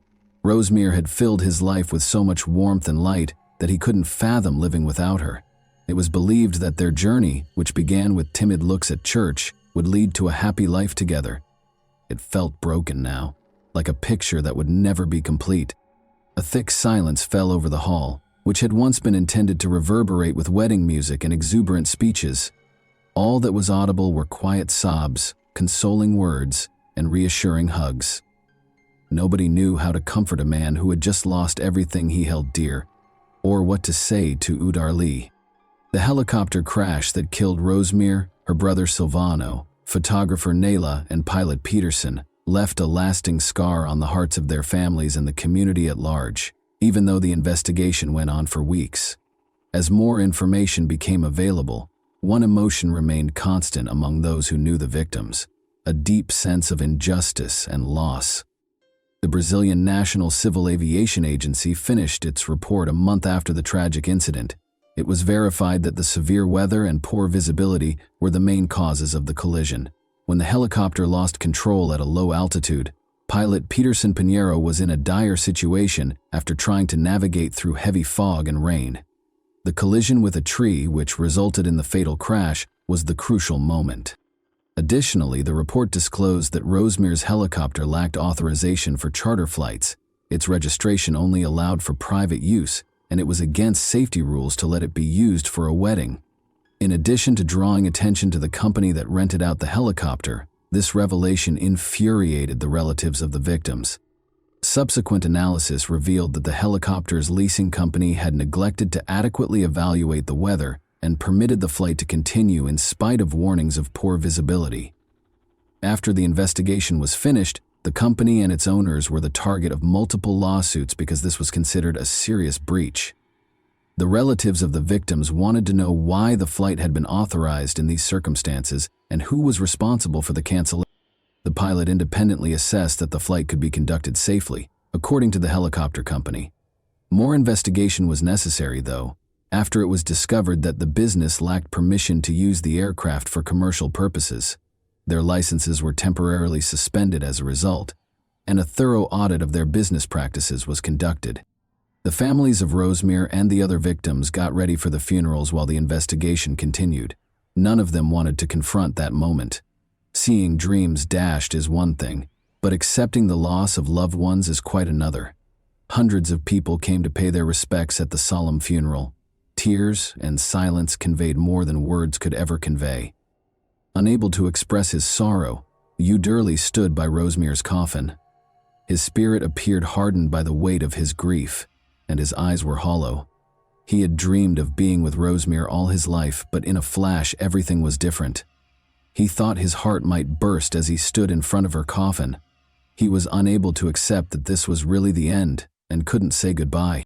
Following the funeral, Rosemere's friends and family started a campaign to call for more safety regulations in private aviation. They hoped that no one else would ever experience such a terrible loss as a result of carelessness or oversight.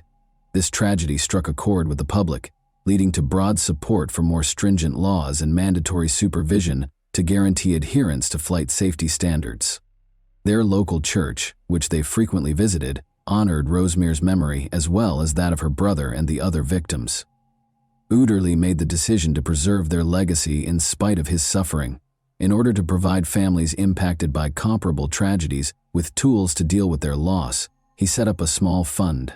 Investigators published their final report after several months. It verified that bad weather and poor visibility, which caused the loss of control, were the primary causes of the tragedy. The company's failure to appropriately evaluate the risks involved and adhere to appropriate rental procedures was one contributing factor. The company's flight licenses were temporarily revoked and fined until all found flaws were fixed. Even though the investigation yielded a lot of answers, it was unable to restore the lost.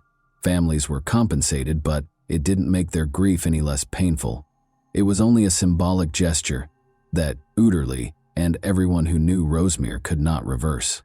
Life gradually returned to normal for most people months after the tragedy, but not for Uterly.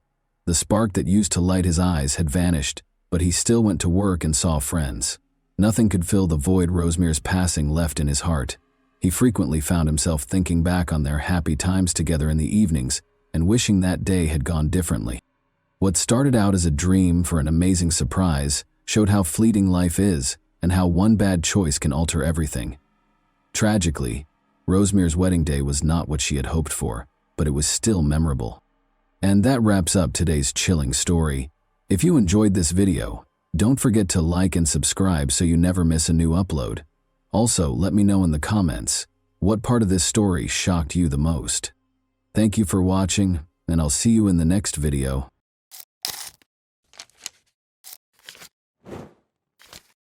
Hey guys, welcome to my channel, and today we're going to take a look at another horrible case with you. We're going to go over another terrible instance with you today. Statistics show that the number of crimes perpetrated by young people has been rising globally. Violence among school children has increased recently, typically targeting their friends. As a result of these attacks, victims are frequently hospitalized, handicapped, or even killed. The main objective of such violent activities is typically to demonstrate their own dominance, authority, and tolerance. Furthermore, adolescent offenders have confidence in their impunity because many countries' laws are liberal. The nation was rocked by the tale of Agnes Marin, a French girl who was killed by a high school student. They attended a famous university with a stellar reputation, where it seemed impossible for anything like this to occur. The culprit had previously attacked the girls, as it turned out, but his affluent parents were able to conceal the truth about his exploits by securing their son's admission to a prestigious school in a different city. Adolescent anger is said to be a kind of protest during the time of self-discovery and personality development. However, in today's narrative, the boy's brutality sprang from a total lack of empathy, or the capacity to understand and feel the same emotions as others. He became the second teenager in French history to receive a life sentence because he was deemed to be incorrigible and a serious threat to society. Agnes Mara was who? The only child of Paula and Frederick Marin. Agnes Mara was born in Paris on November 26, 1999. The girl was raised in a rather prosperous household. Her parents wanted to give their child the finest because they loved her. I didn't know how to say no to Agnes from a young age. She was taken to the sea, dressed in name-brand boutiques, and purchased pricey toys and technology. Marin was a lively, outgoing, and restless youngster. She always had a large social circle and many interests. She had a creative streak, enjoyed movies and music, and hoped to work as a filmmaker. She did well in school and her teachers recognized her high potential, but she was frequently hindered from achieving the best outcomes by her general inattention and laziness. Agnes joined a bad firm when she was 13, which had a detrimental effect on her conduct and academic performance. She began skipping school, consuming beer and smoking cigarettes, not just conventional cigarettes. Her parents opposed harsh parenting methods and made multiple attempts to have a dialogue with their daughter, but were unsuccessful. When the girl was once again discovered smoking and drinking beer on school property, she lied about her vows to change her ways and stop interacting with unsavory people. The issue of her expulsion came up. Her parents understood that nothing would change if their daughter remained in Paris and continued to interact with negative influences. In order to escape the hustle and temptations of the capital, Frederick and Paula made the decision to move Agnes not merely to a different school, but also to a different city or even a province, a brand new school. The closed private college Sévignon, which is situated in the commune of Le Chambon-sur-Lignon, in the department of the Upper Loire area of Auvergne, was the choice made by Marin's parents after weighing their possibilities. With nearly a century of history, it is a distinguished educational institution. Established in the 1930 CCs, the institution operated on the boarding school model, where students resided in addition to studying. However, in a small town with a population of barely 2,500, the college was in severe financial trouble by the end of the 2000s and was in fact on the verge of going bankrupt.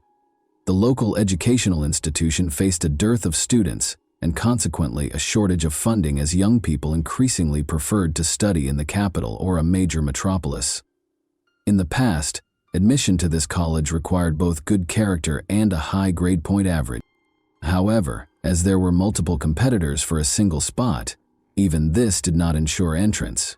However, a significant student shortage in 2011 caused a significant shift in the scenario. The school, specifically not, declared total bankruptcy, drastically lowering the entrance requirements, particularly if they were the offspring of affluent parents who were prepared to serve as sponsors. Agnes had a strong academic record and grade point average, which helped her gain admission to 7 College despite her behavioral issues. The authorities chose to ignore her traits. The parents of Agnes were pleased. They thought their daughter would benefit from the change. She would grow more mature and be able to go through this challenging time of transition more readily. Marin was an outgoing, happy, and amiable girl. She managed to blend in with the new group. She made friends right away and felt at ease from the first few days. She also made good academic progress, particularly in new subjects that were unavailable at her former Parisian school. Every 2 or 3 weeks, her parents paid their daughter a visit at the boarding school. They were quite happy with her accomplishments and positive behavioral changes. During her studies, Agnes only made one visit home. Notably, the new school was situated on a sizable plot of land that was encircled by woodland. Since the crime rate in these areas was regarded as one of the lowest in the nation, there were no rigorous security measures or obvious border barriers. Students sometimes went there in groups after school because it only took a quarter of an hour to walk from the college to the town center of Le Chambon-sur-Lignon. However, everyone had to return by 5 o'clock in the evening. Discipline was applied for both rule violations and student disappearances. After class on November 16, 2011, Agnes and a few of her classmates made the decision to go for a walk in the town. She made a buddy there who attended a different school, but they kept in touch and contacted each other frequently. The two females trailed behind the general company when they made the decision to go shopping. Marin was not present when the youths returned to campus a few hours later. This situation did not initially raise any concern, and everyone was confident that she would return shortly. However, as time went on and darkness descended, the teachers became quite concerned about the student's absence. The school administration reported the event to the police without hesitation because she was nowhere to be seen on campus and her phone was off. Students, instructors, and law enforcement officers performed the search, which started that evening. They separated into groups and searched different areas, but they were unable to locate the missing girl. Everyone hoped she would return alive and unhurt, but no one had seen her and no one knew where she may be. Almost instantly, Marin's parents were informed and inquired as to whether their daughter had come home. After hearing the shocking news, Frederick and Paula hurried as quickly as they could to Le Chambon-sur-Lignon. They reassured them that Agnes could not have fled because she had nowhere to go and no incentive to do so. They said their daughter was really happy at her new school. Here, she had made lots of pals. She had no problems with anyone, and she didn't feel uncomfortable. The hunt was actively aided by the involvement of Agnes's mother and father. In an attempt to locate their daughter, they displayed images of her throughout the city, spoke with her friends, and looked for any leads or clues. What is the friend of Agnes concealing? The first thing the police did was search for those who may have known about Agnes's future plans and were the last to see her. According to the girls in her class, Marin went shopping with a buddy she made in the city. Although no one was able to provide her identity, Estelle, the same buddy from a different school, was soon located by law enforcement. Agnes had indeed been in contact with the girl for the last time. She was therefore seen as an extremely valuable witness. She did not, however, offer any helpful details. She said in the initial interview that Agnes had assisted her in selecting a birthday gift for her father. After saying their goodbyes, they each enjoyed a milkshake. Agnes had to go back to school, and Estelle went home. The girl's behavior seemed a little strange, but her narrative sounded reasonable. She appeared to be holding something back and was clearly nervous.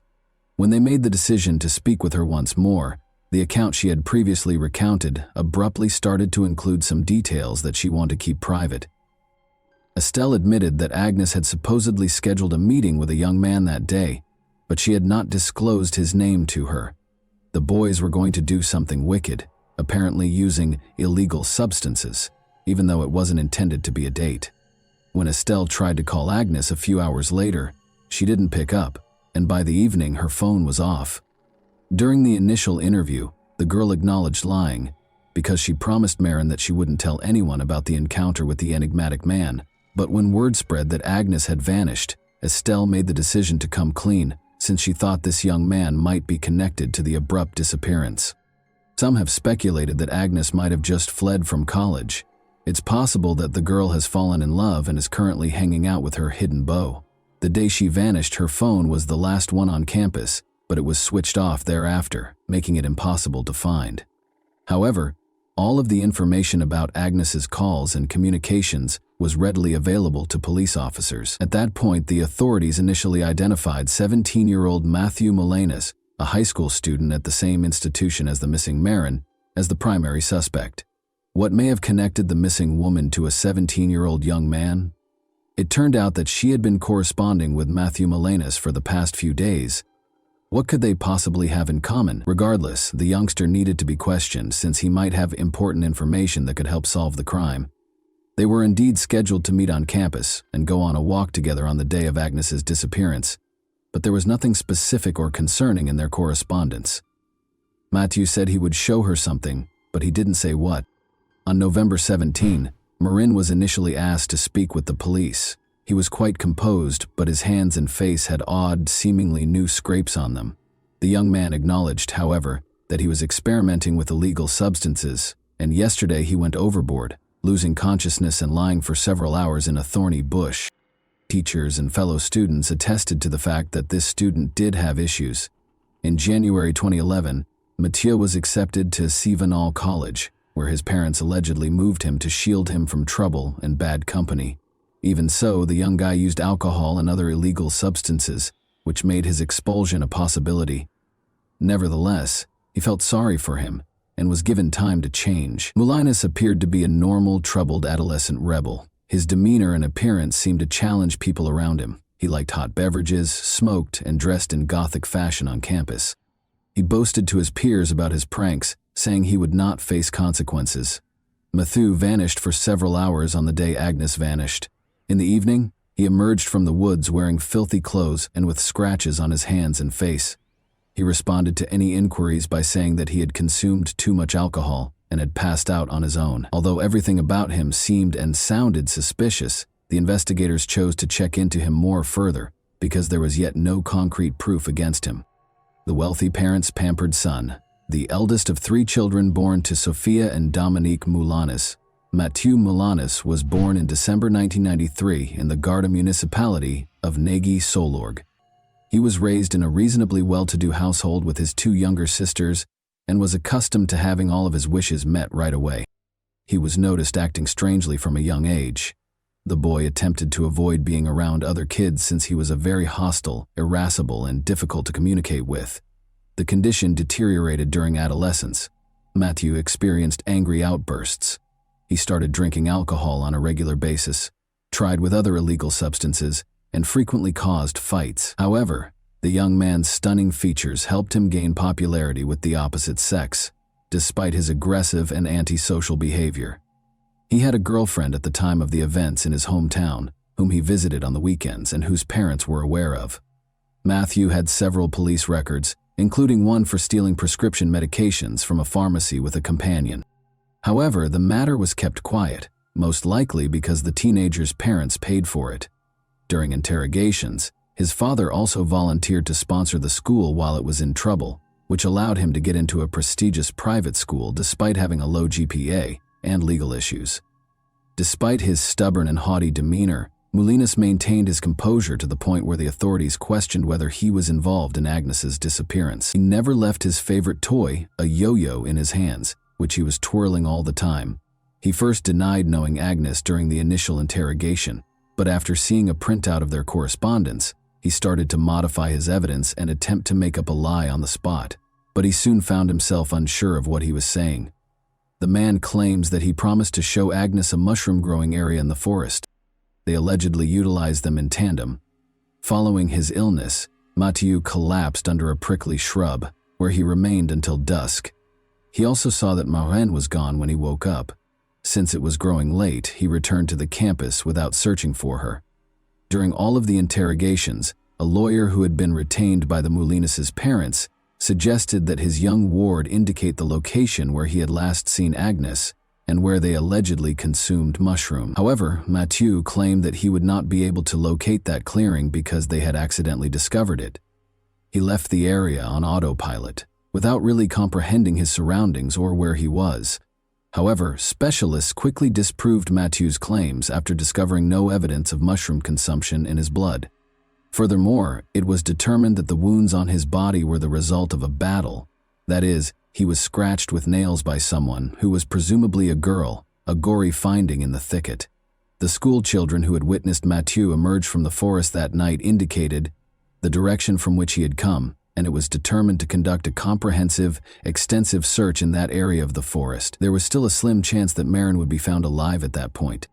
On November 18, however, searchers awaited the horrifying discovery of the missing Agnes's severely disfigured and partially burned remains in a tiny space tucked away in a thicket.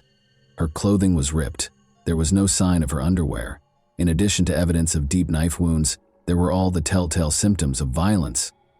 Don't believe Moulins was responsible for this horrible crime. There was no question, but it was important to wait for the forensic specialist's conclusions and to get the killer to confess. The strangler admitted in Confessions of a Ruthless Killer that he purposefully lured Agnes into the woods to abuse her but allegedly had no plans to kill her. In fact, Mathieu did not particularly deny the horrific discovery when he was informed about it and started to testify, explaining how everything was. She, however, resisted vehemently. He had to use the rope from his favorite toy, the yo-yo, which he always carried with him, to tie up the victim after he scratched him. The man was upset about going to jail when Agnes yelled and threatened to turn him in to the police. He chose to kill the unlucky and dispose of the body since he did not want to. Agnes suffered 17 knife wounds, the majority of which were to the neck, face, and chest, after Mathieu viciously beat her, fracturing her arm, nose, multiple ribs, and shin.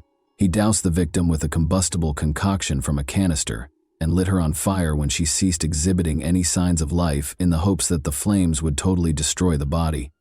Then, as night fell, he hastily left, failing to see that the fire had been put out. He removed his toy from the corpse and carried it away. As though relishing each word and seeing the investigator's response, the high school girl described the incident calmly and in great detail. He had neither regret nor sympathy for the victim. The investigation revealed that Agnes had evidence of the rapist's biological fluid in her body and pieces of mature skin and epithelium beneath her fingernails. Additionally, traces of the victim's and the offender's perspiration were discovered on the rope of the actual toy yo-yo. Agnes's parents received her body following all required tests and medical evaluations, and they buried their only daughter in Paris. Notably, the burial for the first victim of a young psychopath was held on her birthday, November 26, 2011. The fact that Marin was not the only victim of Moulinas stunned law enforcement when they closely examined his biography, but this information was purposefully concealed. It turns out that since he was a young boy, he had been mean to other people, including his own sisters, other kids, and animals. He always enjoyed causing pain and suffering to people in an unmatched way.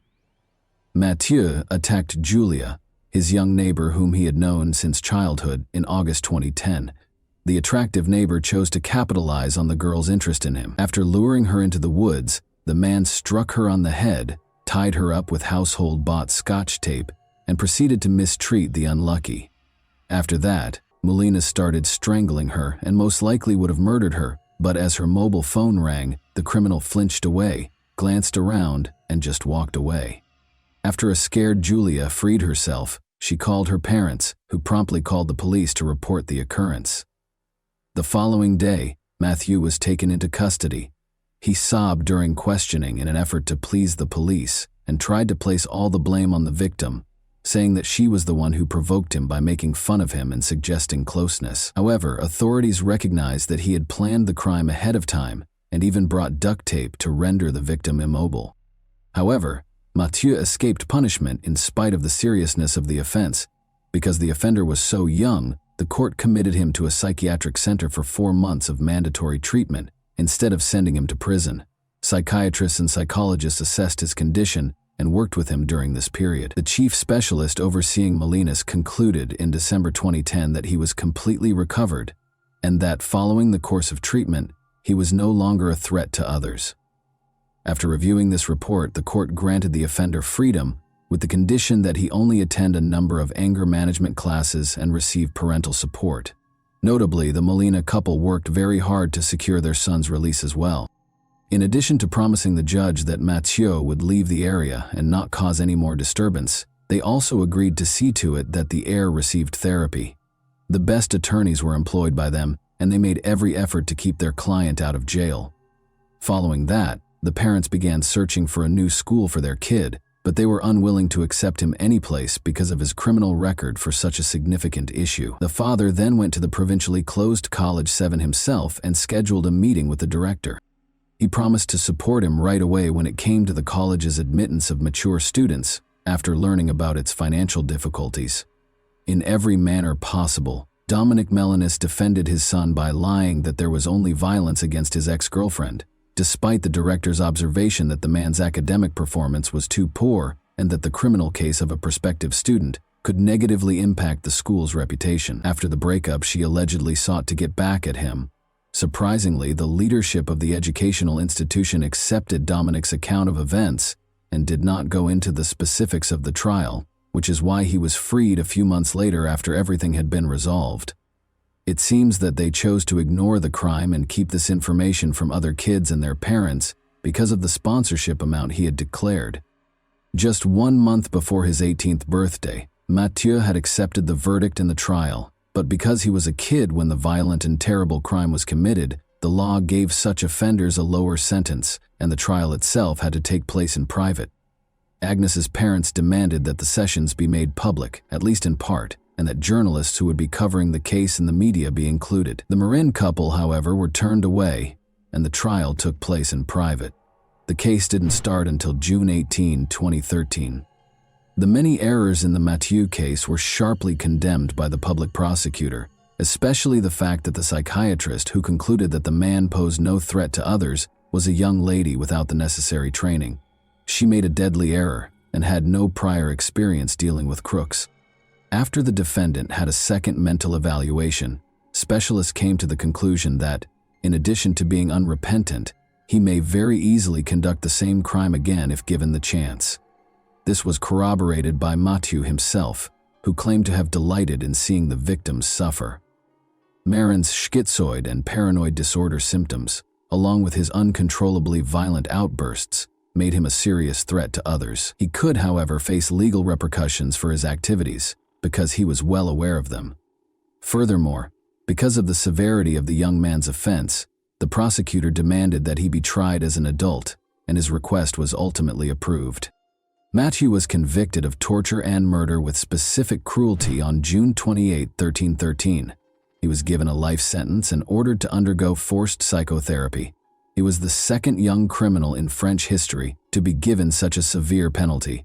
Despite Molinet's attorney's choice to appeal the conviction, a jury of appeals affirmed the life sentence on October 10, 2014, ruling out a 2016 review of the ruling. In a book they created and published, Mathieu's parents detailed their painful experience and acknowledged that their son is still unrepentant.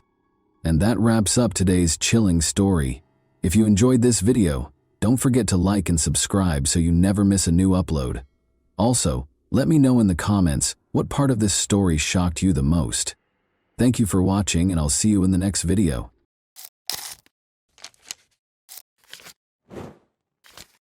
Hey guys, welcome to my channel, and today we're going to take a look at another horrible case with you. We examine the events that occurred in the U.S. state of Florida today. On October 16, 2018, 28-year-old Laura Picher was last spotted having dinner at a bar in Sebring. An employee at the Tampa restaurant called 911 3 days later after noticing something odd close to a dumpster. The case was solved by detectives using surveillance footage. Laura Picher was an extremely beautiful and consistently upbeat woman. She was gregarious. In remembrance of his daughter, her father, an art teacher, said this: "In 1989, Laura Peicher was born on a chilly day in Michigan. She had 2 nephews, one of whom she never met, a sister-in-law, an older sister, and a brother. She was born with 2 fingers and a thumb on her short left arm. Throughout her life, she struggled with discrimination due to her physical differences. She worked with individuals with physical and mental disabilities as a job coach at Goodwill. She was disabled, but that didn't stop her. It was a feature of her distinct character. Growing up, Laura lived in Michigan. She relocated to Sebring, Florida when she was 26 years old. Her grandmother was getting too old to care for herself, so she moved to Florida. With a big heart, Laura left her job to visit her grandmother in Florida. The incident started with a 911 call on the morning of October 19, 2018, when staff members at the restaurant reported discovering the woman's body hidden under a wood board and wrapped in a plastic bag close to a dumpster behind the establishment. In a restaurant parking lot, a woman reported a bad smell next to a dumpster by calling 811. She initially believed it to be a dead animal, but upon closer inspection, she discovered what she initially believed to be a dead woman. Investigators showed up on the scene. Face down, the victim was discovered. She was half naked. She was discovered wearing a dress, and a plastic bag was placed over her before the bed's headboard was placed over her body, but the gown was lowered beneath her breasts. Her hands were tied behind her back by the criminal. They discovered a wallet that eventually held an ID card and a clear plastic bag filled with personal belongings, the most crucial of which was mail, by using a purse strap inside the dumpster. Laura Peicher was identified as the victim. She lives in the city of Sebring, Florida, which is roughly 2 hours' drive from where she was discovered, and investigators concluded that she is not truly from Tampa. After more research, it was discovered that Laura owns a silver Toyota Tundra pickup truck. Her pickup truck was not in the parking lot close to where Laura's body was discovered, even though she may have driven it to Tampa. In case it was spotted anywhere, the truck was registered as a stolen vehicle and added to a law enforcement database. In the meantime, the restaurant manager was interviewed by investigators. The body was found on Friday morning, 2 days after the establishment's owners had cleaned the parking lot on Wednesday. This implied that the body had to have been there from Wednesday through Friday. Laura was strangled with a thin rope-like object, as evidenced by the obvious marks on her neck discovered by the medical examiner who conducted the autopsy on her body. Laura's death date was determined by additional indicators found on her body. It was obvious that the body had been on the ground for a long time because the skin was discolored. 2 days before she was discovered, on Wednesday, the medical examiner came to the conclusion that Laura had passed away. Meanwhile, police in Michigan, 1,200 miles away, informed Laura's family of her passing. Her parents were taken aback. In order to allow investigators access to Laura's trailer, Laura's parents drove 20 hours from Michigan to Sebring. Investigators sought to determine whether the trailer was a scene of a crime. They entered and searched the house to see if anything out of the ordinary had occurred, but there was nothing there. Everything had a place. No sign of a struggle had occurred there, which might indicate that Laura had been attacked elsewhere, nor was Laura's pickup truck present. The investigators were aware that reconstructing the timeline of Laura's final hours would be necessary to solve this case. They wanted to know who Laura had met, why she had come to Tampa from Sebring, and what had happened to her pickup truck. On Wednesday, investigators looked through Laura's cell phone logs. She stopped answering calls between 1 and 5 in the morning.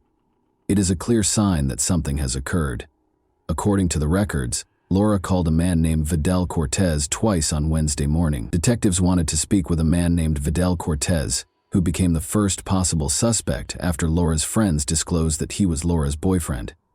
They needed to know if there had been any issues in their relationship and when he had last seen Laura. However, the police learned that Laura's pickup had been seen outside a Tampa convenience store before they could locate Cortez and speak with him. 3 miles from the scene of Laura's body, the detectives visited a convenience store. Laura's pickup truck was gone when they arrived. Nonetheless, the detectives hoped they could obtain some answers from the surveillance cameras that were placed both inside and outside the store. They saw a pickup truck arrive at the store and park after viewing the footage from those cameras. Although they attempted to zoom in, the video quality was subpar, making it impossible to identify the driver.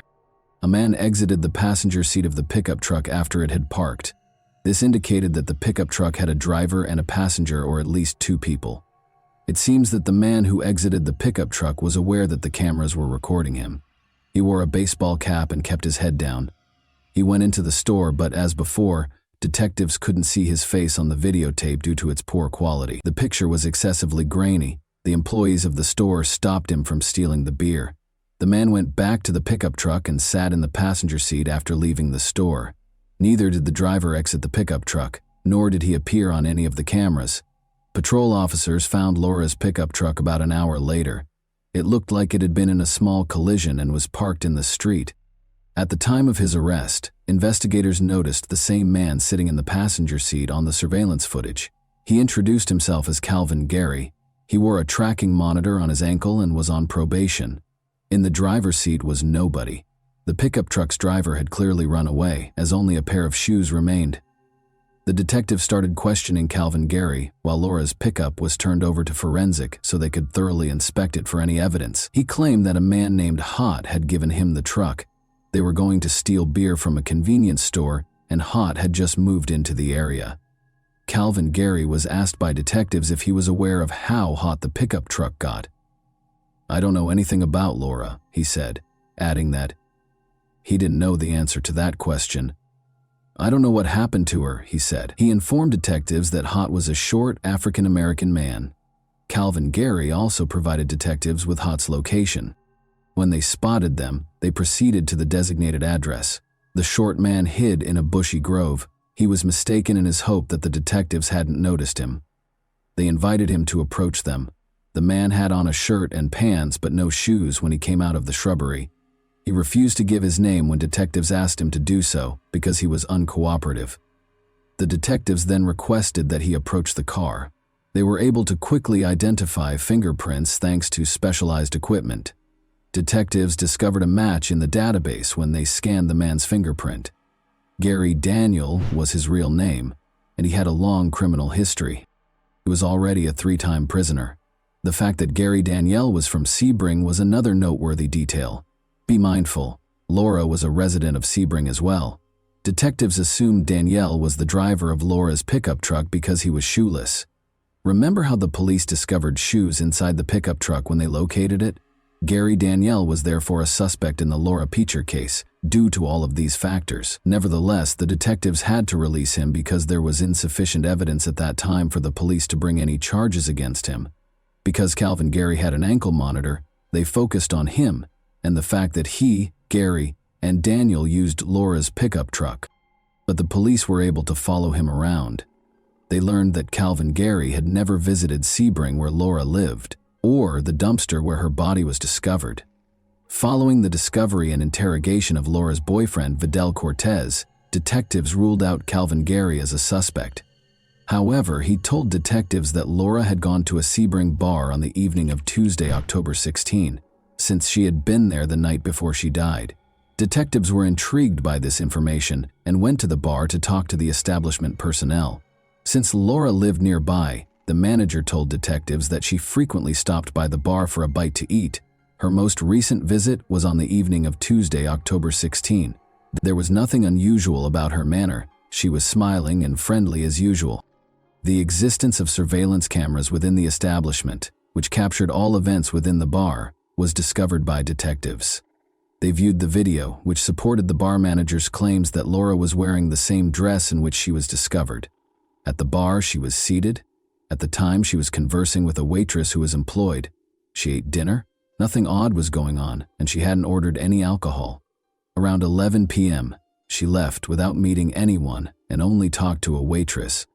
Subsequent investigation revealed that the witness saw Laura with a man he described as Shorty at 2:45 a.m., approximately 4 hours after she had left the bar.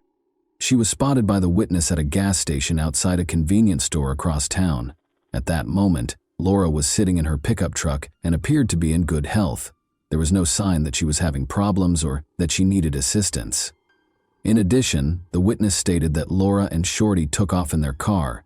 Since the gas station was the last known location where Laura was spotted alive, the investigators went there. At 2:54 a.m., when they began watching the security footage, they recognized a familiar face. Gary Daniel had entered to purchase cigarettes. Before he left, he chatted with another customer. Laura's pickup truck was seen backing out of the parking lot and onto the highway in footage captured by another camera. The footage supported an eyewitness's account that he unquestionably saw Laura Picher and Gary Danielle together at a gas station near Sebring, but it was impossible to determine whether Laura was inside the pickup at the time, whether she was okay, or whether Gary Danielle was with her. Investigators searched the dumpster for clues that might connect Gary Danielle to Laura's murder early on Wednesday morning. Although the ATM receipt was partially torn, it contained information that helped law enforcement identify that it was a specific ATM at a Lakeland gas station. The receipt states that the transaction took place on Wednesday at 3:30 p.m., 12 hours after Laura was last observed in Sebring. In order to locate the ATM of interest, the detectives proceeded to the gas station. With any luck, the surveillance footage would help them solve the case. They could see Laura's pickup truck in the video, but they couldn't make out who was sitting in it. Fortunately, there were several cameras. The detectives watched Gary Danielle exit the pickup and go to the store after it had been parked. After taking out cash from the ATM and purchasing a soda, they departed the establishment. Detectives believed Laura was dead by this point because she was not seen and did not exit the pickup truck. Gary Danielle returned to the pickup truck and headed toward the location of Laura's body. They located him. For interrogation, Gary Danielle was brought to the police station. The only proof the police had at that point was that Danielle had used Laura's pickup truck, so they started interrogating him about it. The only thing he did, Danielle said, was to use an unlocked truck that had keys inside for that purpose. He didn't know who owned the pickup. The pickup truck's interior was fine, he said. He saw nothing out of the ordinary. After showing him a photo of Laura, the detectives asked him if he recognized the person in it. "I don't know the woman," Danielle said. He was asked if he had ever met Laura in Sebring by detectives. "No," he said. Then they told him that a recording had been made at a Sebring gas station. "He's on the tape, and Laura's pickup truck is on the tape." He refused to answer any more questions after Danielle learned that the police suspected him of killing Laura. There was no tangible evidence available to detectives at the time to convince a jury that Laura Picher was murdered by Gary Danielle. A person has a set amount of time to stand trial. The clock begins to run as soon as the suspect is taken into custody. The detectives chose to release Gary Danielle because they were still awaiting the forensic findings. Naturally, there was a significant risk that Danielle would flee, but the investigators determined that the risk was warranted in this instance. Many questions were addressed by forensic analysis. Drops of Laura's blood were discovered by the experts in the rear seat of her pickup truck. This suggests that Laura's body was either in the back seat of the pickup truck when she passed away, or that the crime was committed inside the vehicle. A forensic report on the objects discovered close to Laura's body has been obtained by investigators. Gary Danielle's DNA was discovered under Laura's fingernails, and it matched the DNA on the strap that was used to bind her hands. Gary Danielle was taken into custody after the DNA evidence found in surveillance footage was sufficient to file charges. Danielle used his right to silence and remained silent when he was arrested. He was accused of carjacking, tampering with evidence, and first-degree murder. The investigators attempted to create a timeline of Laura's final hours based on the evidence. They were aware that Laura was in a Sebring bar. At around 11 p.m., she left the bar by herself and went to the town center, where she met up with friends. She met Gary Danielle that same evening. There was no connection between them, and they had never met before. Because Gary Danielle wouldn't answer questions, investigators think Laura agreed to give him a ride, perhaps in return for money. Investigators don't know how he and Laura met, but they do know that she was found alive and unharmed in a pickup truck by an eyewitness at a gas station, where she and Gary Danielle ended up. After they left the gas station, it seems that something happened. Laura was strangled in her own pickup truck, though it's unclear where the truck was when she passed away. Surveillance footage showed Laura's pickup truck at a gas station 25 miles outside of Tampa, where Danielle was taking out cash from an ATM, 12 hours after it was last seen in Sebring. After that, Danielle took a car to Tampa. 2 days after, he hid Laura's body in a restaurant parking lot next to a dumpster. It was discovered. The trial didn't happen until nearly 3 years after Laura's passing. The global situation was the reason for the delay. It took a long time for Laura Picher's father to go to court, and face the man who killed his daughter. Rather than condemning Danielle, the father used his words to discuss the lost young woman. A young boy once pointed out her short arm, according to a story her father told. She was told by another boy that he had asthma. "Don't you know there's something wrong with everyone?" she replied. Her father brought some of his daughter's belongings to court, including her journal, which bore the inscription, "Live the life you've imagined." Because she lived alone and no one was around to do the dishes, she wrote in it that she detested cooking. She expressed her distaste for littering in her writing. On August 24, 2021, she wrote about her 4 tattoos, the most significant of which was a black bird in memory of a deceased sister-in-law and based on a Beatles song. In a deal with state prosecutors, Gary Danielle entered a guilty plea to second-degree murder. Danielle, 50, agreed to a 30-year prison term in exchange for a guilty plea to second-degree murder. He also acknowledged committing grand theft of a motor vehicle and tampering with evidence. In the brief court hearing, Danielle, who was short, gray, bald, bearded, handcuffed, and wearing orange, stood silently in a jury box. To Laura Peicher's family, he remained silent. The case was punctuated by a guilty plea, but it left many questions unanswered, including how Laura met Danielle and why she was murdered. And that wraps up today's chilling story. If you enjoyed this video, don't forget to like and subscribe so you never miss a new upload. Also, let me know in the comments, what part of this story shocked you the most? Thank you for watching, and I'll see you in the next video.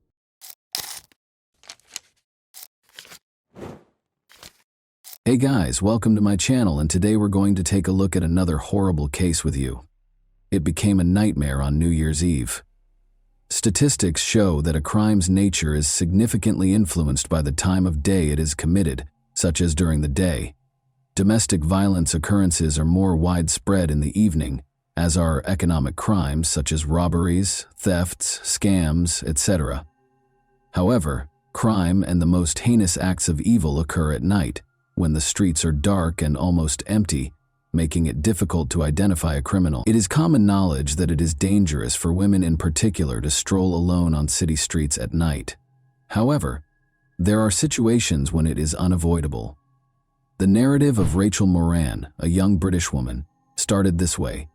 She had to go back home on New Year's Eve after spending time at her parents' house. Rachel never made it home this time, vanishing 150 feet from her destination, even though the distance was just roughly 1 mile along a path she walked every day. After a month of searching in the hopes that the young girl might still be alive, the shocking revelation stunned Ireland as a whole. Rachel Moran was who? On January 17, 1981, Rachel Moran was born in Englishcall, Ireland. In the family of Wanda and Ray Moran, she was the youngest of 4 children. She was raised with a brother and 2 older sisters, with whom she had a deep bond from an early age. Rachel's passion was dance. Seeing her interest, her parents signed her up for a ballet class, which she continued to attend for many years. She even intended to pursue a career in this industry, either as a choreographer or a ballerina. But as she got older, her opinions and tastes started to shift.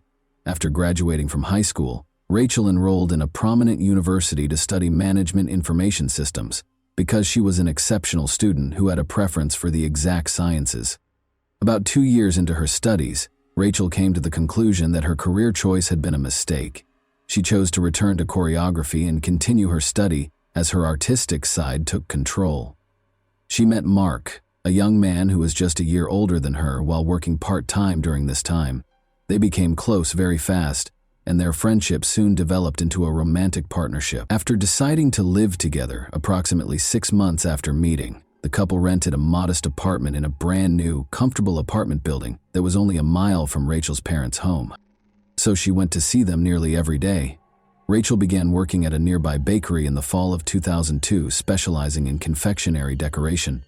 She became enamored with this profession and gave pursuing a second degree in culinary arts some serious thought.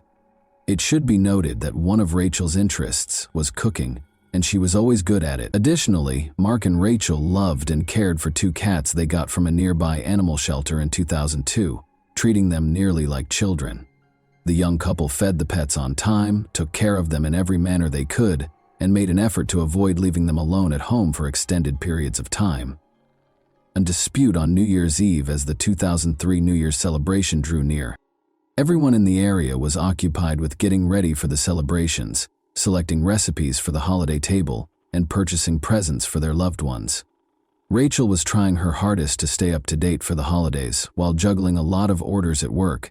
Since one of their cats was ill and required special attention, she and Mark wanted to see both of their parents without leaving them alone at home all night. The location and manner of the couple's New Year's celebration had already been decided.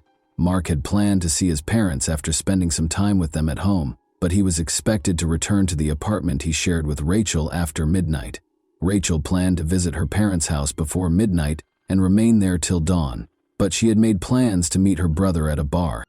The evening proceeded as planned for the most part. Following a romantic supper and glass of champagne at home, Rachel's brother picked her up as Mark went to see his folks. After hanging out with her brother until about 11 p.m., Rachel and her brother headed to her parents' house, where her mother, father, and sister were waiting for them at the celebratory table. Rachel contacted her lover on their home phone at 1 in the morning, but he didn't pick up. She tried calling his cell phone a couple more times without luck. She asked Mark where he was after he responded. Mark acknowledged that he couldn't say no to a close friend's invitation to a party, even if he had gone home as they had planned. They had decided not to leave the animals alone until morning and that someone should be at home at night to care for them, including one that wasn't feeling well, which infuriated Rachel. Rachel, following a brief argument. Mark insisted that nothing significant would occur during those few hours and promised to return by 6 a.m. Rachel, however, was furious and insisted that someone must remain with the animals.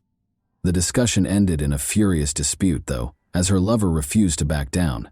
Even though it was already past midnight and it seemed dangerous to go alone on the street, Rachel was upset and furious and started getting ready to head home. Her mother attempted to dissuade her daughter from leaving after overhearing her arguing with her boyfriend on the phone. Wanda assured her daughter that nothing awful would happen to the animals in such a short time, so she encouraged her to wait until dawn. Rachel, however, was determined and had already started dressing. Her mother didn't want to let her go because she was so concerned about her.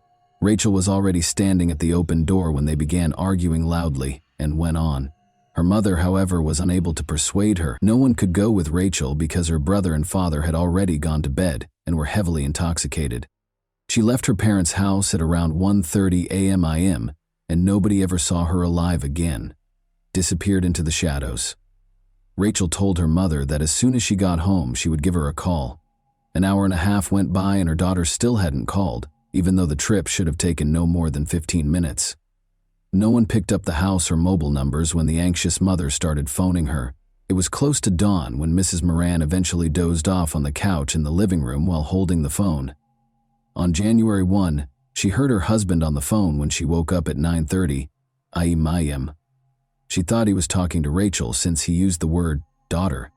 But as soon as he ended the call, he revealed that it was their oldest daughter, who had been attempting to contact her sister all morning and was beginning to become anxious.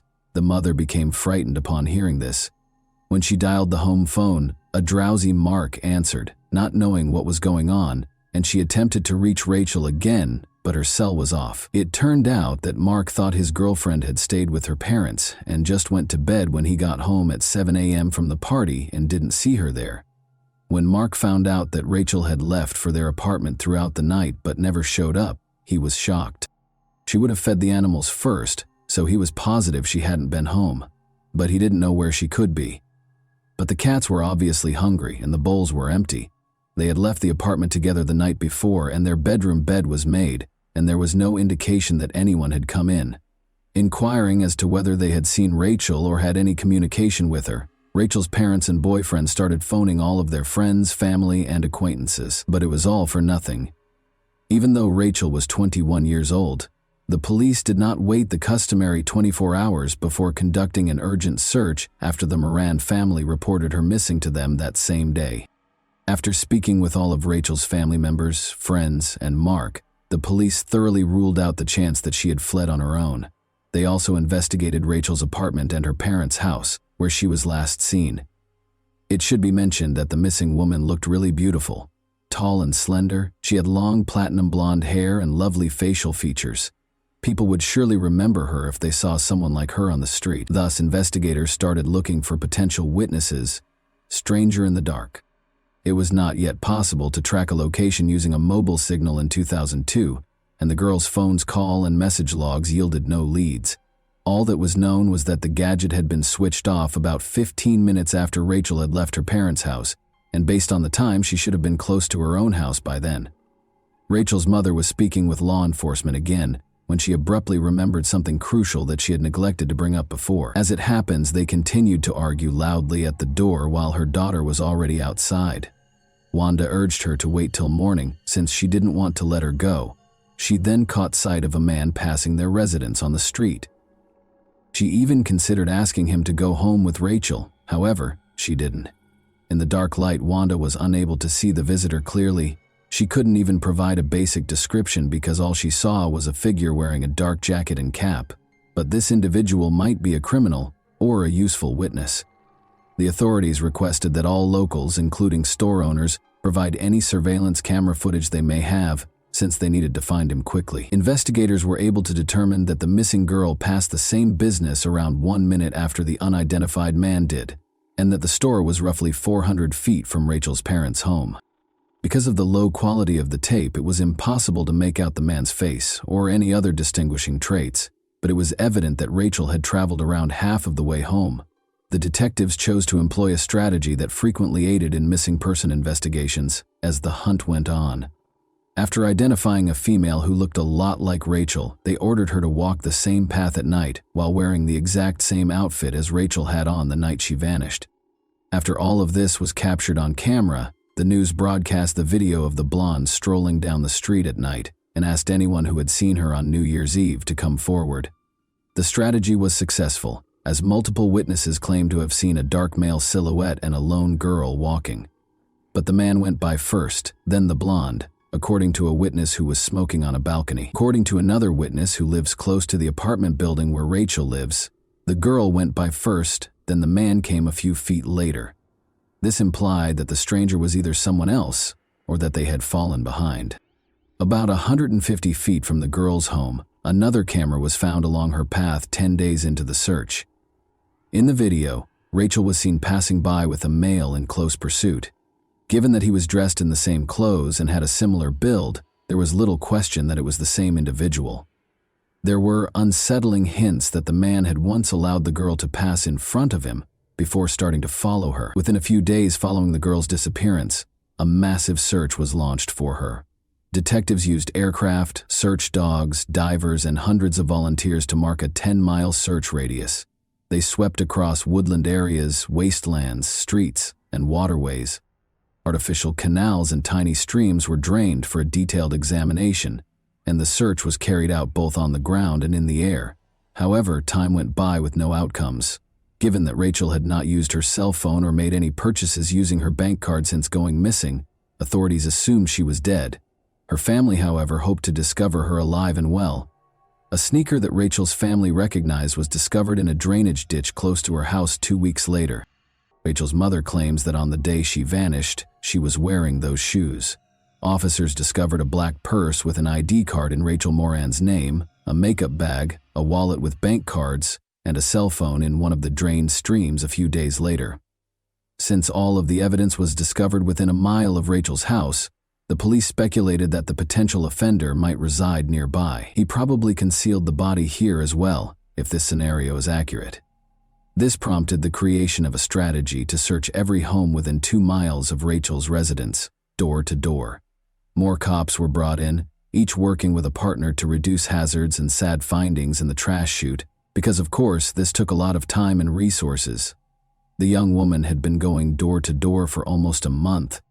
Because it was hard to locate householders at their homes, and because the police required permission to enter the property, the search for neighborhood inhabitants was moving slowly.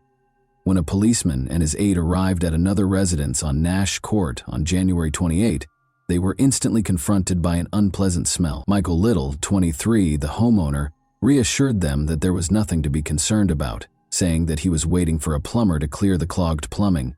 His friend Marcus was paying him a visit at the time, but he had no idea what the cops were looking for and had only seen them. Although nothing unusual was discovered in the house, the officers' suspicions were heightened by the lingering, sickening stench. It was discovered that a small trash chute, filled with bags of different wastes, was the cause of the stink rather than the restroom. After deciding to examine its contents more closely, the cops removed a number of bags and found a human within, an egg protruding. The homeowner and his visitor were taken into custody by the police, who promptly requested reinforcements. While his companion had a full-blown meltdown when he saw the dead female, Michael was totally composed and even detached during the entire ordeal. It was difficult to remove the body from the small trash chute, and it was not apparent how it had ended up there in the first place. The victim was nearly naked, and it was impossible to determine the cause of death right away because of the advanced level of decomposition, but there were obvious stab wounds all over the body. According to the suspect's account, the scent had been driving him insane, so he was pleased the body had been discovered. He also gave his account of what happened that fateful night, although it didn't sound very credible. He claims that he heard the mother and daughter arguing while he was strolling down the street and deduced that the girl intended to go somewhere by herself. He pursued her, they started talking, and he got to know her. Rachel allegedly accepted Michael's invitation to enter his home when they arrived. Little claims that they had a little drink, talked, and then, with their cooperation, had sexual intercourse before he went to sleep. According to the suspect, the girl in the kitchen was acting strangely when he got up at 5 in the morning. He had a small bag of illegal narcotics on the table, and he presumed that his visitor had taken something from it. Then, he said, she snatched a knife and charged at him, but he was able to take the weapon from her and hit her with a series of deadly blows. Michael explained the whole thing away as a bad accident that happened while he was defending himself. Everyone who knew the dead girl, of course, didn't agree with this version. To begin with, Rachel would never have gone anywhere with him, much less talked to a stranger on a nighttime desolate street. Thoroughly, she had never used any illegal substances in her life, and secondly, she would never have cheated on her lover. The girl's distinctive internal injuries and the discovery of little seminal fluid inside her were indicators of personal aggression, according to the autopsy. A third of the 27 stab wounds on the victim's torso came from behind, and none of them appeared to be self-defense. Michael Little is who?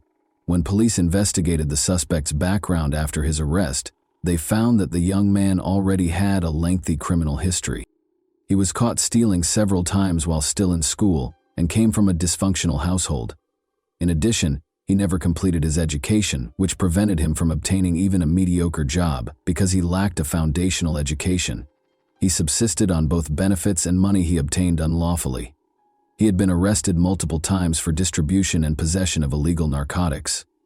Little was characterized by acquaintances as a pathological liar. He was always bragging about his sexy adventures and his impressive number of lovers, but in truth, every girl attempted to stay away from this weird and violent man. But Michael had been inventing more and more stories lately about a tall blonde he was supposedly seeing, even though no one had ever seen her with him. Since the victim and the suspect lived in the same neighborhood and had houses only a few hundred feet apart, police theorized that the suspect may have seen the victim before. He probably started to fantasize about the girl and tell his buddies about her when he became interested in her.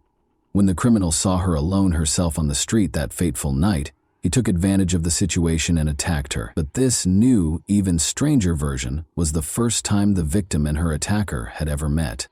As the inquiry went on, the suspect abruptly withdrew his first claims and gave a completely different account, saying that the true perpetrator was his friend Marcus, who was also detained. Marcus allegedly brought the girl to his home after meeting her on the street that evening. After sharing a drink, the visitors started displaying interest in the homeowner, so they withdrew to his bedroom. The accused claims that following the private meeting, a furious Marcus stormed into the room, upset that Rachel had opted for someone else. After killing the girl with a knife, he threatened Michael with harm and demanded that he assist in concealing the body and keep quiet about what had transpired. The accused and his attorney swore that this was precisely how events had transpired, but of course no one believed this narrative. But there was no proof that Marcus was involved. He had a New Year's Eve alibi for the crime, and his response upon the body's discovery suggested that he was unaware of the nightmare that had taken place at his friend's house. Trial and sentencing, the precise events of that fatal night could only be partially reconstructed, because Michael never acknowledged his guilt. Little was found to have gone to a party on December 31, 2002, and was getting ready to celebrate the new year with pals there. He was cruelly rebuffed when he tried to flirt with one girl, and the same thing happened with another, leaving him drunk and furious. After leaving the gathering and making his way home, Michael ran into Rachel and let go all of his bottled-up anger. He chose to pursue the girl after hearing her and her mother quarrel. After waiting for his victim to pass by in a dark alley off the road, the thief followed her as they passed Michael's house. He assaulted Rachel and repeatedly stabbed her in the back. He probably took advantage of the poor girl after dragging her inside his house, then killed her with the same knife and hid her body in the garbage chute. Little was found guilty in October 2003 of assaulting and killing Rachel Morin. He was given a life sentence with the prospect of release only after 35 years. And that wraps up today's chilling story. If you enjoyed this video, don't forget to like and subscribe so you never miss a new upload. Also, let me know in the comments, what part of this story shocked you the most? Thank you for watching, and I'll see you in the next video.